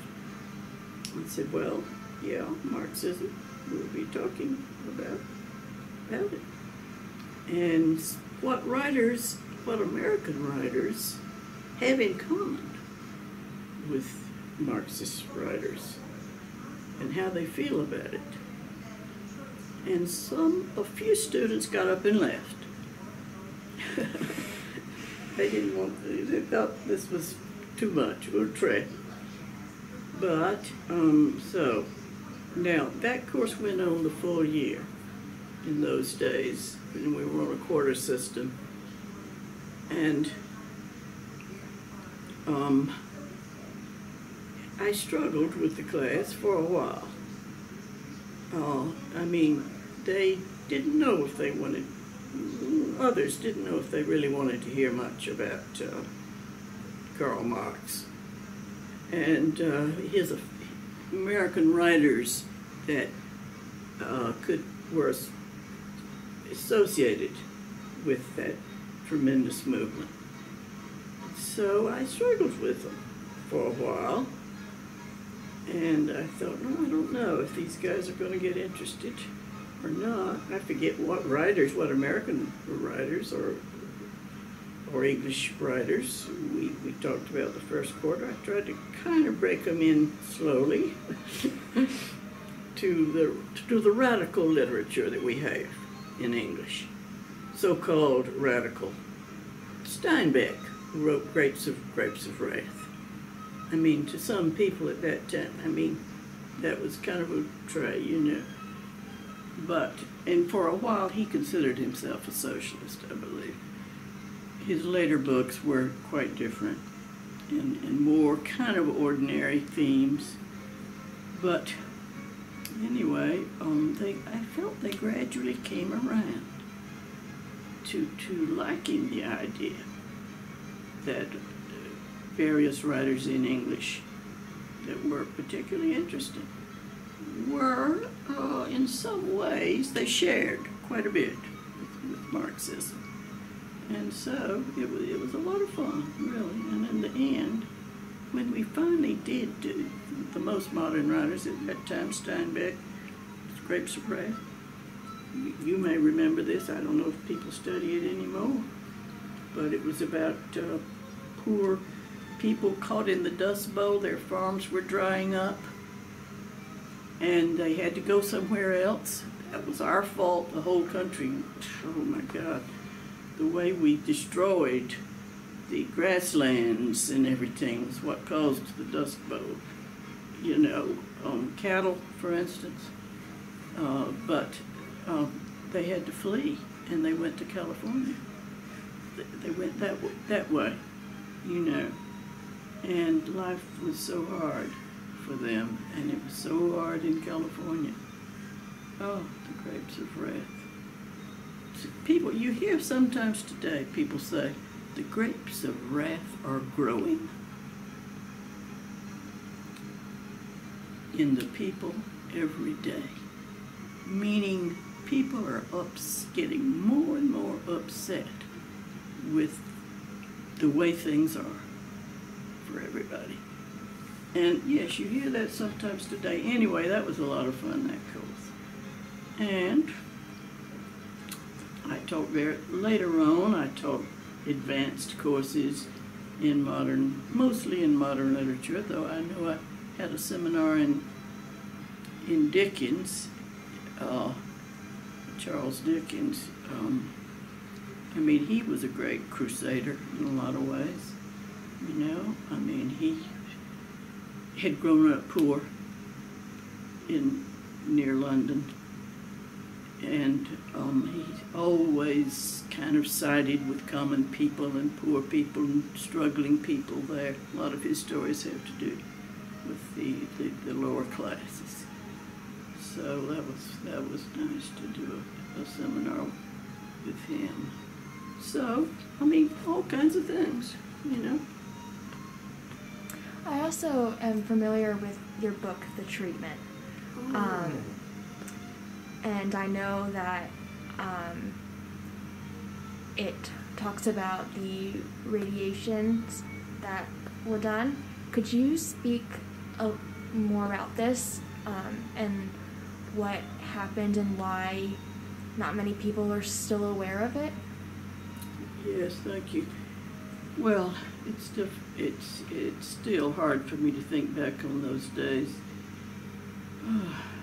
But just 21 people died in those experiments at our university. Over 90 had the so-called treatments, were irradiated thinking they were being treated for cancer. They didn't know they were in an experiment of any kind, much less that it was for the military. The Department of Defense signed us up here at UC to do these tests, and they lasted for over 10 years, because they wanted to see what would happen to soldiers in a nuclear battlefield. How much radiation could they absorb and still fight on? That was the whole point of the experiments. But the subjects were poor people. There were many black people, more blacks than whites, as I recall. At least as many, probably rather, because General Hospital, where these took place, in those days, starting in the 60s, was a place where poor people went. And blacks had to go there. No other hospital would take them. You had to go to General Hospital. So this was black people and poor whites to draw on for subjects of their experiments. So the way I was the first person outside the College of Medicine to know what was happening. The very first person in the city, as far as I've ever known. And here's how I found out about it. In the hall one day, I'd been here about 4 years or something. It was during the Vietnam War, and some of us were marching downtown with others, trying to prevent or stop the Vietnam War. Terrible war, terrible. Never, in my opinion, never should have been there at all. Terrible crimes committed by us. Well, these were Vietnam days. So in the hall one day, a friend of mine from another department said, "Oh, Martha, I got to show you something."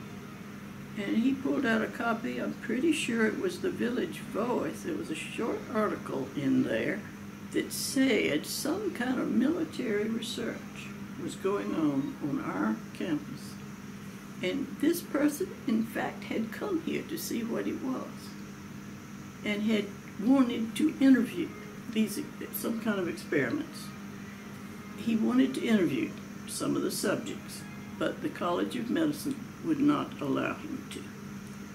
So he could not get anywhere.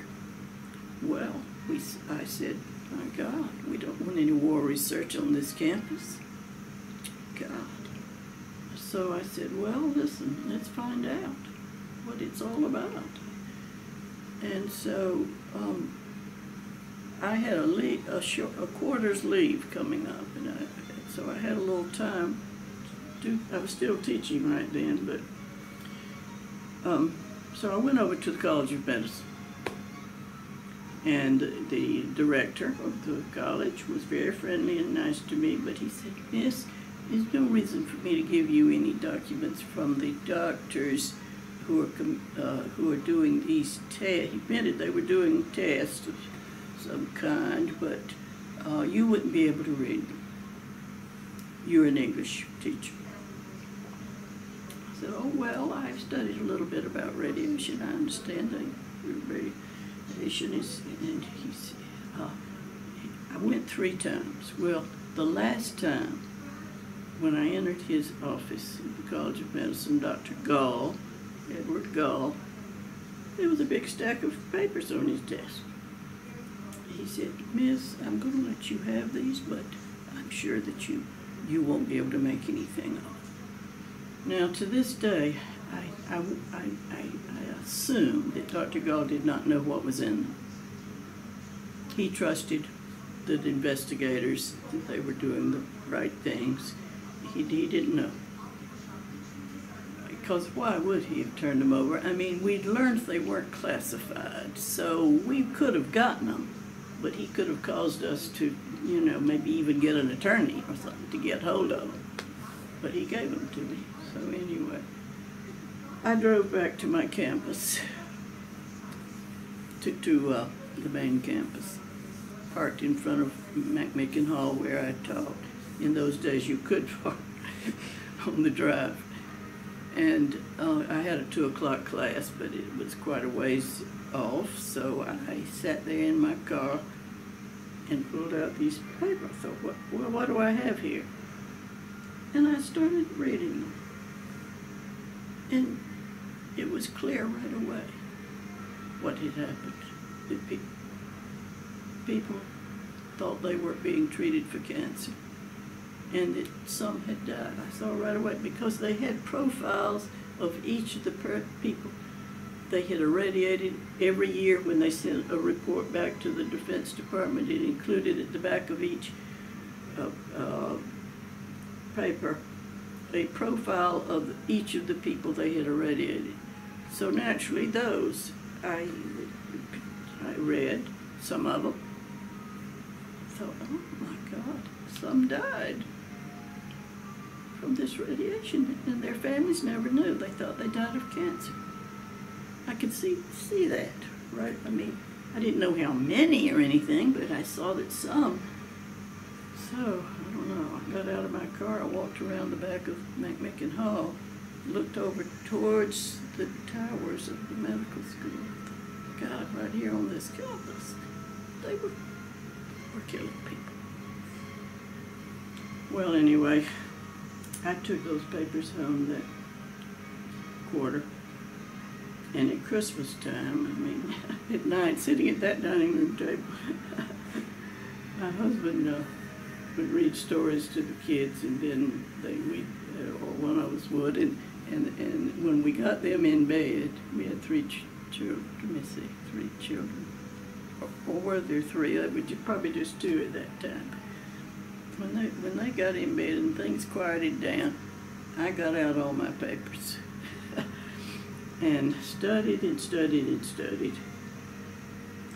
And after, I don't know, 3 or 4 weeks of studying and everything, I wrote up a 4-page paper, my findings about the people that had been irradiated and what happened to them. Now, I didn't know who they were. Each profile would have the initials, supposedly the initials of the patient being described, and the date of death. Their date. Yes, most had died by. Even those that, as far as we know, lived to die of cancer, they would have a date of okay. So, but it was clear that I knew what radiation was. It takes about a month to kill you. The kind of dose they were giving people, it destroys your bone marrow. You can't make any new white blood cells. You will pass away. And it takes about a month. I had learned that, and at the extent of radiation they were getting. I mean, you know, if you'd been in the middle of a nuclear blast, I mean, you would go. But this would be like you were on the edges. And it would take a while to get you. And of course the dose is different. Some people got more radiation than others. So anyway, I wrote that paper up and I said to my little group, the guy that had showed me the paper and all, we had a little group called the Junior Faculty Association. New young professors like I was, without tenure, you know. So I said, now look, you guys, I've studied and I have a paper. We got to tell everybody what happened here. I know what happened, and we got to tell everybody. So another friend in the group said, yes, we could have a press conference. Read your paper. Well, I guess I didn't say first. We sat, 4 of us sat at that dining room table of mine one night. I said, if we're gonna have a press conference and read this paper, let's be sure that it's accurate. I mean, you ask me anything. You haven't read the documents. But if there's something here that needs to be better documented, then let's do it. I can do it. And so there wasn't much for them to, they studied, and I probably made a few edits or added some documents. And so, all right. One of our group got up and left. He said, I don't want any part of this. But there were 4, as I recall, 4 of us left. So one of those 4 lined up our press conference. We had it right out on campus. I don't know if we tried to get a room inside or couldn't or didn't want to. I don't remember that. So we just set up a table out there and some chairs. Only a few people came. But a magical thing happened. And we didn't know it at the time, but the Washington Post sent a reporter. I mean, this friend that set up the press conference had notified. Smart. Yeah, it was very smart, wasn't it?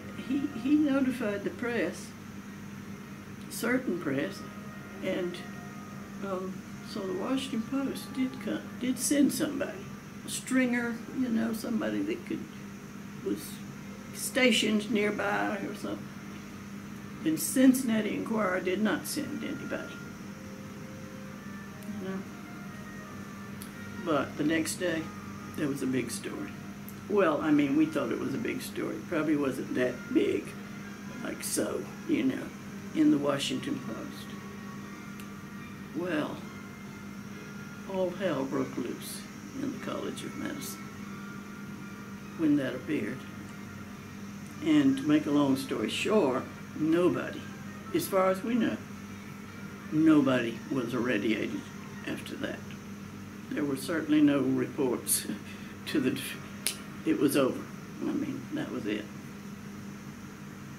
So I have said all along, well, that 4-page paper of mine. Saved some lives.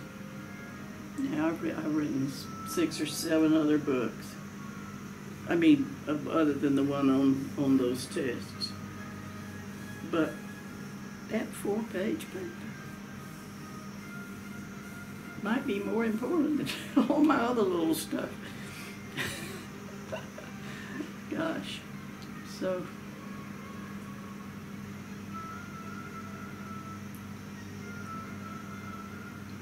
it's been I think, kind of a tragic thing that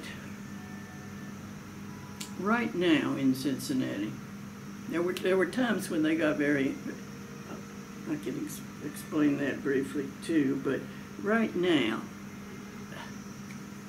it's being dismissed again. Because, I mean, the Inquirer won't cover anything about it. It's like, this is a dark chapter in Cincinnati history. Let's let it lie. Let's don't bring it back up. And a lot of people don't know that it ever happened. Certainly newcomers wouldn't know. They didn't read the press in years past. And so that's why I spoke to the Democratic Forum on Tuesday about it. They asked, I was the speaker last Tuesday. We have a noon virtual forum every week. And some of even the older people there didn't know about it. So, well, I mean, we just can't forget this, you know? 90 people, well over 90 people were used in experiments that could have killed them. And it was a terrible crime. Well, as you know, you may know, Caitlin, there was a lot. Trying to make a long story short. Take your time. We have all day. Well,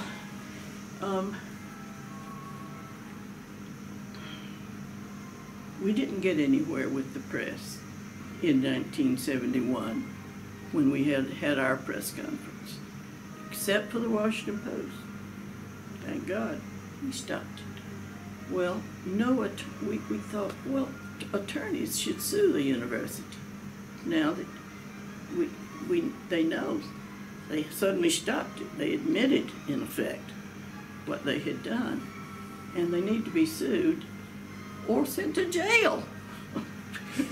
I mean, somehow we didn't think of it that way. I sometimes do now.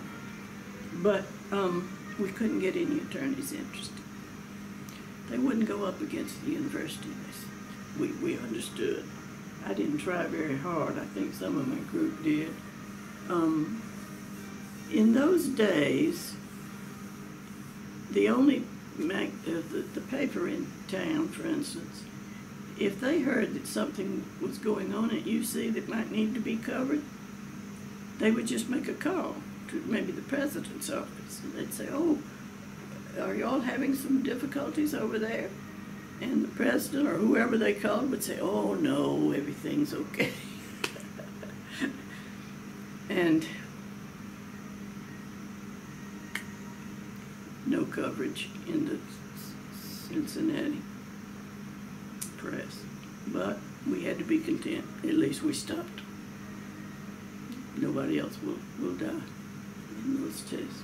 Okay, skip ahead 40 years. It all popped up again when President Clinton set up an advisory committee to study the deliberate exposures of the Cold War. And we were mentioned because, I mean, even though there was no coverage here, they had been the Washington Post. Some papers had written to me about my paper read at the press conference. I mean, there was some knowledge around the country, if not here, as to what had happened to us. And So a panel of people came here from that committee that Clinton set up because we were among those to be studied. They came here and interviewed people, interviewed me, and in the report they finally, what started off that commission was that people were dying that lived in the areas where bomb tests were going on, I think Nevada. And so that's what led Clinton to set up that committee. I mean, who else died when we were doing such experiments or tests that shouldn't have been done? And so we became part of that. But the final report of the committee told about, yes, they did these experiments on cancer patients. They didn't say that anybody died. They weren't willing to say that. So, all right, that was in, 2000, long time since we had had them stopped here. And so some of us said, now look, we need to sue. We can, there was never,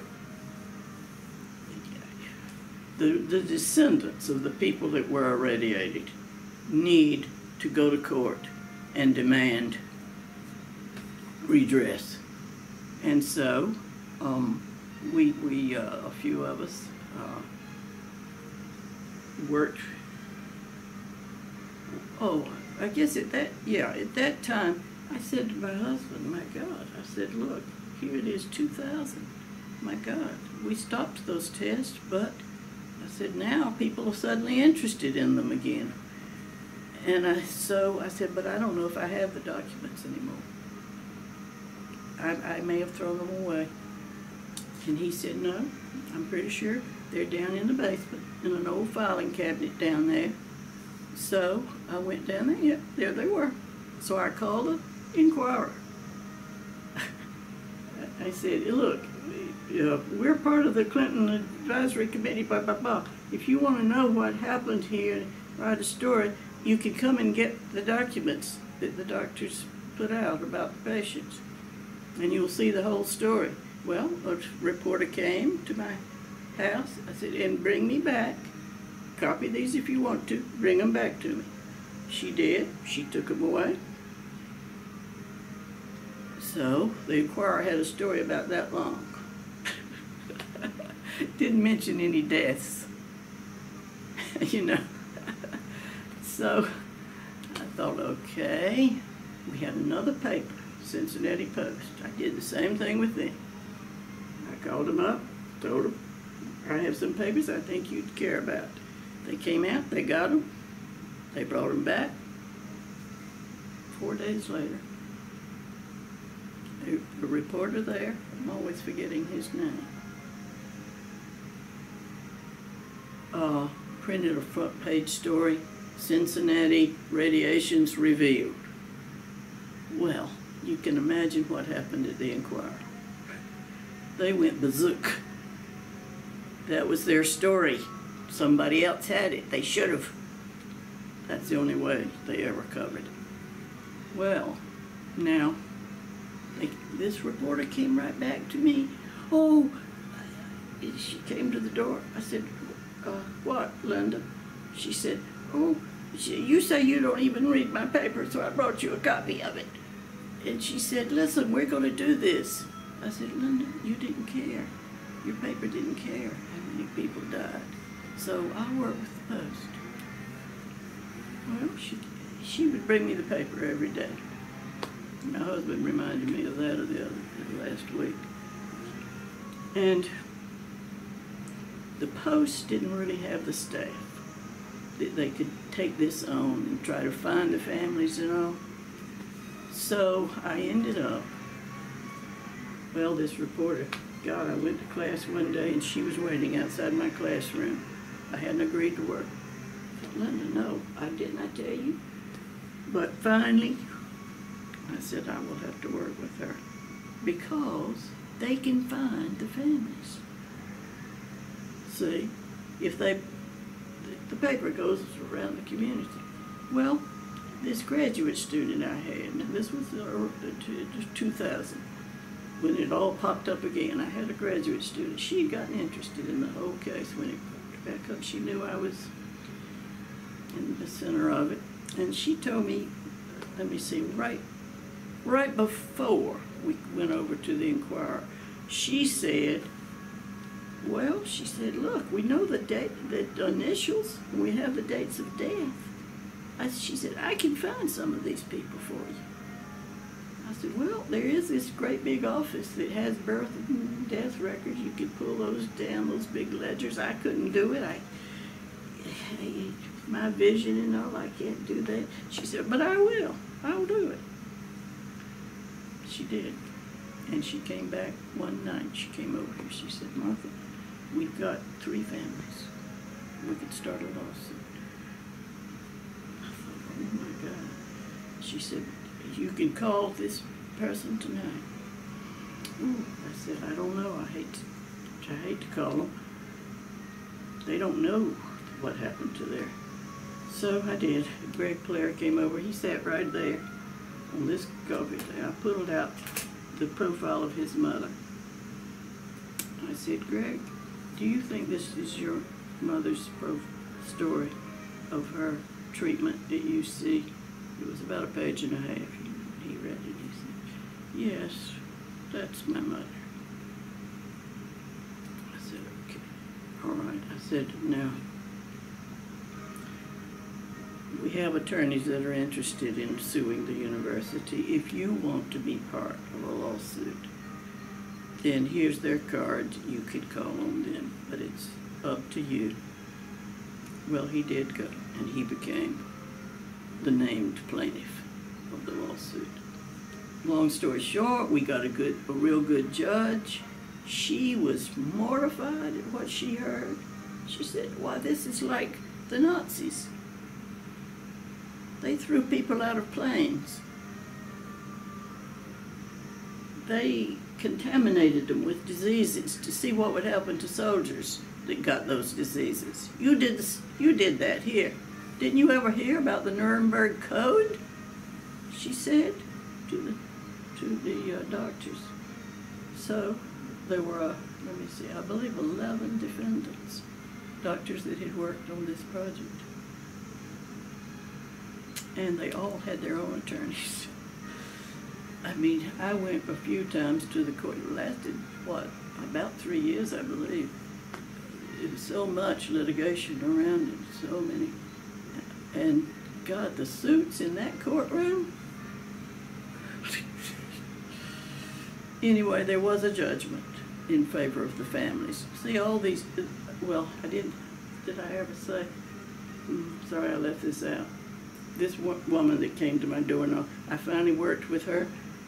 So she and I stayed in touch for about 6 months, 8 months, as they published the real story.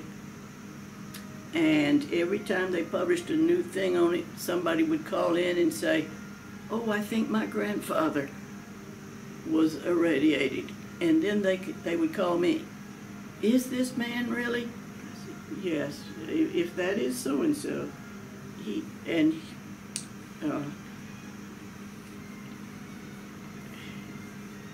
By his initials, yes, that seems to be the fellow that was irradiated. And of course, they remembered what had happened at that time. They thought it was just cancer, but they remembered what their. So by the time, I was the right-hand person of the Inquirer for about 6 years. It was very strange, but this Linda, I said, Linda, I'd call her Linda. Don't get patient 66 mixed up with 68. They're both named John. Oh, God. Now they won't talk to me at all, because they want to forget it again. They want to totally forget it. So, anyway, they found about 60 families called in. one woman said she was sitting at her desk at the Inquirer. She had a break, and she was sitting at her desk drinking a cup of coffee, and she saw their article about a woman named Lula Tarleton. She later told me this. Oh my God, that's my aunt, my great aunt. I didn't know she was in an experiment. She was one. Yeah, and that kind of thing was happening around town. And so, yeah, over 60 families were part of the lawsuit. So the lawsuit did not, wonderful judge, but at the end, she decided for the plaintiffs. And she said, we will set up a committee of the attorneys, the family association, and to talk about what would be a proper settlement. And this was a civil suit, lucky for the doctors. And so the attorney that met from our side wasn't forceful. He was not forceful.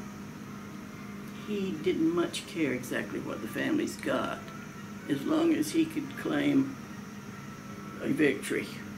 Or it seemed that way to me a little bit. No, I don't know if it was just that way. But he didn't ask for enough, and they only got $5 million to divide among all these descendants. So it wasn't a whole lot. If you had a big family, you wouldn't get much. And one woman that I had become friends with, whose mother was irradiated and died in the hospital 3 weeks later. She definitely died of, I have to take that in the dining room, she died of her radiation. She was okay at home. She was cooking supper for her children. She had breast cancer, but she was still active she had 3 somewhat small children and one older daughter who was about 18 and not living at home. And so the hospital called her name is Maud Jacobs, one day and said, oh, we've got a new treatment for your cancer. So can you come over tomorrow for an appointment? So the next morning, she called a taxi. She lived not far from the university, but she didn't have a car. She called a taxi, put on her hat, as people did a lot in those days, went to the hospital, was irradiated, 150 rads. She thought it was treatment. Went back home. That night she was terribly ill, vomited all night. The next morning, her oldest daughter had a car, came and got her mother, took her back to the hospital. They put her in a room, and the older daughter told me later, years later, she said, I just took my coffee machine with me, and I stayed in the room with my mother the 3 weeks that she lived.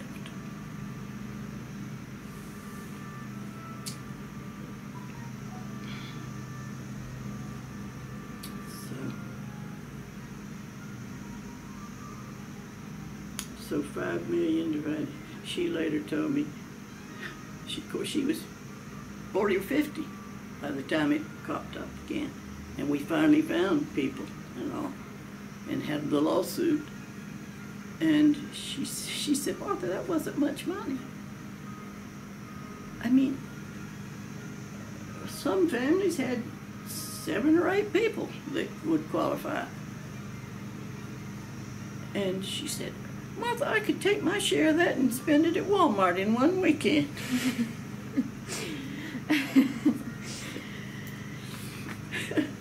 Well, listen, that's the story. and we're still struggling today. Right now, we would like, because all these attacks on black people around the country are full of news, we'd like to be remembered, along with the others, you know, but can't be mentioned. Can't be mentioned. I called Cincinnati. I haven't wanted to talk about it for years. I want to do my other books, more cheerful books. But, I mean, I thought, no, we can't let this just go away and nobody even ever know that it happened. And I emailed Cincinnati Edition that comes on every day at 12 o'clock. They work with the Inquirer. It's an hour program.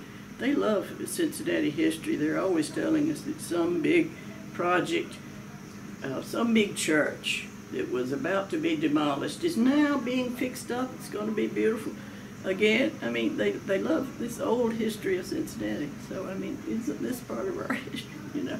So I wrote them an email. I said, well, look, let's look at our darker history, too. And I would be willing to talk with you about what happened to Cincinnati people back in the 60s. Never heard back from them at all. Didn't even write me back. And a reporter had been in touch with me. This was about 2 or 3 years ago now. He got wind of, he read my book, and he got riled up about the story, and he wanted to do a new story in the Inquirer. And he interviewed a lot of people, including my children. He said, well, what was it like when your mom was... I mean, he had a lot of interviews. My sister had been a paralegal for the law firm.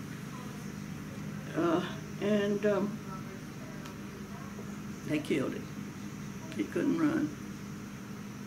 They killed it. He did a lot of work on it, and then it didn't run. So you see, I mean, it's going to be just buried. If we're proud Cincinnatians, we don't want to remember that.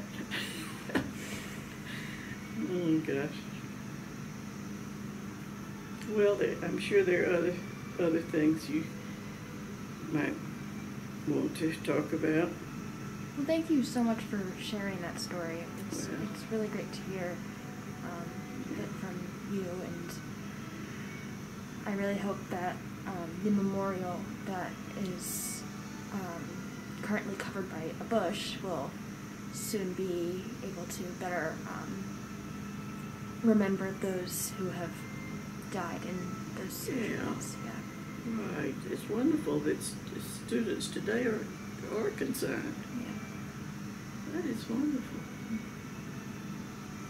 You young guys, oh, so many, boy. Y'all are getting a lot of things done.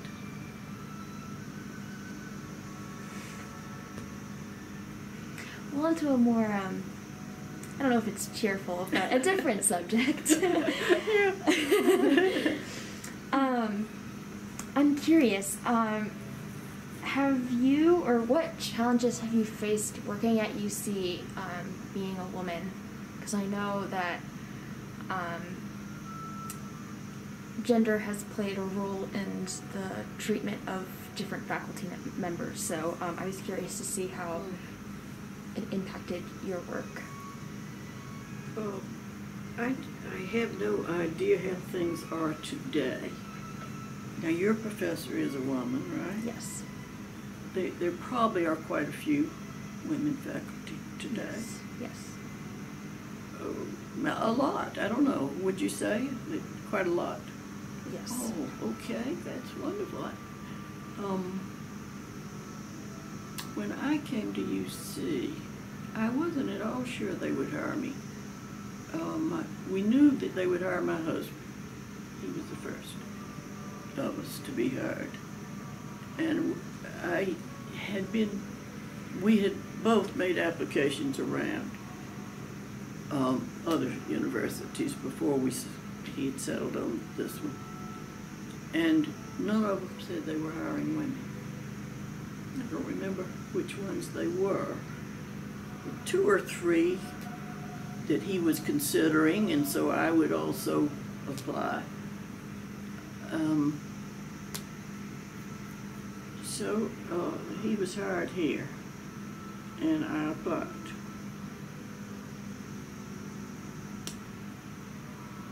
Let's see. I guess I don't know why they accepted me, but it was kind of unusual in 1967. But there had only been one woman hired in my department, which, I mean, we had a large, you know, English is a big department, and a lot of men, I don't know, maybe 30, what, 25, 30 people teaching, and only one woman. And I believe, let me see, she had been moved up when another college closed that UC ran. They needed to provide her a job somewhere, so she came to UC, is the way I remember it. Anyway, yeah, only one other woman. Well, they just, I guess they happened to need a person in modern literature right then or something, and they did, you know, so I was happy to be offered a job. Did you ever notice being treated differently by your former faculty members due to being a woman? Did you ever notice? Did you ever notice how men were getting a different treatment than women were, and how they were often looked at as a higher priority? Yes, some things came up, but you know, you're never sure why you didn't get something. Some man did. I mean, you know, so it wasn't blatant mistreatment of women, I don't think. We never, let me see, by the time I retired, I imagine maybe a third of the faculty were women. I retired somewhat early because of my vision. I mean, I was there about 21 years or something. And some people, I mean, or was it longer than that? I know I was just barely 60 when I left teaching. I had gotten to the point that I had to do a lot of poetry classes because I could read poems better than novels. And sometimes I would come to class, my poem would be this big. And I mean, I later had some treatment. I'm somewhat better today than I was when I left teaching. I had a certain surgeon in Boston that had operated on my eyes and had helped me quite a bit. I still have to read most things with a magnifying glass. I can drive. Probably shouldn't drive, but I do drive some where I know exactly where I'm going. I can't really read the street signs very well. I can go straight to Norwood to the library and straight to home. But but in terms of treatment of women in those days, I mean, I don't know what they thought. Some departments never hired, while I was, or for a long time, they did not hire any women. And I know there were 3 of us one time, I don't know, something was going on, and a speaker was coming to campus that we didn't think should have been invited, having to do with the Nicaraguan Revolution or something. I mean, he was going to defend what we had done there, which was god-awful, we felt, at least three of us women. So we couldn't have convinced the men not to have him come and speak, so we stood outside where he was speaking and held up signs and everything. Oh, I don't know. But I won't say that as time went on, some of the women disagreed with each other on things. It wasn't always just women against men, you know. Did you ever witness any student protests? And if you did, can you explain them? Well, there weren't as many as I often wished there were. Let me see.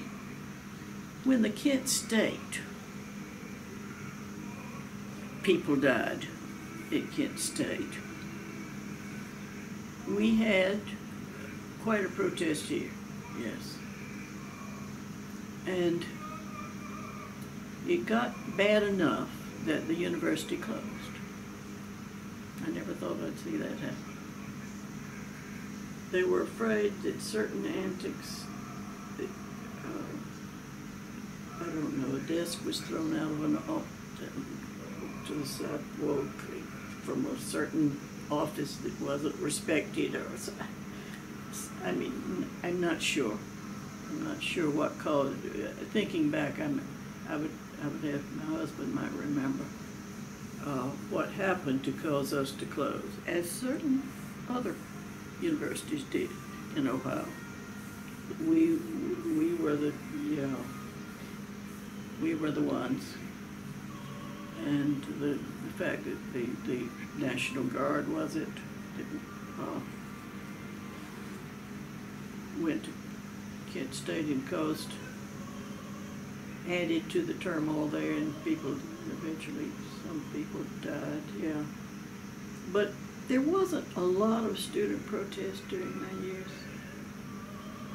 Let me see, have I forgotten some of it? Probably.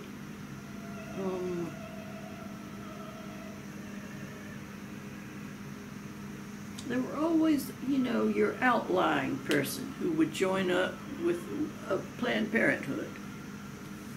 So, some of my women students definitely were active in rallies at Planned Parenthood offices and all near campus. There's one quite near campus. I believe it still exists there. And so, yeah, there were certain, I may be forgetting.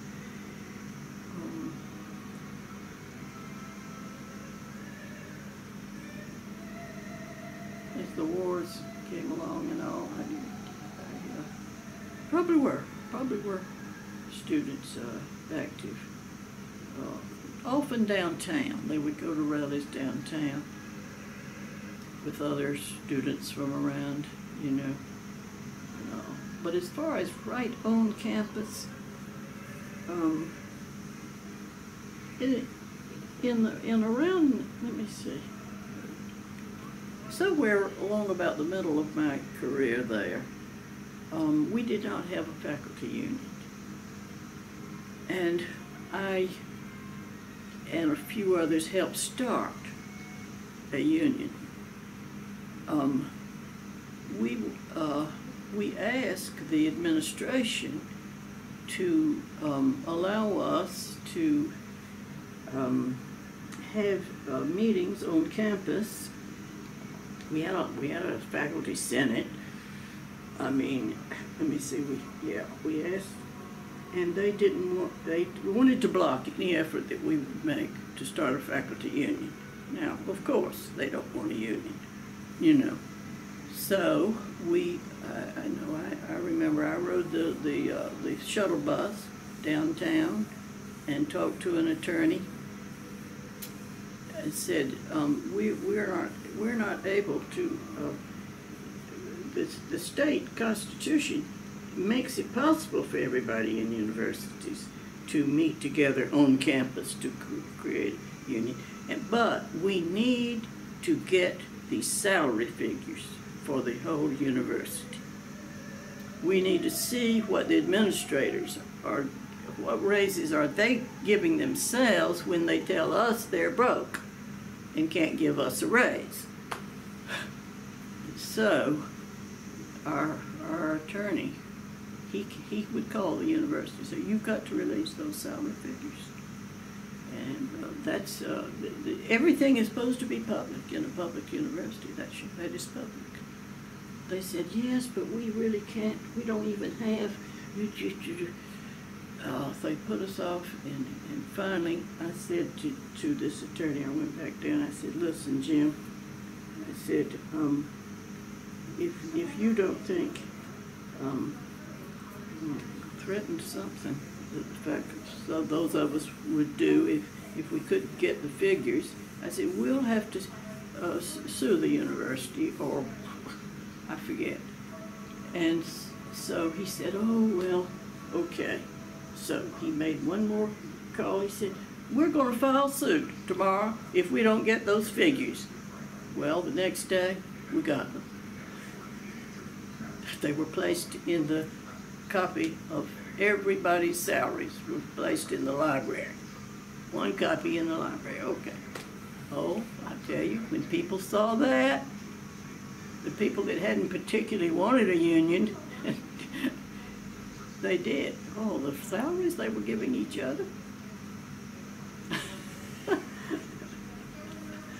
So, yeah, now, I mean, as it turned out, the union we formed, and I was not very active, I wasn't active in that. I mean, I felt I'd done enough, and I didn't want to, frankly, do all the work to decide how to set up our union. We saw that, yes, everybody was mad. We had a vote of the whole faculty, and it passed fairly well, fairly substantially, although the College of Medicine people weren't interested, but there weren't enough of them to kill it. So we had a union, and a friend of mine in another department, she loved organizational work like that now, and she kind of took over and did a good job of getting the union, forming the committees and all we would need, and so the vote passed, and we set up. We decided to call it the AAUP union. It wouldn't have been my first choice, but it's all right. And the first year, we had a walkout. I mean, we went on strike because they weren't going to give us what we saw clearly they needed to give us for various, mainly pay, but other things, leaves and all or something were in question. So we all stood out in front of McMicken Hall, and signs and all. We stayed out of class for a few days until they signed a contract, and so lo and behold, we got about a 20% raise.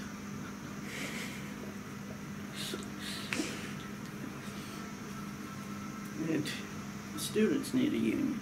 You know that? Students should always have a union. Adjunct teachers around the country, in some places, are forming unions.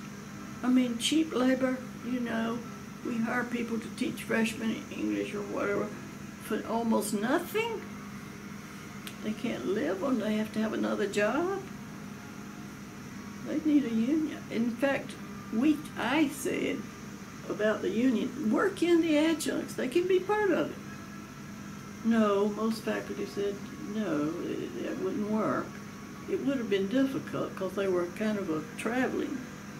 You never knew who would be the adjuncts. That was the pity of it. That university would just hire them at the last minute often when they realized they had too many freshmen in classes. So they'd call up somebody that would agree to come next week and teach. I mean, God, it's slave labor. So we weren't able to include adjunct part-time teachers in the union, and to this day, I mean, this whole adjunct class around the country is larger, I believe, I haven't studied, larger than it has ever been, I understand, because the corporations that now own the universities, in effect, they do. In effect, they own us, as I see it. They want cheap labor. More and more adjuncts, more and more part-timers. Didn't you have a good many adjunct teachers in your first year? Or did you? I'm not sure. We were all online, so I wasn't. Right. Oh my gosh, I'm forgetting about that. Right. Well, I hope that doesn't go farther and farther, because I do not trust the people that run universities anymore. No, I don't. See, they have a board of trustees. I forget how we get that board. Somebody votes on them, I guess. Or does the university just appoint it? I don't remember. I steer clear of it. I gotta steer clear of something. But it is a problem. I know my grandchildren goes to Ohio State. And she has a lot of part-time teachers.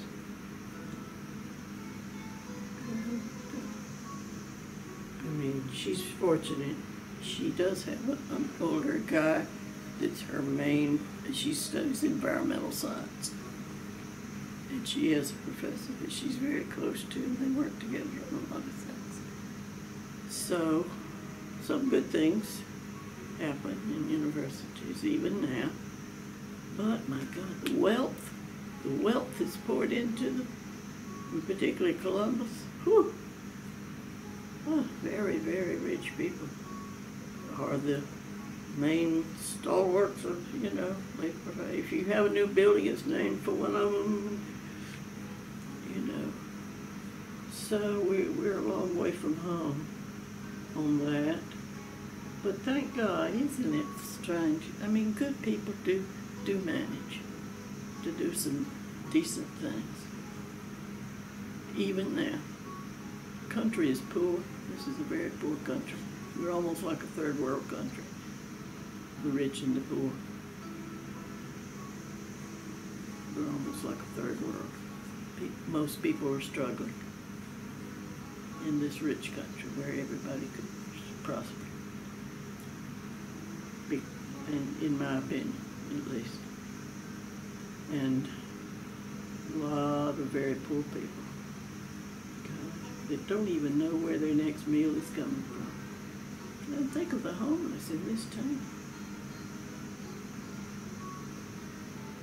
Tremendously more than 30 years ago.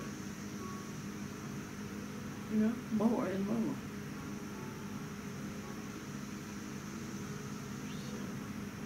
Speaking of the wealth of the university, how do you feel about the university putting more money into campus expansion rather than other areas? I don't know. Let me see. Well, even that whole new law school, was an issue, the way it was built.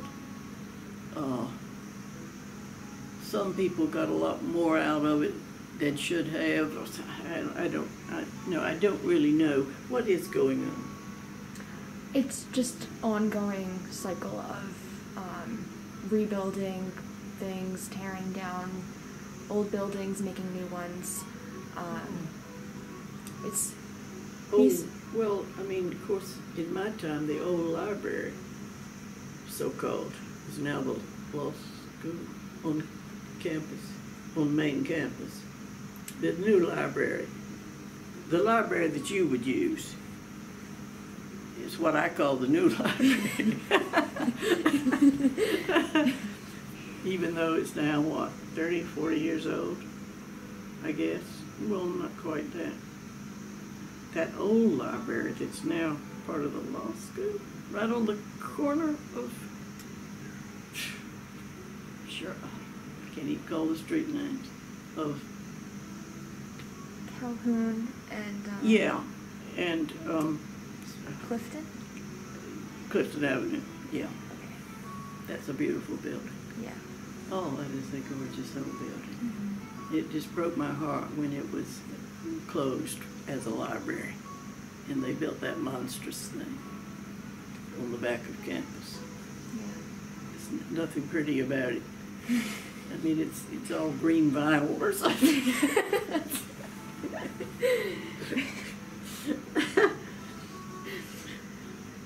Yeah, gosh. Well, Dr. Stevens, I want to be mindful of your time. It has been a little over an hour. Is there anything that I haven't talked about or asked you about that you would like to talk about? Well, yeah, okay, let me see.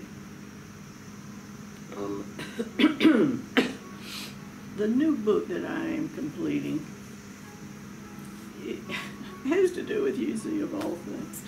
I mean, because for years I didn't write anything about it. It has to do with those early years of mine. But it has nothing to do with my work around the radiations. I mean, it's kind of amazing that I was also doing other interesting, fun things. And so I would describe one day, it was one of my worst days at UC, and in my life, one of my worst days. I had this little group of friends. They didn't know anything about radiation tests at all. This was another part of my life, so to speak. I had the Junior Faculty Association, people in other departments that were anguished about the war and what was happening in medicine. And then I had this little group of friends that had a lot of fun together. Now, I don't drink or anything, but I mean, there was a lot of partying and drinking, which is just sort of be with them, but they were so funny that I liked to be with them. And a man that I call in my novel, and I still don't want to mention his name, even though he is gone. He wasn't gone when I started this book I'm speaking of. I call him Arnaldo Gil in my book, and a lot of my new book it's a memoir, but I changed names and all. And he's the funniest man I've ever met, and a brilliant man, totally brilliant. He'd read everything in the world, and he was so funny. I mean, and so we had these little friends of mine. Every Friday, we would walk over through campus to a restaurant right over there in Clifton. If I can even call the name. Viennese restaurant. I forget the name of it. God, how could I? Well, we walked over there every Friday. We had this thing where we loved to get their lobster pancakes. And it was one spring day. They came by, the other three guys, the four of us. So we had other friends, but mostly it was these four. We were four. And we all walked through campus. It was so pretty. Campus was very beautiful. I guess it still is. I mean, all the trees, the apple blossom over there, it was a beautiful spring day with all the blooms coming out and all. And so we walked through past the old library and across Calhoun and the next street over was our little Viennese restaurant. And we knew the people there. I got to know the owner and all. It was very much a little family thing. built out of what was once an old manse over there. And so we sit down, we have our lunch, and some merriment, and some people, I'm sure Arnaldo Gil had his drink and all, or wine, I don't. So, we started back to campus. We had been here 3 years. We weren't up for tenure. We had at least one more year, maybe two, before we would be decided on for tenure. But we did have appointments with the head that afternoon. We knew that we needed to be back in the department by around 2 o'clock. We each had 15-minute appointments. So we come back into McMicken Hall. We're feeling good. And we all decided to go to my little office because it was right down the hall from the main office where we would go to talk with the chairman about our contract. You got 3 years, and then normally that was renewed for 2 years, and then it was up or out. It's the way things were working, had been for some years, I think. So we're waiting for our time in my little office, and okay, all right, well, I guess, I think, Arnaldo, you're first? Yes, I think I am. And so we hear him. These other 3 of us wait there in